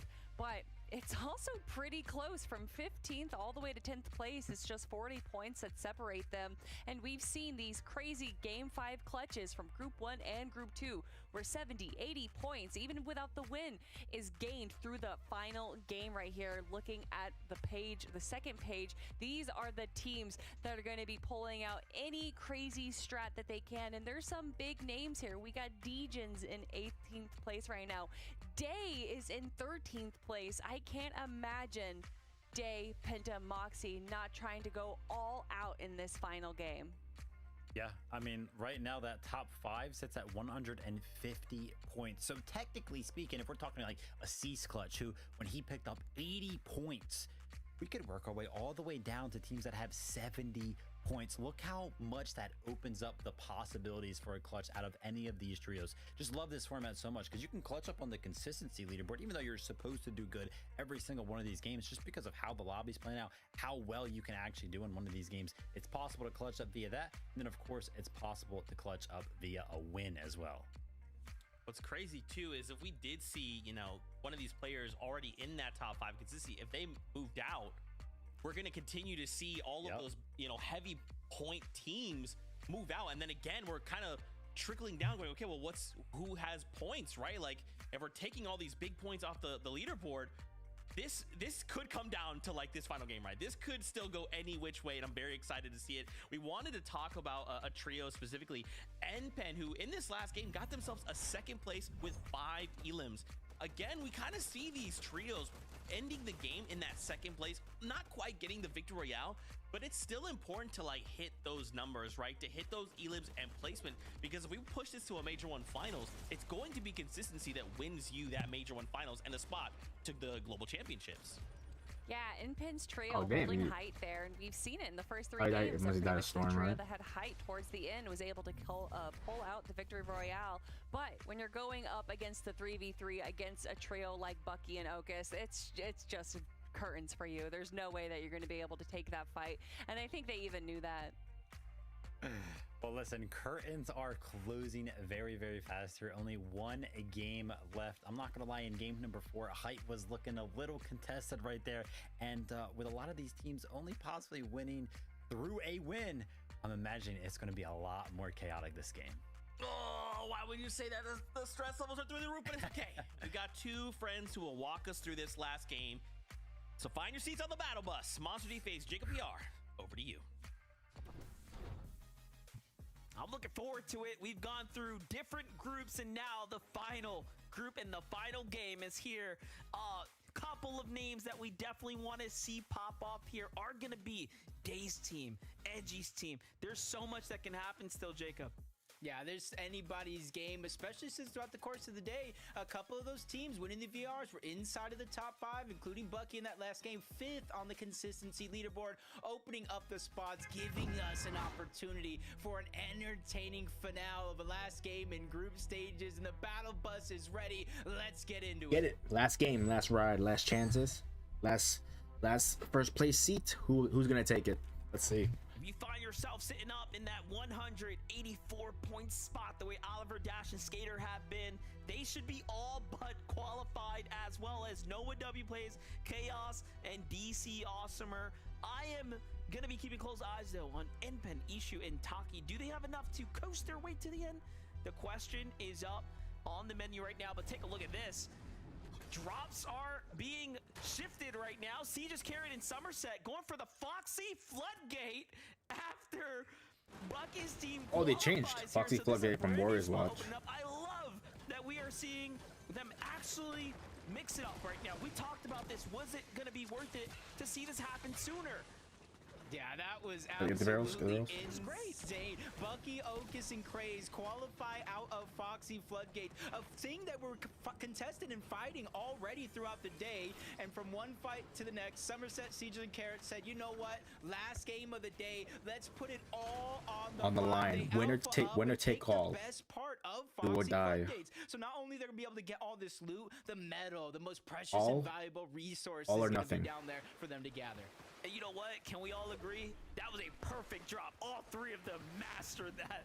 They touched down at the same exact time. So fast, in fact, that the other trio was like, all right, you got it. And they just backed off, taking the other side of the drop.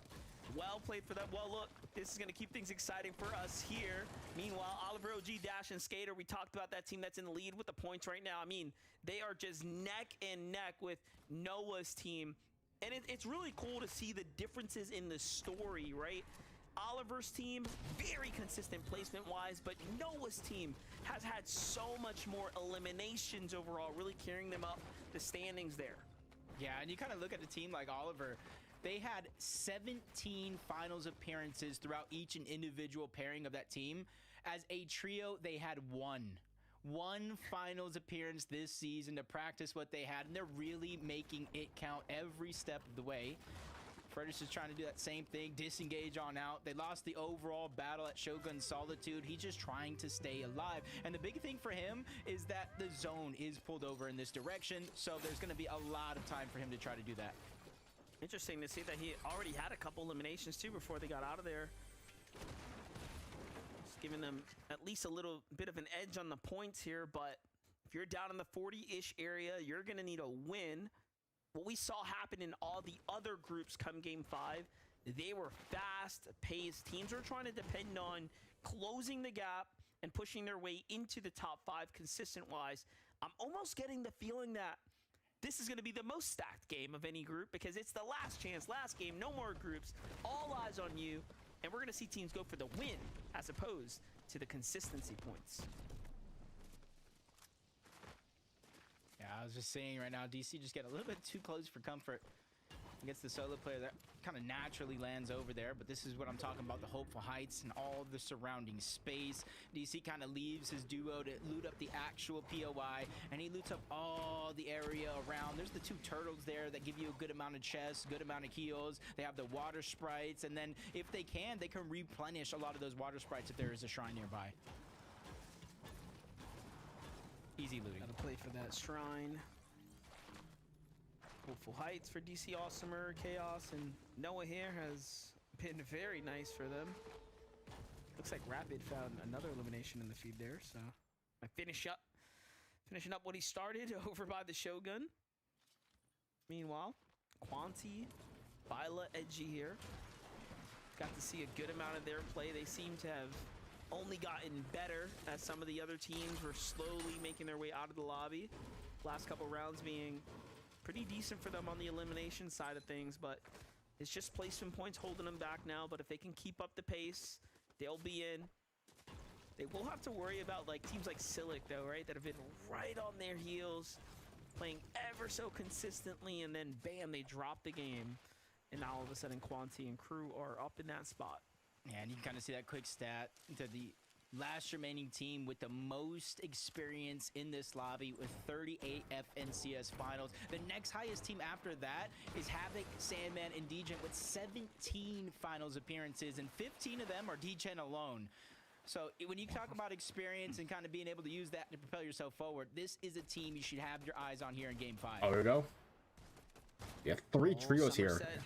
Sieges and Kara have their work cut out for them, though. Once again, they're met with 2 different trios. Make it another off in the distance here. And wait a second. Is that G's? What are they doing here? Same ones. What are they doing here? With the mix-ups that's been happening so far, Eulogy takes a big shot. He's trying to hunker back, but it's these spots right there where you're just kind of stuck crouching. Doesn't fully go up a mountain, so you're just there. Somerset was the one that got the first knock onto G's. Kind of enacting a little bit of revenge from that contested spawn earlier on in the day at Warriors Watch, taking it elsewhere. Oliver OG was the other team you were mentioning, trying to third-party work their way in. A couple quick shots onto Oliver, but he's the one that's by himself. You see the duo in the mini-map trying to take another angle. That's where they're hoping to have a strength in numbers to solidify some damage. Do keep in mind, Gary, G's, and Doxy just land a little to the west. The Warriors Watch is right there. Like Foxy and Warriors Watch are right on top of each other. And you got to think about it. With Somerset's team not landing there, they probably panic. They're thinking, wait, how are we going to get damage? A trio right next to that. So for them to move in this quickly very close to them. Makes sense. But my gosh, I'm sure Somerset is thinking, what are you guys doing at the drop already? When they were already in a fight with another team. Serum missed in Threads here. Just further west, fighting at the Night Shift Forest. Again, other teams that have kind of mixed up their drop, come on in and have tried to make best with these end games. It's one of the teams that have had a little bit of success here. Going up against Sharkman, Elsa. It seems like Sharkman might be out of the lobby right now. He got taken down by Mist. Basically separated, ripped apart from the rest of his trio.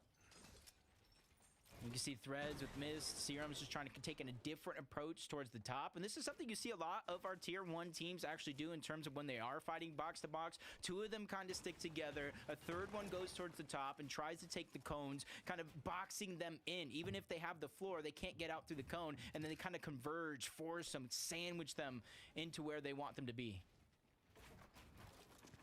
Looking at what's happening right now. Team's just waiting this out. Trying to look for a chance. Even though they have the advantage, this is what I was talking about. I genuinely believe the pressure is on right now to just make sure you win this game. Looking down at the Warriors watch as well, it seems like Summer 17 might have went back to their trusty home base, so things are setting up well. They can hear the shots. Teams are looking to edge their way towards it. Reds, Mist, and Serum are going to be in for a world of trouble if they can't quickly convert here. Yeah, just going on the chase, on the row. Typhoon Blades makes it much harder to escape. Rather than if you had a Void Mask. Oh, shit. There goes that trio that you were talking about, trying to get some shots into the mix. Yeah, it's they actually got G's ran and off. Doxy. They got the pickup, and they came back. It's unfortunate for Ra. He really got chased around. Like I said, with the Typhoon Blade and the Kinetic Blade, it doesn't allow you to escape as quickly and as smoothly as you had a Void Mask. So they're going to be able to go down. One player's at least staying alive as a solo. That puts a lot of pressure to get these reboots and have a good game here in the last one of the day. After this, you will be sent to the last chance qualifiers. The tournament runs coming to an end. Get back to that fight that we just moved away from. G's, Gary, and Doxy. So after getting picked up, they've already began to reinitiate the battle here. I'm actually looking to pull up the standings. Where does that actually put G's in this team here? Because they've had, obviously, a lot of off-spawn success. They've rode that momentum. Okay, so they're actually came into this game with 90 points. That is not bad at all. They are very much in the fight right now. And if they can get this elimination, they'll be up towards 100 plus points, which means that they can very well take that 5th place consistency spot on the standings. Yeah, I think Cease's clutch from the first day really goes to show that you can never really count yourself out. And it wasn't just a 30, 40-point clutch. It was 80 points. Yeah. That's almost like getting the actual win with a couple of eliminations. That goes to show how much work they actually put in. And it just kind of gives hope to a lot of these teams all around. No matter how bad it looks, no matter how bleak it is, you can't give up because you never know what can get tossed your way. But as soon as they try to disengage outward, deeper and deeper into the zone, they immediately get focused by a team that was waiting for an opportunity to do just this.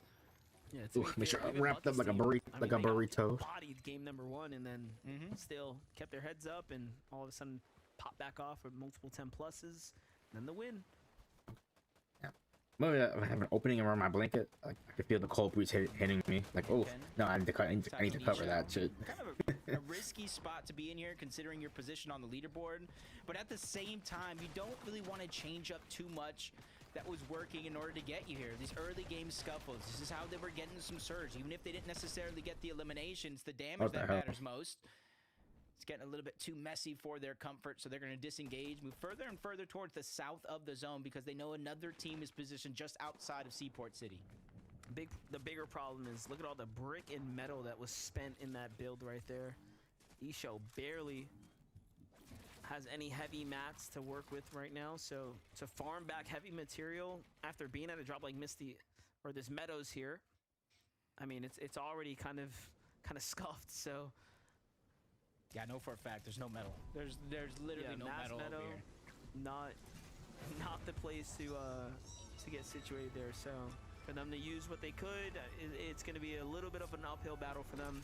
Meanwhile, Silic Expo in Jarg, I mean, they really have, I would say, have been the most surprising team on the day. One that I didn't expect to just come in and play as well as they have. Yeah, and they're only about like 9 points down overall.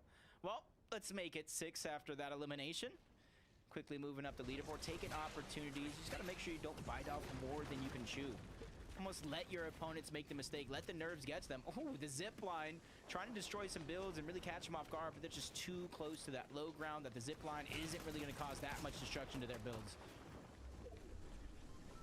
Take a look at things. Still 27 teams remaining in this game here. We might actually be working our way towards another storm surge potentially.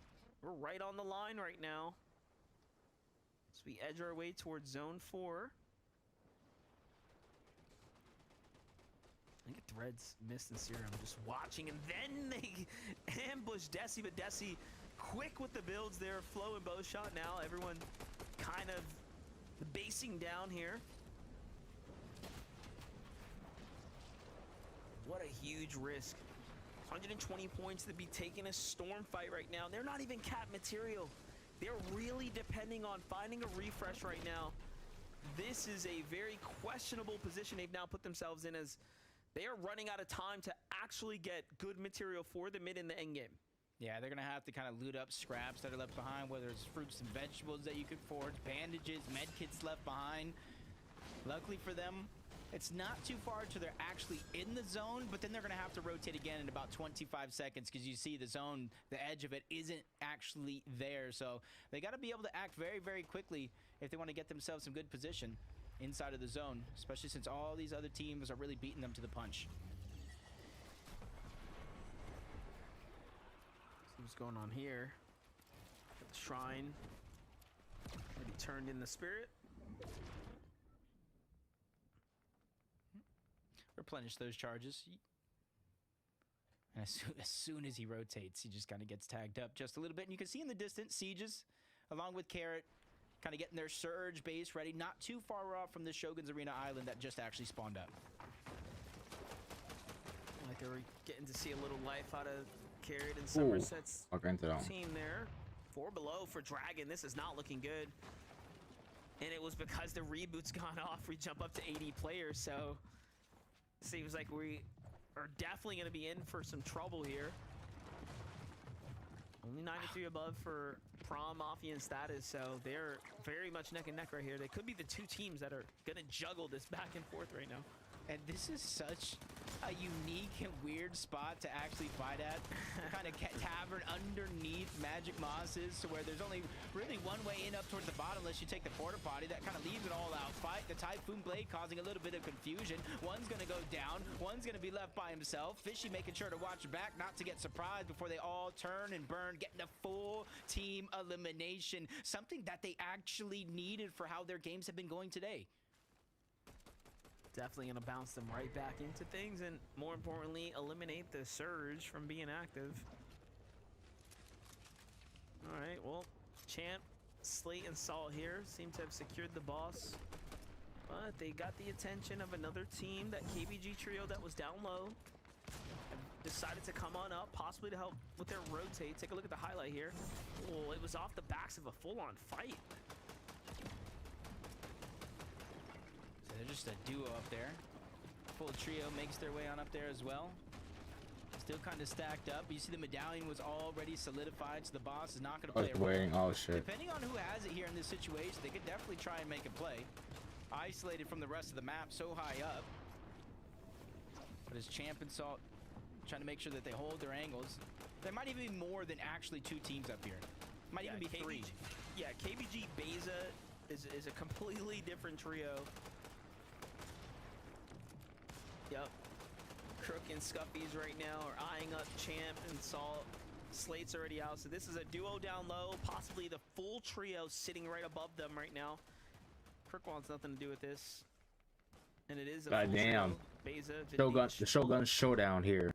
Just popping off right now. The Shogun Showdown and Shogun Island.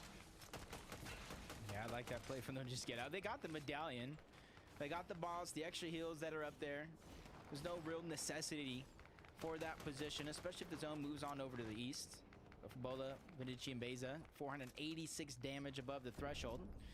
And it's almost a blessing that so many teams were up here, because how many times, not only this weekend, but in Group 1 last weekend as well, we saw teams try to take this positioning up here, but it actually caused them a little bit of detriment to the game plan because they were unable to actually get the surge that they need. It always comes down to the surge in these high-level lobbies. This one particularly, like I said, just shaped up a little bit differently for Game 5 of Group 3 because there are no more chances.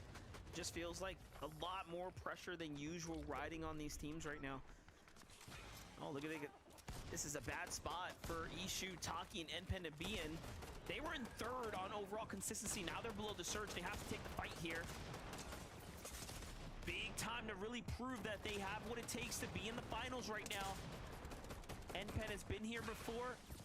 He knows how to handle these situations, but can Ashu and Taki remain under control, remain under their composure? Noah W plays the other team on the other side of the wall. Okay, that's a team that's had pretty much nothing to lose right now.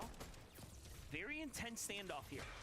Yeah, this is just a nightmare situation to be in. 200 below the damage threshold. And even if you somehow survive, all your resources go out the window. And exactly like you said, they have zone right now underneath a bridge. Their opportunity for getting Storm Surge in the distance is non-existent. They have no choice but to fight this box-to-box. That's why they keep pushing themselves forward. Noah plays just trying to disengage his reposition, but he goes down. That was a massive shot coming out, but it is going to be a trade. They try to go ahead and converge, save the body, but Taki goes down. NPen is out as well. Xiao now stuck as a solo with the game and FNCS on the line in terms of group stages. This is bad for Xiao right now. I was wondering if they can handle the pressure. And it's NPen and Taki who were the first to fall there, to be cracked. And somehow Noah just slips out the side. Hey, well, look, he's got the damage he needs. They did pull the zone, so it's not completely over. And it does seem like Ishu might be able to, you know, secure most of the loot here. Yup, there it is. This is what's important, is getting the material. Oh my gosh, almost completely caught out there. And now keyed in by DC. The other team has a chance to bounce back. And that's a sweet surprise for Ishu there. I don't think they expected Vex to be waiting behind the other wall. What a messy exchange here, but no way Noah gets another pickup here. Just to keep them in the game, keeping things interesting for us. Oh, it's dead. You know what he's saying right now is you got to never back down. No, never give up. Xiao's trying to do the same thing. 126, needs a perfect headshot, and just timing wasn't there. You got about 7 seconds in between Storm Surge ticks. Once that one brings you down to under 25 HP, you're on the clock. All right, Jacob, well, here's a question. Is 171 points going to be enough? There is 20 points roughly separating them from 8th and 9th. So it's looking kind of good, but at this point, for them to really feel comfortable, I think they need Oliver OG to win, or somehow Noah W plays in them to bounce back and pull a victory out. Yeah, it's going to be tough because you kind of look at Group 1, Group 2, 205, and I think about like 180 something was the point threshold. Both of those higher than the 171 point mark. So it's just kind of one of those things where you're a team like them, you just got to sit and watch and kind of just hope everybody else makes mistakes. Quanti, Edgy Bila, another team under them on that leaderboard in the hunt to try to steal away the spot. And again, they find themselves in a peculiar spot. Barely 30 above the damage threshold for Surge, which is surprising for how much experience this team actually has in finals lobbies. I see Somerset's name still up. I see Oliver OG there. I'm scanning, looking for Moxie or Day. Oh, man, it's like the team knows exactly who I want to watch here. Penta and Moxie are still up. Day is actually out the game. Makes sense as to why we couldn't see him. Meanwhile, Carrot actually finds elimination there. Could we be seeing the writing on the wall right now for a miraculous comeback for Carrot in Somerset there? We'll see. Meanwhile, Moxie, though, hunting right now. 173 above.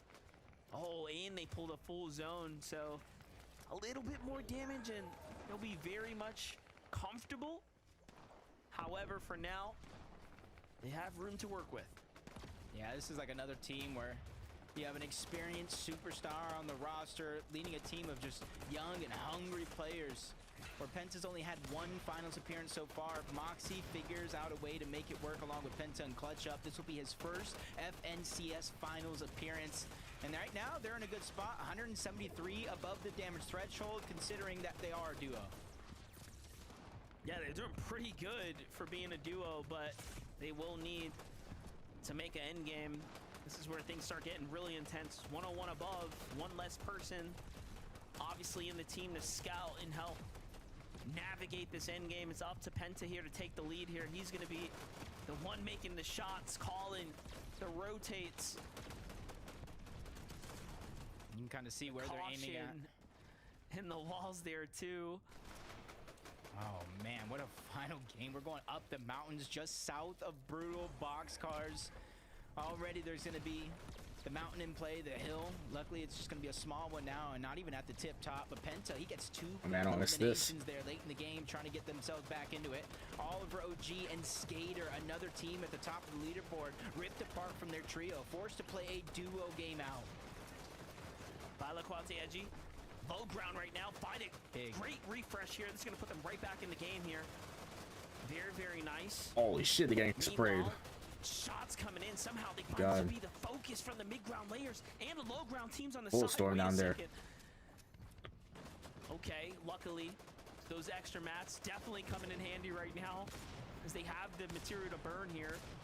Things are going to bounce back towards them, so this is why they don't really want to give up this spot just yet. Edgy takes the risk, though. He jumps in front, secures the loot, secures the mats. He's got it all. Can't stand in wood, though. You see what happens when you do. All focus starts to come in now. Yeah, they're in the front on this rotation. They're trying to keep themselves in the front, and that's why they were trying to make that risky play to try to slide their way through, knowing that as long as they keep moving forward, they will have the advantage over every other team that is going to be on that low ground. But let's look at Hyde for a moment. Sandman, Havoc, and Degen, 98 points. This is a team that needs a good game here in order to make sure that they play in the Major 1 finals. I'll be honest, I think they need the win to be real frank here. Another team that needs that win is going to be King on Expo. If he can't secure a lot more points here and now. Play some points still going. No way, I saw Somerset and Carry off in the distance there. This is a crazy game right now. A lot of teams that need that dub here. Oh shit, I'm solo. This is a insane play so far for King on Expo. He's just trying to do everything he can to stay in. Oh no, Carrot's down, Sieges is down. Not looking good for King. He dashes out. He's got a little spot to work with here. 6 mats left. Still keeping alive here. Top 12, top 11. Points are adding up. He's clutching right now heavily for his team. Let's not forget, NPen was at 171. We already know if the team goes down now, they're going to be right on the line to be pushed out of top 5.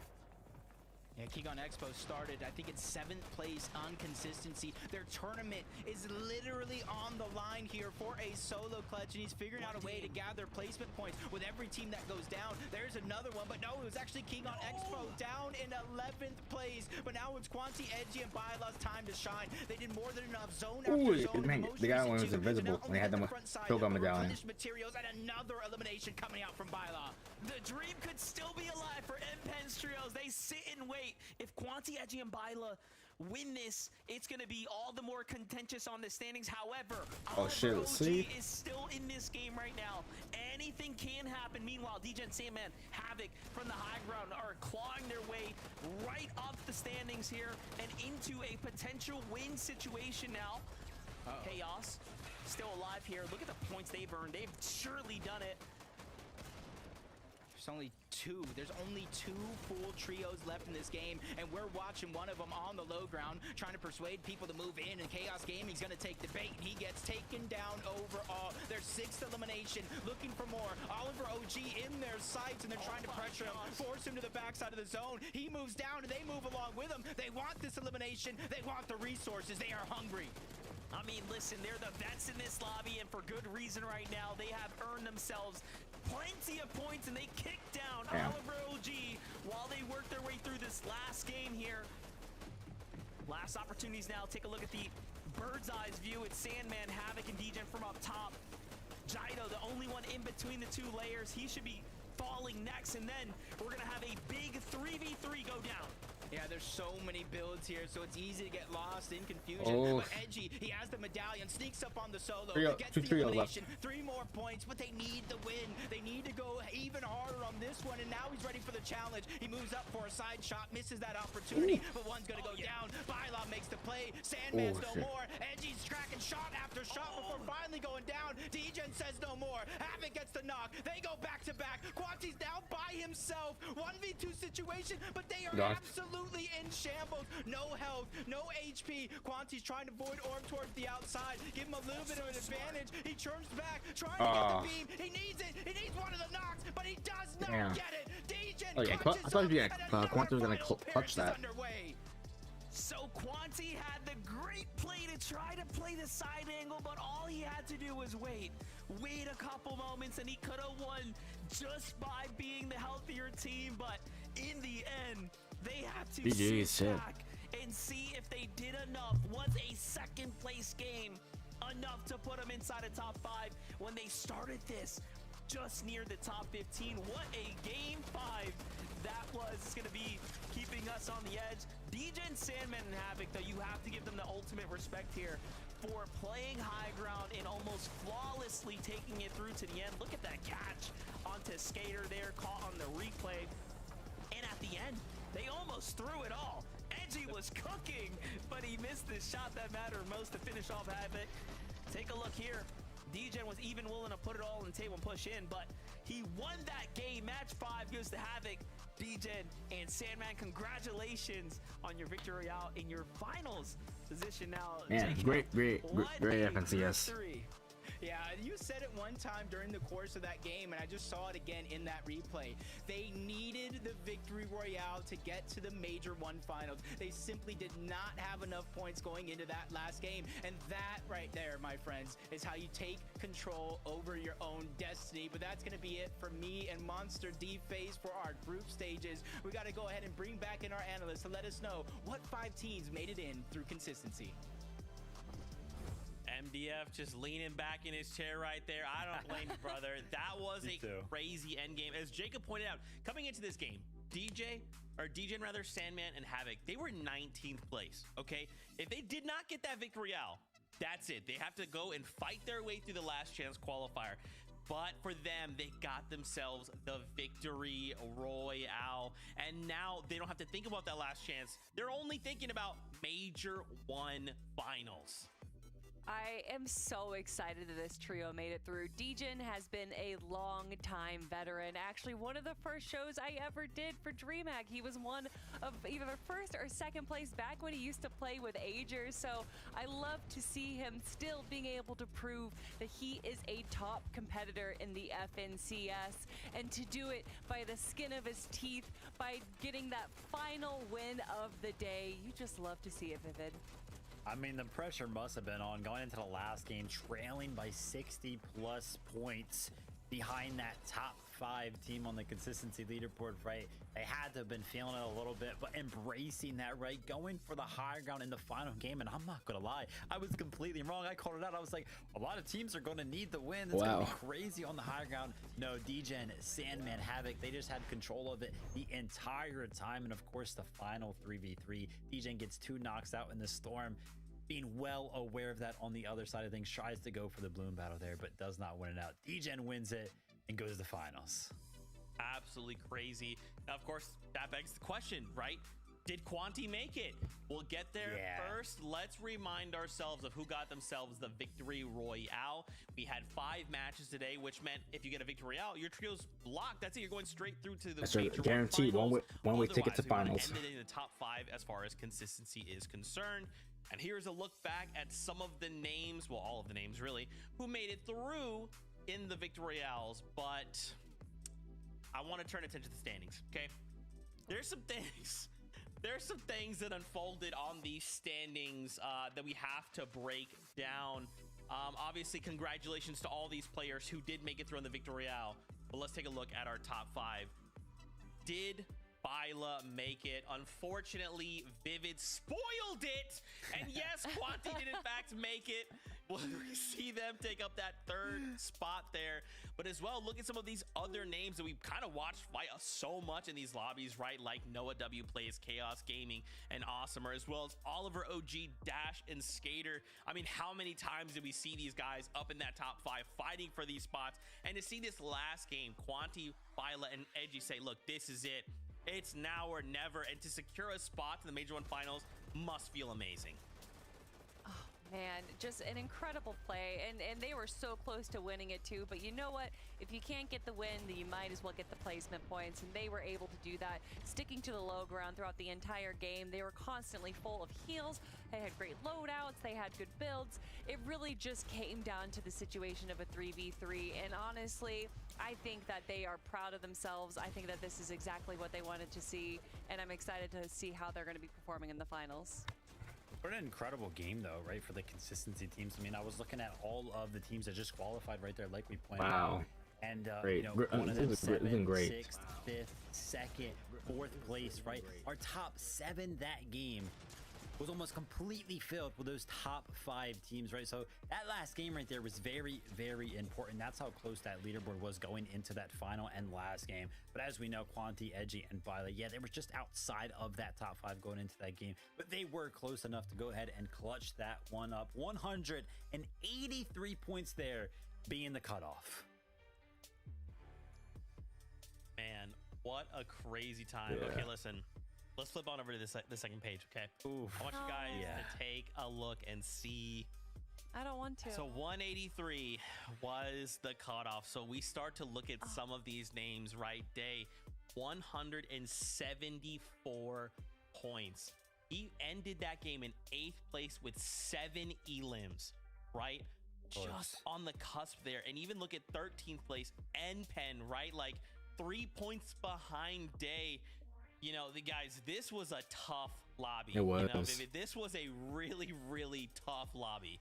No, I mean, it's crazy, actually, right? I just mentioned how close the leaderboard was. Look at that one bad game right there from NPen and Trio. They got 6, they lost 6 placements on the leaderboard right there from that bad game, right? So it was very, very close until the very end. I also got to, give a shout out to Silix team there. I feel like they were in the mix throughout the entirety of the day, but just the last couple of games did not work out for them. No, you definitely have to feel rough for NPen to go from a second place game in game 4 to then having a really rough game 5 and losing those placements. It feels rough, but Zeke, all hope is not lost. We do still have one more stage to go before Last we get to the chance. finals. That's what Last I like chance to hear, Kelly. qualify. We got one more chance before 3 we get games. to the Major 1 finals, the last chance qualifier. We still have a shot. So you're saying there's a chance. Yes, yes, there is. That is coming up this week. Now, what that means for us is we are back next weekend. We will start to tackle the Major 1 finals. The first spot to secure that battle bus seat going to the Global Championship in Lyon. I can't wait to see all of you guys there. Don't forget, you can register right now because pre-sale for tickets starts on February 13th, and then it goes wider on the 14th. So make sure you're there. We would love to see you all in the Global Championship in Lyon because it is going to be a wild time. Before we say goodbye, guys, what are your thoughts, right? So obviously we've had 3 heats. Now we have to start prepping for finals. That's a whole different beast. Yeah, tell me about it. Yeah, it feels like this could be an opportunity for a bit of a reset for a lot of these trios right now. And this is the first time that all of them are going to be competing together, and kind of like what we saw with the Eval Cups and Division 1 tournaments, where this isn't just the group stages where there's kind of a lot of newer trios going through. They can play kind of a little bit more recklessly, especially those, very confident trios that we have, like Kanata's trio or Clix's trio or Peterbot's trio. This is when they're all going to be facing each other. So they have to reset, they have to hunker down, do some reviewing and prepare, because only 2 go forward into those globals. 3 separate groups, the 10 qualifying players or teams from each one of them clashing together in the early game. What's the off-spawn situation going to look like? Who's going to be uncontested? Who's going to be contested at middle game? How are these teams going to rotate around each other? Get that storm surge. All of these teams are going to be cracked at aiming. It's going to be tough. And then, of course, the end game. We saw a bunch of teams qualify from the high ground. Saw a bunch of teams qualify from the low ground. But those positions are tough to hold on to when multiple teams want them. It's going to be exciting. Major 1 finals next weekend. I'm going to be there. That's right. Now, of course, thank you all so much. We hope you have a fantastic week. And until next weekend, we love you. Keep yourself safe. See you on that battle bus. Great FNCS, great NA FNCS, for real. Congrats everyone.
All right, chat. Right now I'm gonna switch over to Fortnite. Just play like maybe 2 or 3 games. Then I'm gonna sign off for today's stream. Hey, y'all, thank y'all. Appreciate y'all being here. I'll be right back.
All right, I'm back.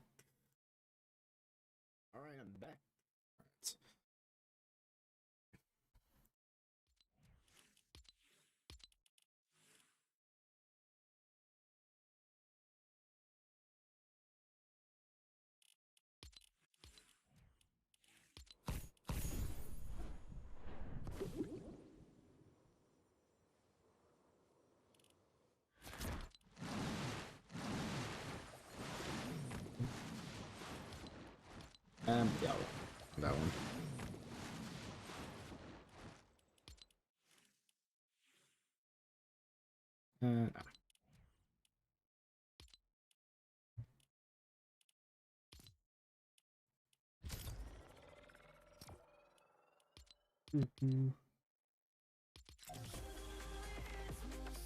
Wait. I see the shop.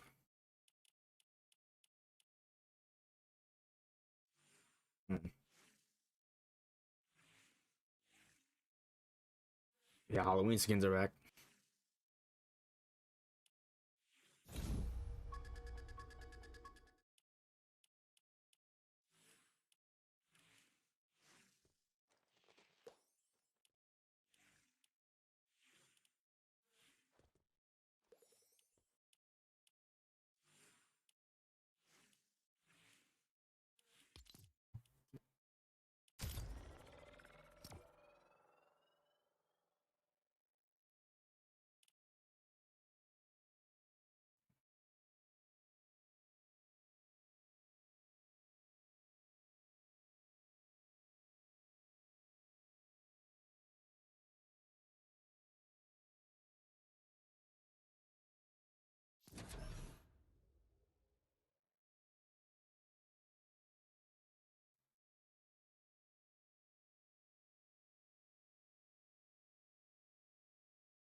go to my other spot.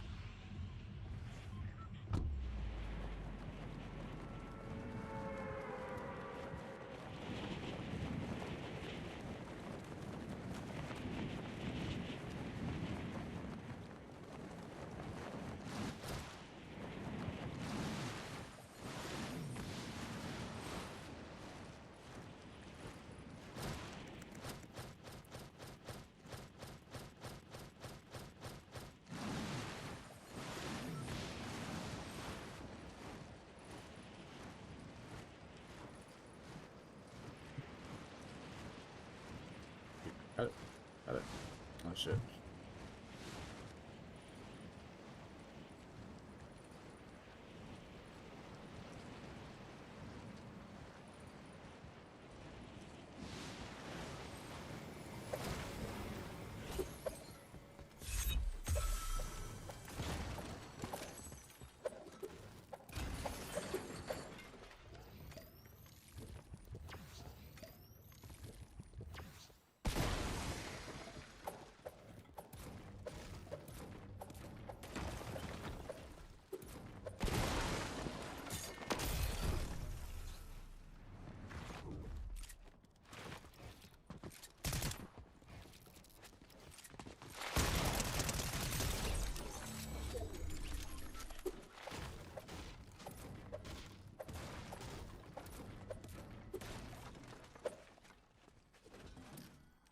I don't know what it is, though, to be honest.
I'm gonna kill.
Oh man, that was game one. Okay.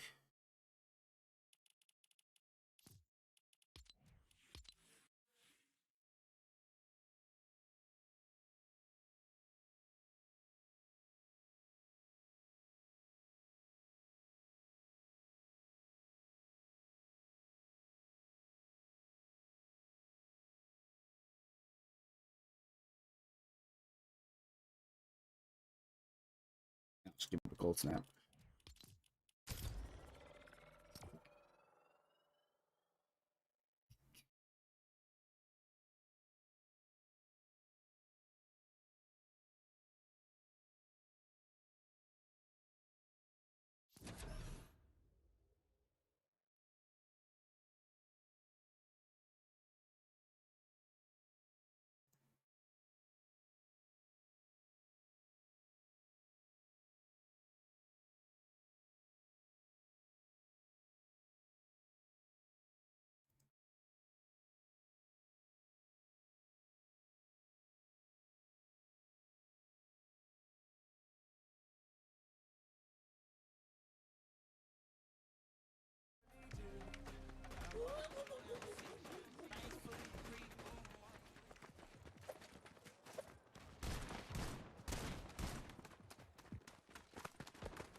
So disappointing.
Damn, I thought the guy was coming towards me.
This guy.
That was a bomb.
shape. Nah.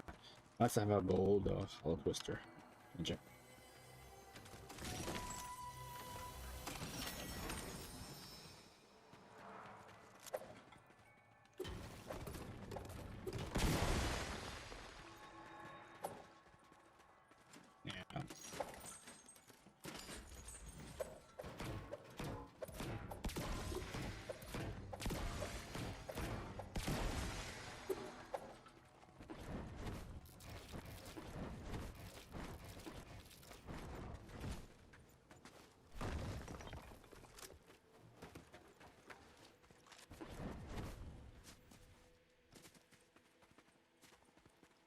It's nothing. Oh, maybe it's valuable, but something.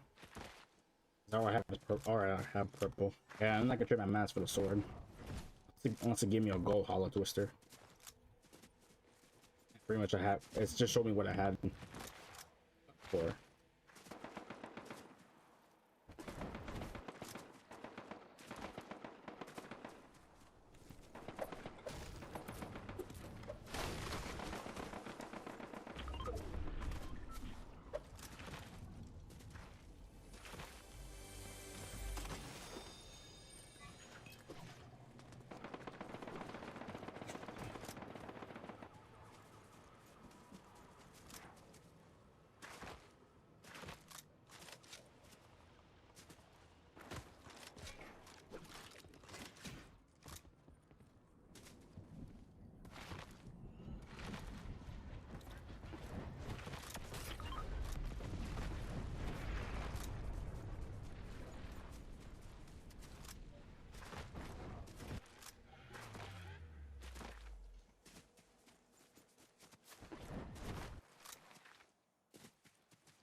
Damn, I was trying to clone that on top of the roof, so I was on top of it. Couldn't do it.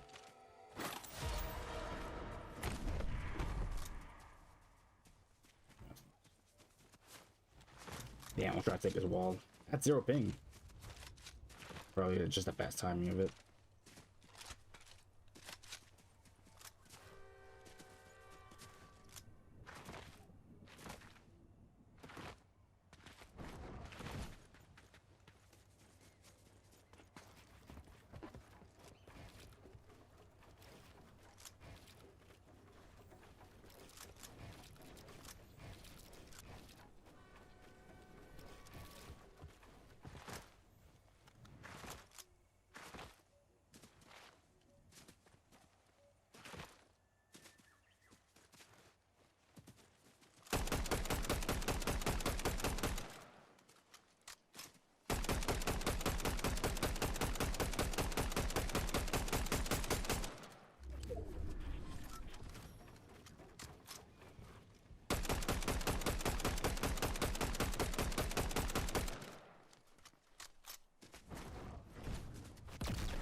God, can I get up there, please?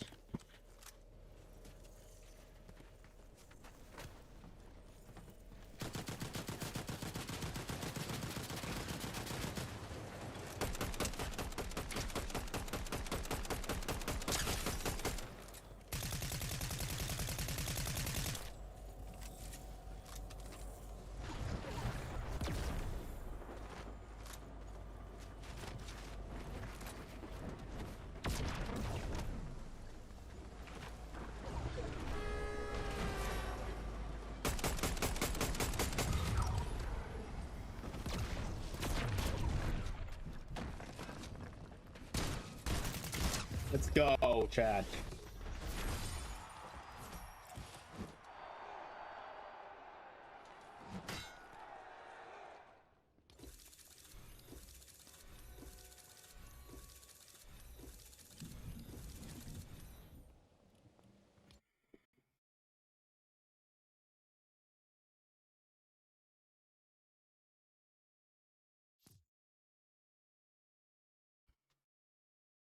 All right, chat. I think that's all I have in me for today's stream. Great FNCS as usual for EU and NAC. Congrats to all the winners.